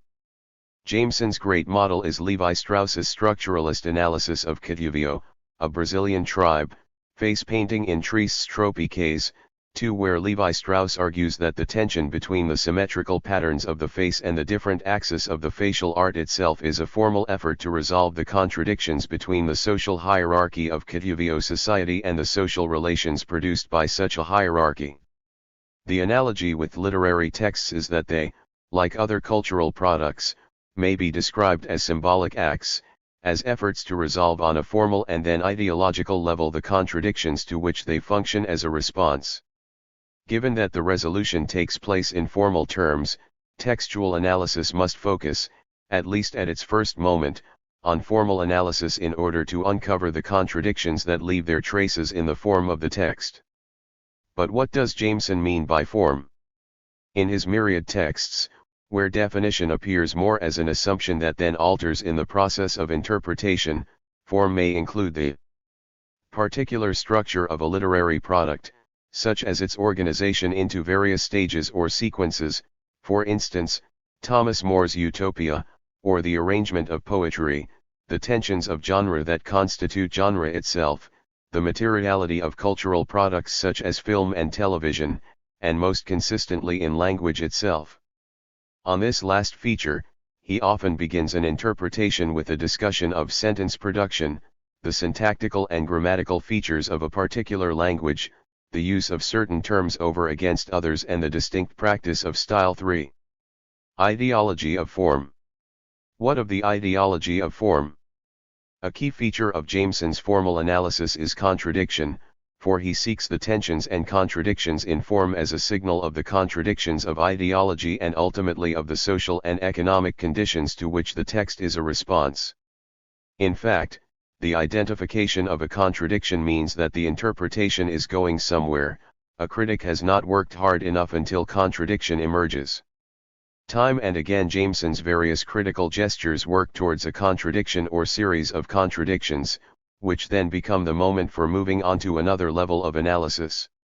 In part, Jameson's fascination with formal contradiction is indebted to the Russian formalists' notion of defamiliarization or Brecht's estrangement effect.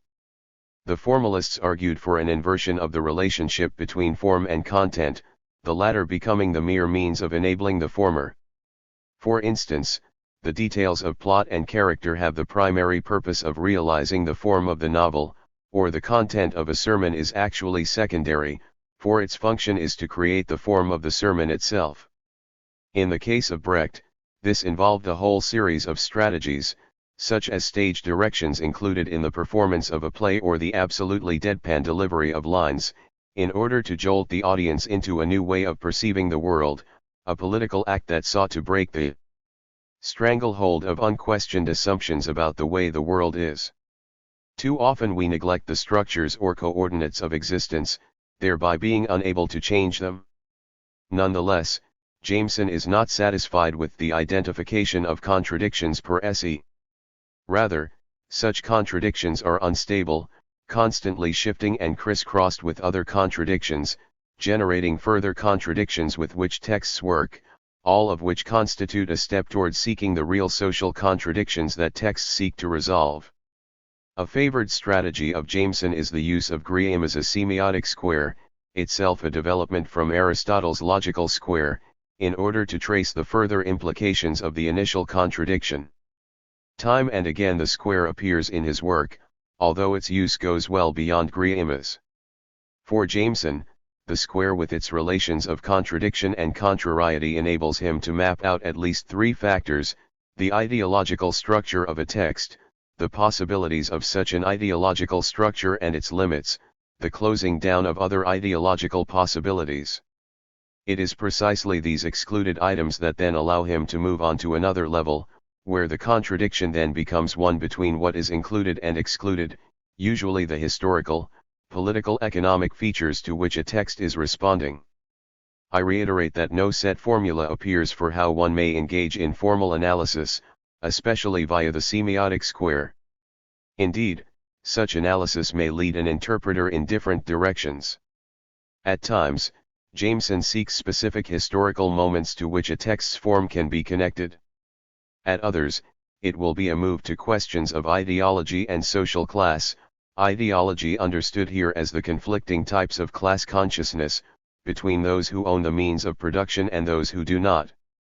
Often he moves to the broader category of mode of production, identifying the formal production as a specific feature of the complex and contradictory patterns of the culture and ideology within a mode of production. Nearly all his work deals with literary and cultural products from the various permutations of capitalism, and so any interpretation of a pre-capitalist text like the Bible requires a consideration of the very different modes of production that are in operation. In regard to the Psalms, I am interested in the move from form to ideology, which constitutes a shift to a content that is always implicit in any formal analysis. In that shift, formal contradictions in a text become ideological antinomies, which may be defined as 230. Scandals of thought or conceptual paradoxes that resists resolution by means of thought itself. But that is to invert the relationship. A formally contradictory text functions as an effort to resolve an impossible antinomy at the level of ideology. Yet the ideological antinomy is itself the result of tensions in the base, in political economics, which any system attempts to resolve in order to avoid the possibility of chaos and collapse. The semiotic square. In the process of moving from form to ideology, Jameson makes use time and again of Grimm as a semiotic square. The most complete statement of how the interested outsider can navigate this conceptuality and occasionally beach and camp with profit and stimulation within it may forth be found in Jameson's foreword to the English translation of a number of key essays by Grimm. The square comes into its own with the dialectical relation between narrative and cognition.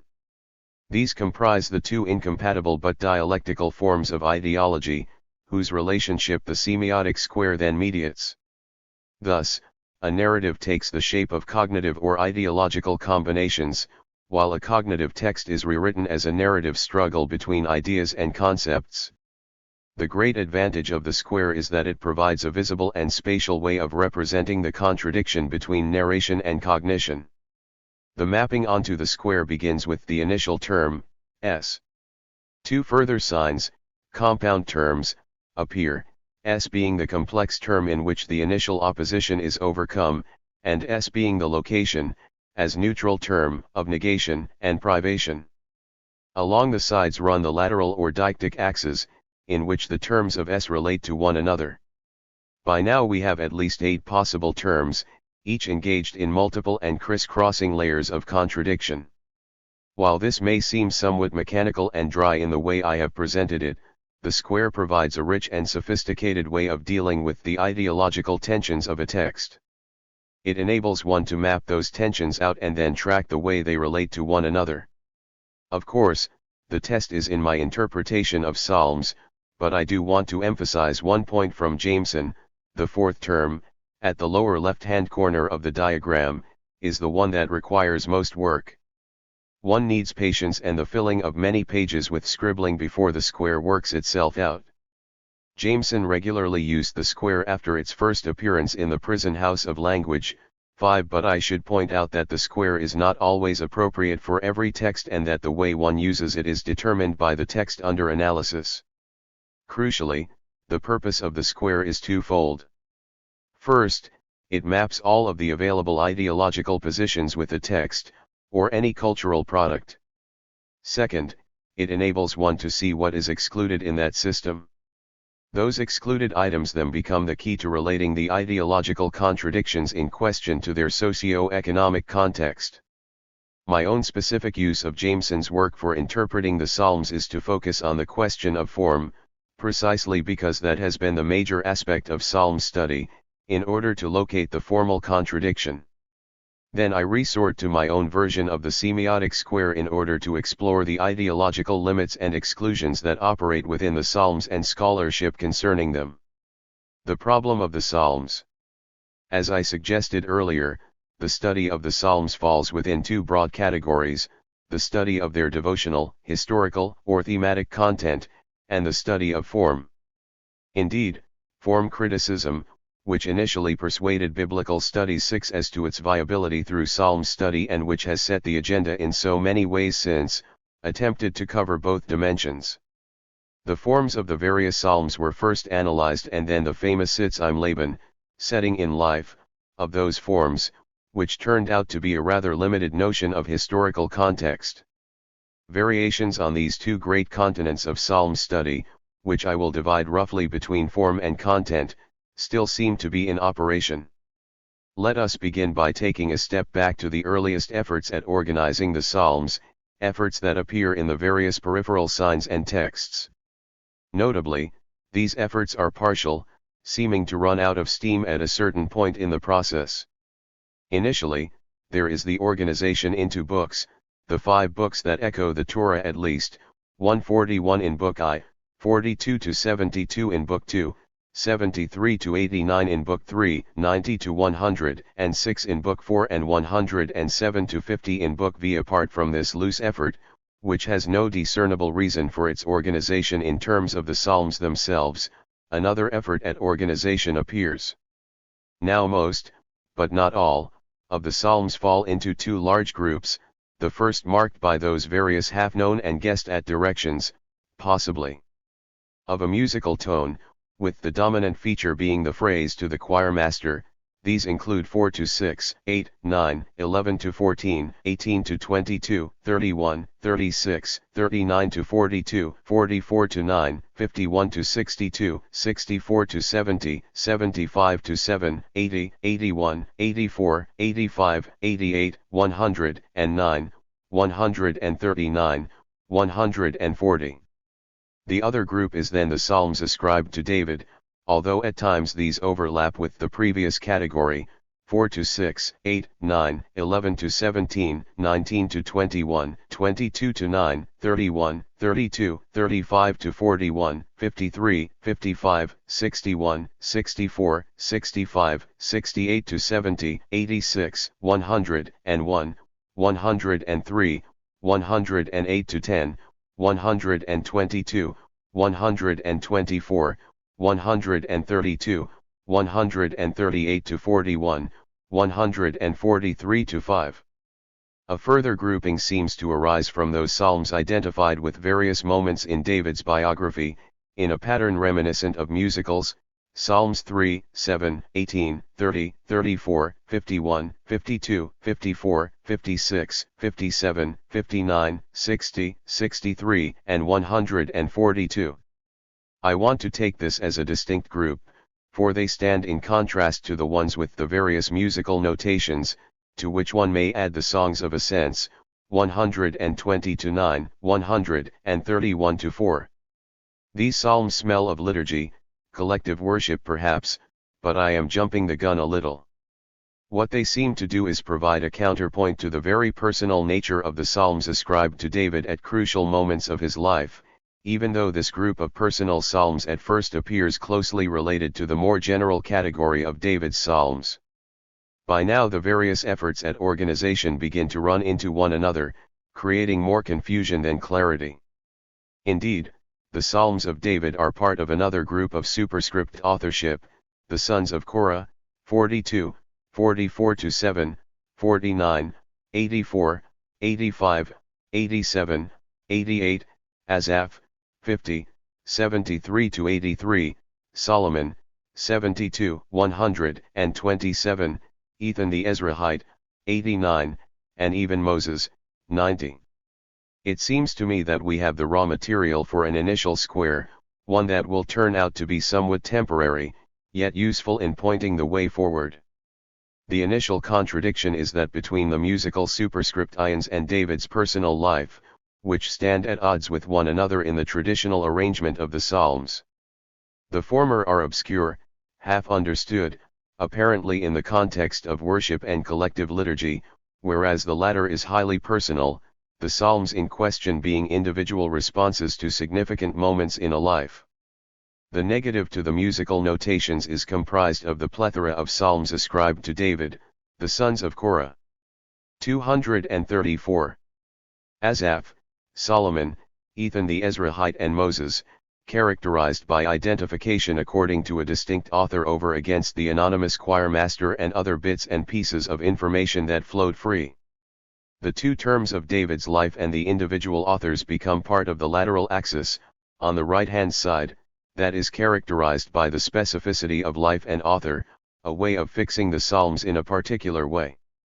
Yet, all of these efforts end up being half-hearted and haphazard, the Psalms of David, for instance, being scattered all over the collection, as are those of David's life, or the authorship of the sons of Korah and so on.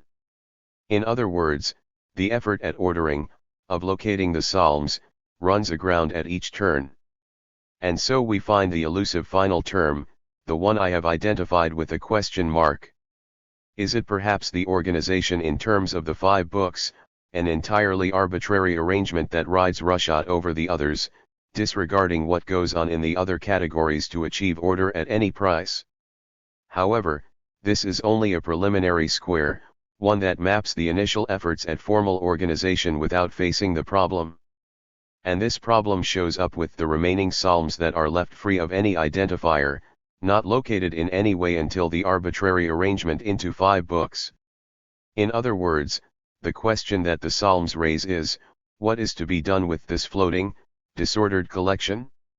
The feature of the psalms that emerges from reading them is that after a while one often seems to be very much like the other until they begin to blur and feel like the same psalm repeated over and over again. They float or drift in an apparently timeless moment, fixed to nothing apart from the calls on Yahweh, the blessings and complaints, words of thanks and on and on. Such a drifting sensation comes to the surface in the amorphousness of the collection in the Qumran texts, as well as the extra psalm in the Septuagint. Nor do the psalms remain within the Masortic collection of 150, 4 psalms appear in other contexts of the Hebrew Bible, such as those of Moses and Miriam in Exodus 15, Deborah and Barak in Judges 5, Hannah in 1 Samuel 2, David in 2 Samuel 1.19-26 and 22.2-23.7. The spillage across the Hebrew Bible continues, for Psalms 105.1 to 15, 96.1 to 13, and 106.47 to 8 double up in 1 Chronicles 16.8 to 36, a curious rearrangement which points to the interchangeable nature of the bits and pieces of the Psalms, the lack of fixation even in the demarcation, numbering and ordering of the existing Psalms. This fluidity of verses and sections appears within the collection of Psalms themselves, as with Psalm 108, a double over with Psalms 57.7 to 11 and 60.5 to 12. Perhaps we need to draw on Robert Cully's argument, that the Psalms indicate a certain pool of images, the pit, sleeplessness, enemies, animals, temple, and so on, that are quite limited in number but unlimited in usage, at this point, since it is precisely the interchangeableness that is a characteristic of the Psalms. But it also means, as he argues, that no one psalm can be interpreted in isolation. Thus, in his study of Psalm 88, one of the most gloomy and depressing in the collection with no redemption or rescue, he argues that it must be understood within the context of the other complaint psalms, that its emphasis on abandonment by Yahweh becomes one part of a larger pattern in the complaint where a word of rescue appears at the end. 7. Floating versus anchoring. The initial problem, then, is one of floating, fluidity, interchangeableness, and lack of anchoring. In this light, the various efforts I have discussed above, the musical superscript ions, the location in David's life, the ascription to Asaph, David, Moses et.al. And the organization into 5 books, can be understood as a response to the problem of flotation. In each case, there is an effort to fix the Psalms, to anchor them in a way that enables some sense to be made of the endless flow of emotion. So, the half-understood terms that seem to refer to music connect the written words with music, with singing, and possibly liturgy itself. The long history of regarding the Psalms as the core of Christian and Jewish sung worship carries on this attempt at locating the words in a collective sung moment, the materiality of voices and instruments tying them in. At this level, rather than opposing these musical associations, the identification of particular moments in the life of David, from caves, PS 57, 142, to madness before Abimelech, PS 34, become even stronger efforts to fix the Psalms, creating a biography in song of David himself. The strength of this effort shows up not only in the long tradition that associated the Psalms with David, texts like 1 Sam 16.14 to 23 and 18.11 are part of this larger picture, but in the appeal of the individual biography itself, that item with which subsequent readers can identify most closely. Individual authorship follows a similar logic, the relative lack of fixation in comparison to the life of David compensated for by the sheer number of authors of Psalms listed. 81 Psalms are attributed to David, the sons of Korah, Asaph, Solomon, Ethan the Ezrahite and Moses. But it is the organization into the 5 books that shows the tension between the fluidity of the Psalms and the efforts to fix them in some way or another. The overarching ability to place the Psalms in 5 books must sacrifice nearly all of the specificity that the other efforts achieve. And yet, the efforts at greater specificity in their turn break down on the other side of the tension, for they can cover only some of the Psalms, and the various attempts at fixation are both scattered and overlap with the others. The closest we come, after the 5 books, to a sustained organization is with the musical material, yet the anonymity and obscurity of these items gives ground on specificity for the sake of striking a little closer to complete organization. The deeper tension with the Psalms may be described as one between floating and anchoring, between fluidity and the effort to cease the perpetual movement of the Psalms into one another and across the Hebrew Bible. Floating left-right arrow anchoring. However, another feature of the Psalms that this initial opposition does not face directly is their number. Of course, 150 Psalms appear in the Hebrew canon, but the sense of number is multiplied exponentially by the endless repetition of certain types of psalms, motifs, phrases, images, and words themselves, so that the repetition gives the impression of abundance and fullness. The effect of this endless running on is, paradoxically, an impression of completion, of absolute containment of all that there is to say about Yahweh, life, and the universe. If anything, the Psalm of the Law, PS 119, gives this sense in microcosm, and anyone who has been in a worship situation where the whole psalm was sung can attest to this, for its interminable repetition of a limited set of ideas, the notion that Yahweh's statutes are good, and that the wicked do not follow them while the eye of the psalm does, gives the impression of a much longer psalm. All that can be said, or sung, has certainly been said. I want to suggest, then, that the contrary term to flotation and interchangeableness becomes fullness and completion, the sense that the Psalms contain everything, so much so that they fall back into repeating the same thing time and again. Floating left-right arrow anchoring, superscript ions, David's life, authors, etc. Left-right arrow fullness, completeness. Scholarly anchoring. Thus far, I have focused on the early efforts at ordering and anchoring the Psalms. Now I would like to consider the various critical approaches mentioned earlier, all the while leaving the crucial fourth term, the not term, at the left-hand bottom corner until later. The older concern with dating the Psalms has been revived in idiosyncratic form by Gulder. 8. The earliest critical efforts, those epitomized by the International Critical Commentary of Briggs and Briggs, 1914, 9 attempted a series of tasks, ranging through from identification of the author, dating the Psalms, trying to track the development of the collection itself by specifying when and where each psalm was composed and by whom, to detailed textual analysis.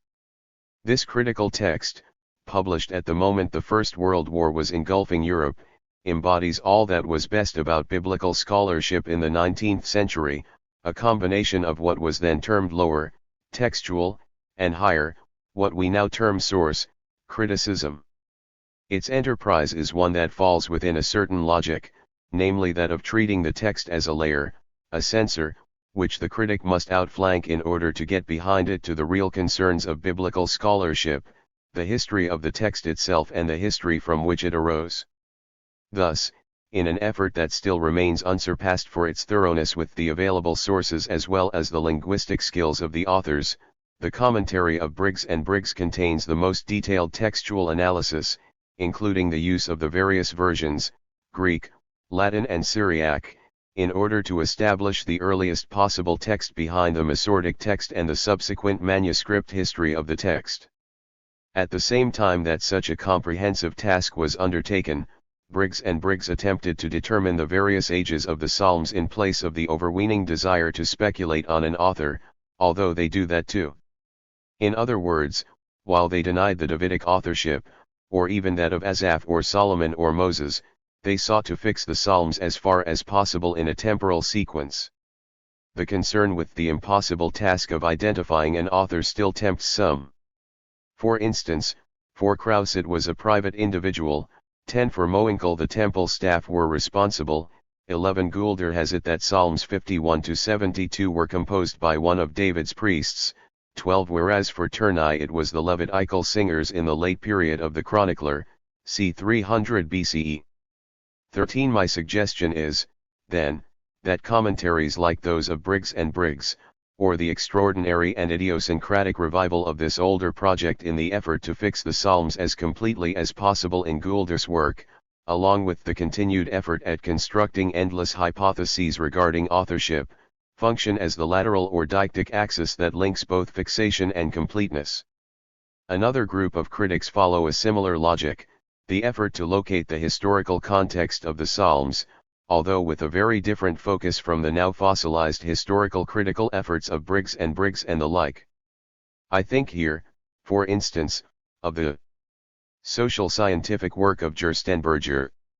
14 He is concerned with the social setting of the Psalms, although those settings become individual moments of mourning, loss, or socio-economic difficulty, or collective rituals for different moments of community life, harvest, defeat in warfare, victory, and so on. However, Gerstenberger's commentary is explicitly form critical, one point of the traditional tripod of historical criticism itself, and the overwhelming focus in various ways, whether as an explicit focus for discussion or as the assumed background for further work, has been on the question of form. In this case, many carry on the task Gunkel set in specifying the various genres of the Psalms, organized broadly into lament, complaint, thanksgiving, praise, royal, victory, Zion, and Yahweh as King Psalms, on communal and individual levels, and their arrangement and interrelation. 15 others have pursued linguistic studies in order to make sense of the many hapax legomena and the sheer lack of sense that so many of the Psalms seem to generate. 16. Back to Gunkel. So it is useful to go back and see what Gunkel does with the Psalms. Gunkel's great effort was to bring together the concern with genre, Gattung, and the setting in life, Sitz im Leben, of those genres. As is well known, he distinguished between various types of psalms, such as lament, complaint, royal, and thanksgiving psalms.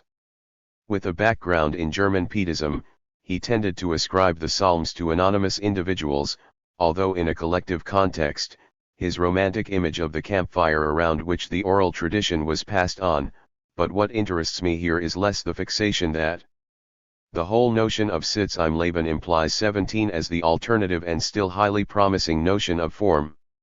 All the same, it seems to me that the innovation that Gunkel brought about relates to the question of form, which may be read an alternative way of focusing on the problem that the Psalms pose for interpretation, namely the sensation of floating that one feels upon reading psalm after psalm, the feeling that one could start anywhere and yet end up with the same motifs, the same words and patterns. Psalm 108 is the example that explicitly reveals such flotation, for its compilation of, or perhaps division into, Psalms 57.8 to 12, ET 7 to 11, and 60.7 to 14, ET 5 to 12, brings to the surface a sense that has already been there for some time. The Psalms float about all over the place, the one interchangeable with the other in a perpetual ebb and flow. Thus, even the transition between the two pieces is as smooth as that in Psalm 60, the so that of Psalms 108.7 follows on just as well from Psalms 108.6 as from Psalm 60.6. You have set up for those who fear you a banner to rally to it from the bow. PS 60.6, Be exalted, O God, upon the heavens and over all the earth your glory.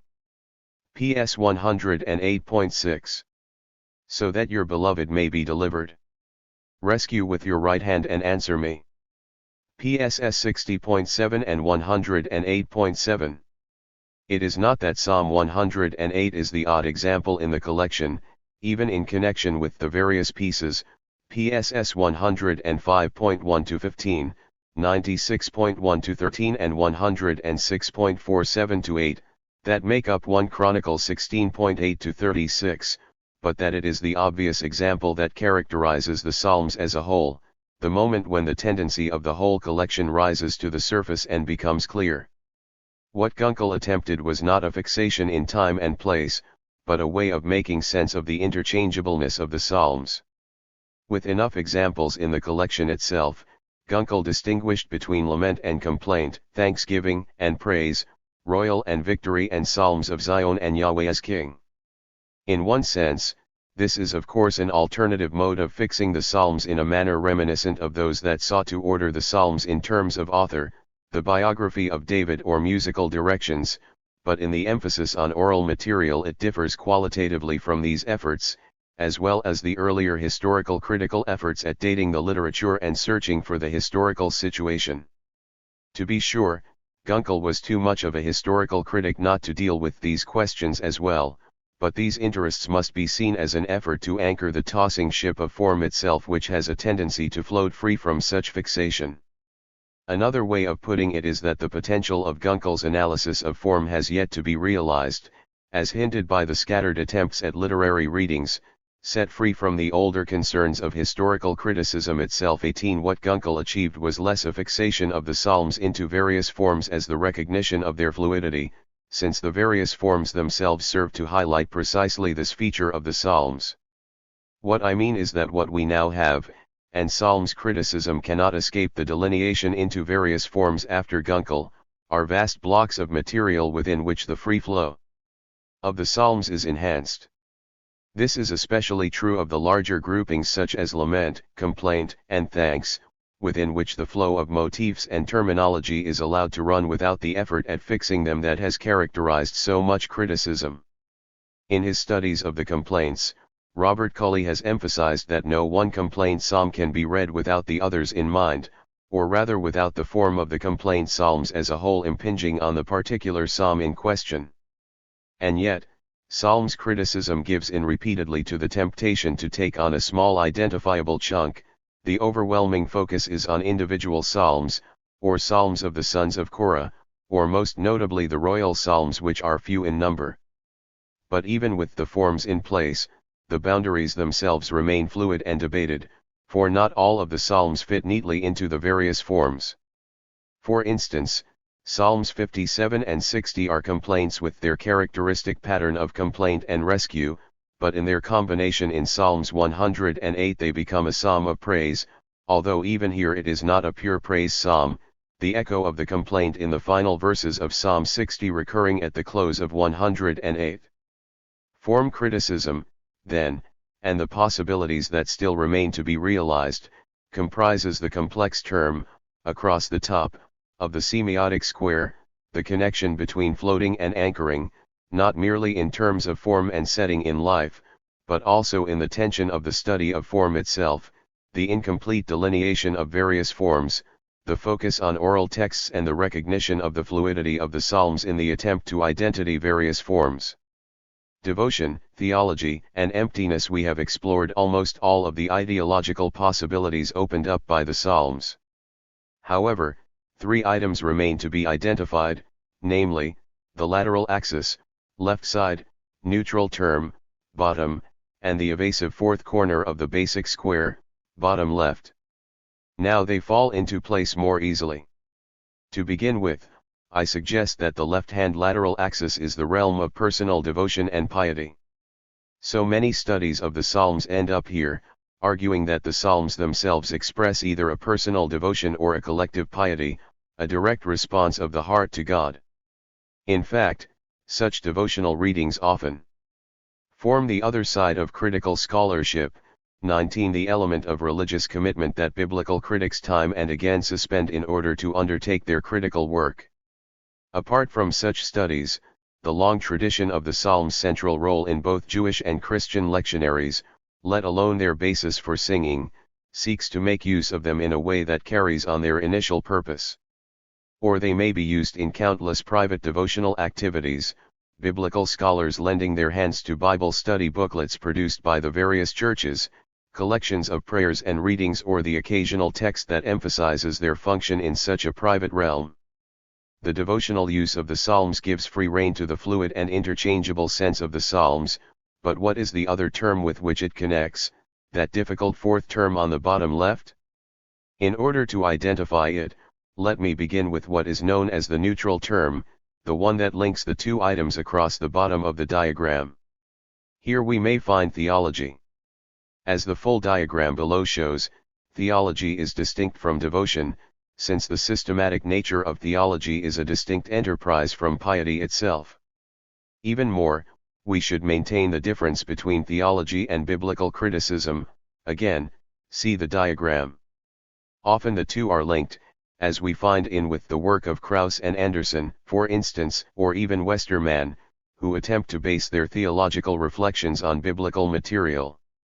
The fiction that such categories actually arise from the Bible avoids the fact that theology and biblical studies are uneasy partners, a sign of the appropriation of the Bible by theology and the imposition of its categories on the unruly biblical texts. The relevance of this tension here is that theology seeks a certain completeness or fullness that is provided by the systematization that comes through the theological tradition.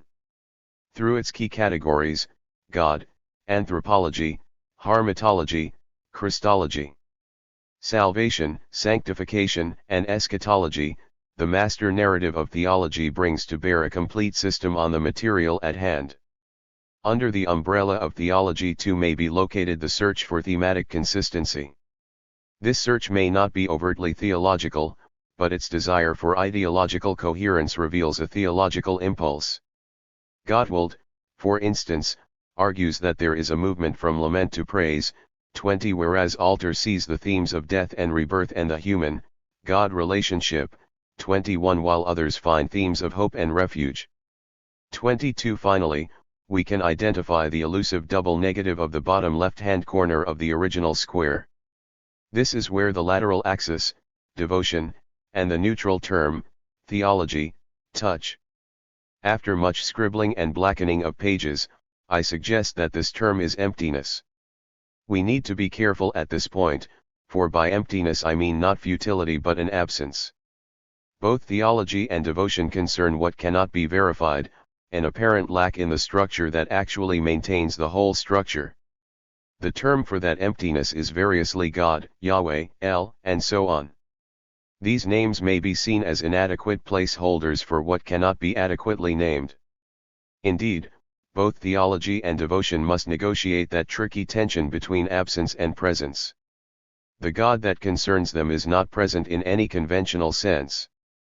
Thus, theology attempts to mediate in its own way the tension between emptiness and fullness, between the empirical absence of God and the sense that God is everywhere. And theology does so through an effort at systematization, by trying to say everything concerning something that cannot be known. For its part, devotion mediates between floating and emptiness, attempting to invoke that absence through the interchangeable use of images, phrases, and words.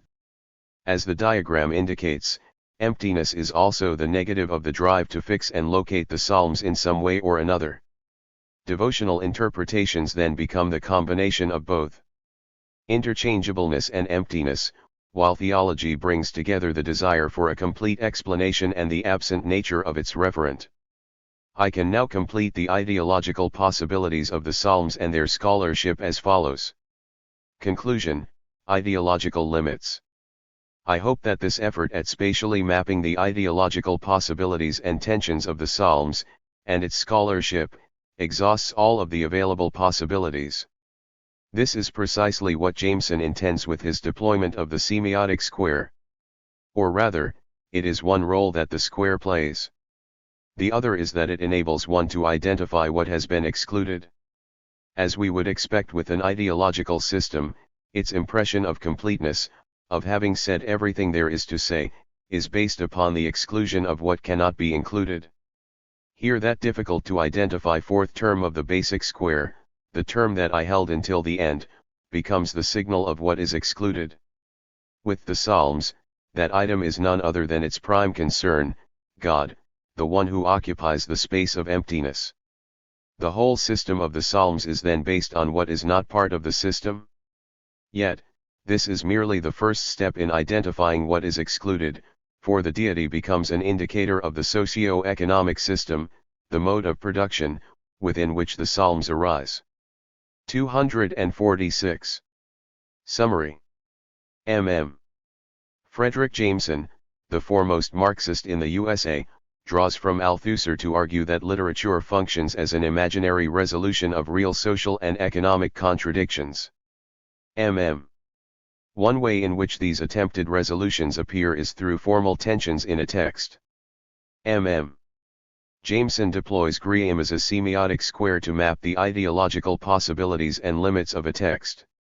The collection of Psalms and its scholarship may be analyzed in terms of the semiotic square. The primary tension is between floating versus anchoring, as scholarship and even early editors of the Psalms attempted to anchor them in response to their indeterminate nature. The key term turns out to be emptiness, at the intersection between devotion and theology. That emptiness indicates both the ideological limits of the Psalms and points to what cannot be included. 11. Walter Benjamin, The Unknowable Apocalyptic of Daniel. Walter Benjamin's observations concerning allegory and language at first seem easily applicable to biblical interpretation, since the Bible plays a significant role in his thought.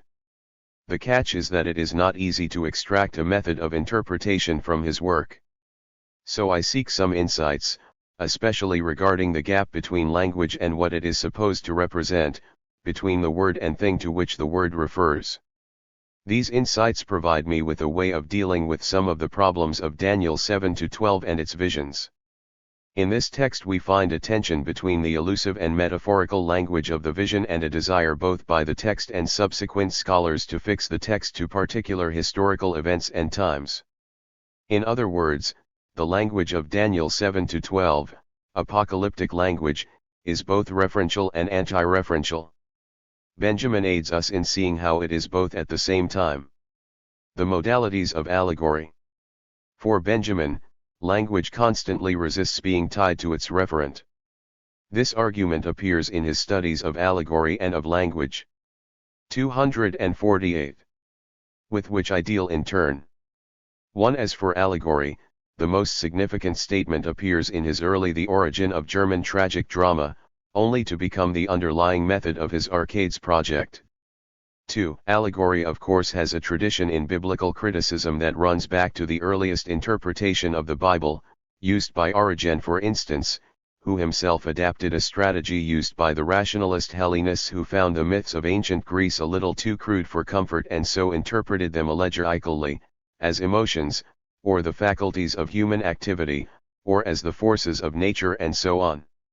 Yet, the paradox of allegory is that although it was the main type of biblical analysis for a millennium and a half, it fell by the wayside when modern historical critical methods became the norm. The new ideals of science and reason had no place for allegory. So Benjamin's recovery of allegory is untimely, an unfashionable approach when he first began writing in the first half of the 20th century. Briefly put, for Benjamin allegory operates by the non-expression of the object to which it relates. That is, allegorical language speaks of something that remains hidden, just below the horizon, but is nevertheless present. It is also a signal of the ruined and fragmented nature of history. The hidden truth concealed in such ruins could be opened only with an allegorical method. Allegory therefore speaks indirectly. It looks askance, using images and metaphors, to see and hear what cannot be seen and heard in the usual way. Yet allegory also has a redemptive function, seeking to save something worthwhile from the disaster of human history. So allegory attempts to locate a referent that is concealed, if not absent, in language itself. Benjamin argues that allegory is a distinctly Christian practice, albeit with Greek and Roman precursors, and he seeks for the secret in the Middle Ages. 4 features may be identified: the struggle against the pagan gods, the fall, guilt, and the torment of the flesh. For our purposes, the question of the gods illustrates his point best. 3. As Christianity spread throughout ancient Southwest Asia and especially Europe, it had to deal with the older gods that it encountered. These pagan gods were expelled from heaven and placed in hell and on earth, becoming demons and magical creatures instead of gods. Yet, in proper dialectical fashion, Benjamin does not argue that allegory was a way of reading the gods out of existence, of substituting them with abstractions and human faculties. Rather, allegory enabled the preservation of the gods and their world in a hostile environment. 4. At the same time, allegory was also an effort to neutralize the danger of the ancient gods, a strategy to deal with them precisely because it was not possible to banish them so easily. Had it been possible to do so, then allegory would not have arisen. Instead, it is precisely because these ancient divinities had held power for so long that some method of acknowledging and transforming such a situation was required. This argument concerning the pagan gods enables Benjamin to make his more general argument about allegory, namely, that it is a method for preserving in another form what is passing away. It matters not whether it is a specific era, for the Middle Ages it was classical antiquity, or the past in general, for allegory reminds us that all worlds and eras are transient. Allegories are, in the realm of thoughts, what ruins are in the realm of things. 5. Allegory therefore seeks something permanent in the midst of impermanence, a way of holding onto a history that continually slips through the fingers. The reason we use allegory for this effort, with its images, symbols, stories, and strange modes of interpretation, is that the history in question cannot be preserved in any conventional manner. Normal words are not enough, for they reflect the sensibilities of the present, not the past. So the curious language of allegory attempts to do what ordinary language cannot, to represent what has disappeared. Language and its referent. The second feature of Benjamin's approach concerns language itself, although that has already been present in my brief discussion of allegory. The key essay with direct relevance for the study of Daniel is on language as such and on the language of man. 6. Here he argues in his elliptical style that language fails to provide a connection with the thing to which it refers. He criticizes what he calls the empty bourgeois conception of language. 7. For this theory, language is merely an instrument of communication, according to which language communicates factual subject matter. It holds that the means of communication is the word, its object factual, and its addressee a human being. 8. Further, bourgeois linguistic theory holds that there is an accidental relation between word and object, agreed to by some explicit or implied convention. Language is, for this approach, nothing other than a system of mere signs. 9. In order to provide an alternative theory of language, Benjamin offers an interpretation of Genesis 1-3, and chapter 11.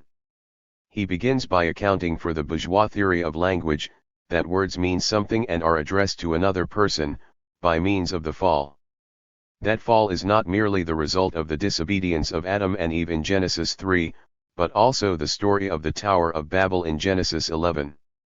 What is the result of the fall? Its consequence is a multiplicity of human languages, of translations, and thereby of human knowledge. You have translation and human knowledge only when languages are multiple. More importantly, the result of the fall is a new human language. The word must communicate something other than itself. In that fact lies the true fall of the spirit of language. 10. Earlier, I mentioned that the multiplicity of languages and the direct reference of words to things resulted in knowledge. How so? Benjamin connects these features of language with the knowledge of good and evil, knowledge that is gained when the two human beings eat from the first tree, as promised by the serpent. Yet, this knowledgeable language is what Benjamin calls prattle, geschwatz, and it is this language that leads to the expulsion from the garden. Prattle has a number of senses in Benjamin's text, apart from its associations with useless small talk. He writes of the abyss of prattle, the empty word, the word as means, the abyss of the mediateness of all communication and the babble of many languages. Ultimately, prattle is nothing less than what he earlier called bourgeois language. It is empty, confusing, entangled, all because it assumes two features of language, that words are meant to refer to things, and that such a relationship is entirely arbitrary. We need to note his point carefully here, for he challenges the basic assumptions of modern language theory. Let me use the example of cup. The word cup refers to a real cup, made of porcelain or tin or whatever. Yet this relationship between the word cup and the real cup is arbitrary. No reason can be found for using this word, cup, for this thing. So we need some agreement, a convention to agree that cup does refer to cup and not to bicycle. For Benjamin, this is simply bourgeois prattle. A final question remains, what does Benjamin mean by the fall? The story of Genesis 3, with its serpent and two naked human beings, is a myth. In the essay on language, he does not specify what he means by the fall, although he offers a hint with his comments on bourgeois theories of language. However, in his later essay on Karl Kraus, 11, he explicitly argues that capitalism is the world after the fall, a world full of base prattle that the German writer, Kraus, continually resists. Against the useless language of journalism, against the desire for relevance, Kraus holds onto the ideal language of creation. He is nothing less than a latter-day Adam for whom the language of naming is still an option. With my comment on Kraus, I have already begun to answer the question as to what language before the fall, authentic language, might look like. In opposition to the bourgeois theory of language, this authentic language knows no means, no object, and no addressee of communication. It means, in the name, the mental being of man communicates itself to God, 1996, 65, italics in text. 12. Let us explore what he means by this statement. The three items of an instrumental theory of language are negated. Language is not a tool of communication, does not refer to any object and does not address anyone. At this point, some readers may be shaking their heads. What is the point of language if it does not communicate a message to someone? Is this language at all? At least Benjamin has the reader's attention. He goes on by reshaping the very meaning of communication. It happens not through language but in language. Language is not a tool but the very being of communication, and that happens in the act of naming, which is the linguistic being of man. That is, the idea that communication takes place in language is shown by the act of naming. God names the world as it is created, and Adam names the animals and then the woman. Naming is nothing less than the innermost nature of language itself. 13. Further, against the multiplicity of languages that result from the fall, specifically through the Babel story of Genesis 11, pure language is unitary, primordial, and harmonious. 14. Once again, one may object that naming too is an act of referring to an object for the benefit of someone else. In reply, the text of Genesis comes to Benjamin's aid to show how it is not so. So let us consider that text more closely. Genesis 1-3 provides Benjamin with a comprehensive argument for the nature of language as naming, of human beings as name givers, which is ultimately modeled on God as name giver. To summarize Benjamin's points, both accounts of creation, General 1.1-2.3 and 2.3-25, emphasize a special relation between language and humans through the act of creation. In the first account, God's creative act establishes a deep relation between let there be, he made and he named. To name is to create. Thus, only with God are word and name one, so much so that God's creative being is naming. Crucially, with whom does God communicate? No one. This is language at its purest, in which something comes into being through naming, in which language is itself creative, in which language has no addressee. In the second account of creation, the human being is created from earth and endowed with the gift of language. Benjamin connects this account with Genesis 1.27, for when Adam is made in the image of God, marked by a threefold he created, he uses the same language of naming as God. How do we know? Like God, Adam engages in naming. He first names the animals and then the woman, but with a crucial difference. Unlike his naming of the animals, Adam gives the woman a proper name, calling her Eve. As Benjamin writes, the proper name is the communion of man with the creative word of God, not the only one. However, man knows a further linguistic communion with God. 15. Just as God named earth, heavens, and so on, so also does Adam name Eve. But to whom does Adam address this naming? He addresses it to God, which is the same as saying no one. Now Benjamin is able to answer the question concerning the arbitrary relation between words and things, as held by the instrumental bourgeois theory of language. The relation is not arbitrary, for there is an intrinsic relation between words and things. Benjamin's interpretation is of course interested in a particular issue, that of language. As an act of creative naming, language holds the objects it names within itself. I would like to interpret this as the minimal point that language fails the test of referring to something outside itself. At this level, his argument comes close to his discussion of allegory, which by its nature attempts to refer to and hold on to something that is lost. Allegorical language too struggles to find a referent. In the language essay he makes a distinction between useless bourgeois language and a pure language before the fall, between language as means, sign, and plurality and as none of these, between language as instrumental and non-instrumental. In short, it is the difference between communication through language to pass on information to someone about an object, and communication in language, in which situation only God can be the recipient of what is now a language of naming. By its very nature, pure language remains within itself and is thereby unable to provide a bridge outside itself. It remains to be seen whether the book of Daniel, with its curiously allegorical language, is caught in the same bind. The tensions of language in Daniel. The visions of Daniel in the second half of the book, chapters 7 to 14, are, of course, the prime exhibit in the Hebrew Bible of apocalyptic material. Chapters 7 and 8 present two major visions, one of the lion, bear, leopard, and monster, the second of the ram and the goat, each followed by a brief interpretation from a heavenly visitor, anonymous in Dan 7.16, 10.10, 16, but Gabriel in Dan 8.16 to 17, 9.21. However, after the prayer of chapter 9, the rest of the collection is taken up with a lengthy interpretation and prediction of events that is a curious mix of apparent specificity and mythical motifs. Seeking a referent.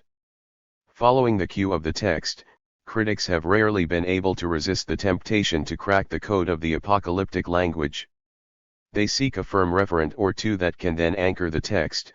The abomination that desolates in Daniel 9.27, 11.31, and 12.11 becomes Antiochus IV Epiphanes, one of the most powerful of the Seleucid kings, who persecuted the Jews in the 2nd century BCE. 16 Antiochus thereby becomes locked into place, although the source is the highly suspect work by Josephus, The Jewish War, 17, which opines that Antiochus attacked Jerusalem as part of his conflict with Ptolemy IV over control of Palestine, an attack that involved plundering the temple and the cessation of sacrifices for 3.5 years, identified as 167 to 64 BCE. No one seems particularly interested in Pompey, who entered the Holy of Holies in 6 BCE. Josephus includes some colorful details, such as forcing the Jews to withhold circumcision and to sacrifice pigs on the altar, hence Daniel's thrice-repeated abomination that desolates. Of course the book itself, at least in its final redaction, chapters 1 to 6 are usually felt to come slightly earlier, must come from this time as well, when Antiochus was rampaging over Palestine and driving the Ptolemies back. Only when he dies and his son, Antiochus V, becomes ruler, is Judas Maccabeus able to cleanse the temple and restore worship. Interminable efforts continue to be made to specify when, where, and for whom Daniel was written, with chapters 1 to 6 usually coming from one source and chapters 7 to 12 from the same under different circumstances, or by perhaps another group. The seduction here is the differences between the sections in Hebrew and Aramaic. However, with the key of Antiochus in place, he can then turn up in other places, such as Daniel 5 or the king of the north in Daniel 11, as he struggles with the king of the south, Ptolemy. The description of the three kings in chapter May 11 speak of the three successors to Alexander the Great. What about the contested alliance between Caesar, Pompey and Crassus at a later date? And the Kittim of Daniel 11.30? Are they Greeks, as the word itself suggests, or in fact Romans, as seems to be the case with the Qumran material? Again the identification wavers. The problem is that even in the sections that appear to speak more directly about historical events the language remains coded and obscure. So much so that critic after critic laments the absence of precision and clarity as a great handicap, especially without any other chronicles or annals apart from the highly unreliable Josephus.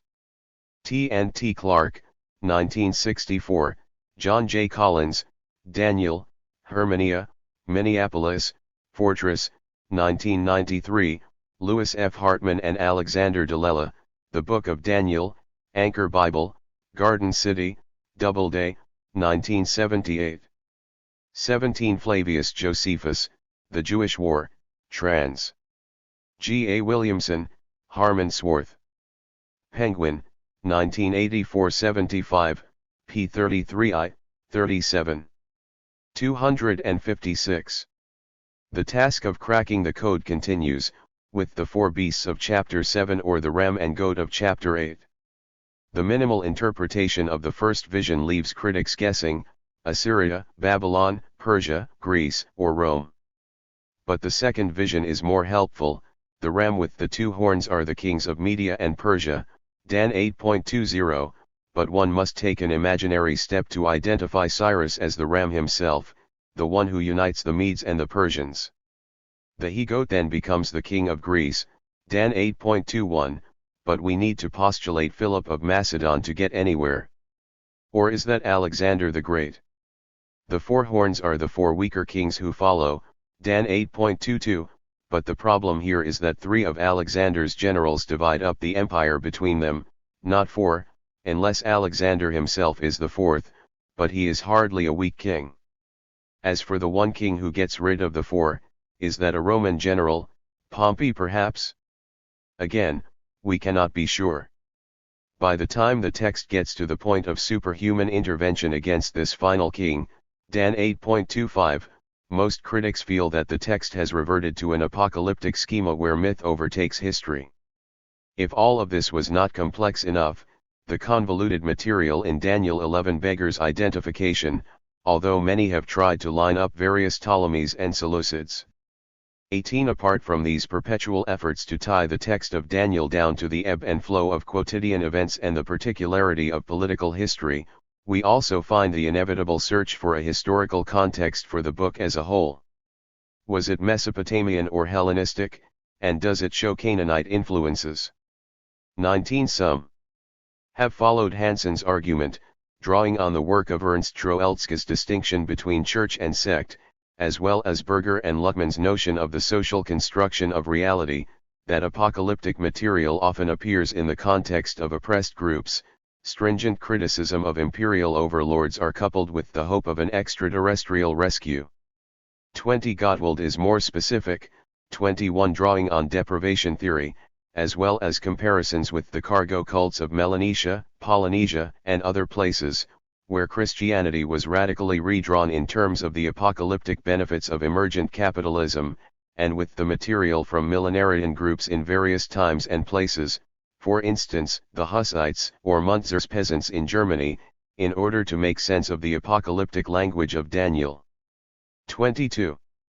The slippery specificity of textual fantasies as if to tease commentators, the text of Daniel itself also spills over with references, calculations and efforts to grasp history and wrench it in a particular direction.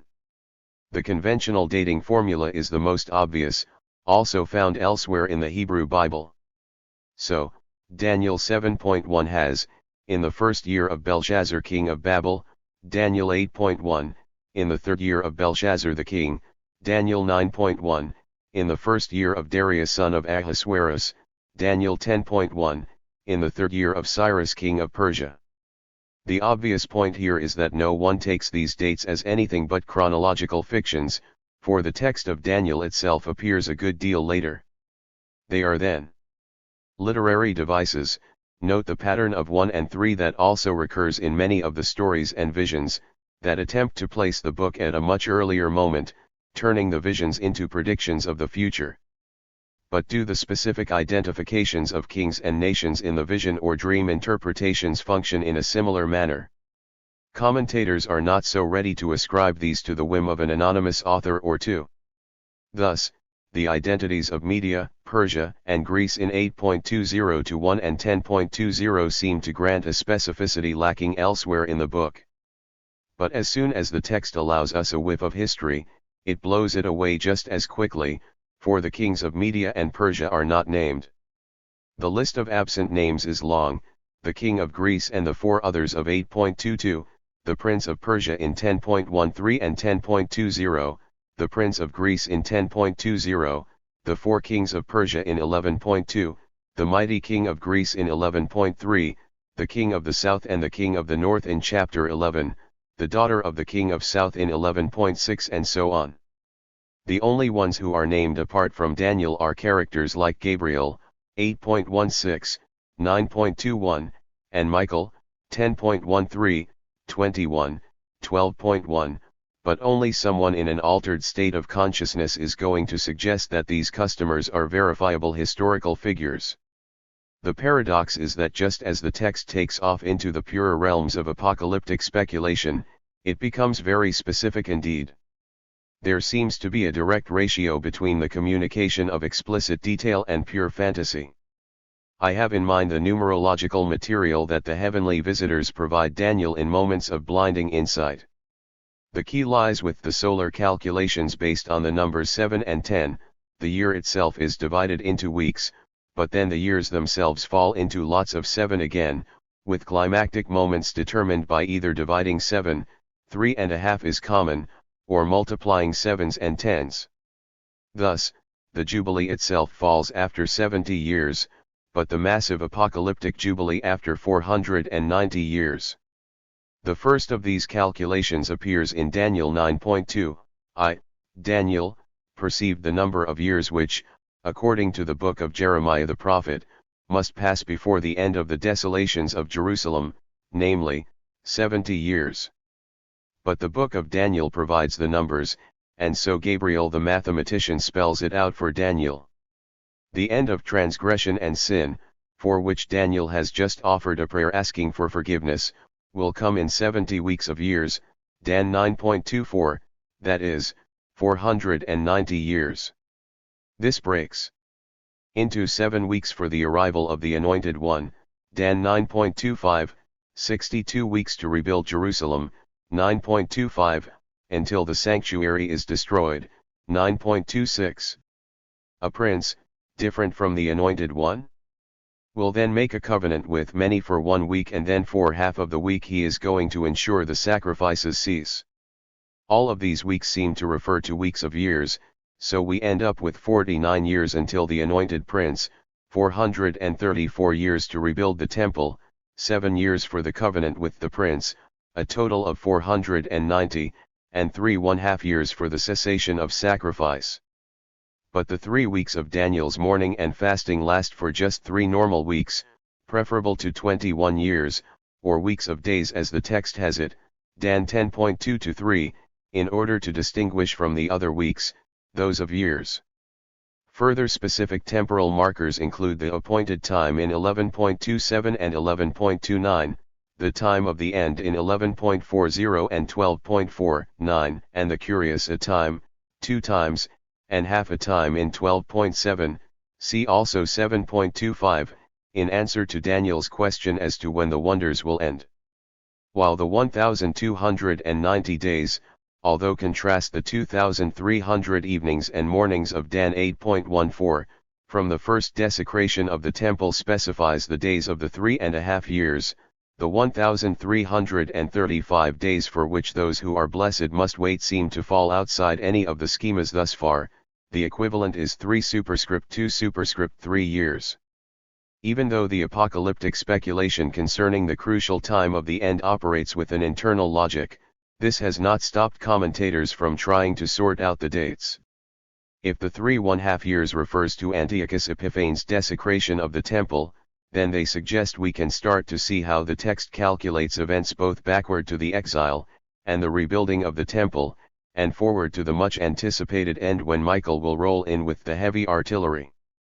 But all this does is attempt to spell out the esoteric logic of the system itself, often with the assistance of the Book of Jubilees and the Qumran material, an internal specificity that has no hold on reality. What the text seems to offer is a code, a hidden language that is a mix of specific dates and events, note the detail of chapter 11, and hidden references that leave one guessing.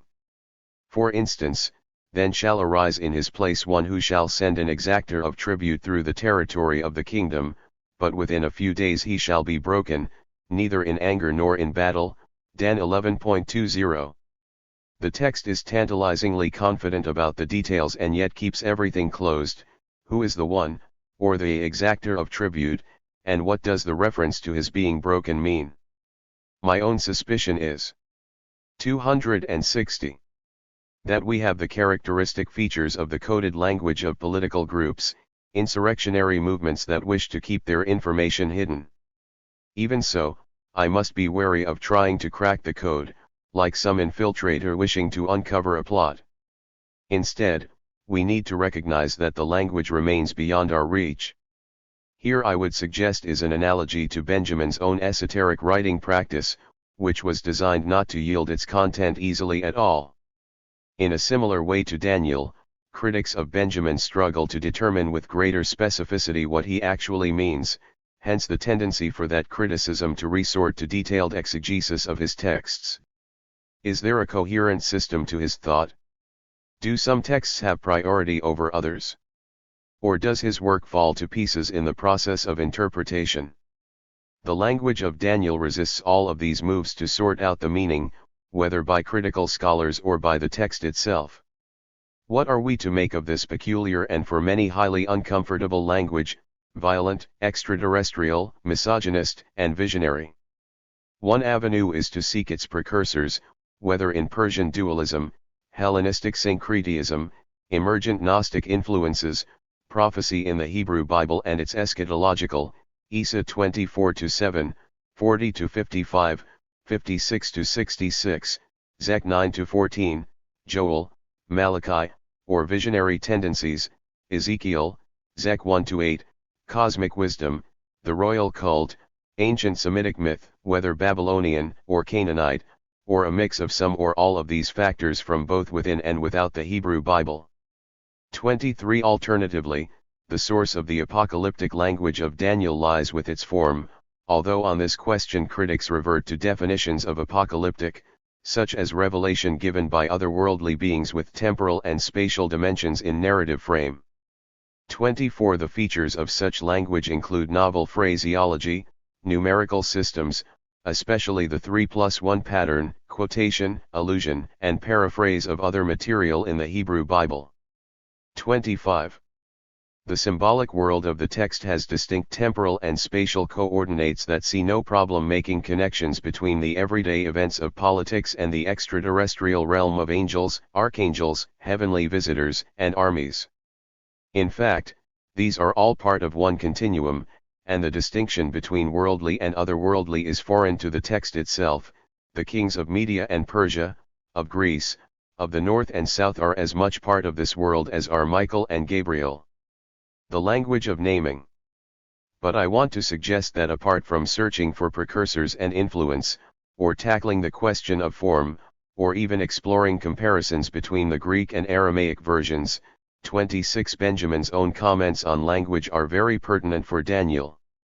As we saw earlier, Benjamin's argument is that the notion of language as communication of a certain content, a message, by means of a linguistic structure, is a Baudelarized and bourgeois depreciation of language itself, that the pure language hinted at in the story of Genesis 2 is one in which mental being communicates itself not through language. This is an instrumental view of language, but in language. And this ideal form of pure language is none other than of naming, the practice that brings Adam closest to God.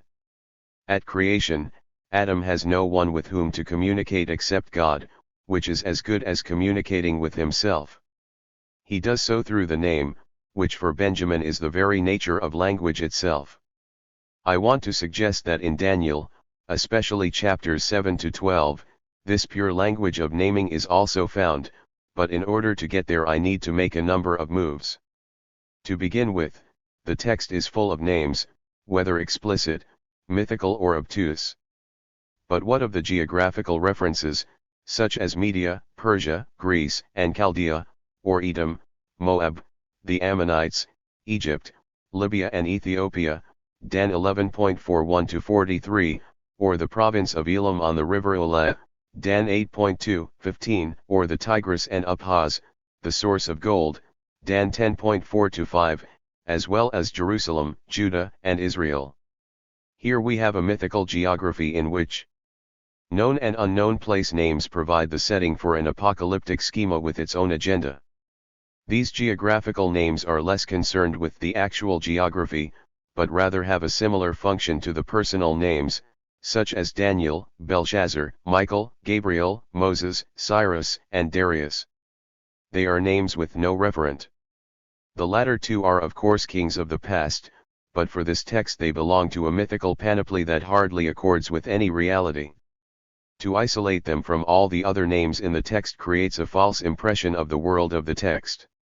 They need to be placed alongside the four winds of heaven, the great sea, the four beasts, the lion with eagle's wings and the mind of a man, the bear with 3 ribs in its mouth, the leopard with 4 birds' wings and 4 heads, the terrible beast with iron teeth, claws of bronze and 10 horns, the Ancient of Days with clothes as white as snow and hair like pure wool, a son of man, the saints of the Most High, the everlasting kingdom, a ram with 2 horns, one higher than the other, the Floating he-goat with a single horn between his eyes subsequently replaced by 4 horns and a smaller horn, the prince of the host or the prince of princes, a holy one, another holy one, the great and terrible God, the man in linen and gold with a body of beryl, arms and legs shining like burnished bronze, and his words like the noise of a multitude, the one in the likeness of the sons of men, the book of truth, a branch of her roots, the one beloved by women, a God of the fortresses,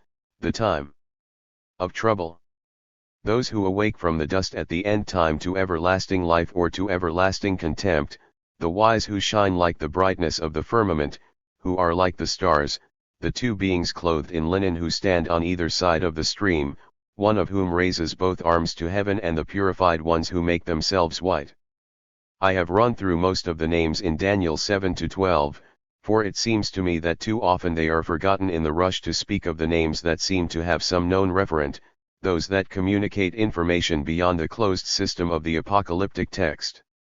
Yet they cannot be isolated from the weird and wonderful names that swamp the text. This also means that the apparently historical narrative, coded to be sure, of Daniel 11 joins this fantastic realm of mythical names, the kings of the south and the north, with their battles and multitudes, a daughter, sons, a glorious land, kingdoms, an exactor of tribute, strongholds, the prince of the covenant, the table, Kittim, the temple, those who fail to refine themselves and become pure, Edom, Moab, Ammon, Egypt, Libya, Ethiopia, palatial tents, the sea and the glorious holy mountain. This is a rush of naming to rival that of Adam's, with whom Benjamin is so enamored. I want to take this one step further before introducing my own twist to Benjamin's argument, for Benjamin naming is the linguistic being of man, the innermost nature of language, and that language can communicate only in rather than through language. This means that the only possible communication of this pure language is with God. In Daniel 7-12 the only communication takes place between Daniel and God, especially in the prayer of 9.4-19.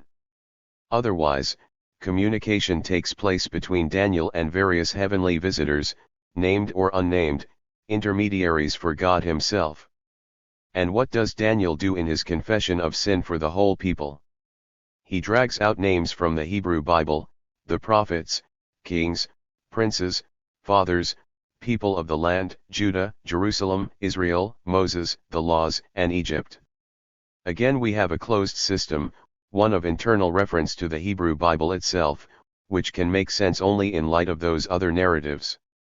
Apart from this, Daniel repeatedly invokes variations on God's name, Yahweh Elohim, Yahweh my Elohim, Yahweh our Elohim, Yahweh, the great and terrible Elohim, Elohim, our Elohim, my Elohim.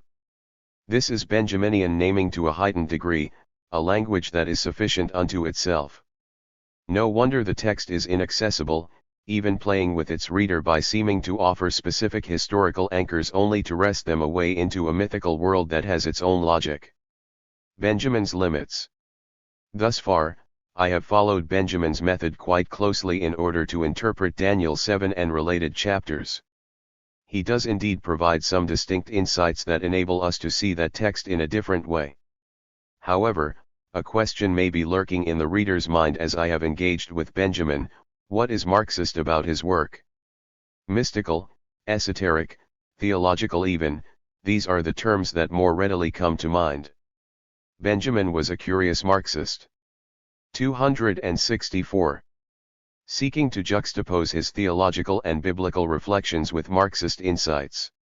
At his best, he sought new ways to break out of the nightmare of capitalism, seeking to do so through unorthodox means. So he developed notions that prefer not to invoke the conventional Marxist category of revolution, but to seek an answer in one image after another. It may be waking from a dream, 27, or the enigmatic dialectic at a standstill, 28, or perhaps the flash of a camera, a flash with the now, 29, a posthumous shock that breaks open the merely temporal relation between past and present, 30. However, when he comes to specific Marxist engagements with the economic and cultural reality of capitalism, his work is curiously undialectical. He seems satisfied with juxtaposing his theological reflections with Marxist observations, a practice that Adorno found particularly unpersuasive. 31. So how might we understand Benjamin's work in light of his Marxism? I suggest that we can use his insights as I have deployed them in the interpretation of Daniel, but then take them a step further. Benjamin's theory of language, via a reading of General 1-3, does indeed resonate with Daniel. The language of Daniel is a closed system, inaccessible to us, no matter how much commentators, enticed by the text, may try to anchor it. Yet the reason is, dialectically, a historical one. It comes from a vastly different cultural, ideological, and political economic formation. That mode of production is one we struggle to understand, attempting to describe its broader workings, as I will do in the conclusion to this book, but failing to gain any foothold in the sensibilities, feelings, and ways of being in the world that people then experienced. We simply cannot feel and think in the way that they did, for the gulf that separates our mode of production from theirs is too vast. Daniel 7-12 is part of a world that remains closed to us, a world in which the king of Greece and Michael appear side by side, the terrible beast with iron teeth and claws of bronze beside Edom, the man made of beryl and bronze, dressed in linen and gold beside Moses. Daniel is so undecipherable because it comes from the ideological network of a mode of production that must strike us as so different, as so distant from that of capitalism that it leaves any reader from the context of capitalism nonplussed. Summary. For Walter Benjamin, allegory is a way of speaking about what cannot be represented in conventional ways. Ultimately, language refers not to something outside but to itself, a theory Benjamin develops through an interpretation of Genesis 1-3. Applied to the apocalyptic language of Daniel, this means that the text resists any effort at identifying what it represents. This has not prevented scholars from trying to anchor Daniel in many ways. The reason for the impossibility of identifying what Daniel refers to is that it comes from a mode of production that is ultimately alien and unknowable to us. Conclusion: the sacred economy. The focus of the previous chapters has been mostly cultural and ideological, with a focus on the literature of the Hebrew Bible. Each Marxist critic has provided yet another angle on that literature, so that a fuller picture gradually began to emerge: the role of ideology in Genesis with a focus on women's bodies, Althusser, the unstable hegemony of Moses in Exodus, Gramsci, the multiple and internal forms of resistance in Leviticus, Deleuze and Guattari, the overlaps of class, ethnicity, and gender in Ruth, Terry Eagleton, the tensions over the way space is produced in 1 Samuel, Henry Lefebvre, the way generic contradictions in a text function as traces of socio-economic tensions in the books of Kings, George Lukács, the paradoxes of divine justice in Isaiah, Theodore Adorno, the glimmers of protest atheism in Ezekiel, Ernst Bloch, the tensions over measure and immeasure, or order and chaos, in Job, Antonio Gramsci, the formal tensions of text and scholarship in the Psalms, Frederick Jameson, and the impenetrable language of Daniel, Walter Benjamin. I do not wish to provide a summary of those arguments here, for I have already offered a synopsis in the introduction to this book. Instead, I would like to draw together the occasional comments on economics, which usually appeared at the close of most chapters. In some cases I also raised the question of class, especially in the chapter on Ruth. This conclusion, then, is explicitly about economics. It offers a summary of a book that I have written, called The Sacred Economy of Ancient Israel. One that economy, or perhaps economies, is another and crucial component of the mode of the production within which the Hebrew Bible was written and gathered. And as I indicated from time to time, the tensions and struggles of that economy leave their marks on the texts in terms of both form and content. Those marks may be indirect and unexpected, functioning as creative responses to economic and social contradictions, but they are marks nonetheless. While the resources for the reconstruction outlined here are archaeological and textual materials, It also draws upon the economic theories of the regulation school and the work of Soviet-era Russian scholars of ancient Southwest Asia. 2. The value of the regulation theorists will become clear in the reconstruction, but the reason for focusing upon Soviet scholarship is that it experienced firsthand some of the methods of agriculture used in ancient Southwest Asia. That is, the very backwardness of Russian agriculture into the early 20th century, which changed by the 1930s, enabled a specific insight into ancient Southwest Asia. Such an insight was coupled with both theoretical sophistication and a tendency to discern the patterns of larger economic movements among all the detail, a tendency it drew from the Marxist tradition. Needless to say, I find less value in the main approaches still used in scholarship on ancient Southwest Asia, 3. Especially neoclassical economics that remains dominant in our day, but also the Marxist-inspired world systems theory of Immanuel Wallerstein and the Weberian proposals of Karl Polanyi. 4. From regulation theory I draw the following methodological insights and approach to economic structures. 5. The assumptions are that economic activities are socially determined, part of the wide network of human relations, that contradiction and therefore crisis and not stability is the norm, that periods of stability require an explanation in terms of the category of regime, and that any regime requires a set of implicit compromises, agreements and institutions to work, a mode of regulation. As for the structure, I develop 3 levels for analyzing the economies of the ancient world. The basic building blocks are known as institutional forms, which combine new ways to produce distinct economic regimes over periods of time. They in turn form part of the overarching mode of production. Into this threefold structure I introduce a further distinction between allocative and extractive economic patterns. As the terms indicate, allocative patterns depend on the allocation and reallocation of labor and the produce of labor, while extraction means the appropriation of the produce of labor by those who do not work, the willing unemployed, namely, the ruling class and its hangers-on. This distinction is most relevant to the institutional forms or building blocks, for some are more allocative and others more extractive. Institutional forms. We may distinguish between 5 institutional forms, the first and most important of which is subsistence, survival. Its importance is due to the fact that it concerns the 95% of the population that was involved in agriculture. 6. Subsistence, survival relates to both maintaining herds and cultivating crops. Recent zoological research 7 has shown that the typical formation of herds involved 2/3 sheep and 1/3 goats. Sheep provide vital fibers and high-yield meat, along with milk, while goats are hardy and versatile animals. Both reproduce quickly. Having the 2 types of animal ensured that should disease affect one type, the other type would remain to ensure survival until the affected part of the herd was able to recover. Herds were culled at regular intervals to maintain health and herd size. By contrast, bovines were few due to their heavy use of water and fodder. Evidence indicates that they were primarily used for traction and died at an advanced age. The fields traversed by the bovines produced the necessary crops for subsistence, survival, with the major crops being emmer and einkorn wheat, barley, and lentils, and minor crops being various types of pea, chickpeas, grapes, figs, dates, olives, and nuts such as pistachio and almond. In a situation where land was plentiful and labor chronically limited, the primary concern in relation to the land was usufruct and labor. Notions of private property or the permanence of land ownership were irrelevant.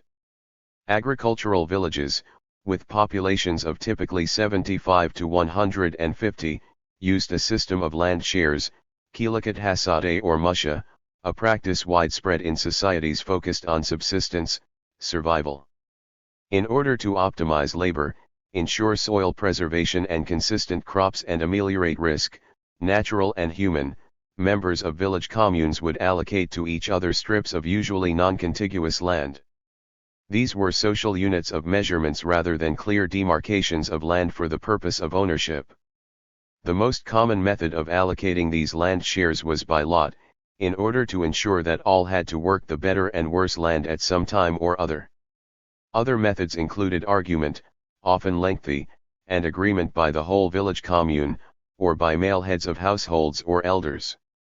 I would like to stress two features of the subsistence, survival institutional form. To begin with, it was the most stable and tested economic structure in ancient Southwest Asia. This was particularly the case in the marginal zone of the southern Levant, where ancient Israel eventually emerged late in the piece. Given its inherent practices of risk aversion through diversity, optimal rather than maximal use of land and animals, and the production of surpluses for lean years rather than any idea of profit, people would revert to subsistence, survival when the hated systems of estates and tribute exchange collapses. Further, the processes of herd and crop management were infused with the sacred. Religion was not a compartmentalized feature of life, an ideology distinct from the realities of agriculture. Rather, it was inescapably woven in with the birth of healthy sheep and goats, with the rains and full 272 crop yields, with the myriad determinations of the threats to that production. The gods gave and the gods took away. Subsistence, survival was primarily an allocative form, a description that also applies to the second institutional form, that of kinship household. Much recent research has focused on the household, but I would like to stress the flexibility and rhythms of the dual term, kinship household. I suggest the following definition: it comprises the rhythms of life and flexible constructions of space within and without a distinct structure or collection of structures that may be more or less permanent, which is made possible by the social and economic context in which it is found. Let me say a little more about each of these terms. Household is far preferable to family, with its modern assumptions of constructed blood ties between human individuals. Thus, it is comprised of people, animals, the smells, sounds, tastes and items of everyday life, tools, cooking pots, jugs, storage containers, clothes, pestles, lamps and so on. However, these are not static, for they involve constant rhythms, of movement within, of the flow of items, both animate and inanimate, into and out of the place, of the way space itself is produced through such rhythms. 9. That is, households are eminently flexible, constantly reusing items for different purposes, and reconfiguring internal and external space in multiple ways depending upon the needs of the moment. While household emphasizes structures for dwelling, such dwellings may be more or less permanent. They may be anything from tents or ruins used for a season, or they may be longer-term structures made out of brick, timber, mud, and plaster, whether the courtyard cluster or ubiquitous pillared dwelling in the southern Levant, with its 3 or 4 rooms. Yet it would be a mistake to assume that the household is contained within such spaces, for it comprises what is both external and internal to the various structures. Kinship households are not discrete units, but constituted by the social and economic context in which they function, especially the clan village. 10. Finally, with the orbit of the kinship household are found the practices of customary law and militias for defense against and the launching of raids. To be added here is the minor and ambivalent institutional form of patron-client. Patronage may operate both alongside kinship and against it. The male head of household, may function as a patron, influencing patterns of allocation and reallocation. Yet, the patron may also cut across clan lines, seeking clients in a way that challenges familial organization. Thus, patronage leaves itself open to extractive forms of economic relations. The patron demands products in exchange for protection, welfare, uses his band to enforce his will and fosters a code of honor and shame, characteristic of gangsters and the obscenely rich. His band of followers cuts across clan lines, owes allegiance to him and fights for his cause, in return for security and the allocated products of plunder and agriculture. Extraction is the determining nature of the two remaining institutional forms, which may be designated as estates and tribute exchange. Estates were developed for both temple and palace, with the latter dominating. But they arose only with the establishment and expansion of states. These states were the result of intractable class conflict, the machinery of which is then seized by one class and turned into an instrument of its own agenda. This ruling class also developed agricultural estates, for as non-producers they had to find some way to live in the way to which they had become accustomed. The estates were administered either directly or by tenure, and laborers were indentured permanently or temporarily, corvée, debt, and so on. Given the perpetual labor shortage, the estates constantly sought to draw more laborers from the village communities, with little concern for the continued viability of these communities. The final institutional form is that of tribute exchange, which really concerns the many faces of plunder, whether crude, polite external, polite internal or elite plunder. These are usually known as plunder per esse, tribute, taxation, and exchange. However, they are all forms of booty, since the underlying purpose is acquisition through some form of extortion. They differ from estates, which extracted what they felt they needed through exploitation. By contrast, tribute exchange operated by means of expropriation of another's produce. While the patterns of tribute were determined by what was internal to the loose and vague boundaries of the ruler's state, here we also find the development of exchange, markets, and coinage. It is clear that long-distance exchange was in preciosities, high-value, luxury items, as indicated in the legendary tale of One Kings 10.14-22, since it was simply impossible to shift bulk goods over such distances. At a local level, usually between villages within eyesight of one another, some exchange did take place for items not obtainable locally. Yet an important shift took place in the first millennium, when the need to provision ever larger armies led rulers to use the newly invented coinage as both a form of pay and of taxation, as I indicated in my treatment of 1-2 Kings in chapter 7. 11. With rulers paying soldiers in coin and then demanding taxes in coin, farmers found themselves expanding local markets to sell produce to soldiers. With the coin so acquired, they could pay their taxes. In other words, the primary function of markets in the first millennium was logistical, provisioning empires, rather than profit-based. Markets were thus byproducts of the state's concerns. 12. Regimes. Thus, the building blocks known as institutional forms are subsistence, survival, kinship household, patronage, estates and tribute exchange. 13. The first three are largely allocative, while the remaining two are extractive, although there are overlaps between them. At different economic periods, the institutional forms were arranged in different ways, in patterns of dominance and subservience. These arrangements or constellations are the regimes, which may be termed the subsistence regime, the palatine regime and the regime of plunder.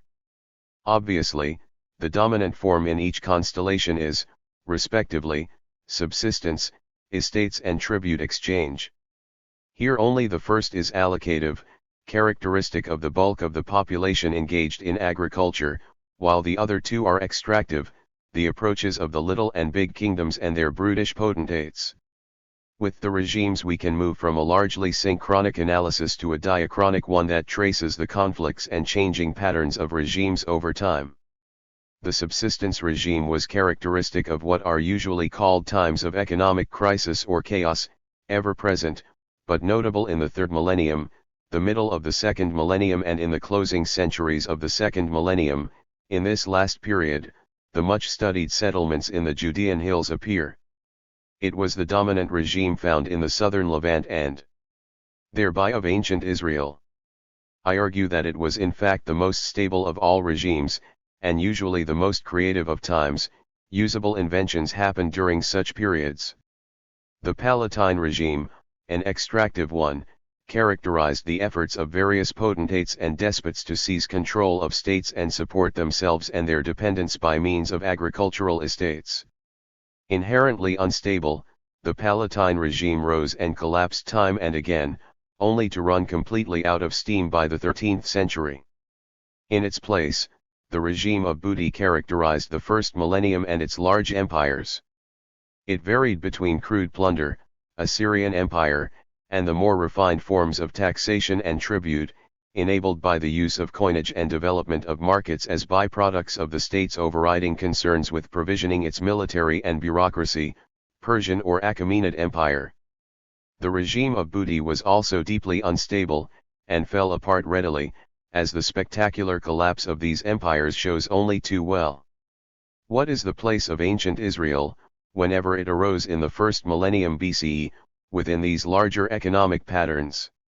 Israel was of course one of the little kingdoms that flashed briefly before becoming an imperial province. It was therefore extremely marginal at economic, political, and cultural levels. The paradox is that because it was a poor and menacing land, 14 it had a relative but blessed relief, due to the tyranny of distance, from the machinations of the centers of power. This reality ensured that the subsistence regime was the major economic reality for most of the time.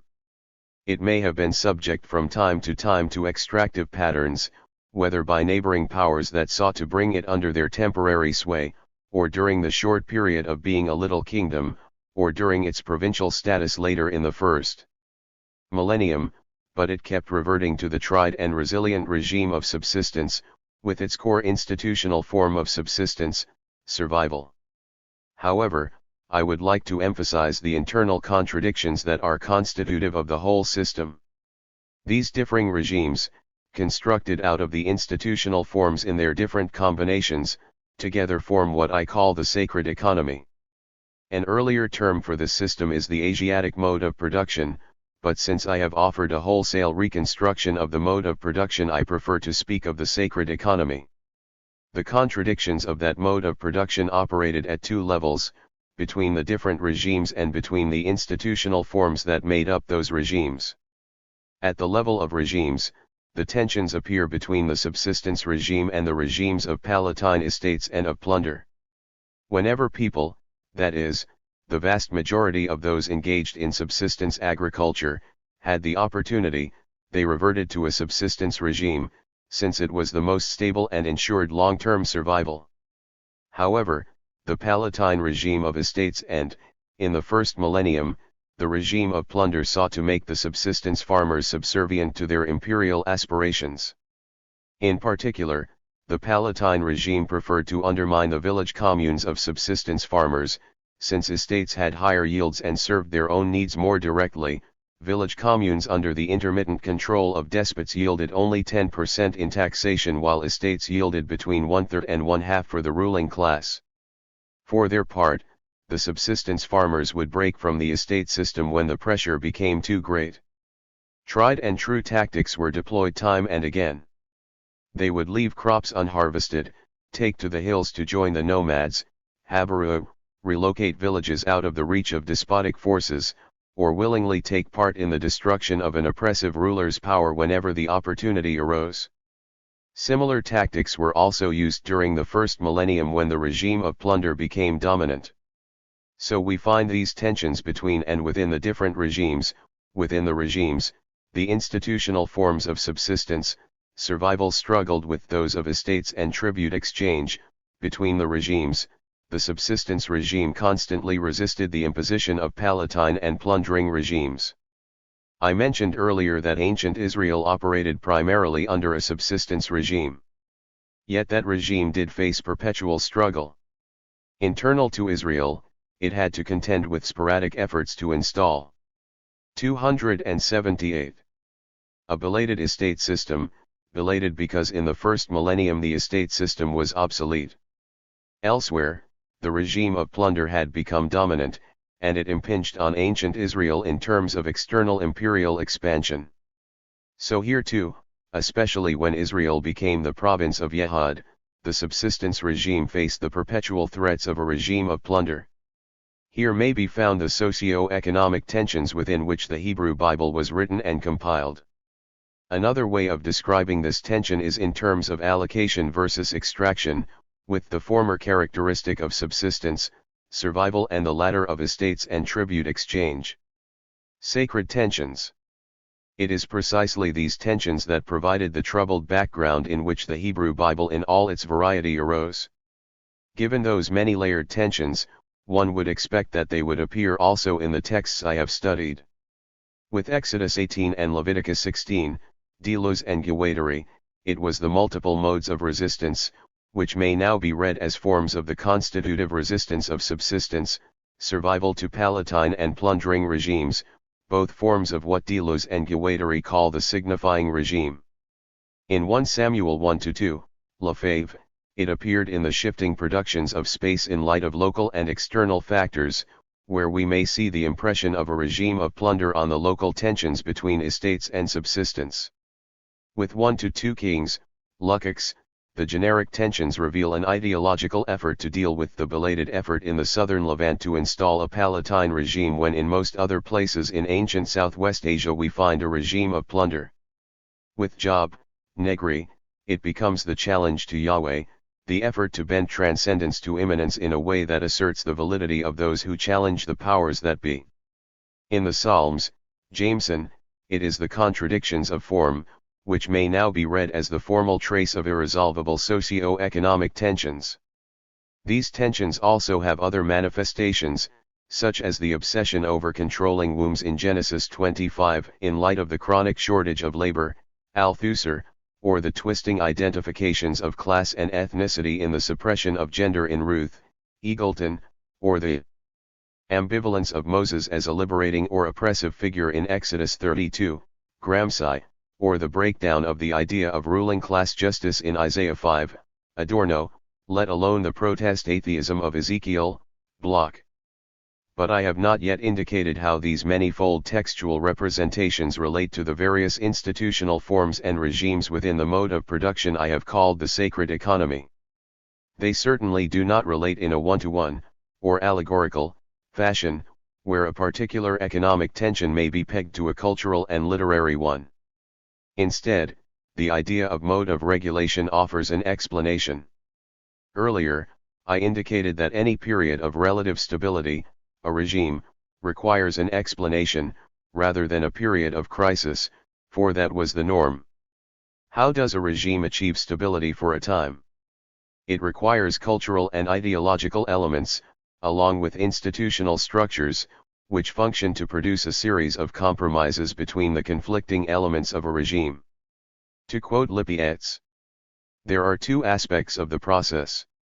The first operates as habitus, as Bourdieu would say, in the minds of individuals with a particular culture and willingness to play by the rules of the game. The other operates through a set of institutions and may vary widely, even within the same basic pattern of social relations. We call a set of such behavioral patterns and institutions a mode of regulation. 15. The key here is compromise. Constraint, laws and rules, plays a role, as do patterns of behavior and assumptions that are both reinforced and challenged, but compromise is crucial. That compromise is as much an ideological and cultural one as it is economic. For the Hebrew Bible, if not for the whole of ancient Southwest Asia, those efforts took place in terms of the sacred.